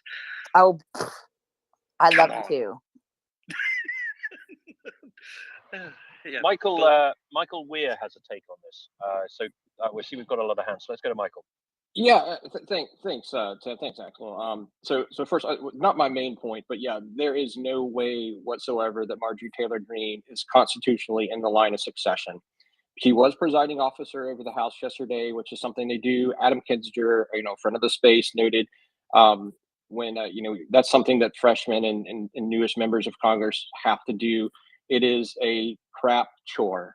And it is she made the most of it because that's what she does. There's three types of members of Congress. Okay, there's show horses, there's workhorses, and horses' asses. And this is something that they teach in political science schools going back to the 1990s in the United States, as I learned at the University of Georgia. She is not a workhorse. She is definitely not a show horse. She does like the cameras. She makes hay by being a horse's ass. If it makes you feel better, if you don't like Marjorie Taylor Greene, don't buy any carpet because 75% of the world's carpet is made in her district. Don't buy carpet for the next couple of years. That's about the only thing you can do to hurt her. My point in terms of, and I think flying, you kind of proved your own point, which is you're right. Whatever they do, it's not going to sniff power. And so that's not what I'm really interested in. What I was going to do is provide a little bit of a contrarian point when it came to talking to people about this, and that is, don't engage them as a MAGA. Don't engage them as Republicans. I voted for Donald Trump in 2020. I don't consider myself MAGA, and a lot of people is MAGA. But what you do is you reduce the Ukraine issue to other things. I am and again, I'm just going to use this as an example. I don't want to get into this debate, but just as an example, I have friends that are Republicans and I'm very pro-Ukraine. I do not like what happened after the 2020 election, and there's no way that I would ever give Donald Trump my vote. But I'm also a practicing Roman Catholic, and I'm as pro-life as you get. I have friends that are Republicans who think that somehow I'm no longer pro-life because I don't like Donald Trump anymore. That's what happens when you reduce this to people and personalities.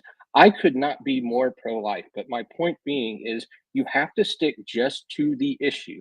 And back to the issue, you're right. Great talk. Randy made some very good points earlier when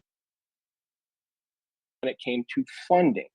And you're right, this isn't a whole lot. The United States spends about $10 billion a year on Halloween candy. We can afford this. But I think the one thing that a lot of people that are against this, the Marjorie Taylor Greene, I'll take her point for example, is I think the one lost point I wanted to raise is it's about the focus of the federal government. It's about the focus of our elected leaders. We had an issue in East Palestine with a train derailment. There's a fentanyl and there's a border crisis. I think that they're speaking to voices that are very concerned that we're not paying attention. Tim, I think this is kind of the case like where you'd have Nigel Farage in the English Channel on a helicopter on a boat saying, "Hey, look, there are immigrants coming across the English Channel. What are you doing about this, Boris Johnson? What are you doing about this, Rishi Sunak?" That's basically what's happening. Is they're saying it's not necessarily the funding. I think what you have to confront is, do we have the attention and the right resources? And does Joe Biden have focus in areas where people want them to have focus? And I think that's where you have to put that attention and say, yeah, is he focused on the border? Maybe not, but that doesn't necessarily mean that we need to remove focus. And that's the false equivalency here, which is somehow, oh, we don't need to look at Ukraine. We need to look at the border. That's their false argument that they're looking at the end of the day. And I think if you keep it to issues, don't refer to people as MAGA, and you have to have grace. And again, the last thing I will say is when you deal with people, you can't just say that they're a lost cause. I don't believe that any human being is a lost cause. We have to look at people as Americans. And the last thing I will say is you have to look at this kind of like the way Matthew, in the book of Matthew, where Peter's like, how often do I, if my brother sins against me, do I have to forgive them? 7 times? Jesus said, nope, 77. You have to keep at it. You have to be your best self with everyone, regardless of whether or not they're a lost cause. Don't reduce yourself to their level. Talk facts. And if they don't hear you, that's fine, but that's on them. You have to have your credibility and keep your soul and keep your heart where you need to be. Thanks. Thank you very much, Michael. I'll take a counterpoint from Flying Goose, and then we'll move on to Shaggy, please. Flying Goose. I just totally lost what I was going to say. I'm so sorry. Basically, I hear what you're saying. Um, I hear what you're saying, but I don't agree with you. But I hear what you're saying, and I appreciate what you said, but I don't agree because I'm an immigrant that lives here. I was trashed the entire time Trump was in office by many people, told to go home, and I'm a Canadian. So, like, it's not like I've got far to go. If it's what have the Canadians done to the Americans but been a brotherly country? Burn It's down the White House.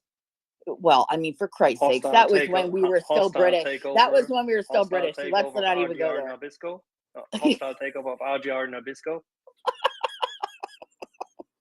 Withholding the wonderful juice of your trees. Withholding proper poutine. Yes. Anyways, there is definitely a divide in this country, and there's a lot of hurt. There's a lot of pain. There's a lot of people who are fed up, and it's never ending. So I understand, like I said, Michael, I understand where you're coming from. I understand what you're saying. But I don't agree with the whole mega thing, that they refer to themselves as mega. They're very proud of it. The actual mega group, not the Republicans that want the Republican Party back to being Republican. I have a husband who was literally Republican until Trump got in. His entire life came from an entire Republican. I mean, he was raised in the South, and comes from a Republican family that is very Southern Republican. So I'm well aware. I see you're from Georgia.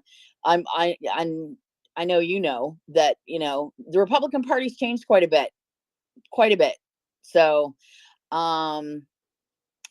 if we can get all of these nutters out and from both sides, that would be terrific, and maybe get an independent party in the country, that would be even better.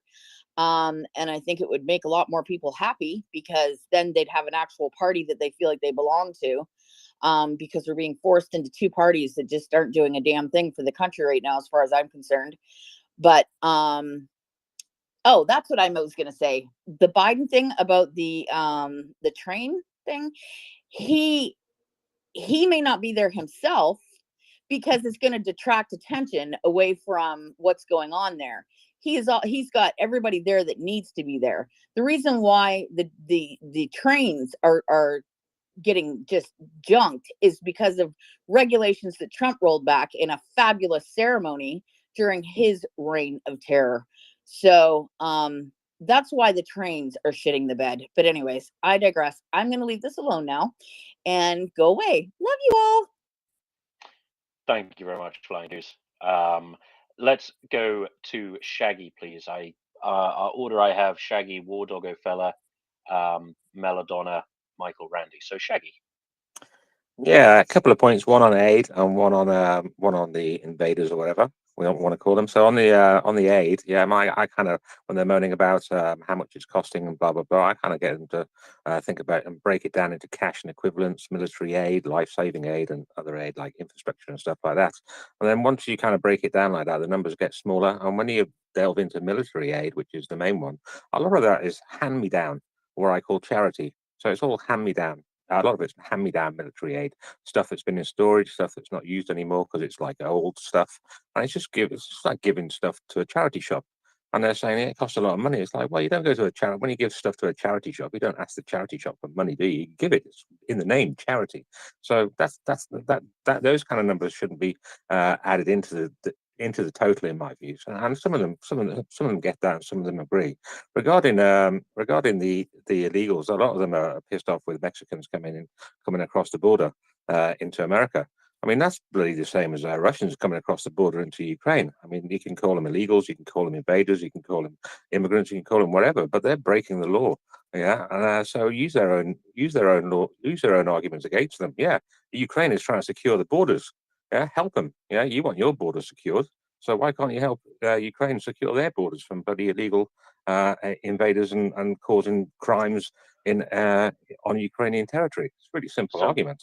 So what you're saying is, Shaggy, Ukraine's going to join NATO and Mexico's going to pay for it. Yeah, why not? Yeah, build a big wall. Let's build a big wall across the Ukrainian Russian border. That'll sort them out a little bit. Thank you very much, Shaggy. War Doggo Fellow, you were next. Very warm welcome to you. Yes, hi, one more time, dears. Look, I'm not an expert in American political kitchen, and like I wouldn't like to put my opinion somewhere where I don't have much glue. But there is something speaking to my mind that I would like to ask: how far I am from from understanding the current things going, like, because I see that things like being popular globally, and that thing is that many political parties and many political leaders playing on human how to call it, natural desire to find simple answer in complicated situations. That's pretty natural, but some things simply are not possible to solve like in one click that is being promoted, or there is no one simple answer or simple solution in the situation happening. I'm not now like mentioning any particular situation, but overall like a complex things that may be solved easily. So there is no easy solution, and like solution to many things is in like really daily hard work and fixing the long-term agenda than rather looking for some short-term wins that politics is usually targeting. And like, you know, if you can easily break the chair, for instance, but to fix it, it requires a little bit of time and effort. You can fix it easily, having the easy solution to duct tape, but is only a matter of time, and the time will come fast when your back is going to be again on the floor. That's practically the learning that is not necessarily one has to do in order to understand that in some complex things there are no simple solutions. Like, do I get it correctly? What would be your point? How far I'm from understanding the things correctly?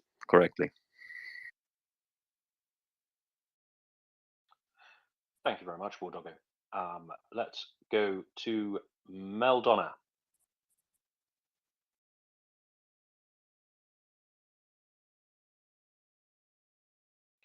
Meldonna, are you still there? Thank you for your patience. I know it's been a while. I'm still here. Hold on just a sec. We have we've got technical difficulties down here in Arkansas. I don't think I've ever met anyone from Arkansas before. Absolute first. I'm from Little Rock. I was born in Maryland, just south of the capital. My dad was in the service, but all my people are from Arkansas. And let me tell you, I am the lone, even halfway liberal voice in the family. And I'm house sitting for a friend who's originally from Baltimore, Maryland. And the reason I'm house sitting for her is that she doesn't want to sell right at the moment, but she just couldn't axle being in Arkansas anymore because the politics were so polarly different. I believe Axel might have just a little bit more starry-eyed view of American politics than's called for, because I've lived down in Texas, I've lived up in Seattle, Washington, and there are different climates in different parts of the country, and we're called red states and blue states, but the country is purple tending towards red because the blue tends to be the bigger cities. And on that note, I'll let the conversation go back. I sure do appreciate all the work you guys at MriyaReport do. Thanks so much. Thank you very much, Meldana. I think it was Randy next. Randy.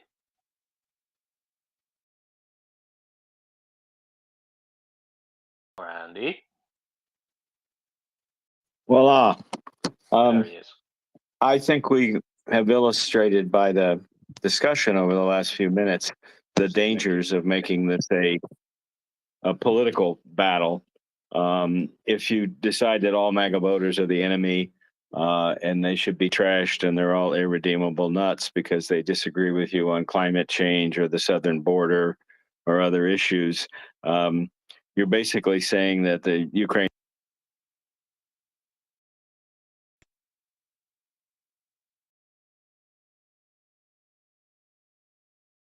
say is a Democratic Party agenda, and Biden with an approval rating of around 40 votes, where Republicans are voting 3-1 for aid, but gets on the media because she's an outrageous idiot. Some of us are working, hopefully, to have somebody primary her next year. So if you want to decide that you want to have all the MAGA voters be anti-Ukraine, you can go ahead and treat them as lepers, but it's going to end up having the opposite effect of what you want. All of us on this space come from different countries, different viewpoints. Some of us are Christian. I'm sure we have some Muslims, probably Buddhist. We have socialist. We have every stripe of political view, but we agree on support for the Ukraine, which is why we spend the time on the space and we spend time on social media. And everyone who does that is an ally, not an enemy. And it makes, I have to post on my profile periodically, please, Republicans, don't leave me just because you see pro-Ukraine material here, read it and get some facts. And with the pro-Ukraine people, I have to say, don't freak out following me if you see a Republican post. I have to keep doing, what I do to have credibility. And if you march into one of these groups and announce that you're, hey, hello, crazy MAGA people who want to build a wall with Mexico and think the election was stolen. I think you're all nut jobs and you should support aid to the Ukraine. Nobody's going to listen to you. You're wasting your time. So I would just say you're going to have to be tolerant if you want to have a wide coalition to get other people in the coalition that you may not agree with on everything. And that's the way you build a majority. You never build a majority with a checklist of all the things you believe, looking for somebody who checks all the boxes, the same boxes. Politics never works that way. Just my take. Thank you very much, Randy. Very valid points there. I think it was Peskov next. Peskov official. I do hope you're the real Peskov.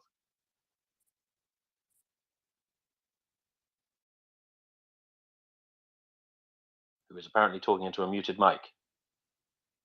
God damn it! Sorry, I have a mic to pull down. I'm of course the real Peskov. The other one is the imposter. A really bad one, I have to say. What I wondered when we were discussing about so-called lost causes, would, at least in my family, there are some, let's say, political views I do not share, and what I felt often helped in the discussions with them is to, instead of confronting them with facts where I think I'm right and the other one is wrong. I mean, it's the same with Ukraine aid. We are certain we are right as much as the other person might be. And what often helped me is to ask them to lay down their points and then just ask questions where I see the loopholes, because that's what they cannot fill, and they don't feel like you are talking down to them. That might, because this was a point that was missing, that might help them moving.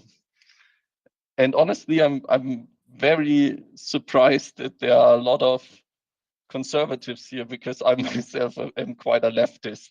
So we are from all spectrums, as Randy said, I guess. I mean, this is you can be righteous Can I say this, Tim? See, you can be righteous. It doesn't matter from where you come. You end up in the center.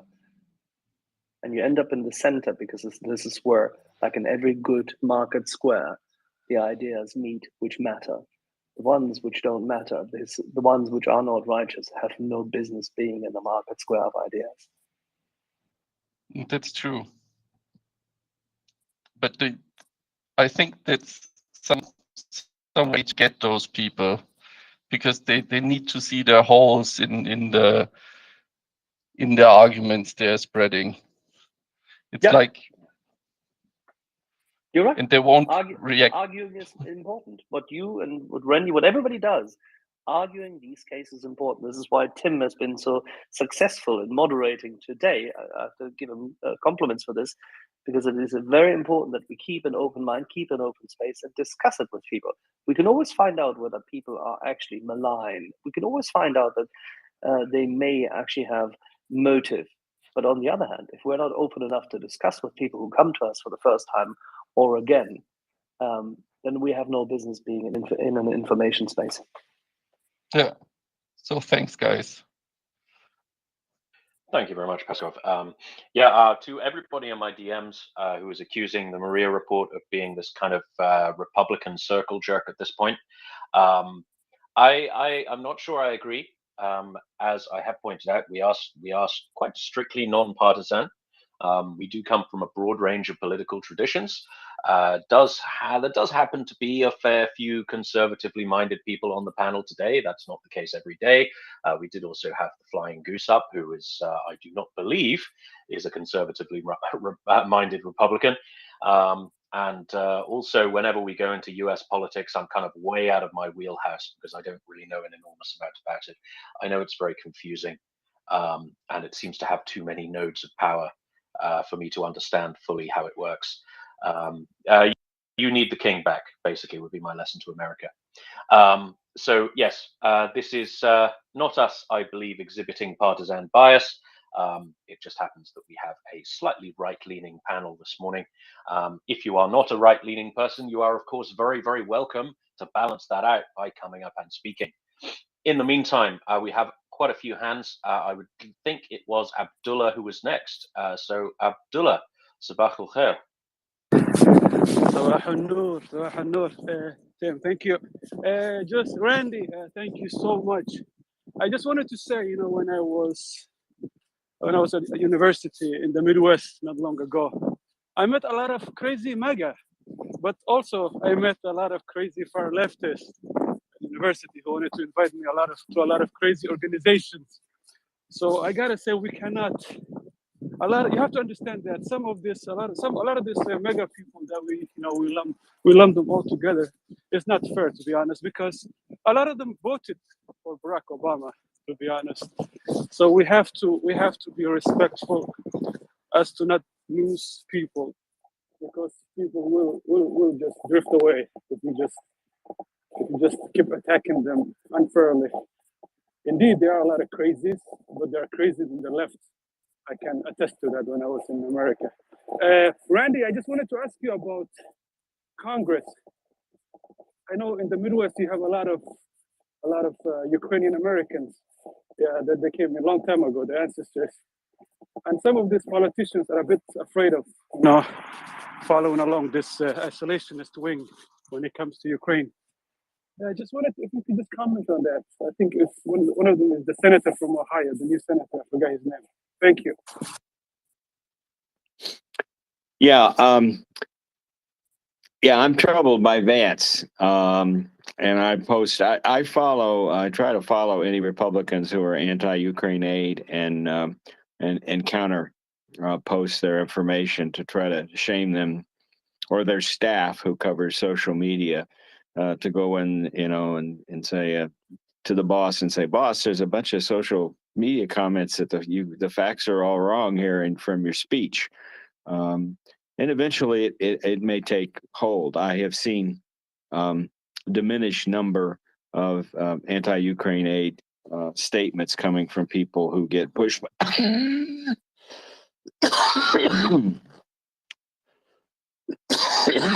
People who get pushback.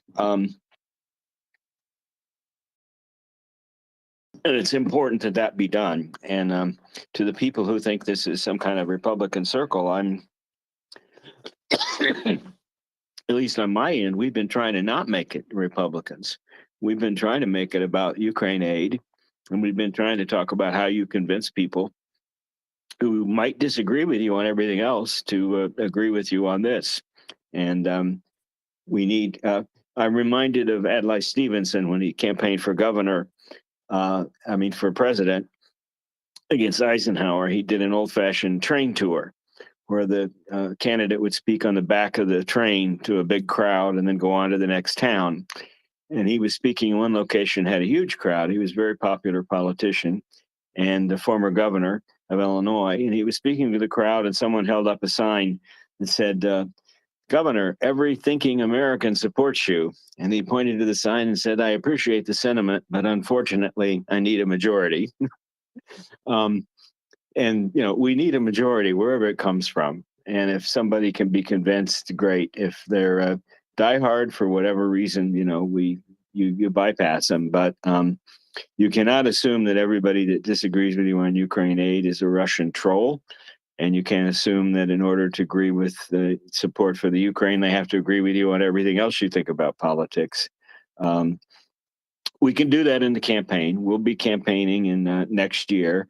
And in the campaign, I have predicted and fully expect that the Republicans who are anti-Ukraine aid are going to have egg all over their face and be accused of all kinds of things, some of which they will have earned. And I will be one of those people who will be, if there's a primary and there's a candidate who was against the aid and for the aid, I will be going after the guy who was anti-aid any way I can. And there'll be a lot of us doing that. So anyway, that's all I wanted to say. I'm sorry it took so long. No problem. Thank you so much, Randy. Keep up the good work. Thank you very much, Abdullah. Should I say shukran ma salama? I'm trying to remember my ropey Arabic. I remember a particularly useful phrase from my Arabic classes, Al-Rais al-Jadid huwa Rajul Karim, which means the new minister is a very good man. Useful from a Middle East, would you say? مع السلامة. إلى اللقاء في أمان الله. Thank you so much. There we go. My Arabic is possibly even worse than my Welsh, which I managed to exhibit earlier on. Okay, I think it was Michael next. Michael. Hi, Tim. So I just want to do kind of a quick follow-up. First off, I want to apologize to everybody non-American who's having to listen to us kind of air our dirty laundry. But the point is that's kind of just the nature of American politics, to be perfectly honest. There's a document called the Federalist Papers, which kind of talked about why we have the Constitution and we are. And by the way, full disclosure, I vote pretty Democrat locally because we are a federal republic. The higher up in the stack, so to speak. Just full disclosure. My point is there's a lot of nuance to it, and it's a very messy process. I'm going to read like 3 quick lines from the Federalist Papers. Federalist number 10 kind of strikes at the heart of what we're talking about, which is we got all these crazy factions. So James Madison said, if a faction consists of less than a majority, relief is supplied by the Republican principle, which enables the majority to defeat its sinister views by regular vote. It may clog the administration. It may convulse the society, but it will be unable to execute and mask its violence under the forms of the Constitution. When a majority is included in a faction, the form of popular government, on the other hand, enables it to sacrifice to its ruling passion or interest both the public good and the rights of other citizens. Ginja's point is we're a messy, but you know what? We haven't figured out a better way to do these things. And I just want to say, Democrat, Republican, wherever you are across this planet, I try to do my best as a human being to love everybody and to listen to your point of view. And I just think at the end of the day, that's what we need more of. And again, I just want to apologize for we Americans airing out our dirty laundry on everyone. I'll promise to speak less of that, Tim. Just do, in exchange for that, please keep Nigel Farage on that side of the Atlantic. That's all I ask. Thank you. Thank you very much. I'm actually on nodding terms with Nigel Farage. We're members of the same gentleman's club in London. He's a great chap to drink with, but you wouldn't trust him to run a bath, let alone run the country. I would say you have figured out a better way to do these things. That is, of course, submission to the King's Majesty. under the established and divine Church of England. But unfortunately, some rebels had other ideas a couple of hundred years ago, and it's just all been downhill from there, really. Okay, I think it was Bradford next. Bradford Ferguson. Yeah, first is the request is how corrupt Yanukovych was. I think it's around some kind of anniversary of Maidan or anniversary of Crimea, the invasion. If anyone could find that and put that in the thread and the replies or whatever, that'd be great. I'd love to retweet it out. A lot of my followers are fans of the richest person in the world. I'm a fan in general, but not of certain things. So I think this would be helpful. One thing I think might be helpful in conversations is just thinking about when I personally, or when you personally decided that you were going to like definitely support Ukraine. And, you know, I'm in the US, so I didn't have as much of a view before the invasion, but I just think about how dire things seemed when Russia first invaded, and you know how brave the people of Ukraine were. You know, I didn't know all the stuff that like you know the military experts knew and Rasputitsa and all that stuff, but like it seemed very dire, and like I have the utmost admiration for the Ukrainian people. Um, it seems strange when they like close their borders to their men, but then Zelensky stayed and fight. He stayed. So like you know he was willing to do the same sacrifice. That's when I decided to support Ukraine.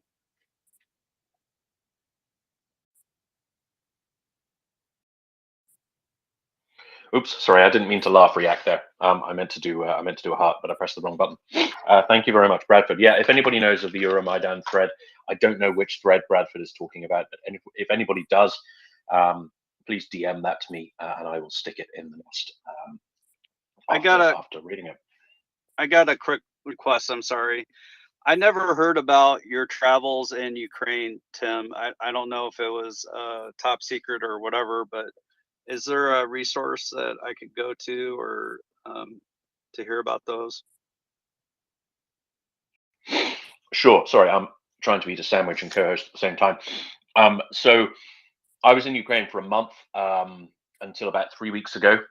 This was on behalf of MriyaReport, and I spent about a month there. I went around interviewing a number of quite prominent people in the Ukrainian war effort, particularly on the infrastructure side. So it was focused around Ukrzaliznytsia, the Ukrainian state railway system, which is absolutely enormous concern. 230,000 employees, sixth largest railway system in the world, does all sorts of things on top. So it runs hotels, it runs has 9 hospitals that it runs. It has its own special train service for the prison system. Also runs hospital trains for the armed forces. And since civil aviation is no longer possible in Ukraine, it is the only practical and affordable means of mass transport. So absolutely vital for the war effort. It's often said that the Russian army is incapable of operating more than 50 miles away from a railhead. This is to an extent true of the Ukrainian army as well. So it is a vital part of their logistical effort to win this war against Russian aggression. So I hung out with their now former CEO, Alexander Kamyshin, who was running Ukrzaliznytsia for a number of years. He's now taken up a position on President Zelensky's advisory council, as well as a job working on European transport integration. I believe that's in Brussels, but I'm not 100% sure. So we hung around with him and his head of passenger rail, who is Alexander Pertsovsky. met all sorts of interesting people as well. So I interviewed Ivan Fedorov, who's the mayor of Melitopol in exile, Ivana Klimpush, who a great friend of our space, used to be the Minister for European and NATO integration of Ukraine. She now chairs the parliamentary committee for the same purpose. We met Boris Johnson. That was interesting, completely by chance. I think it was the second day I was there. I was just had lunch with Kamashin. He said, "Oh, by the way, later on we're meeting Boris Johnson at the railway station because he's in town doing Boris things." And there were over a dozen interviews. Hung around with Chef Zhenya, the great hero of Ukrainian military nutrition, and several dozen other people. So we got some very good interviews. We'll be making this into a series of films. So we'll be editing them into long form video interviews and podcasty type things, as well as making what is probably going to be a feature length film about the infrastructure of Ukraine and the people who run it. And so that will be coming out in the coming weeks. Touch wood. The issue is, we, the MriyaReport, we are an all volunteer, all amateur organization. So we're not the BBC, so we don't have a small army of video editors and expert people to do things. We have volunteers who know about these things, who graciously give up their own time to produce what will hopefully be professional content.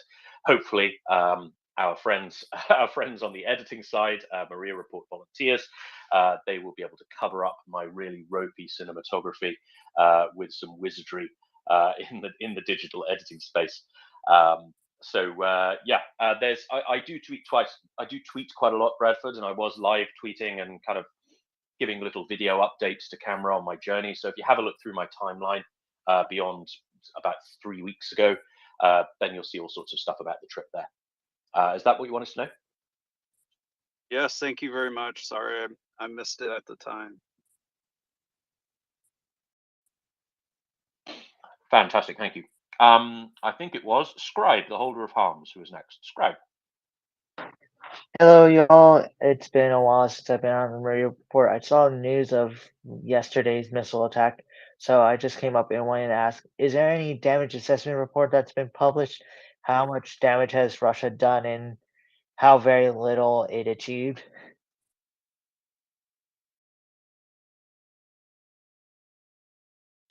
Now, as always, there have been two conflicting accounts of this. Sorry, excuse me, I'm still halfway through a sandwich.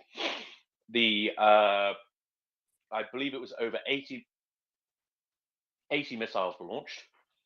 A great many of those were S-300s, so anti-aircraft missiles that are used. They're kind of S-300 is a heavy anti-aircraft system. It has a secondary capability of being used in a ground attack role, but it's not really designed to do that. Russians are running out of stuff, and so they are using the S-300 in this role quite extensively. There are also a number of drones, and as well as a number of proper cruise missiles that were fired.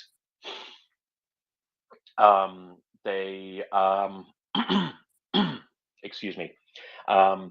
The Ukrainians, I believe there was a Ukrainian statement out saying that this predominantly targeted civilian infrastructure as usual. I'm not sure of the extent of the damage, but I haven't really looked today because I've been busy co-hosting with you fine people. I see Joanna is jumping up onto the panel, so maybe Joanna has some better color on this. Joanna, what Russian missiles doing?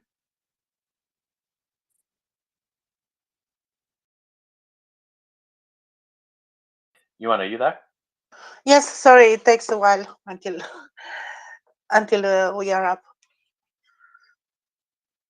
So should I make the summary of what's happened yesterday during the night? If you would, yes. Yes, so 81 missiles in total, 28 KH-101 or 555. These are cruise missiles. 20 caliber missiles, 6 KH-22 and 6 KH-47 Kinjal missiles. These two are very difficult to intercept because they are hypersonic. So Ukraine still doesn't have the possibility to intercept those.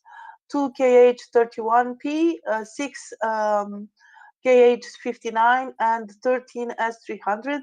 And in addition to that, 8 Shahed drones 4 of the drones were downed by the air defense, as well as 34 of the 48 KH-101 and 555.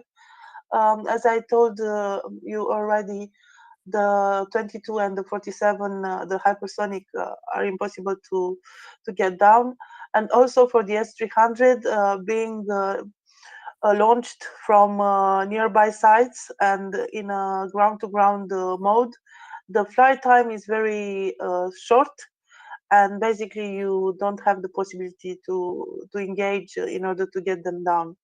So there were damages in about 8 locations, if I remember well. What is to notice is that in Lviv, the missiles hit residential quarter. They destroyed 2 buildings, and there are 5 persons that died, unfortunately. Also, there was a missile that hit in Kiev, another one in Kharkiv, and in Odessa region there was a hit.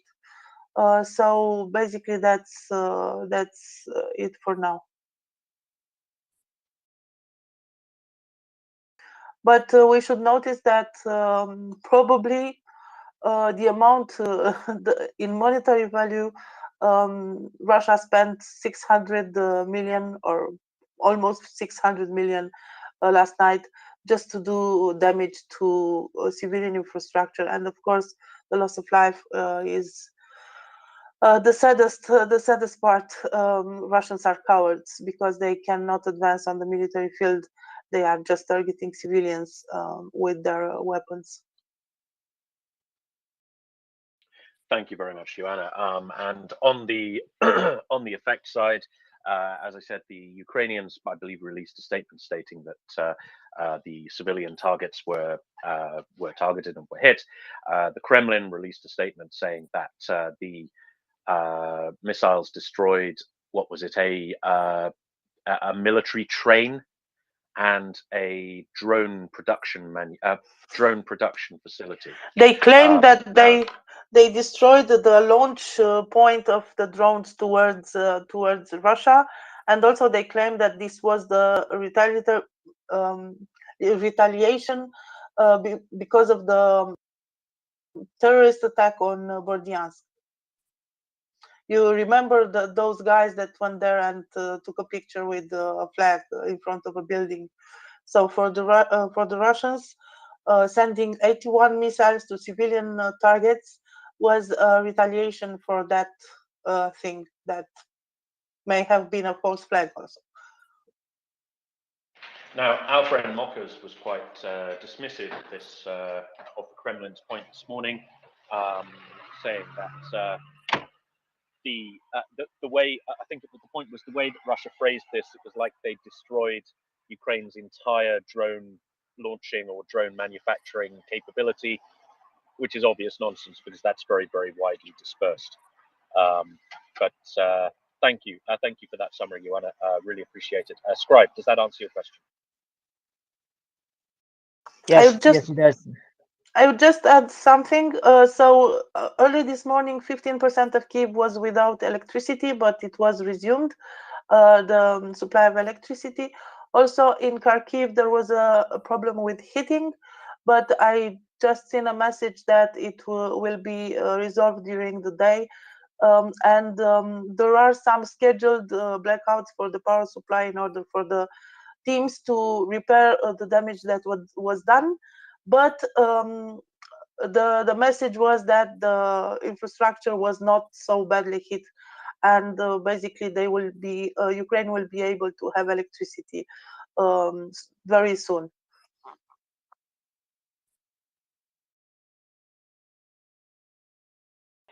Before I go, Tim, can I just mention one thing that I discovered recently, real fast?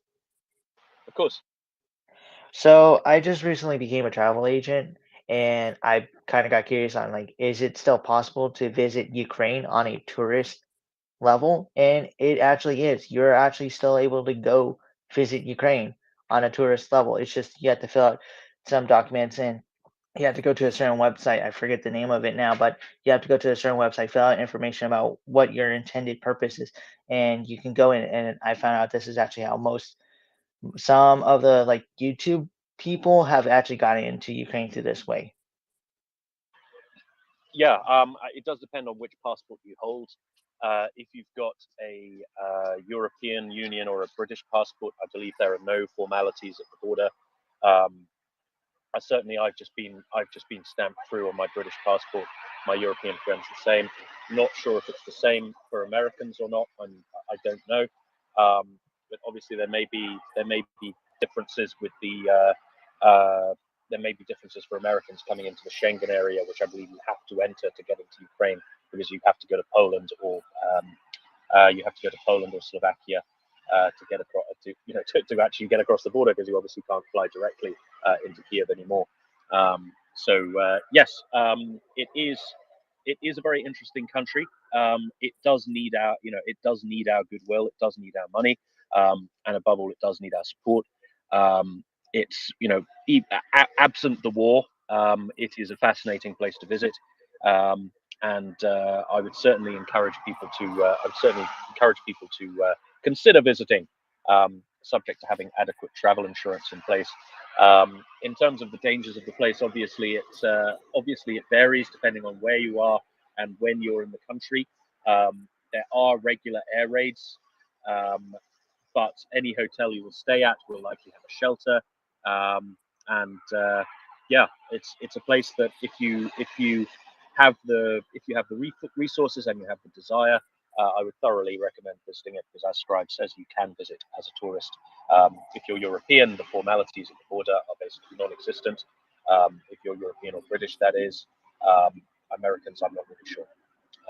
Thank you very much for that, Scribe. Okay. Marcus. Tim, I don't know if you heard his ears burning, but please say hello to Chef Zhenya, who's listening. Chef Zhenya, hello, you are listening. Hope everything's good with you. If you fancy a chat, do come up to the panel. We'd love to hear from you. Failing that, chill out, have a whiskey, make some mac and cheese, and do your thing. Always a pleasure. Appreciate you. I believe it was Laughing Tommy next. Laughing Tommy. Hey, Tim. I have some, I think, entertaining bits of news. So apparently, the Belarusian Prosecutor General's office is working on a bill that would allow the prosecution of dead people. And you might be asking yourself, which dead people are so important that we have to prosecute them even though they're dead?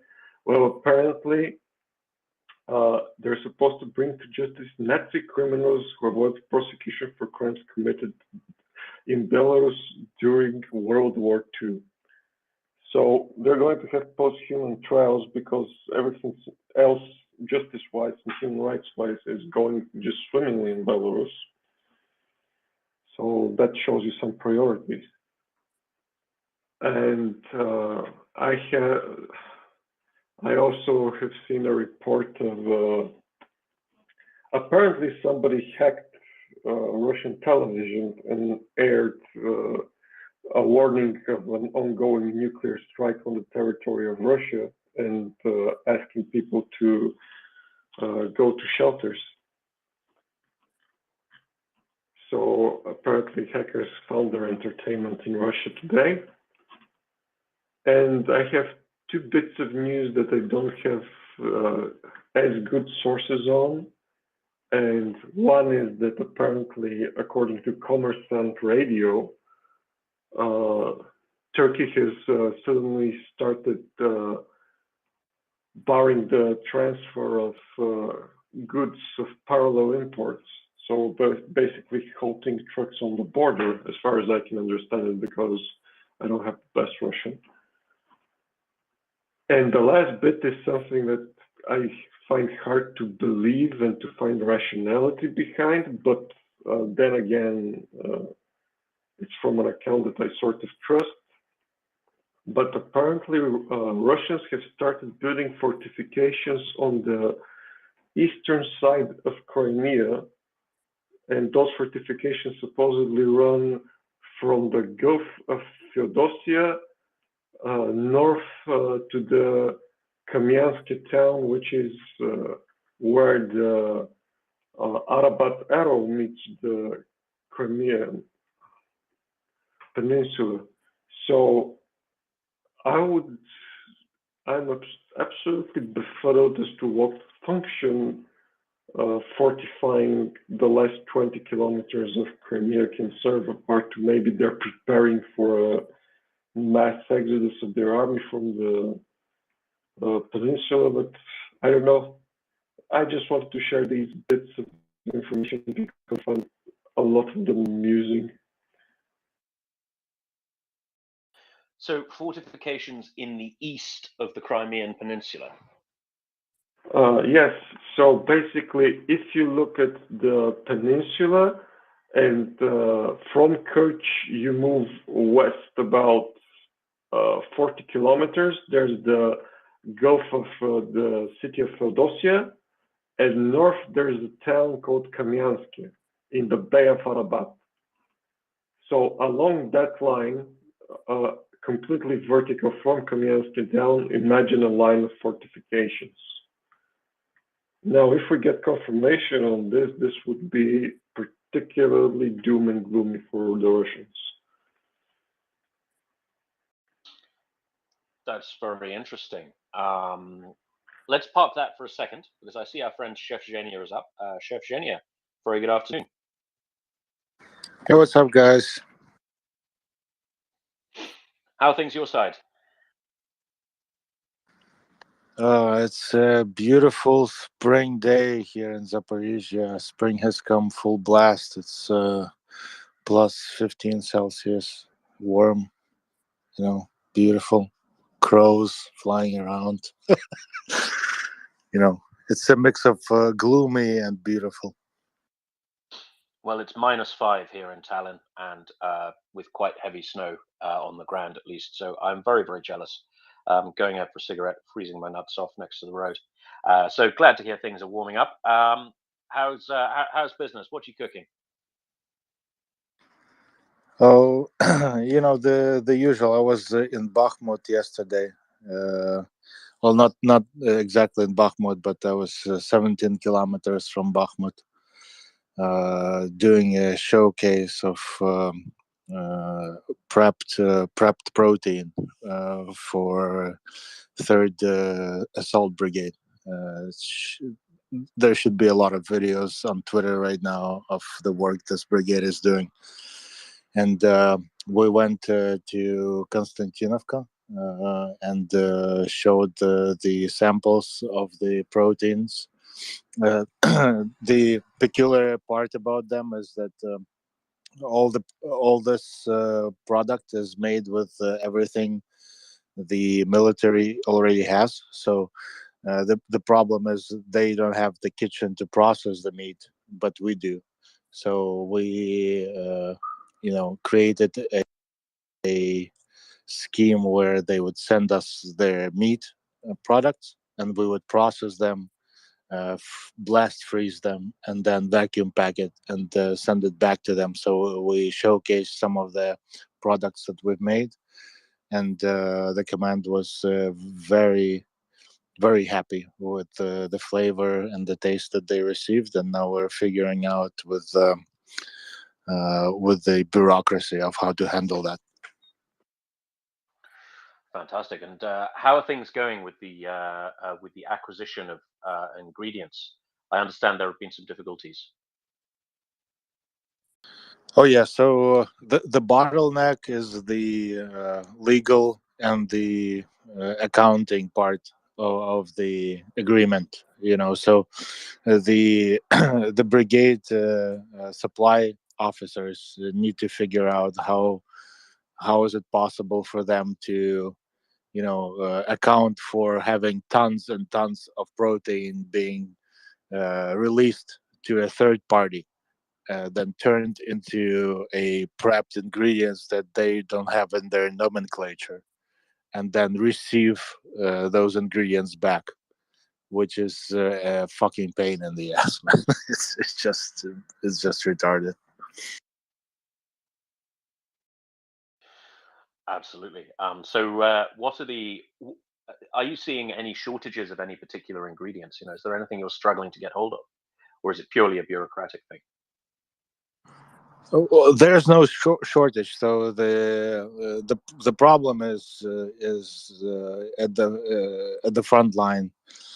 Um, all of the brigade, the entire brigade, whichever is holding this or that part of the front, is basically scattered. So they can't they can't have 3,000 people in one location, obviously.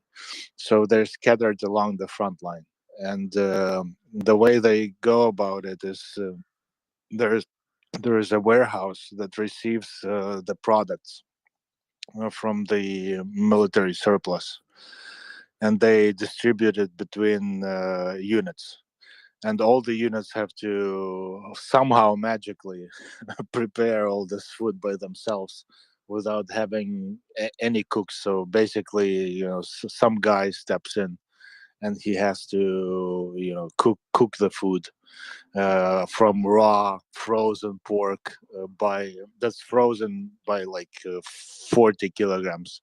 If you transfer it to pounds, so it's like they have to process frozen packs of like 90 or 80 pounds of meat, and we're trying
to find circumvent around this system.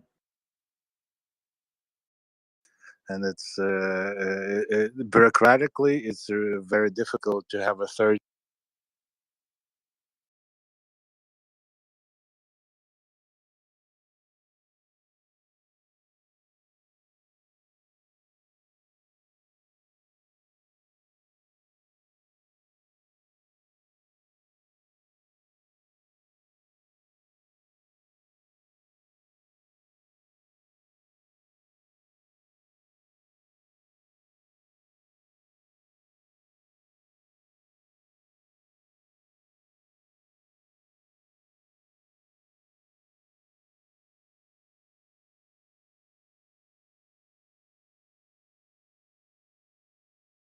Dollars per kitchen, and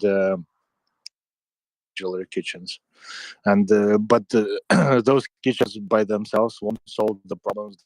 They would only handle the any given battalion problem. However, they will function.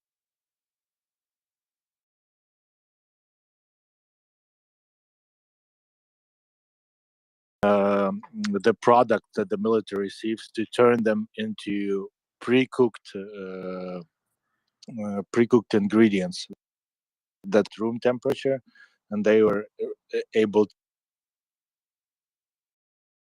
to reheat them. Came up with is basically a simple technique that any restaurant chain uses in the entire fucking world, where they would take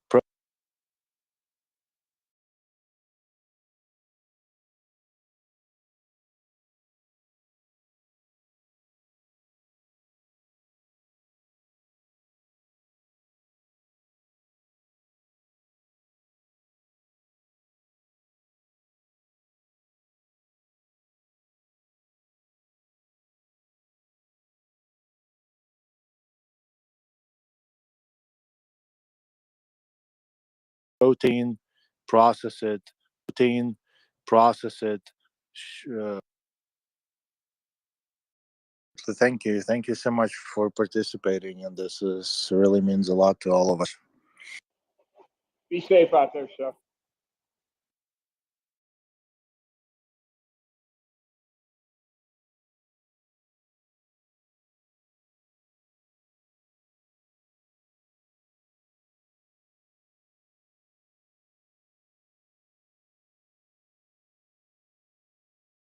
Navy program for Navy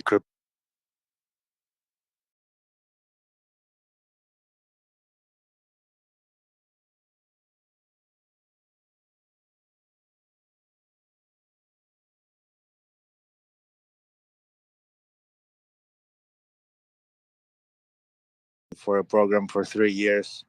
I did a number of tests, you know, the aptitude tests that the and Russian.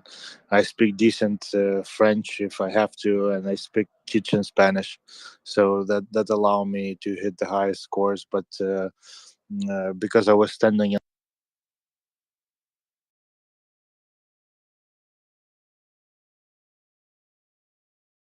charge of American woman, and we got married, and she was very opposed to me joining the Navy after we got married. So as always, women ruin everything. Well, you know, they don't necessarily ruin it. Life goes on.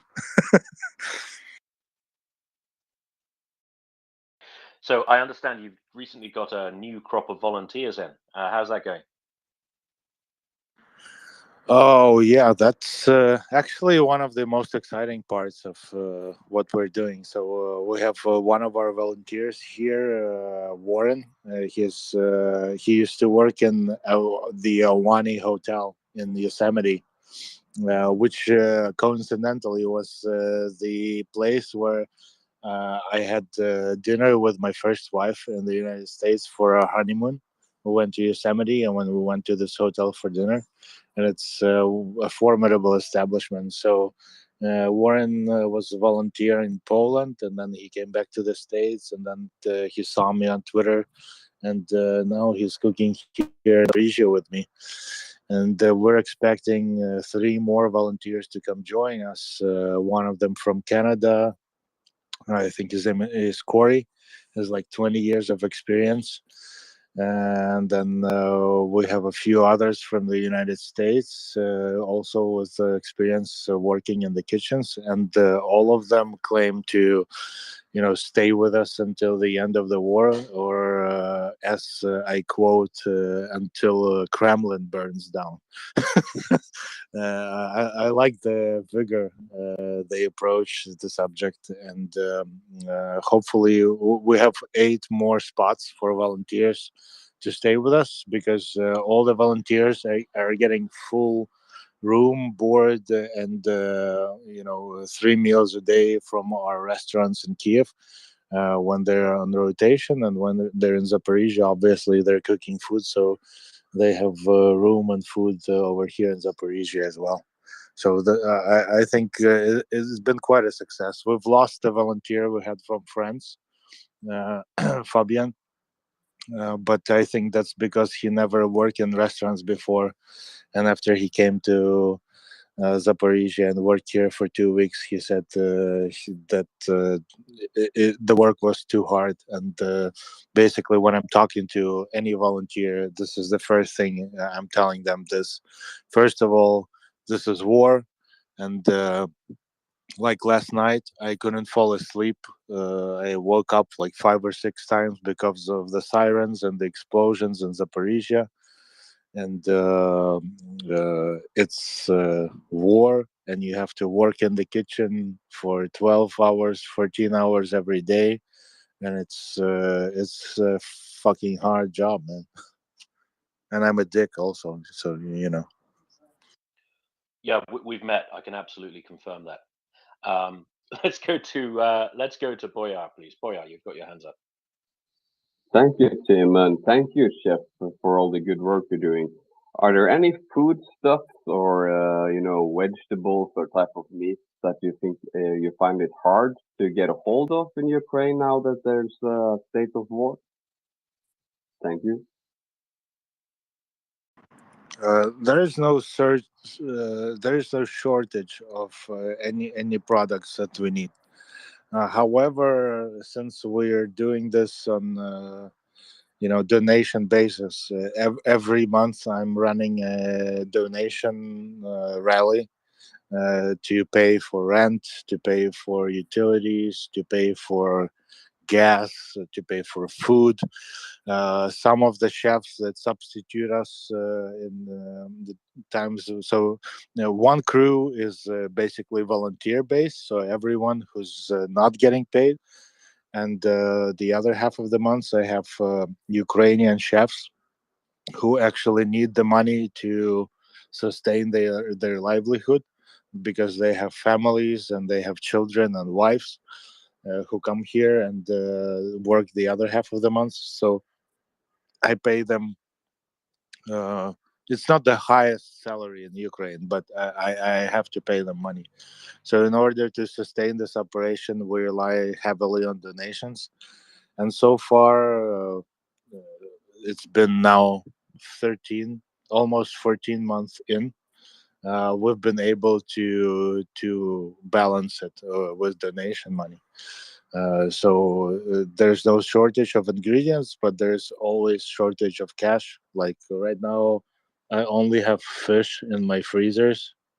So tomorrow I will have to go and buy, poultry, beef, and pork, because the people who used to donate us this stuff, they're, you know, waiting for some bureaucratical shit to happen, and I have to chip in with money to cover for that.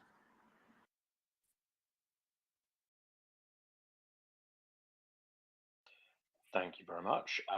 So, in terms of supporting your efforts, how do people go about doing that? Can you clarify on that? What do you mean? So we have a large audience with a lot of fans of you. If anybody wants to help you, either by volunteering or by donating money, how do they help you do that? How do they help you? Oh, okay. So people can use our official bank accounts on magicfoodarmy.com. But as I found out, the official bank account transfers have absolutely stupid fees. So if you would to transfer us $100 from a European or a UK bank account, it could go up to another $75 in commission to transfer us that $100. So the best way to go about it, if you have this high commission rate, is to use PayPal, and you can just DM me. And I only strictly use DMs for donations, because there have been a number. I'm surprised, actually astonished by how many people were trying to scheme Twitter users for money, just creating fake Chef Zhenya Chef Zhenya Twitter accounts and scamming people for money. So you can only DM me my Twitter account exactly for my PayPal email, and you can donate to us. And if you are willing to donate $100 every month to our cause, you will be able to join our Discord channel, and you will have access in read only to all our Discord communications. So you will actually be able to see what we do in real time, and you will be able to basically supervise every transaction that we handle. But for you to be able to join our Discord channel,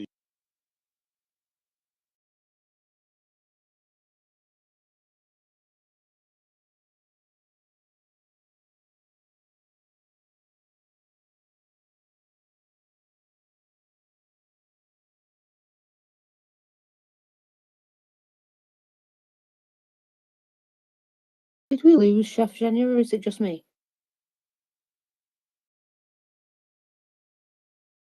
I can't hear him either, Mockers. Okay, thank you for that, Dr. Nick, because I was baffled for a second there. Raver, if you can hear me, I keep trying to bring you up, but it's not happening today. Just doesn't like me. So yeah, I'll try again.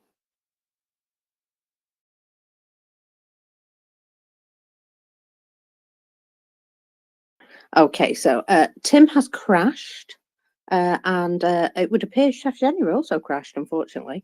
So yeah, sorry about that, guys. All happens around here at once. Eliza, you have your hand up. Do you have anything you need to ask? I bet you wanted to speak to Chef Genya, didn't you? Well, hi. Can you hear me okay? Perfect. Okay. I just wanted to mention something regarding the fundraiser for Chef Genya. I've currently, for the past couple weeks, been working on it's a cookbook, and it's an around the world cookbook where fellas, NAFO fellas from various countries submitted recipes that are, specific to the country that they live in. So I ended up receiving 74 recipes from various countries, and I'm in the process of, it's going to be an e-cookbook, and donations in order to purchase the cookbook.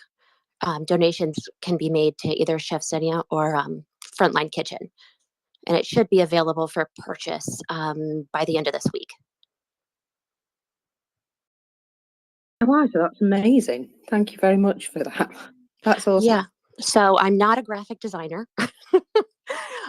However, it's been a lot of fun to be able to put it together, and all of the recipes that everybody has submitted have just been, you can tell they were just submitted with their heart, and it's really cool. So there's another fella who has volunteered. She is a graphic designer who does graphic designs for professional, ebooks. So she's going to give it a once over for me once I'm finished. And then hopefully it'll be up, I'm really hoping, by tomorrow or this weekend. Fingers crossed. So hopefully that will help them out.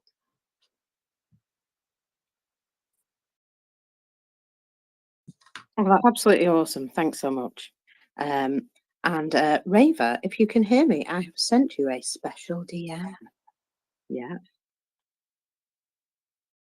I know that sounded really cheeky, but it's not. It's just an invite to speak. Dr. Nick, please go ahead. So I just want to say I donated 2 recipes to that cookbook, and I can't wait to see it. To be honest, it's kind of exciting to be part of this, and I hope we can get Chef back here. So, are you doing it, Tim? Am I doing what? Sorry. Getting Chef back. We lost him too.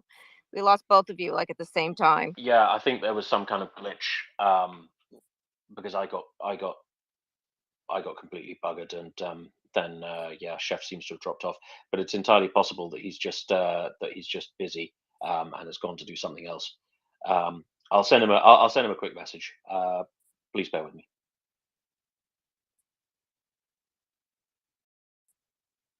No worries, but yeah, that cookbook sounds. Oh yeah, I am following you. Good. So I'll go and check that out myself.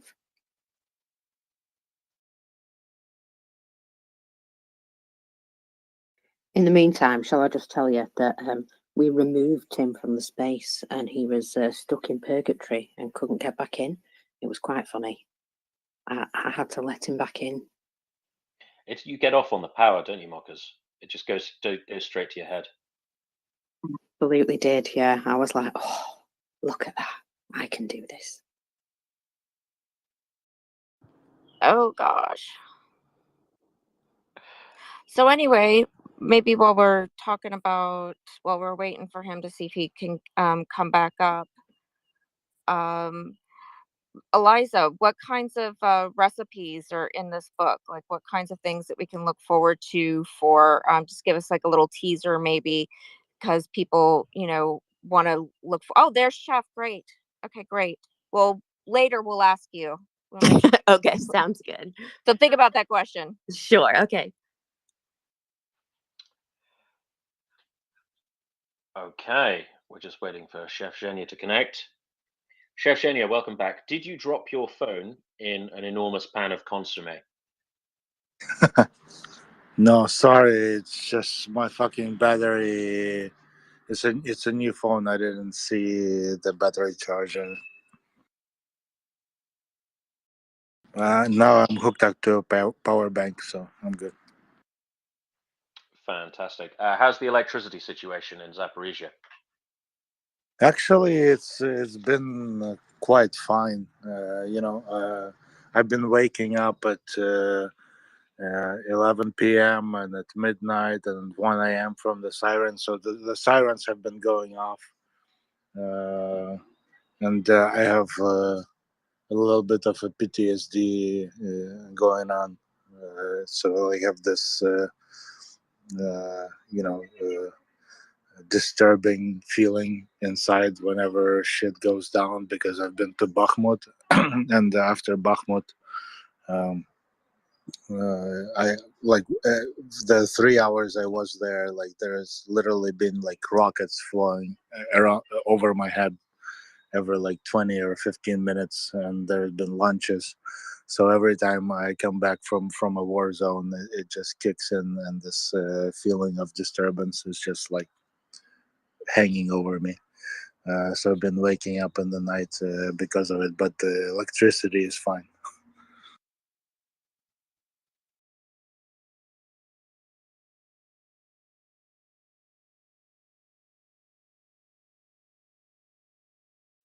Can you hear me all right? Yeah, we can hear you. I think maybe, I don't know if Tim got stuck again. So you just came back from Bakhmut, you said? Yeah. Well, not exactly Bakhmut. It's like 17 kilometers from it. Right, right. I can imagine that was, really difficult, but I'm sure that the soldiers appreciated, some good food, because no doubt the Russians aren't getting any food like that. You know,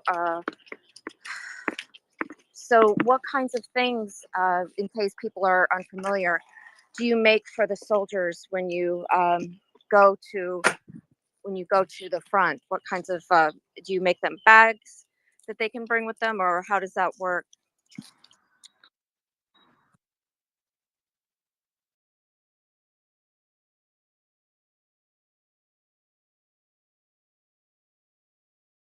Did we lose Zhenya? Yeah, it's different kinds of operations for different units. So I'm working with different establishments. I work with special forces of SSU, which is Security Service of Ukraine. I work with GUR, which is the intelligence service, and I work with assault brigades, which is the infantry on the ground, heavily involved in frontline combat. So for all these, it's different cases because they all have different kinds of activities. Let's call it that. So for special forces, we would make every 2 days we would make meals. As you if you go on my Twitter page, you can see all those portioned meals, breakfast, lunch, and dinner, basically. Well, it's breakfast, entree, soup, and salad, to be precise, that are portioned individually every 2 days. So every 2 days they come in and pick them up, or we go to the front lines and deliver them. And For the units that are stationed beyond the front lines towards our end, we would serve meal. So they would come into our location, and we serve them like a full-on hotel type of meal. So we'd have like a hot line, a cold line, would have like a full spread on the table, cheeses, juices, like whatever you expect in a 4 to 5 star hotel establishment.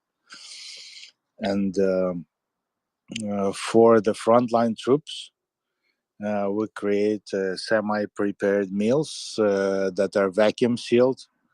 It's not necessarily meals, but it can be like 2 kilograms of bolognese sauce, right? Vacuum packed by 2 kilogram vacuum sealed plastic bags, and they're able to reheat them in hot water, basically. So these are the 3 types of meals that we provide.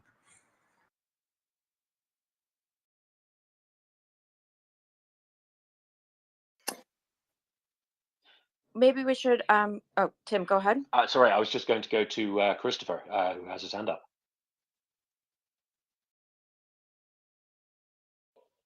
Thanks. Yeah. So Chef, thank you for the incredible work you're doing. I had some relatively boring procedural questions for you, because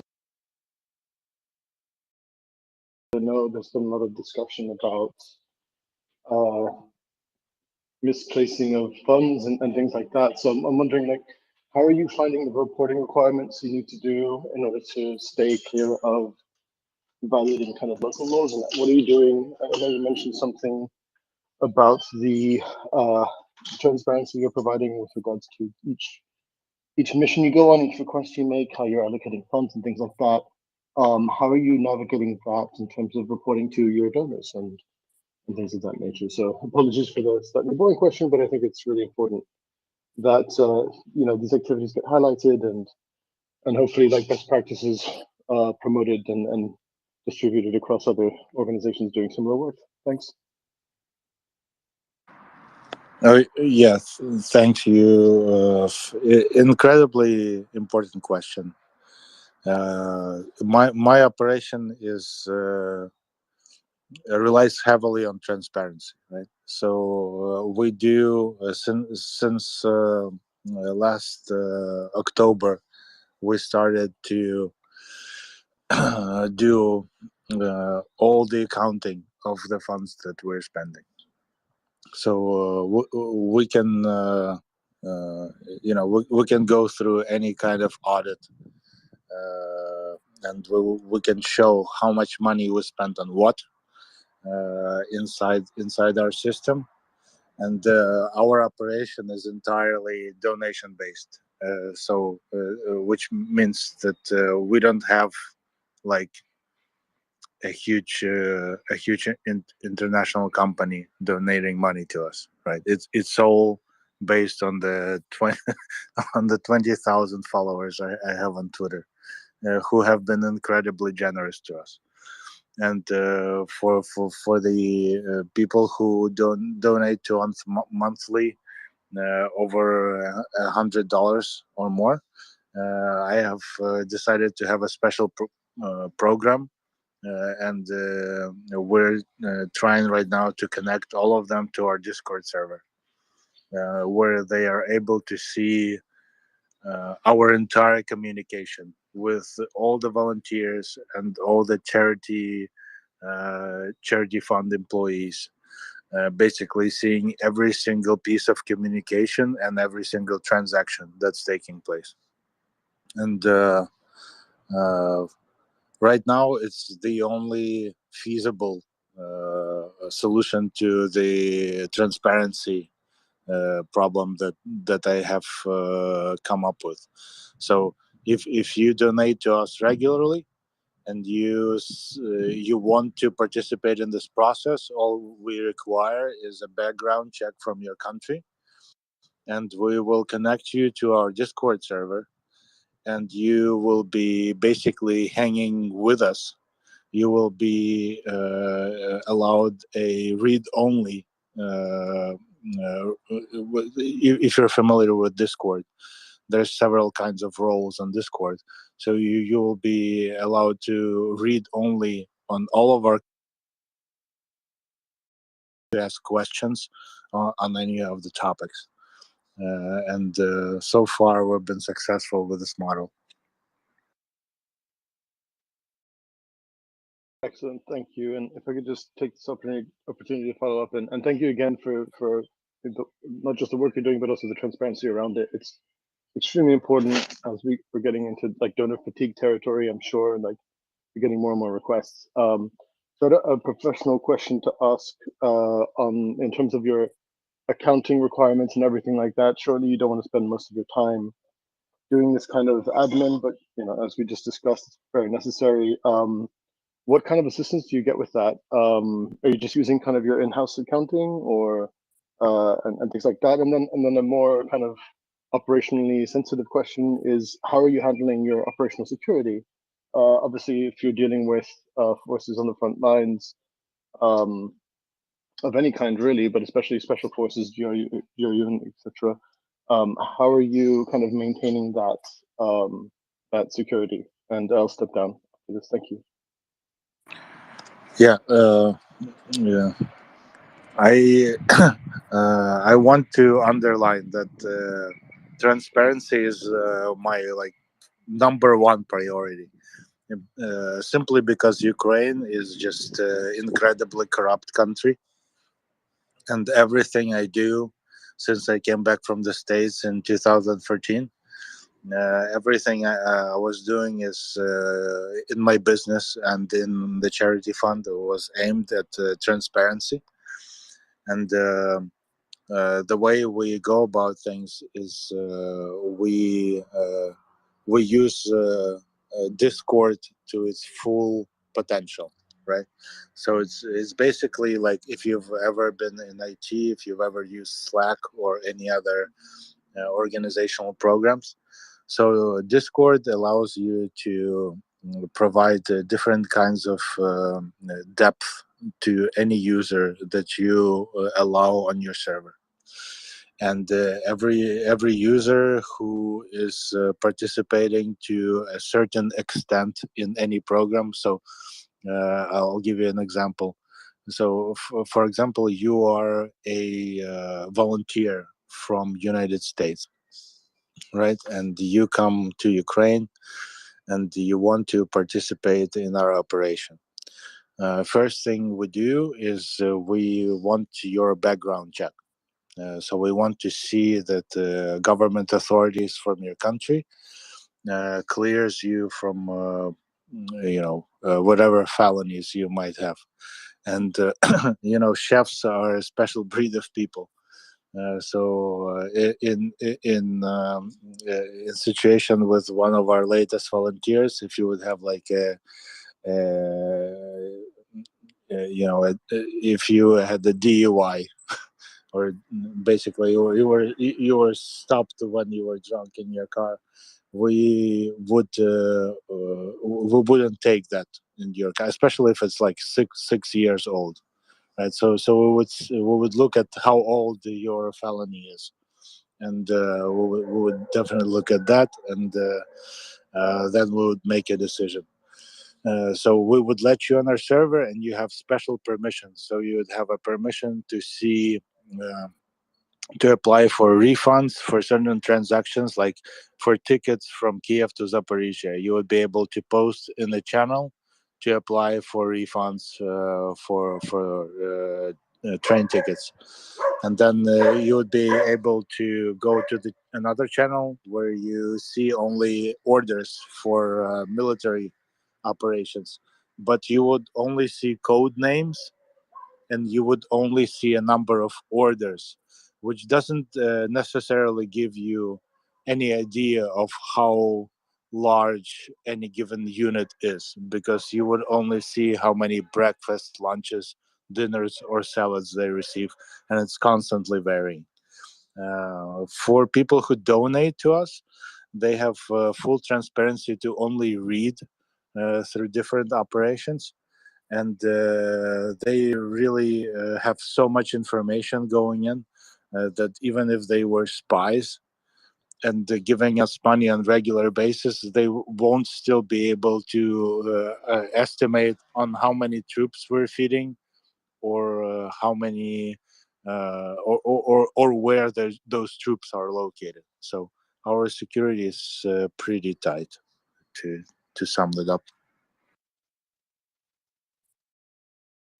Thank you very much. Let's go to Jerome, please. Jerome.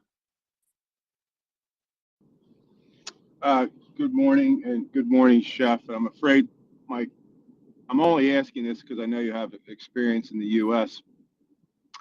And I always consider the health of the restaurant industry kind of a barometer for the economy, the country, kind of a stand-in. Maybe this is too big of a question, but can you give me an overall picture on the industry there? I know it's not to compare it to the United States, maybe it's, but just the distribution, the power interruptions, the delivery, the manpower. Like I would just worry about power interruptions in the supply chain, like where is this food coming from, but I don't know the distribution system in Ukraine, obviously. So maybe like for example, here in the U.S. we have Cisco, U.S. Food, things like that, but are there larger distributors, and are they able to hold up with the payment system? And I don't know. I'm really ignorant on the whole situation, on the restaurant situation there.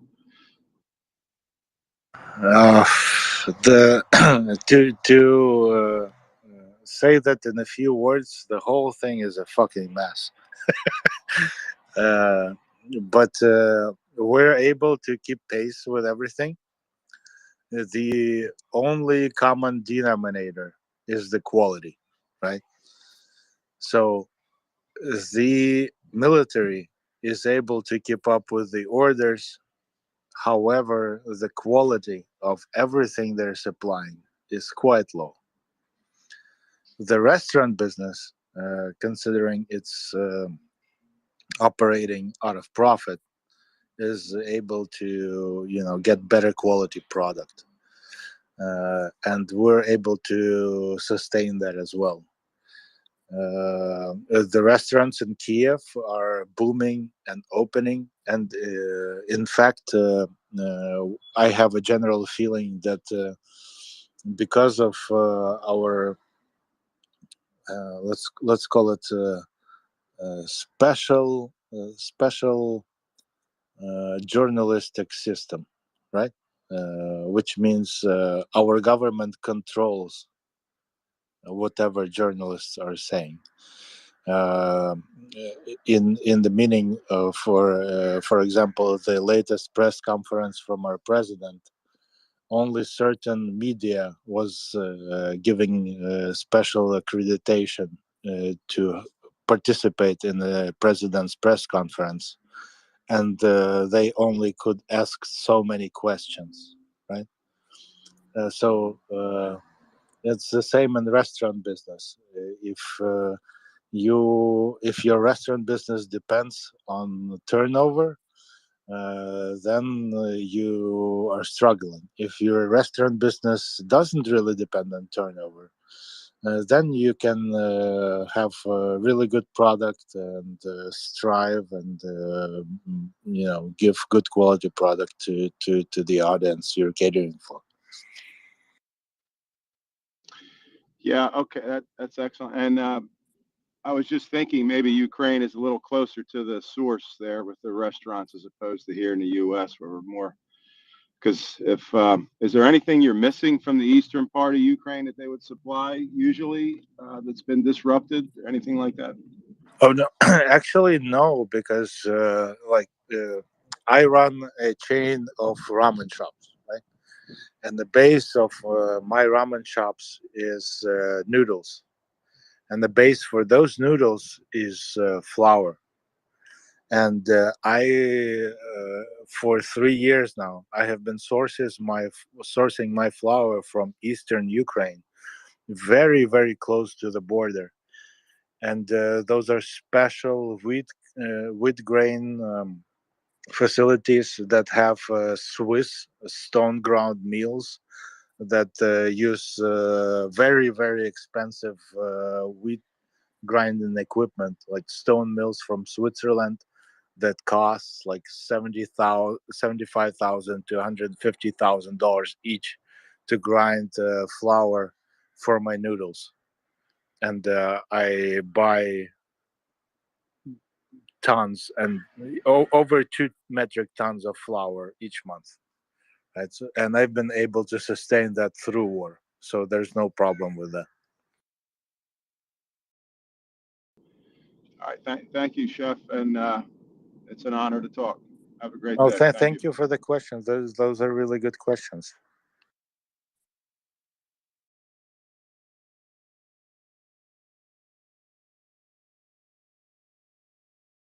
Yeah, thank you very much.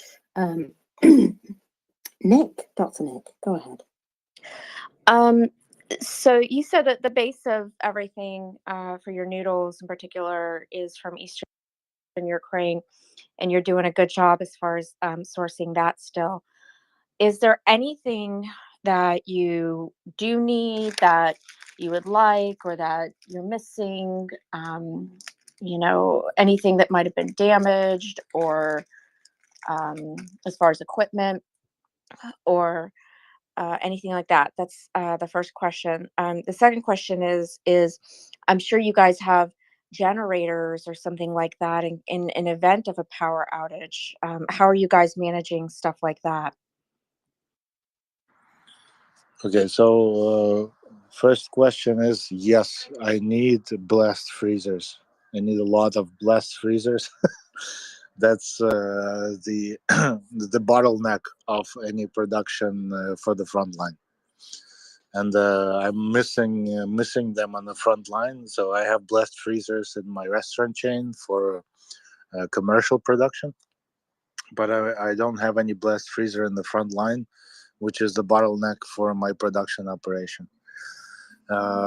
In terms of produce, like I said, I'm trying to negotiate produce donations with people who produce meat, fish, and poultry. But more often than not, I have to actually buy products from wholesale stores like Metro, which has been lately announced as a business that deals with Russia or something like that. So we have this conflict between local businesses, especially ones like Metro or Auchan, which are French and German chains that operate also in Russia, and which could likely go down at any given moment, and we really don't have any substitute on that. In terms of generators, we have plenty of generators. I have a generator over here in Zaporizhia. I have more than enough powerful generators in Kiev to sustain our production over there. So we had time to purchase those and be safe from all the power outages. So blast freezers is a big need for you then. Yeah, huge right now.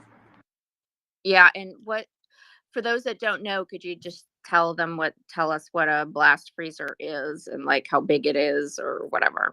So it's basically is a special equipment to cool down any product really, really fast. And if for those of you who are not familiar with food production safety, the temperature between 55 Celsius and 5 Celsius. I'm not sure what is it in Fahrenheit. Basically, 55 Fahrenheit is something like 130. 55 Celsius is something like 135 Fahrenheit. This is the temperature at which bacteria starts to develop, right? And when temperature is between 55 Celsius and 5 Celsius is when bacteria is at its best, and when it's potentially can harm food. So the goal of the blast freezer is to move any product from 55 to 5 as fast as possible. So it's basically a huge device to cool down your product. Unlike if you would put your product in a refrigerator or a freezer, a blast freezer is designed to have something very hot to be put into it and not to harm the entire machine. So if you would put like a really hot product in a freezer, um, the freezer won't be able to cope with the temperature, and it would damage the engine.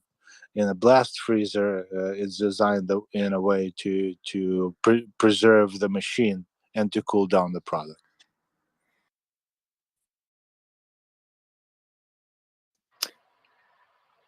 Thank you very much. I see Jerome has his hand up again. Yeah, Chef. So, is there any techniques, either like preserving techniques or things that you've maybe knew before, but I guess maybe this blast freezing thing, maybe not new, but just on the scale. But any other? I know pickling's big and curing and all that, but is there any new techniques you've learned on at least maybe how to do them on a larger scale? Well, having spent 20 years in the kitchen, I haven't learned anything new in this past year.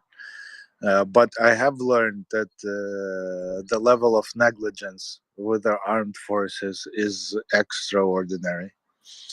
Having been to Bakhmut yesterday, I can just I have just confirmed that. So uh, uh, the motherfuckers over there have not only been negligent of temperature period of temperatures of the product, so they would neglect the temperature of the product they put in thermoses and then distribute between the different units. But they also have like fucking dogs running around because it's a front line, so the people are stationed in like semi prepared areas, and that the semi prepared is actually a compliment to where they're stationed in. So they have no concept of what food safety is. They have no concept of what food production is. And I come and watch their operation, and they bitch to me about what the fuck are you doing here? You're fucking dude from Kiev, or what are you doing on the front line? So like you have this friction between the military cooks and me. They don't know who I am, and they don't know what I'm doing. So there's all sorts of friction on many different levels. But the bottleneck of this is we have to provide safe food for all units, and many people don't know the definition of the word safe. And Yeah, you're saving more lives and preventing more people staying on the line than a lot of things. That's a big fight we're having here too with hospitals and whatnot. They want people to recover, and then they shovel them salt-filled packaging and whatnot. So, but yeah, you're doing the Lord's work there with the food, and I wish they could understand where you're coming from. So, yeah, thank you, Chef. Thank you. it's a very controversial fight, because they have been dealing with the situation they have, and I have the concept of how it should be, and then those two come fighting between each other, but with the fact situation and the should be situation, and it's actually very hard not to create any more conflicts that we need to have, and explaining Well, these things is very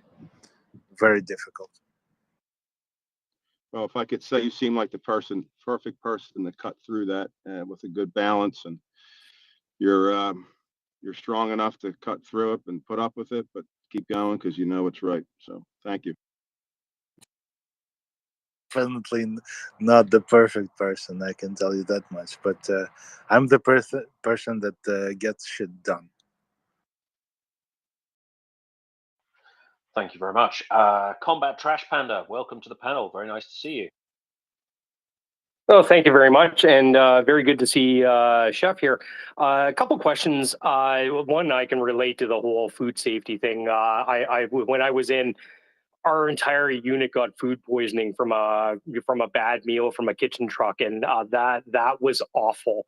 That made basically 90 people combat ineffective. It was almost instantaneous in about 4 hours, and we were all down and out, flying out both ends. If you catch what I mean, I often I follow you quite closely, and I follow your interrogatives, your dissections of the various MREs and IMPs that are sent to you to be sent to the front, and you've done some demos and whatnot. And yes, we did try to reach out to Steve 1989 MRE. He's a pretty elusive guy, but we would love to see you two collab. And of all the ones you've tried, what are your remarks overall on the different NATO countries' IMPs? So I'm actually I will reserve my opinion, but I will say that everyone I have shown the French-made MRE has been very happy with the product I deliver. Me, I think that American MREs are the best because they don't provide a 24-hour meal, right? The French MRE provides a 24-hour meal for a soldier, but I know for a fact that soldiers don't rely on the entire package of a 24-hour MRE, right? And that's why I think that one meal MREs are the best, right? So you give the guy 3 MREs separate for breakfast, lunch, and dinner, and that will be the most proficient. If you give the guy a 24-hour meal, he will take he will take parts of it, but he will not use the whole thing. And in terms of spending $3 versus $12, it makes a huge fucking difference in money, right? So I am all pro one meal MREs like they do in the United States, but however those are efficient in cost wise, the French made MREs that are 24-hour based MREs were the most delicious ones and the most effective ones. Well, I'll have to swindle you a case of Canadian IMPs there if I can get my hands on them. I have not tried any Canadian MREs. I've had the opportunity to try the MREs from many countries, and not to pat ourselves on the back, we do are pretty good. That for the listeners, don't let your kids eat IMPs. Don't let your kids eat MREs. I watch these people doing these YouTube videos on this, and their kids are eating them. Don't do it. These things are.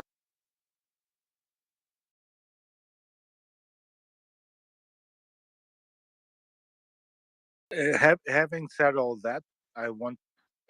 Having said all that, to add just one thing: a soldier cannot. So they need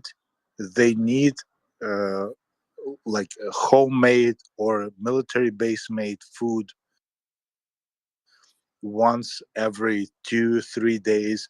They absolutely need it because their stomachs cannot fathom having all the MREs, uh, regardless of whether it's you know dehydrated food that you rehydrate with water, or if it's food that's ready to eat. It doesn't really matter. The only difference is whether you need it like every 2-3 days or every 5-6 days. You still need a normal fucking meal. Oh yeah, absolutely. And in the business, we call that hard rations versus soft rations. And I remember we'd be out on long exercises and whatnot, and the battery sergeant major would be carrying out bags of apples. And it wasn't an option not to eat the apple. He would plop it down in front of you, eat your fucking apple. Yeah, absolutely. Yeah, you would have to. It's not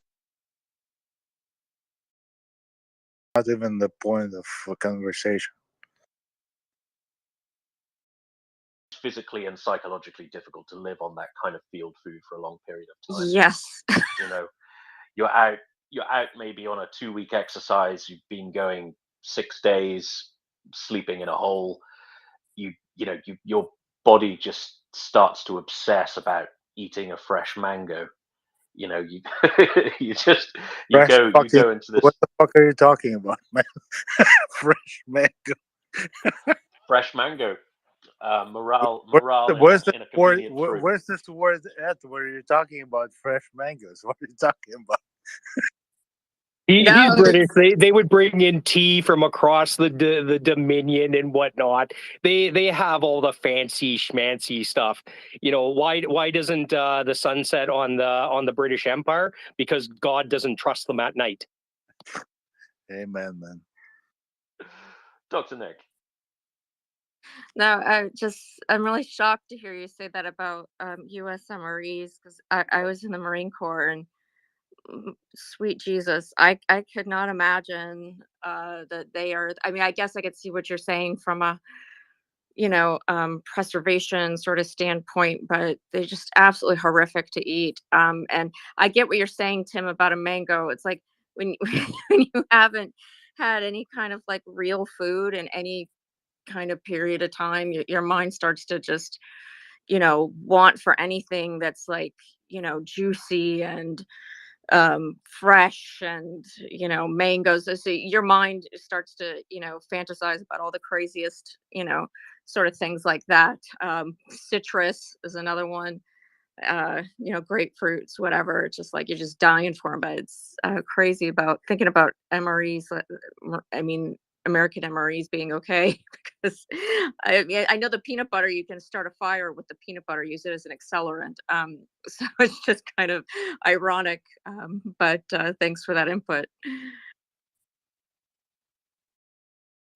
I guess one of the advantages, one of the great advantages of serving with American forces is the United States. United States takes field kitchens very seriously.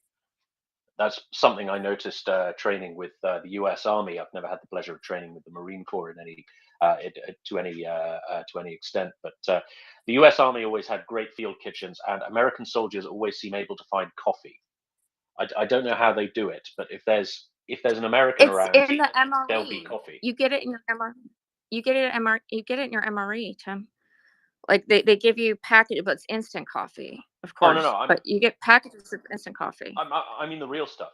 I mean the real stuff. There always seems to be coffee somewhere. If there's an American, there'll be nice coffee. I don't know how they do it. The worst MREs I've tried were British. I don't know why, but they were. Interesting. Very, very heavily based around tuna. There are some things in the British ration pack that. Oh shit! Sorry, I'm dropping my phone. There were some things in the British ration pack that were quite good. The curries are quite good. There was a chicken massaman curry that they had in one of the meals. That's usually quite good. But the rest of it seems to be pasta, tuna, a lot of beans, very heavy on the beans. and a lot of oil. Everything just has an extraordinary amount of oil added to it. I imagine that's to make up the calories.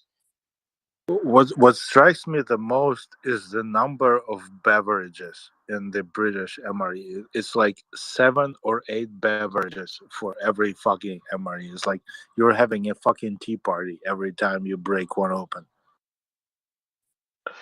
Absolutely, and a lot of sugar drinks as well. You know, a lot of those mixed up fruit drinks. And the thing about the British ration pack is, as you've said, you know, the 24-hour ration pack concept is great, but you have to eat every single thing in it. And it took me quite a bit of soldiering to realize this. You know, why am I permanently exhausted? And then I eventually worked out that actually I'm only eating the 3 main meals and maybe some of the biscuits. Like, you have to eat everything to get the right amount of calories. You have to eat all of the boiled sweets. You have to eat all of the biscuits. You have to drink all of the Kool-Aid things. You have to get it all down you in 24 hours. Otherwise, you just crash.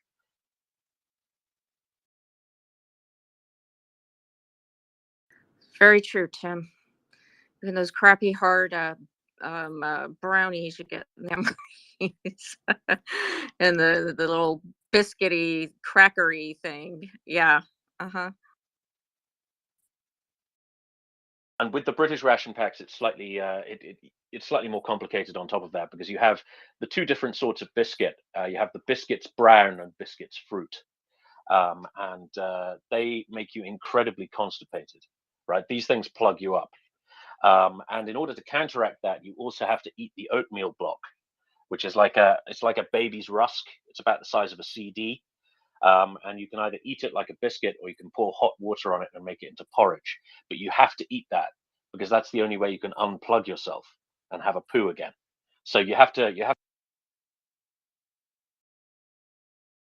with a degree of art, shall we say. This conversation. That's the same with the Canadian IMPs. Is the breakfast IMP and Canadian IMPs, they're individual meal packs, so they're not ready to eat meals. They have to be boiled. The packets have to be boiled or heated and whatnot. There's a certain amount of like platoon level preparation that goes on. The breakfast ones have oatmeal in it, and that's what it is. It's the unplugger. And you're encouraged to have your oatmeal. Sometimes I used to take my oatmeal and put it in my hot chocolate, and because everybody becomes a chef when they have their ration packs out in the field. I love this conversation. Do you get a bottle of Tabasco in yours, Combat Trash Panda? No, we don't. I think we do now. We do. Yeah, I know the MREs do, and I actually have a couple of those little wee Tabasco sauces that is still kicking around the house. We had this stuff. It was called pepper sauce, and it was it came with certain IMPs. I can't remember which ones off the most of the Asian food came with it. It was quite delicious. It didn't have the kick that Tabasco had, but I thought it was a little bit more flavorful. And when it comes to like heat, I would prefer something like I just won't eat Carolina Reapers, right? But I'll eat a Serrano because a Serrano is delicious. Maybe we should go to Hands. I would just add on the hot sauce front. The British Army, a couple of the meals have Tabasco, but one of the meals comes with a sauce called Hot Diggity Dog sauce, which I've never ever seen outside of a British military ration pack.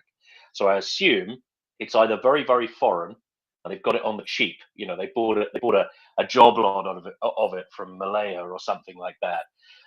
Or it's some kind of special, mysterious army product that is made on a camp in Salisbury somewhere.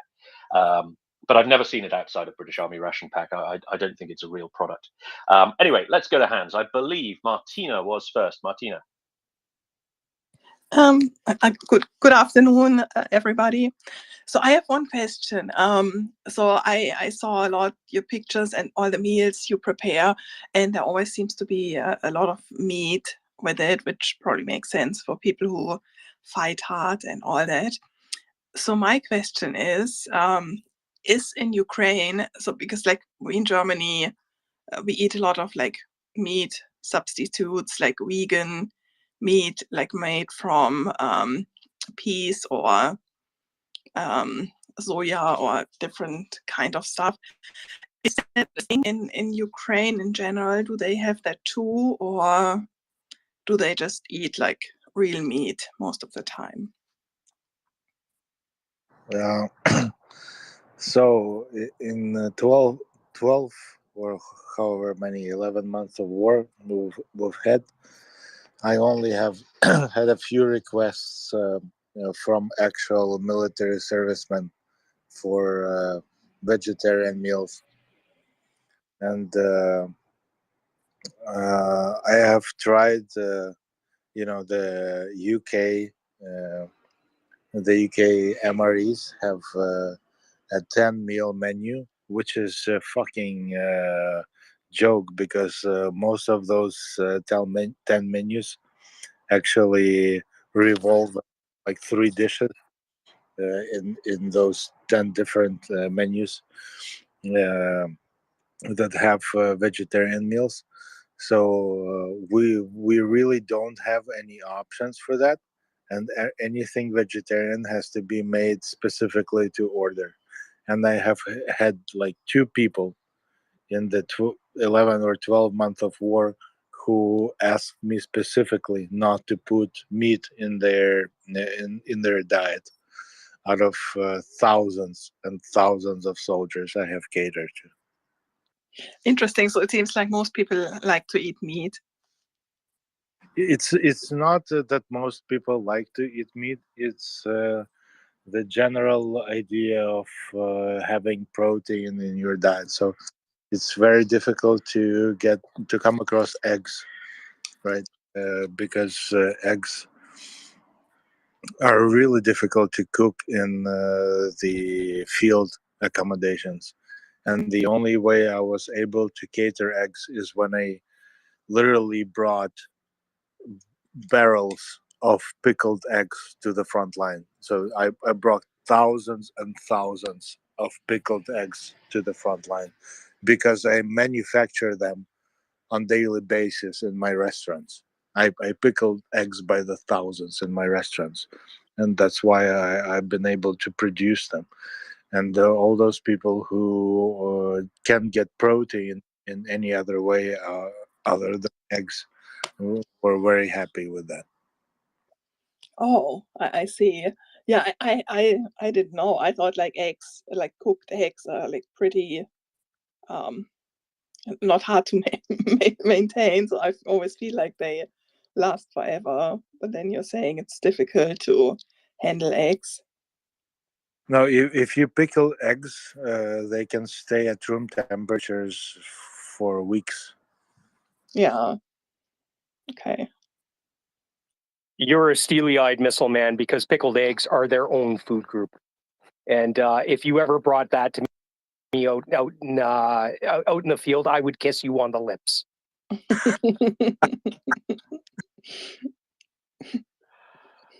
Let's go to Kevin. Kevin. Hey guys, thanks. I wish I had more to add. I would think on the field, like fatty steaks, some rich, something with high fat content. But I haven't been there, so I was gonna ask just a side question, if I could, if you don't mind, Chef. So you moved back to Ukraine in 2014. Was it before or after, because of the revolution? And just kind of, if you could shed a little bit of light on what was that like. And I'll listen. It was during the Revolution of Dignity, and you can watch a documentary. It's called Winter in Flames, I think. And at the beginning of the revolution, everything coincided. You know, I had my divorce finalized in the United States. and the revolution started, and I had so many friends who participated in that revolution. So I actually came up with like a manifesto of why I'm coming back to Ukraine and I'm leaving United States. And I had this huge fucking fight with my ex-wife's family, because they all were deliberating under the assumption that I married my wife because I wanted a green card, and that's definitely not what it was about. So when I came back to Ukraine, I came back for let's call it the final round. So I land in Ukraine on February 18th. I exit the airport on February 18th. I go to downtown Kiev, and then within 24 hours, our ex-president's special military force, that's called Berkut, kills about 100 of our countrymen right in the downtown of Kiev. And I was there to witness it happen. And after that, I kind of became a part of movement for democracy in our country. Amen. Thank you. Thank you for that. Fascinating, and I'll keep listening. I'll step down. Thanks, guys. Thank you, Kevin. Axel, welcome back. Yeah, just highlighting, Martina, whilst there is a complete and utter despicable trend towards tofu and other meat replacements in Germany amongst the vocarati and crazy people, I'm sorry to say so, proper, good, high quality, this is the key thing, high quality animal protein is the best thing you can do if you really, really have to build up muscle, work hard, do your thing, live well, and live long. Sorry to say so, steak, ham, sausage. And the German consumption of sausage as part of their meat diet is still one of the highest in the world. But it depends on how well you do it, and which is why Germany is one of the widest varieties and deepest markets for sausage. Just highlighting, 26.5 kilo last year. Chef Zhenya, God back bless to you. the German sausage. Absolutely.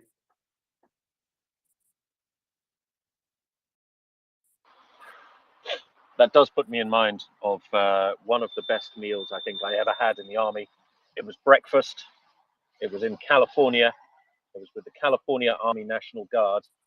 And we were manning an OP in the middle of some godforsaken desert. And over the horizon came a Humvee, which delivered us a breakfast of medium rare steak inside an omelette, inside a taco shell with hot sauce. And so we ate that on the bonnet of a Humvee as the sun rose over Southern California. And that was an absolutely marvelous breakfast. It was just, how did they even do that? I don't know. This is what $900 billion a year gets you. I tell you, you do get what you pay for. Sounds like a fucking dream, man. We were out on exercise in the States, and we may or may not have snared some rabbits.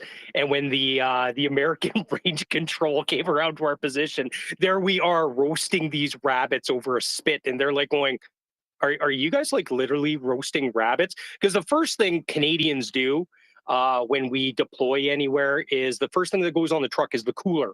You know, all the spices in the cooler, and we don't eat rations unless we have to. There's, especially in the artillery, because we have pressure cookers built in to the gun tractors, right? So we're always got like a soup or a stew or a roast going on in there, and the troops eat well. By the No, we took it in turns to be op 4.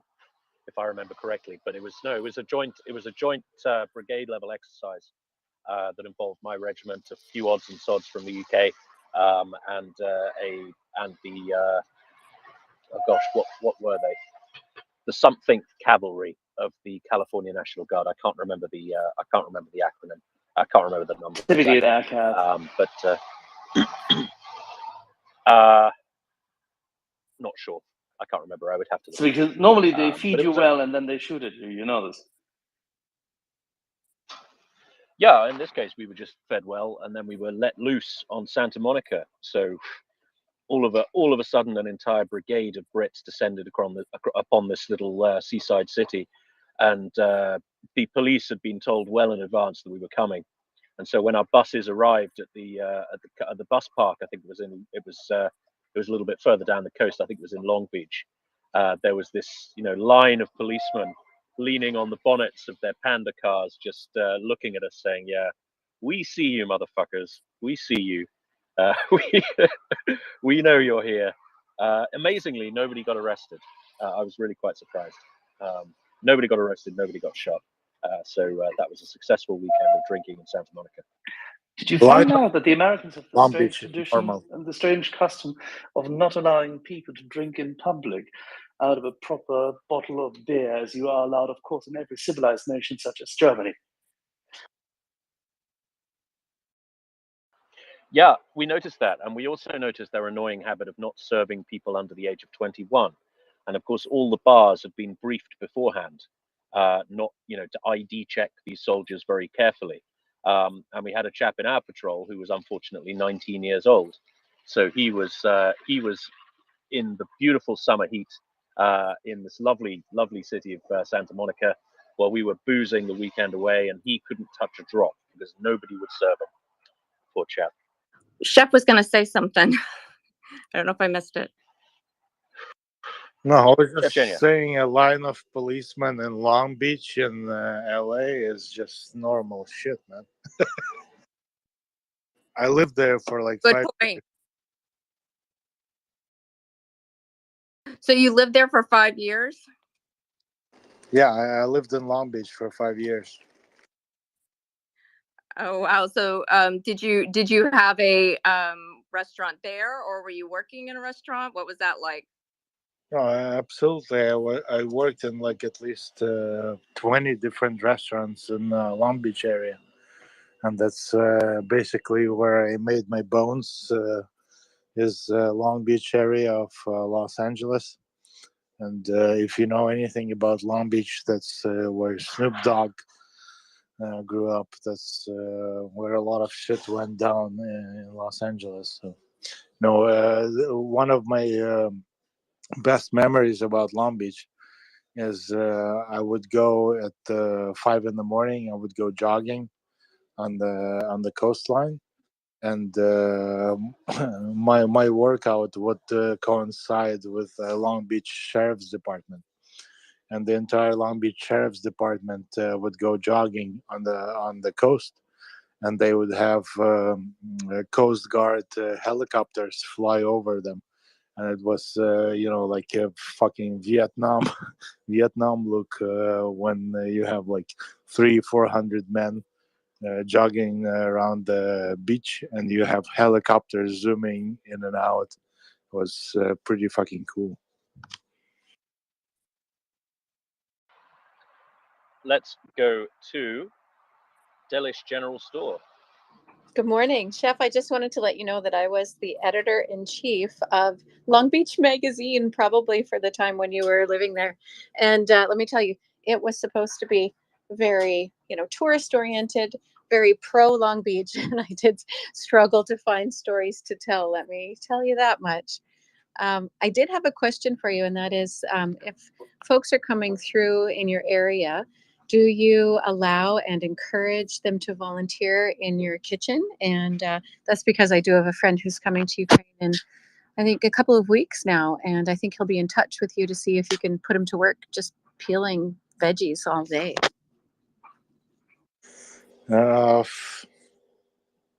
In Kiev, we have not established like a stable operation.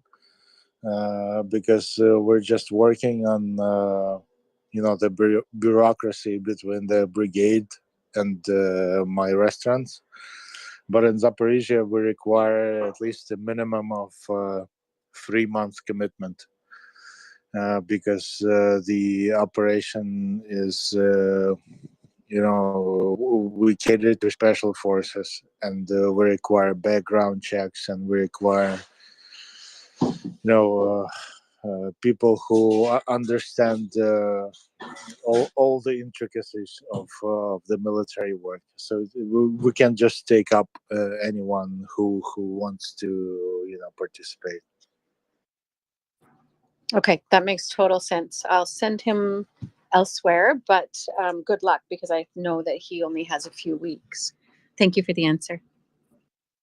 We had a lot of people who just wanted donate a few weeks of their time, but just explaining people what to do. It takes me at least 2 weeks just to explain people what exactly we want them to do. It's not when you come down and volunteer with us, it's not just like you stay here and peel veggies, because it's a few man operation. So we have maybe 6 people doing prep for 4,000.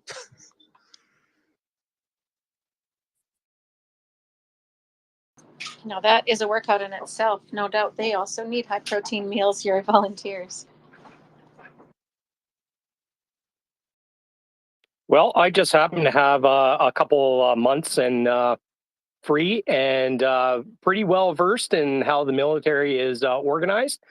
And my previous plans to go to Ukraine have all went to the trash. So I'll be in touch. Very cool. Yeah, I mean, I know that just my time when I was in college, just working in a kitchen, really, I was a waitress and a bartender, but we'd have to go back there all the time and, every once in a while help plate things. I mean, as far as soups or something, like they wouldn't let us touch the actual food. But no, I guess not that soup is an actual food, but I think you know what I mean. I know that there's a lot involved in that process, and there's a lot of cleanliness standards and various other things, and so it's pretty involved to get into the kitchen. So, but yeah, that's really interesting. And you needed some blast freezers. Like, do you need big ones, little ones? Like, what would they look like for the front line? 18 level of standard hotel pens, blast freezers. Pretty big ones. So like the big stand-up ones that you slide the trays in is what you're saying? Yeah. Got it. Got another chef up here. Looks like he wants to ask you a question. Hey, Chef. Yeah, I do understand cooking in bulk. I ran a Ford galley on an aircraft carrier back in the 80s, 5 meals a day. So I do understand cooking in bulk.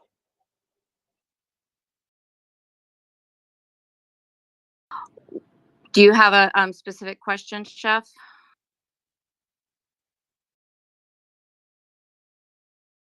I'm sorry, I just got a phone call. No, the point I was trying to make is when you've done this as long as I have, which is going on 35 years, it's very hard to teach somebody who's never done anything in a restaurant to just very quickly be able to pick up on what they need to do. So I definitely understand where Steph's coming from on that. You need a long-term commitment.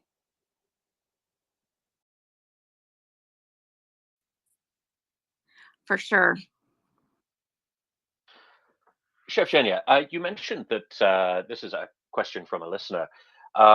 you mentioned that there's often some friction between you and the military cooking establishment in the Ukrainian army. What kind of feedback are you actually getting from the end user, so the troops you actually feed?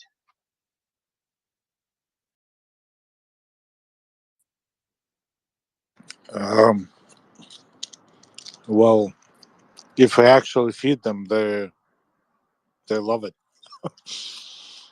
No, I'm not really sure what the question is about.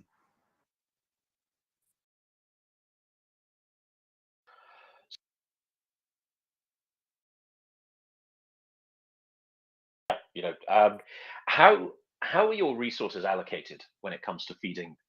Feeding. I understand you work with particular units. You obviously have limited resources. How is it decided who you feed and who you don't? So we have an anchor unit, which is the special force, and we cater for the most elite special force in Ukraine. That I'm not trying to like boast or I don't know, but actually our special force is responsible for destroying most Russians. Um, and that is our anchor force that we're feeding. But we're also catering for other units within the U.S. Ukrainian ground forces.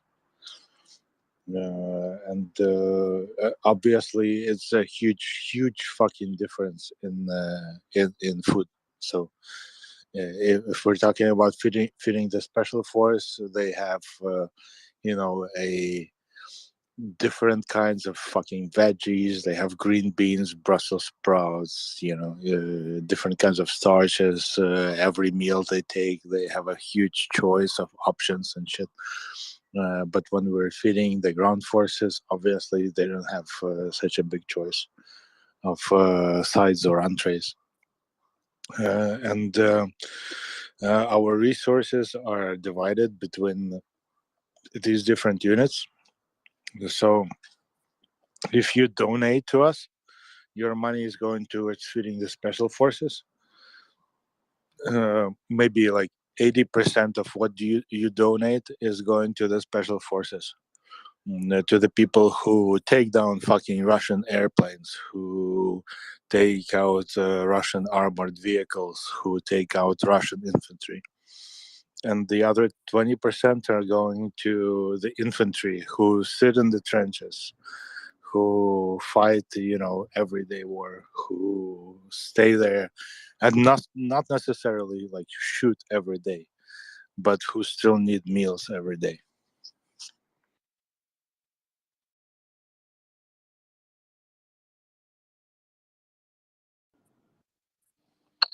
One time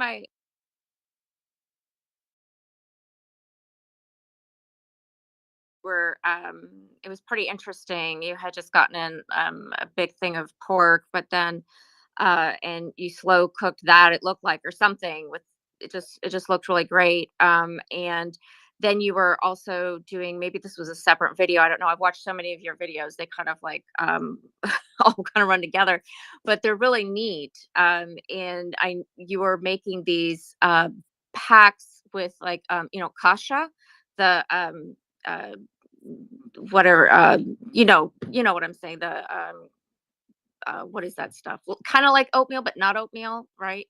And some of them have meat with it or whatever, and you were saying that the troops don't necessarily, that's one of their least favorite things, but they've got to eat it because it's good for them or whatever. But it's just really interesting. If you guys listening, if you haven't followed him or watched any of his videos, you should definitely do that, because you get to see how creative he is with the stuff that's given to him.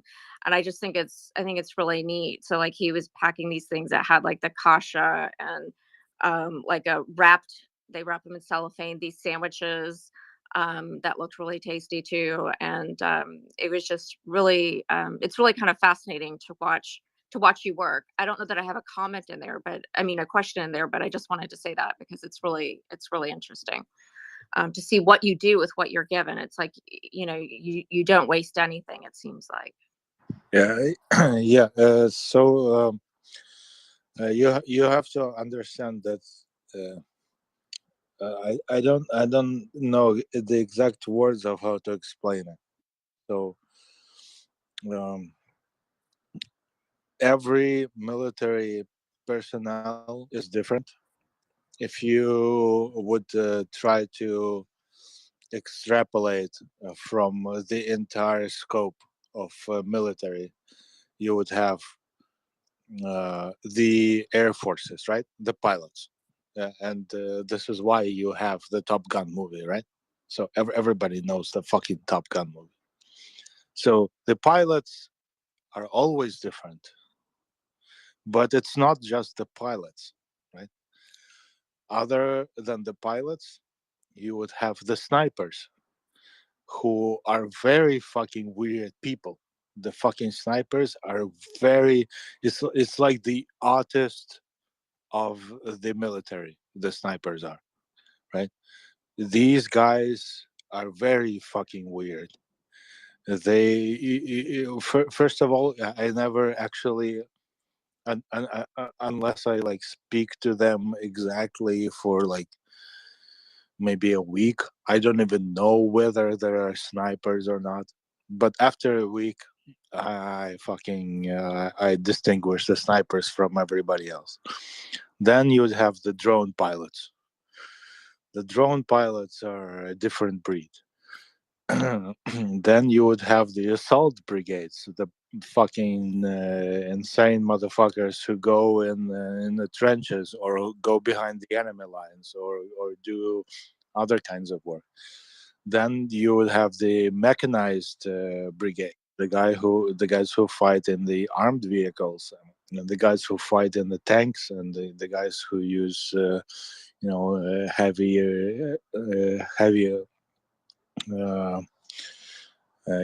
shell, like the machine guns, like the heavy machine guns shit. And all of them have a different kind of performance, and all of them have different kinds of food they eat, and different kinds of hours that they eat it, and different kinds of food they prefer, right? So it took me almost a year, maybe 9 months, to figure out all of the different units we're handling, because even within any different brigade, or even within the Special Security Bureau of Ukraine, all of them are different, and all of them require different stuffs. So some guys, for example, like guys who do airborne supervision, so the guys who fly different kinds of drones, right, like the Chimera drones, or like the Mavic drones. They lead a different, absolutely different course of life. And these guys rely heavily on like the burn or Red Bull drinks, right? So you wouldn't believe the amount of Red Bull they ingest in themselves. But then you would have the guys who work the mine, the mortars, basically. These guys are like 9 to 5 guys. So they wake up, they want their dinner served at the special hour, and they go in, they do their job, and they go to work, and they want their shit on schedule. Right, and then you would have other kinds of troops that have all these different desires, and we want to cater to all these different desires because we understand that the work they do is very special, and that the work they do is very important, and that we can't really find any substitute to this work, and we need to make this a single coherent organism. And I'm not sure if I'm making myself clear, but that's No, yeah, that makes total sense. I mean, obviously the ones that are out there, running constantly and, attacking formations or doing whatever, or trenches, that they're going to need like certain like even more high calorie, perhaps than say a sniper or something like this. And, they've got their own little demands because of the schedule.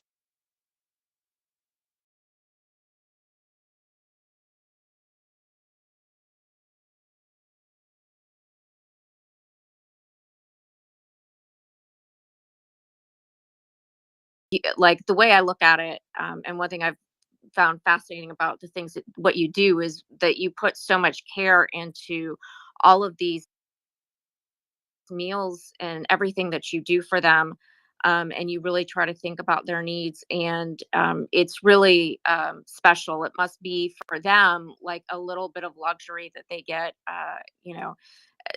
especially some of these guys on the front lines, even the infantry, just to have something from you. It must be just very special for them too, just to have in that moment while they're sitting there eating that food. So, whether it's your little wrapped sandwich in cellophane or whatever, I'm sure it's better than what they might have gotten otherwise. So, it's really incredible of you to do that, and you worked so hard and put so much care into that. I'm sure it's much appreciated by them.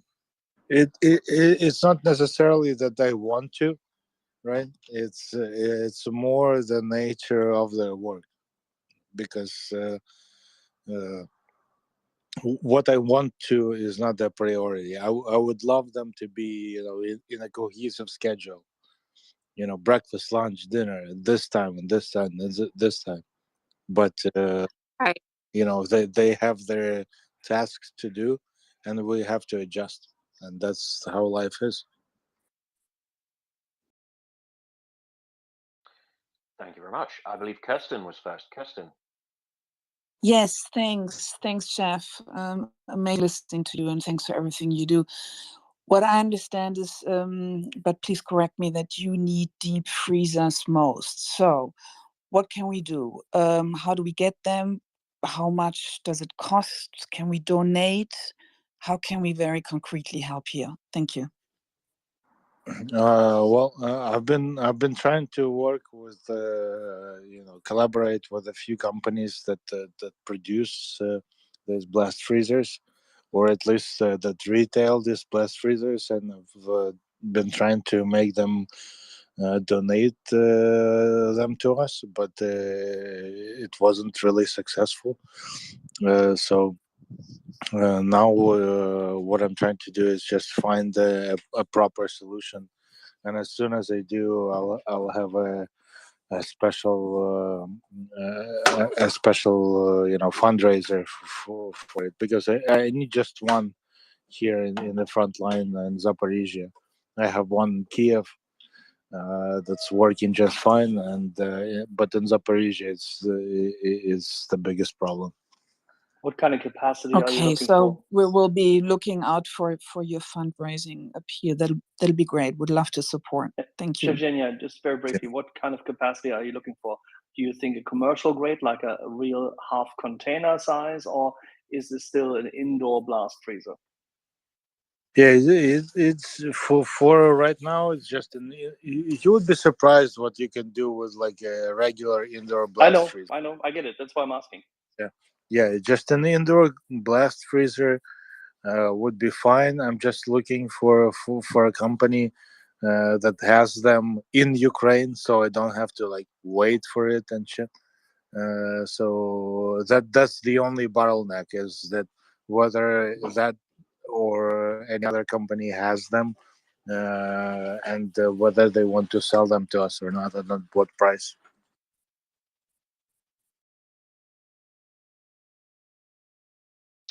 Thank you very much. Flying Goose, welcome back. Hi, Chef. I just wanted to tell you this is just basically on a personal note. That it has been really nice listening to you this morning. I have a brother who's a chef here in the States, and um, we fell out over politics of all things. Russian disinformation striking again.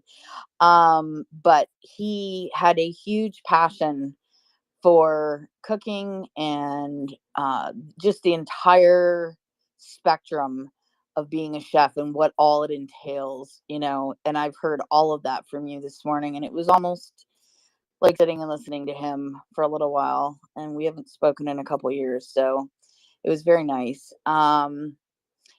What you're doing is providing a little bit of home for these guys on the front. You provide them with food that they are, you know, used to eating. Um, and food is a very big comfort to, people during stressful times, during, hard times. Sometimes just giving somebody, and I guess that's why everybody always, takes a plate of food to somebody if somebody's fallen ill or passed away or something like that. Food is used as a token of love, and I just want to say that I appreciate you, and I know that you are appreciated thoroughly by everyone that you cook for, and yeah. And I also wanted to ask, with Easter coming up, what's the odds on us like doing some sort of a fundraiser to maybe make them a nice treat that, I'm not up on Ukrainian food, so I don't know what the normal what something special would be to do at Easter time that they wouldn't normally be getting right now because of finances. But maybe do some kind of, special thing for them to have out on the front line, you know, to kind of just let them know that they're being thought of and that they have some extra love being sent to them. I don't know if that's a possibility. Just thought I'd see. Well, yeah. In terms of the people fighting in the trenches, there was a very funny coincidence. So in winter, it was really hard to defrost the meat. But since it's getting warmer and warmer, it's getting easier and easier to defrost any kind of meat. And basically, raw meat is what they have been able to get from the brigades to any different unit. They have realized it, and now they're getting more and more meat from any given brigade, and they cook it. Every unit like has a guy, like this guy who does barbecue. It's fucking funny as fuck. But like any unit has this guy who knows how to barbecue shit. Like if you go to any barbecue party, there's this guy who does like burger patties, or the guy who does like roast and shit. So it'll already based off of the feeling that they have from their units. I'm not sure if we can do anything extra to them, but if you want to like do anything extra, you can donate to our unit, and we will provide from our charity. We'll provide to any given unit. That's just off of the top of my head. But Easter coming along is Easter in Ukraine is the biggest time everyone goes to barbecue in Ukraine. So any different group of friends who have ever been assembled together, Easter is the time, like early May or end of April is when they go to barbecue anywhere. So this is the time anyone will have fun and try to become a group and go and drink and roast something over coals. That's our tradition. If I'm not wrong, is Easter not probably your biggest holiday in Ukraine? Like as far as how you guys celebrate, it's pretty. It's like a how we would celebrate Christmas here in the States, I think. I don't know about the biggest, but it's really big. So I would say Easter is the biggest barbecue holiday. So on Easter, all groups of all friends go somewhere along the river or somewhere in the wild and barbecue and drink and have fun. So it's one of the biggest times of the year. I really pray that you guys are going to be able to get back to that soon, very soon. Get back to your lives, get back to having fun, get back to laughing and just being able to relax in your own skin and not have to worry about all this shit that's going on and this asshole next door to you. I really, really hope you guys are all, I've met so many, obviously met through Twitter, so many courageous people that are I love. I love these people. Like I've developed relationships with people that I've never even met, and I consider them to be extremely good friends and know more about them than I do my own family 3/4 of the time. Because I spend so much time with them. I see you down there, Verlaine. I love you. And it just I just want more than anything for you guys to get your country back and be the great, loving, and wildly passionate and artistic and just I just love the Ukrainian people, and I really hope that soon you'll be able to experience your holidays the way they should be experienced.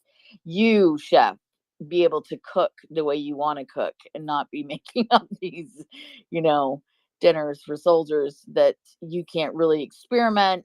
And I know with my brother just to when he first started chefing, brother, to just be able to make up the entire menu himself for the day, was a huge deal. Um, and the stress that he would have doing it and just how everything had to be perfect, because he was so passionate about it. I hope you get back to that soon too, because I'm sure that that's exactly how you are as well. Amen. Go ahead. Yeah, that's all. Thank you very much. Let's go to Sue Foley Ferguson. Sue. Hi, thank you, Chef. I also want to commend your bringing comfort to the troops. My question, I actually have two questions. I was a little intrigued with your talking about how there's a little bit of animosity between you and the sort of frontline um, food prep people in terms of food safety, and I didn't know. I may have missed it, but are you do they know that you're coming? And do you work within sort of the Kiev leadership? I mean, is it or and if you are, I don't even know this, if you're from an NGO or if you are just a volunteer, how many chefs or volunteer or food volunteer type organizations or whatever are there in Ukraine that are bringing foods directly to the front lines, or are you guys one of the few? So that's a few questions right there. And then I posted a question in the text also. I was just curious when you were talking about proteins and how to get protein with the meat. I wondered if beef jerky is one my husband just loves all the time, and he's constantly chowing beef jerky. And then I'm big on nuts, and I wondered if those were too expensive or if those were things that are brought in. Those are my questions. Yeah, also good question. So, I'm not a military person, and basically I'm running an NGO,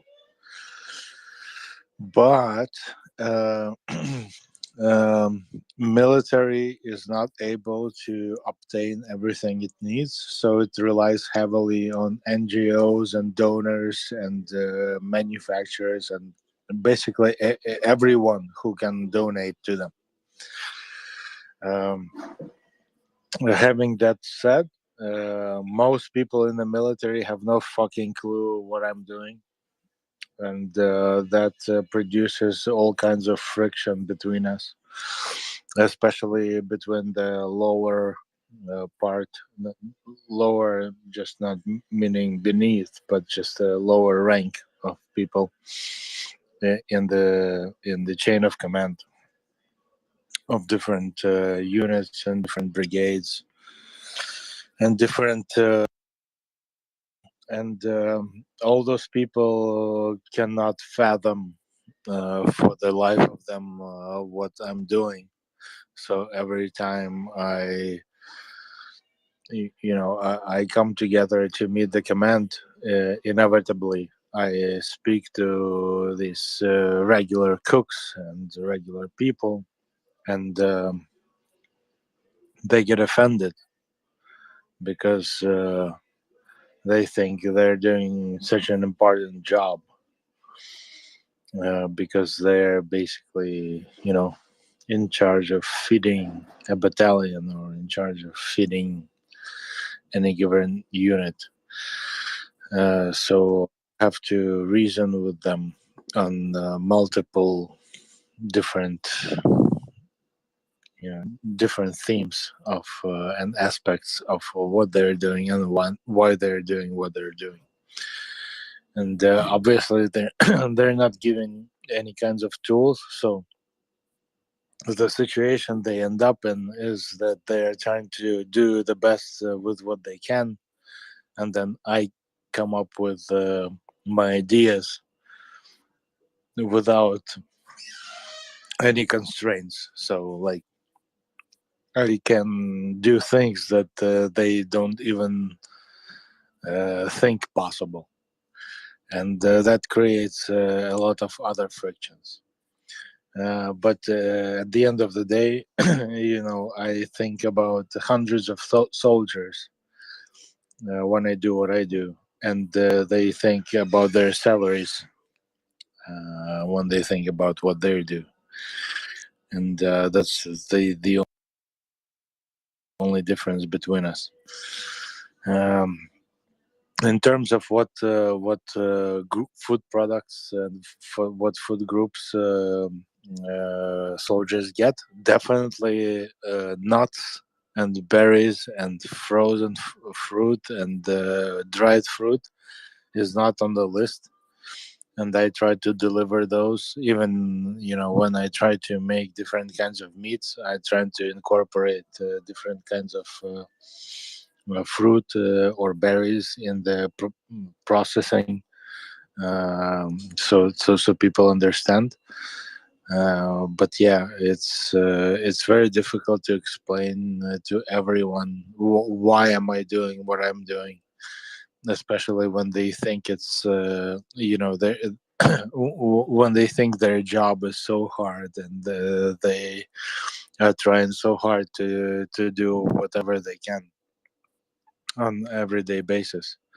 So when we don't only have to figure this out amongst ourselves, but we also have to figure out where the government can deliver and how we can make things better for the entire brigade or for the entire military. And that basically makes us hit heads between different departments. So life is pretty complicated.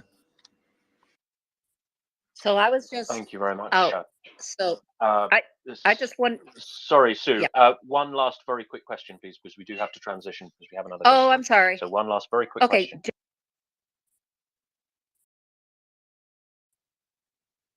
I seem to have lost Sue's audio. I just wondered if there were other people doing similar things that Chef is, or if he's the only one in Ukraine. In UK. Definitely not the only one. There's many others that are trying to do parts in one capacity or another. There's many others, but very few are being successful. Thank you very much. Thank you very much, Chef Zhenya. Please do free to stick around. Feel free to stick around. But we have another scheduled guest at exactly this minute who should be coming up very shortly. I will drop to speaker and leave you in the very capable hands of Mr. Axel Jacob, our fine Prussian officer. So thank you, everybody. Thank you for all the support I've had from the panel and my co-host today. I will speak to you first thing tomorrow morning. Thank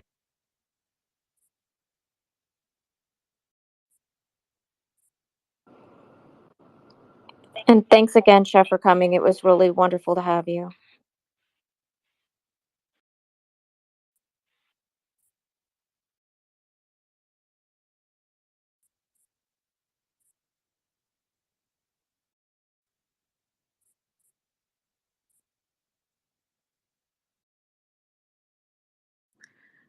Is it just me? Oh my gosh, are we having technical difficulties? Can anybody hear me? I can hear you. Yeah, Nick. Hi. Okay, Sorry, great. guys. I have to do this from the host account. There's a little audio issue on the other phone. I'll be with you in a second. Jacob, hi. Thank you very much for joining us. And Chef Zhenya, absolutely spiffing and special that you've been with us for the past 2 hours. Tremendous show, and very much appreciated that you took the time yet again to explain how the frontline troops are being fed. And I'll be with you in about 10-15 seconds from the other side. Okay, so I guess while we're waiting for our very capable co-hosts who will be running the Q&A session with, I believe, Jacob, just thought I would say, take this minute to say, please retweet the space and to let people know that we're here and that we will be speaking with Jacob shortly from Think Europa. And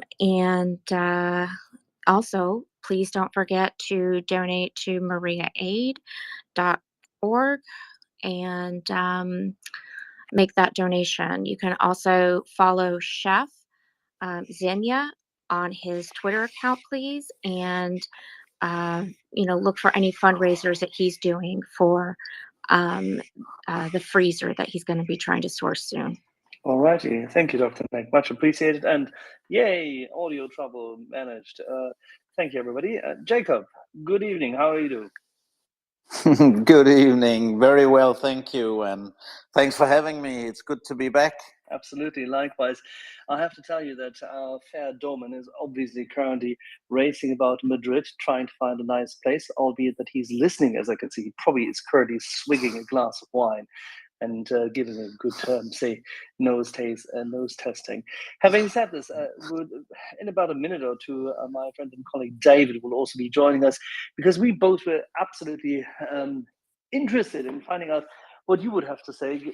I mean, the proximity to the case has always been around. You and we discussed it here once before. In the past couple of days, lots and lots of rumors abounded. Investigations by newspapers, media stations, and the likes came out. Intelligence was assessed and rumored about, and all of this is about Nord Stream 2 and 1, the sabotage files. Woohoo! Exactly. And all the conspiracy theories that go with it. Yeah. Well, we've started addressing this here right then that evening when the New York Times had reported during the afternoon. They front ran it by about half an hour. Then German media came out, both the Redaktionsnetzwerk Deutschland as well as the Südwestrundfunk, the magazine there, Kontraste, the whole ARD station went wild with it. Süddeutsche Zeitung carefully joined and then retreated a bit. Then Der Spiegel came out later in the evening reporting on the media reporting. But all in all the headlines were tendentiously, the tracks lead to Ukraine. Are these still signs of Ukraine? Might this be a private operation of Ukrainians? Please, Jacob, you're close enough. You're close to Copenhagen. You've seen it. Where do we stand? Yeah, I mean, I just have to tell a little anecdote from Tuesday, because I noticed the New York Times article first, and I don't know if any one of you saw it. I just put out a tweet saying, "Oh no, here we go again." And I read it, and it was just the usual gobbledygook. And the first, I was actually in contact with Doman, and I wrote to him, "Oh no, my phone is gonna go wild in a minute." And guess what? It did. And I have to apologize to the first journalist I talked to. She was very, very polite, and so, but I was being very brief, and I think the first little bit that flew out of my mouth was this conspiratorial nonsense. So, and I didn't get, most of the times I get the quotes they want to put in, but I didn't have time because I was going out for a function, and so I didn't think more about it. And then anyhow, that's what happens. So that was the Jacob Straight Talk Express from Denmark. I guess you could say that. No filter. But anyhow, it got a bit more interesting with the I have to say, with the Die Zeit ARD article, because at least, I mean, they were quoting something from the actual German investigation, I believe.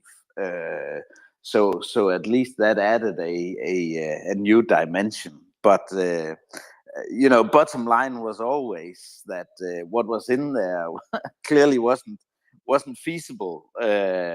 Two divers making 2 or 3 explosions go like this at 80 meters of depth was always unrealistic. But every media outlet, like in Germany, went absolutely wild. And I don't know how many of our listeners are familiar with the geography, but Bornholm is the island close by where the 2 pipelines pass, and then east of Bornholm, there's a very tiny island with 97 inhabitants, I believe, and it's called Christiansø, and it was actually quite funny, because the story goes that this alleged yacht that was used for the Ukrainian operation had been in that little harbor there, and we have, under Danish law, there's a guy appointed by the Ministry of Defense who runs the island with this little tiny population, and he was also on TV, and he said it was a different day here today, because this little island suddenly became the center of a lot of attention. So did anyone from the media helicopter in this time about? Yeah, sure. Live from Christiansø. So from TV2, I noticed that at least the correspondent dealing with the defense matters was out there. And he's That's still a there. nice day trip. Yeah, really but is a nice day trip. he's There's still one there pub, today. He's still been there today. I don't know if he's gone back now, but at least early on in the day he was there. But probably, there's one pub, if I'm not quite mistaken, where you can eat and a little hot dog stand. So exactly. you can swing back and forth between the two. If I quite remember from sailing, you can get a decent linea aquavit and get sloshed, and then you need a day to recover, right? That's about it, yeah.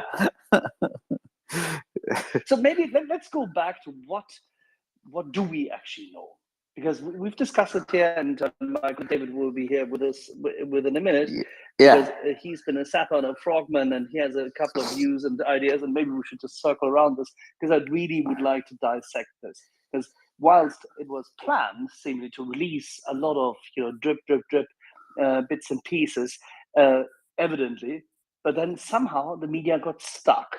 They stumbled into the Netherlands. What do we know about the 26th of September? What do we know about the period between 2 a.m. and 7 p.m. and between those two pipelines? Yeah, well, this is where it occurs. I can't remember the sequencing right off the top of my head here, but I think if we just go back to what's interesting this time around is why is the investigation pursuing these leads, if I may, because I have to say that start there. That's the new aspect, I think. And that for me there can only really be one reason, that some of these things have been planted, presumably by Russia, to lead the investigation in a certain way. I mean, obviously, I've seen Peskov being out denying everything and saying, no, it's the Americans, it's this Seymour Hersh article that tells you the truth. But still, with the explosives or the traces of explosives found on the yacht, it would indicate that something has been tampered with, and also it comes up quite late. The first, I think, what the media have been able to establish here in Denmark, at least, is that the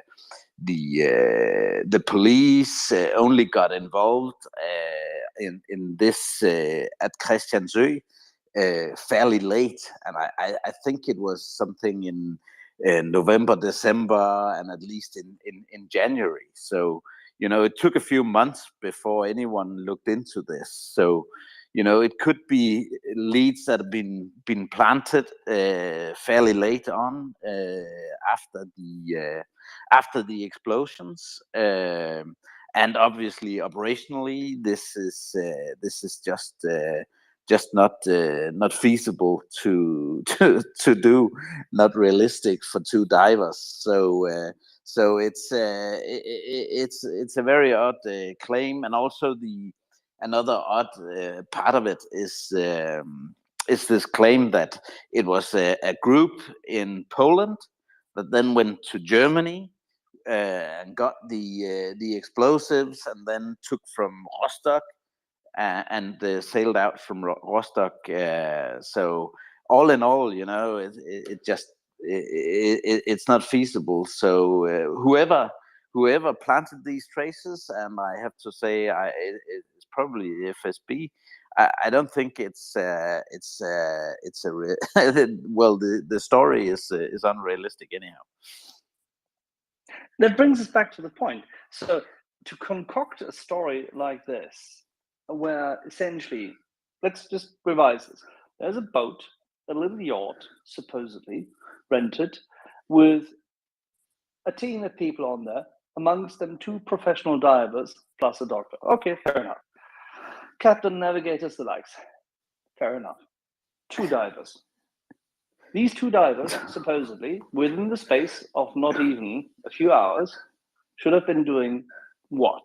They should have been diving down and placing explosives, cutting and or shaped charges, significantly solid enough in order to pierce through concrete and the pipeline itself to then trigger a gas explosion, timed, of course, timed, so that they would, within the space of a few hours thereafter, then go off. In two locations, in not quite so fair weather, more than what, 64 kilometers away from each other? Yeah. And all of this without anyone really noticing. Exactly. So, okay, no, that's fine. So where did you get the explosives from? What kind of explosives would that be, and how would you procure them? And who would not see that happening in September 2022? yeah. How likely is that? It's very unlikely.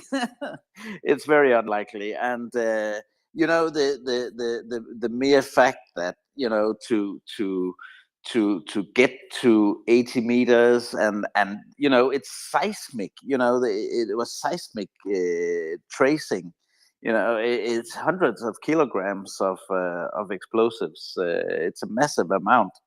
Yeah, it's it's very, very, very odd. David has now joined us, and David, we talked about this yesterday as well as when it came out. What level of explosives and what kind of explosives would be needed, and how likely would it be that one could procure that and then transport it both on the yacht and then bring it down there? David? Well, I mean, they'd be using a shaped charge, isn't it? Right. So the thing is that I know they say there's you don't need lots of explosives for this, right? Because it's a circle.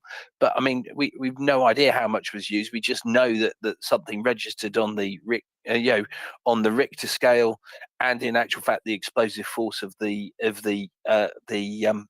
pipeline could have registered a whole load of that as well. But yeah, there would be industrial grade wherever that's from, and they're incredibly difficult to get hold of. This isn't something that, I mean, finding small amounts on the black market would be difficult, right? So if you're talking about 30, 40, 50 kilos or something like that, or you want to make the job done and you go into the hundreds, they're astonishingly difficult. How do you even go about that without being caught, right?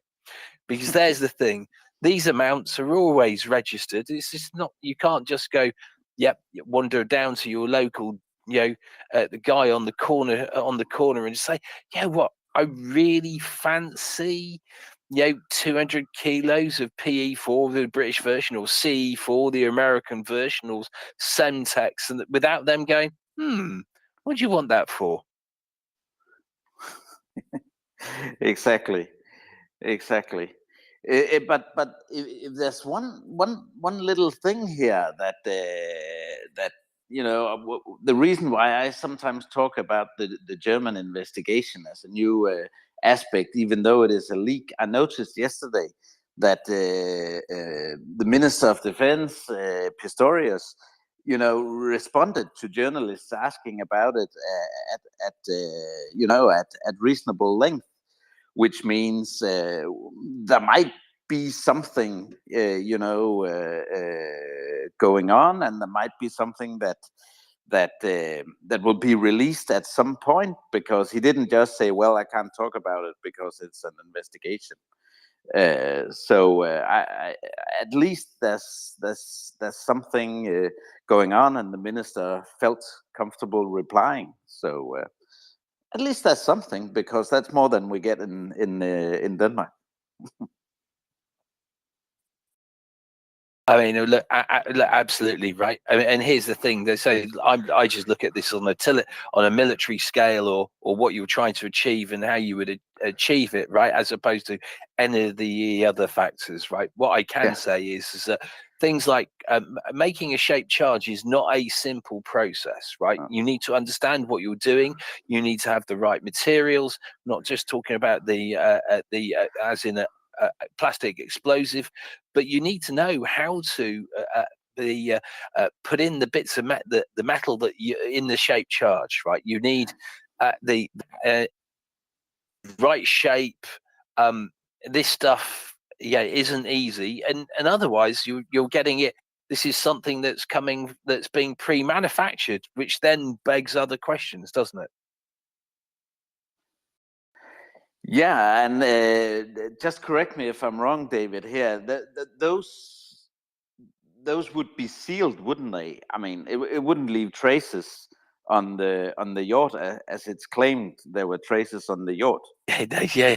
So I did this yesterday. I said, no, that was me right there. And what did they mean? Right, it was on the table. How could it be on the table? I didn't ever put it on the table, right? Besides taking ownership. That is just stupid, right? There's not what you're going to do. How is the explosives ever going to be on there? And importantly, many things leave traces that appear to be like explosives, right? That you might even have on a boat, right? I, to be honest, I don't know what type of boat it is, so you may be able to tell me that. Yeah, allegedly it's a yacht. They were talking about 30 feet yachts, from what I gather, but I could be mistaken. Gosh. Okay. Right. So I mean, yeah, it's true. It's they said they indicated it was a 30-feet yacht, and therefore very basic setup, very simple, quite normal for the Baltic Sea actually, and as such, pretty much not as easy to detect. But then again, still, all boils down: how do you get the operation going without having access to that kind of ordnance? And then you need trained, skilled people, and you need to get this all done logistically. This does not sound like an amateur operation, does it? Even if it were true. No, definitely not. Definitely not. There's an interesting aspect that hasn't been out officially yet. I don't know if you've discussed that, but there's a ship that had a very interesting sailing path in this area at roughly the same time, which is called the Minerva Julie.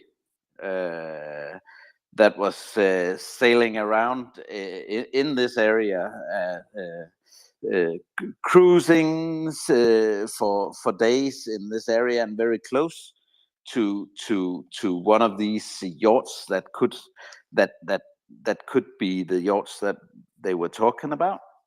And the Minerva Julie, it appears, is from a Greek shipping company that have dealt with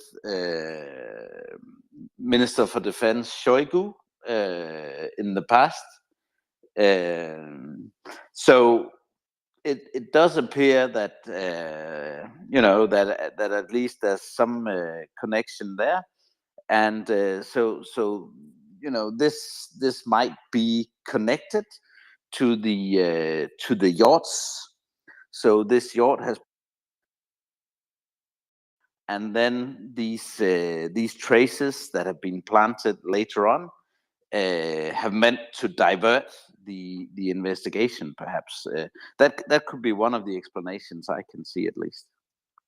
Now, the interesting thing about the Minerva Julie is, of course, that it's a chemical tanker.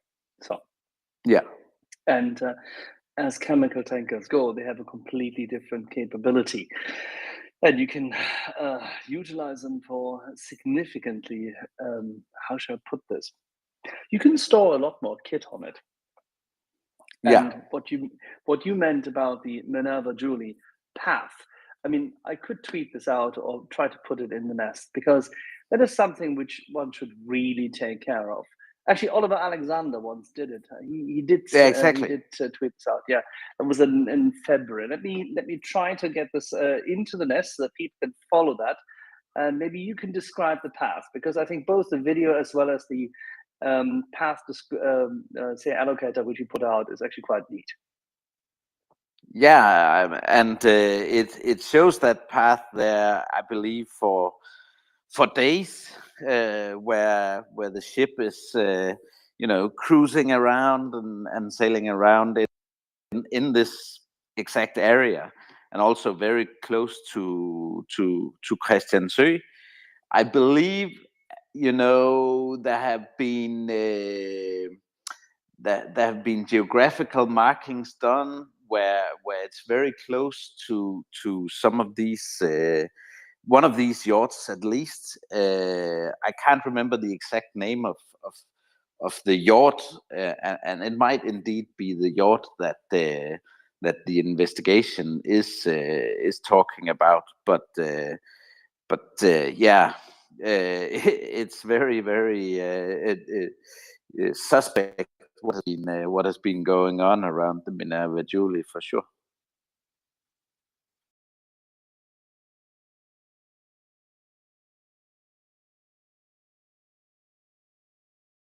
I'll put two things in the nest. Both his second version, where he put the Akademik Chernsky, which was a vessel closer to the southern part, the Nord Stream 2, which is also interesting because yet again that is a vessel with connotations, or with shall we say, relations to our friends in Mordor. And hold on, so it fits actually if you think about that. Both these vessels have been circulating around exactly that path. So hold on, there's the he took his fair time on the 20th to put this out. So if you give me 1 second, I'll pull this up. And this, and there, by the way, David, is the crux that if you have two very large vessels which can supply whatever is required, supply both cover for divers as well as for material to go down there, that's a different operation, isn't it, David? Oh yeah, very different, isn't it? Right? Because then, if you've got two vessels, you've got the vessels have got to be right next to each other at some stage, or there needs to be some sort of transfer happened, right? Let's just, I mean, let's get into the scale of James Bond, right? Someone's got they chuck something out. Let's just say the two boats don't want to be right next to each other, right? You've chucked something into the Baltic, it's all covered up and sealed, and the rest of it, you've got some sort of transponder on it, right? And then you've got to go, and the other ship, the other boat or ship or whatever you want to call it, wants to go and collects it, and then all the risks around that. The levels of complexity becoming quite incredible very quickly, don't they? All right, I just put up the second one also, where he had beforehand put up the Minerva Julie, and he did this again yesterday. There, everybody can now see the pattern which he once disclosed. This is evidently, this is a classic pattern. If and when there is wind and sea and you have to cruise around a certain area, you constantly actually cross against it, and then you try to keep up the lines. So if you actually have people who are diving alongside a whole track, and that's the whole point, the question is where they did lay those explosives and how they did it. But this is a significant operation, and it continues for all in total 8 days. Now, supposedly the yacht was chartered on the 6th, respectively put to sea on the 6th, whereas the Minerva Julie, was circulating from the 5th to the 13th around this, and on the 26th, the explosions went off. Yeah, doesn't quite look like a Ukrainian rented operation of amateurs, right? Does it? No. That's a hard sell, but it's really good. I just what Oliver there has done, this deep dive. It's really really well done. How he's compiled all the data. That's it's brilliant work. Well, this is what you would normally do if you have a good young analyst, right? Exactly. So can you now describe as to how you believe, from your professional perspective and your background, what do you think our friends in Sweden, as well as in Germany and in, of course, Denmark, are doing as what the Germans call Anrainer, literal partners of the Baltic Sea in terms of data analysis and review. What kind of tools would they have available to go down and test all this? Yeah, I believe that they're gathering it all and compiling it all. Cross-checking everything, running down all these traces. It's a bit odd when you look at these leaks to the press, and that worries me a little bit that they come out, like this, these leaks, and how these claims of something that's obviously nonsense, that still makes it to the headlines in world media. That's rather odd. You'd think that they'd be further than that, and if there are folks leaking, at least they wouldn't leak something as far-fetched as this. But it could be someone that the folks behind this leak for decide. It could be, they're working this particular angle because that's what they've been told, and maybe they don't get the big picture. I don't know, but at least I suspect, just so it's done in a stringent way. I would expect that. I hope you agree. I mean, usually you have all kinds of tools to do this. To handle all the data, because there's a lot of data. But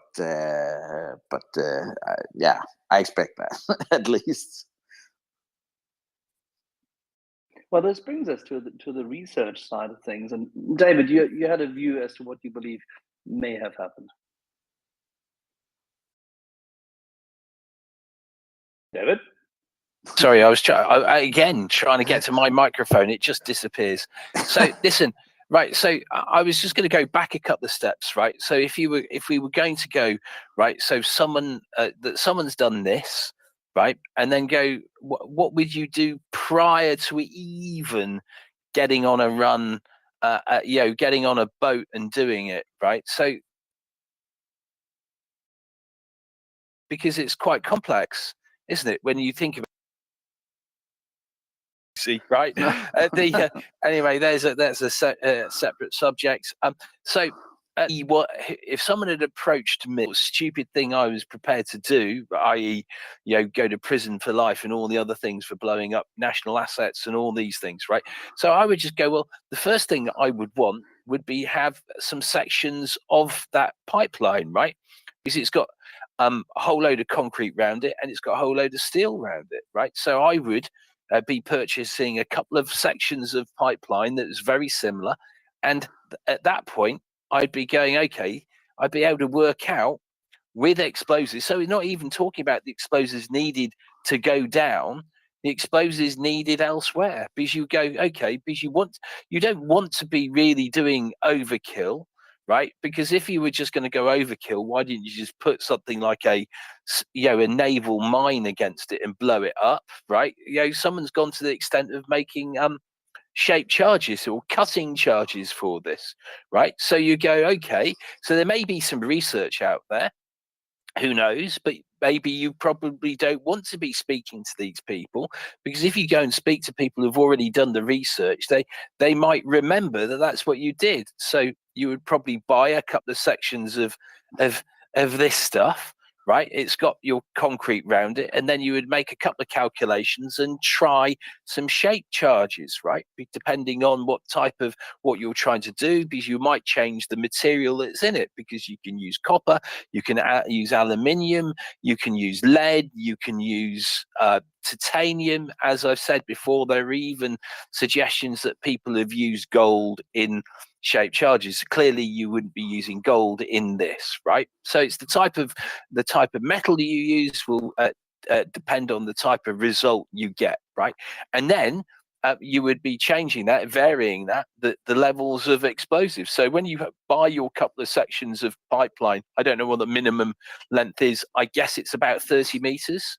So you would try your salami slicing tests prior to this event somewhere else, right? As again, the complexities go up, and all of this, none of this really aims at, right, there's a couple of guys down the pub came down and went, oh, let's see if we can do this, because it's complicated, because suddenly the amounts of explosive you need have increased from what you need just to do the job down below to much greater levels, and in actual fact having people who understand how to, because most people don't make shape charges. You need to know someone who knows all the things about to make a shape charge, and the choice of metal you might use and why you'd use that metal, because it's cutting through concrete and then cutting through metal. It's a really complicated bit. And as yesterday, because I ranted I think that could be a way of describing it. My mind was just running away and just going, it's just become stunningly complicated at that point, because the reason why you want to test it beforehand, presumably, is because you want to make sure it works properly, right? I mean, you could just take why don't we supply 5,000 tons of something? But then, as again, that goes back to why not just put a naval mine against it? So there's a whole load of stuff that you would go in. And here's the other little bit. You want to make sure that the timer you've connected works. You want to make sure in actual fact that's sealed, and it doesn't in actual fact at 80 meters or 85 meters, whatever the actual distance is, suddenly spring a leak, right? And the many other things that you need to have tested to just even before you even start this. Yeah, it's quite astonishing because I was called up yesterday by a foreign affairs commentator. He had been to the Munich Security Conference, and he has spoken to someone who said, "Well, it's not that difficult. I mean, you can get many divers who can go down to that depth and so on." And I was trying to say to him, "Man, it's really difficult, and people don't get it. It's amazing." So in this paper there was a claim, that no, but it can be done and so on. Well, no, mate, it's highly unlikely. Because there's a big difference, isn't there, between a sport diver and someone who goes down to 85 meters to blow something up over something like that, right? And this certainly wasn't done, as just we might try and do this. The guys that have done this obviously meant it 100%, and it had to be just one shot and get it done, and no trial and error. Yeah, and of course, people who do these things tend to think of themselves as coming back from what they were doing, right? As opposed to it's a one-way journey. They're not kamikaze drones, are they? No. The mind boggles. If anyone who is listening who DM'd me yesterday, I'm not saying that the wreck divers and the rest of it aren't very skilled for what they're doing a wreck diving, but there is a big difference between that and going up to blow a pipeline, because in actual fact, it's not the diving's complex. It's not easy. If it was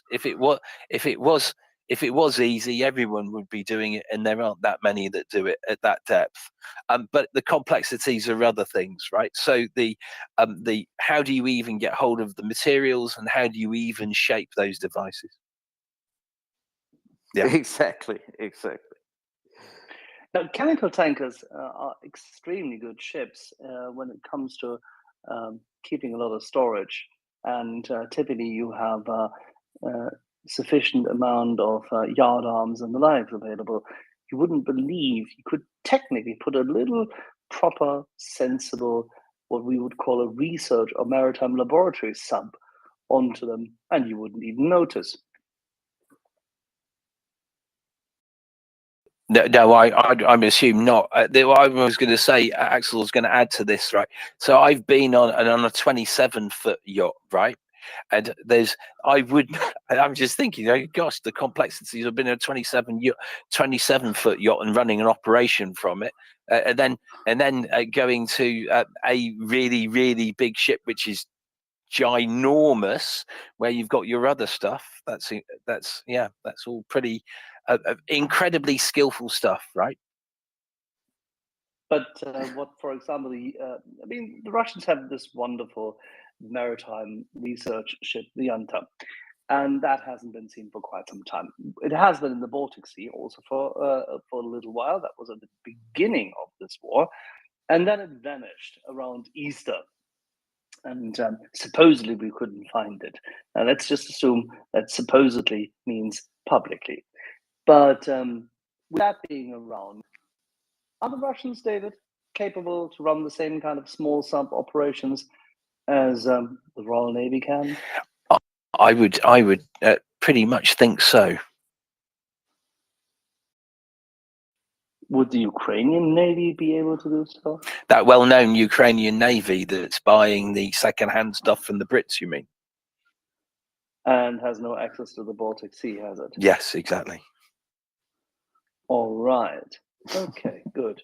Well, let's ask someone of Ukrainian descent in that regard. Alexander. Thank you, Axel. I'm walking outside, so you might hear some wind.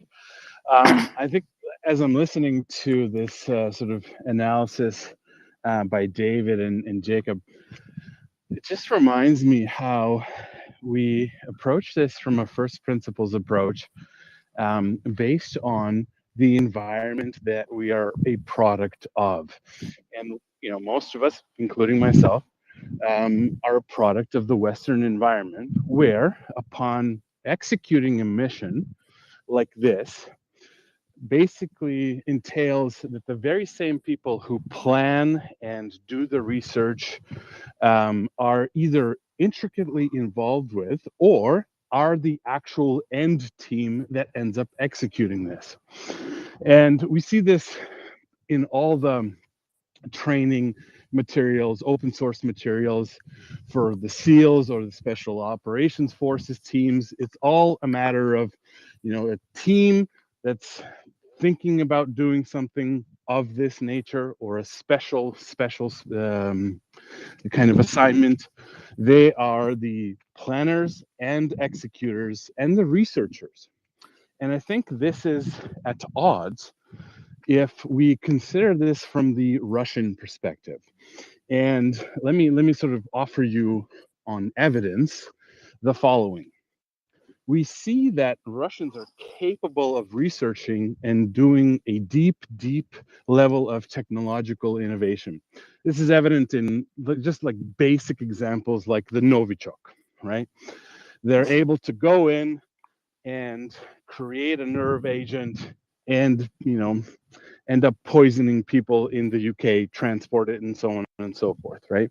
So there's a level of sort of brain capacity that is able to deliver the necessary sort of technological capability, the research, the ability, the theoretical ability to execute is separated from the people who end up doing the deed, right? And I think this is very important because we see in this specific example silly mistakes such as leaving traces of explosives on the table of the yacht itself, right?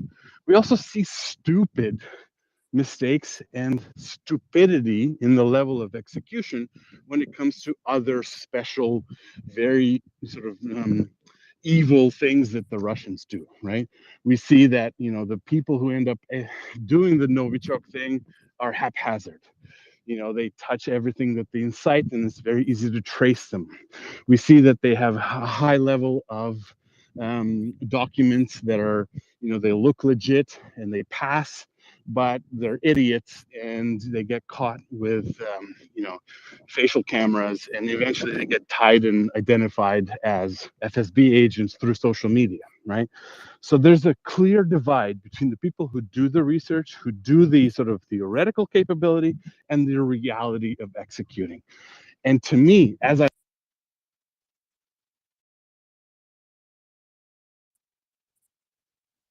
listen to David and Jacob, all of this and that's like the very same. Deep in Russia, thought this out, know exactly how thick the pipe is. They know they can test this shit somewhere in the tundra. They can come up with all the necessary ingredients and the list of things to do. They can manufacture the documents. They can even find the divers to explain to them what you're supposed to be doing, blah, blah, blah, blah. Take it all the way to the end.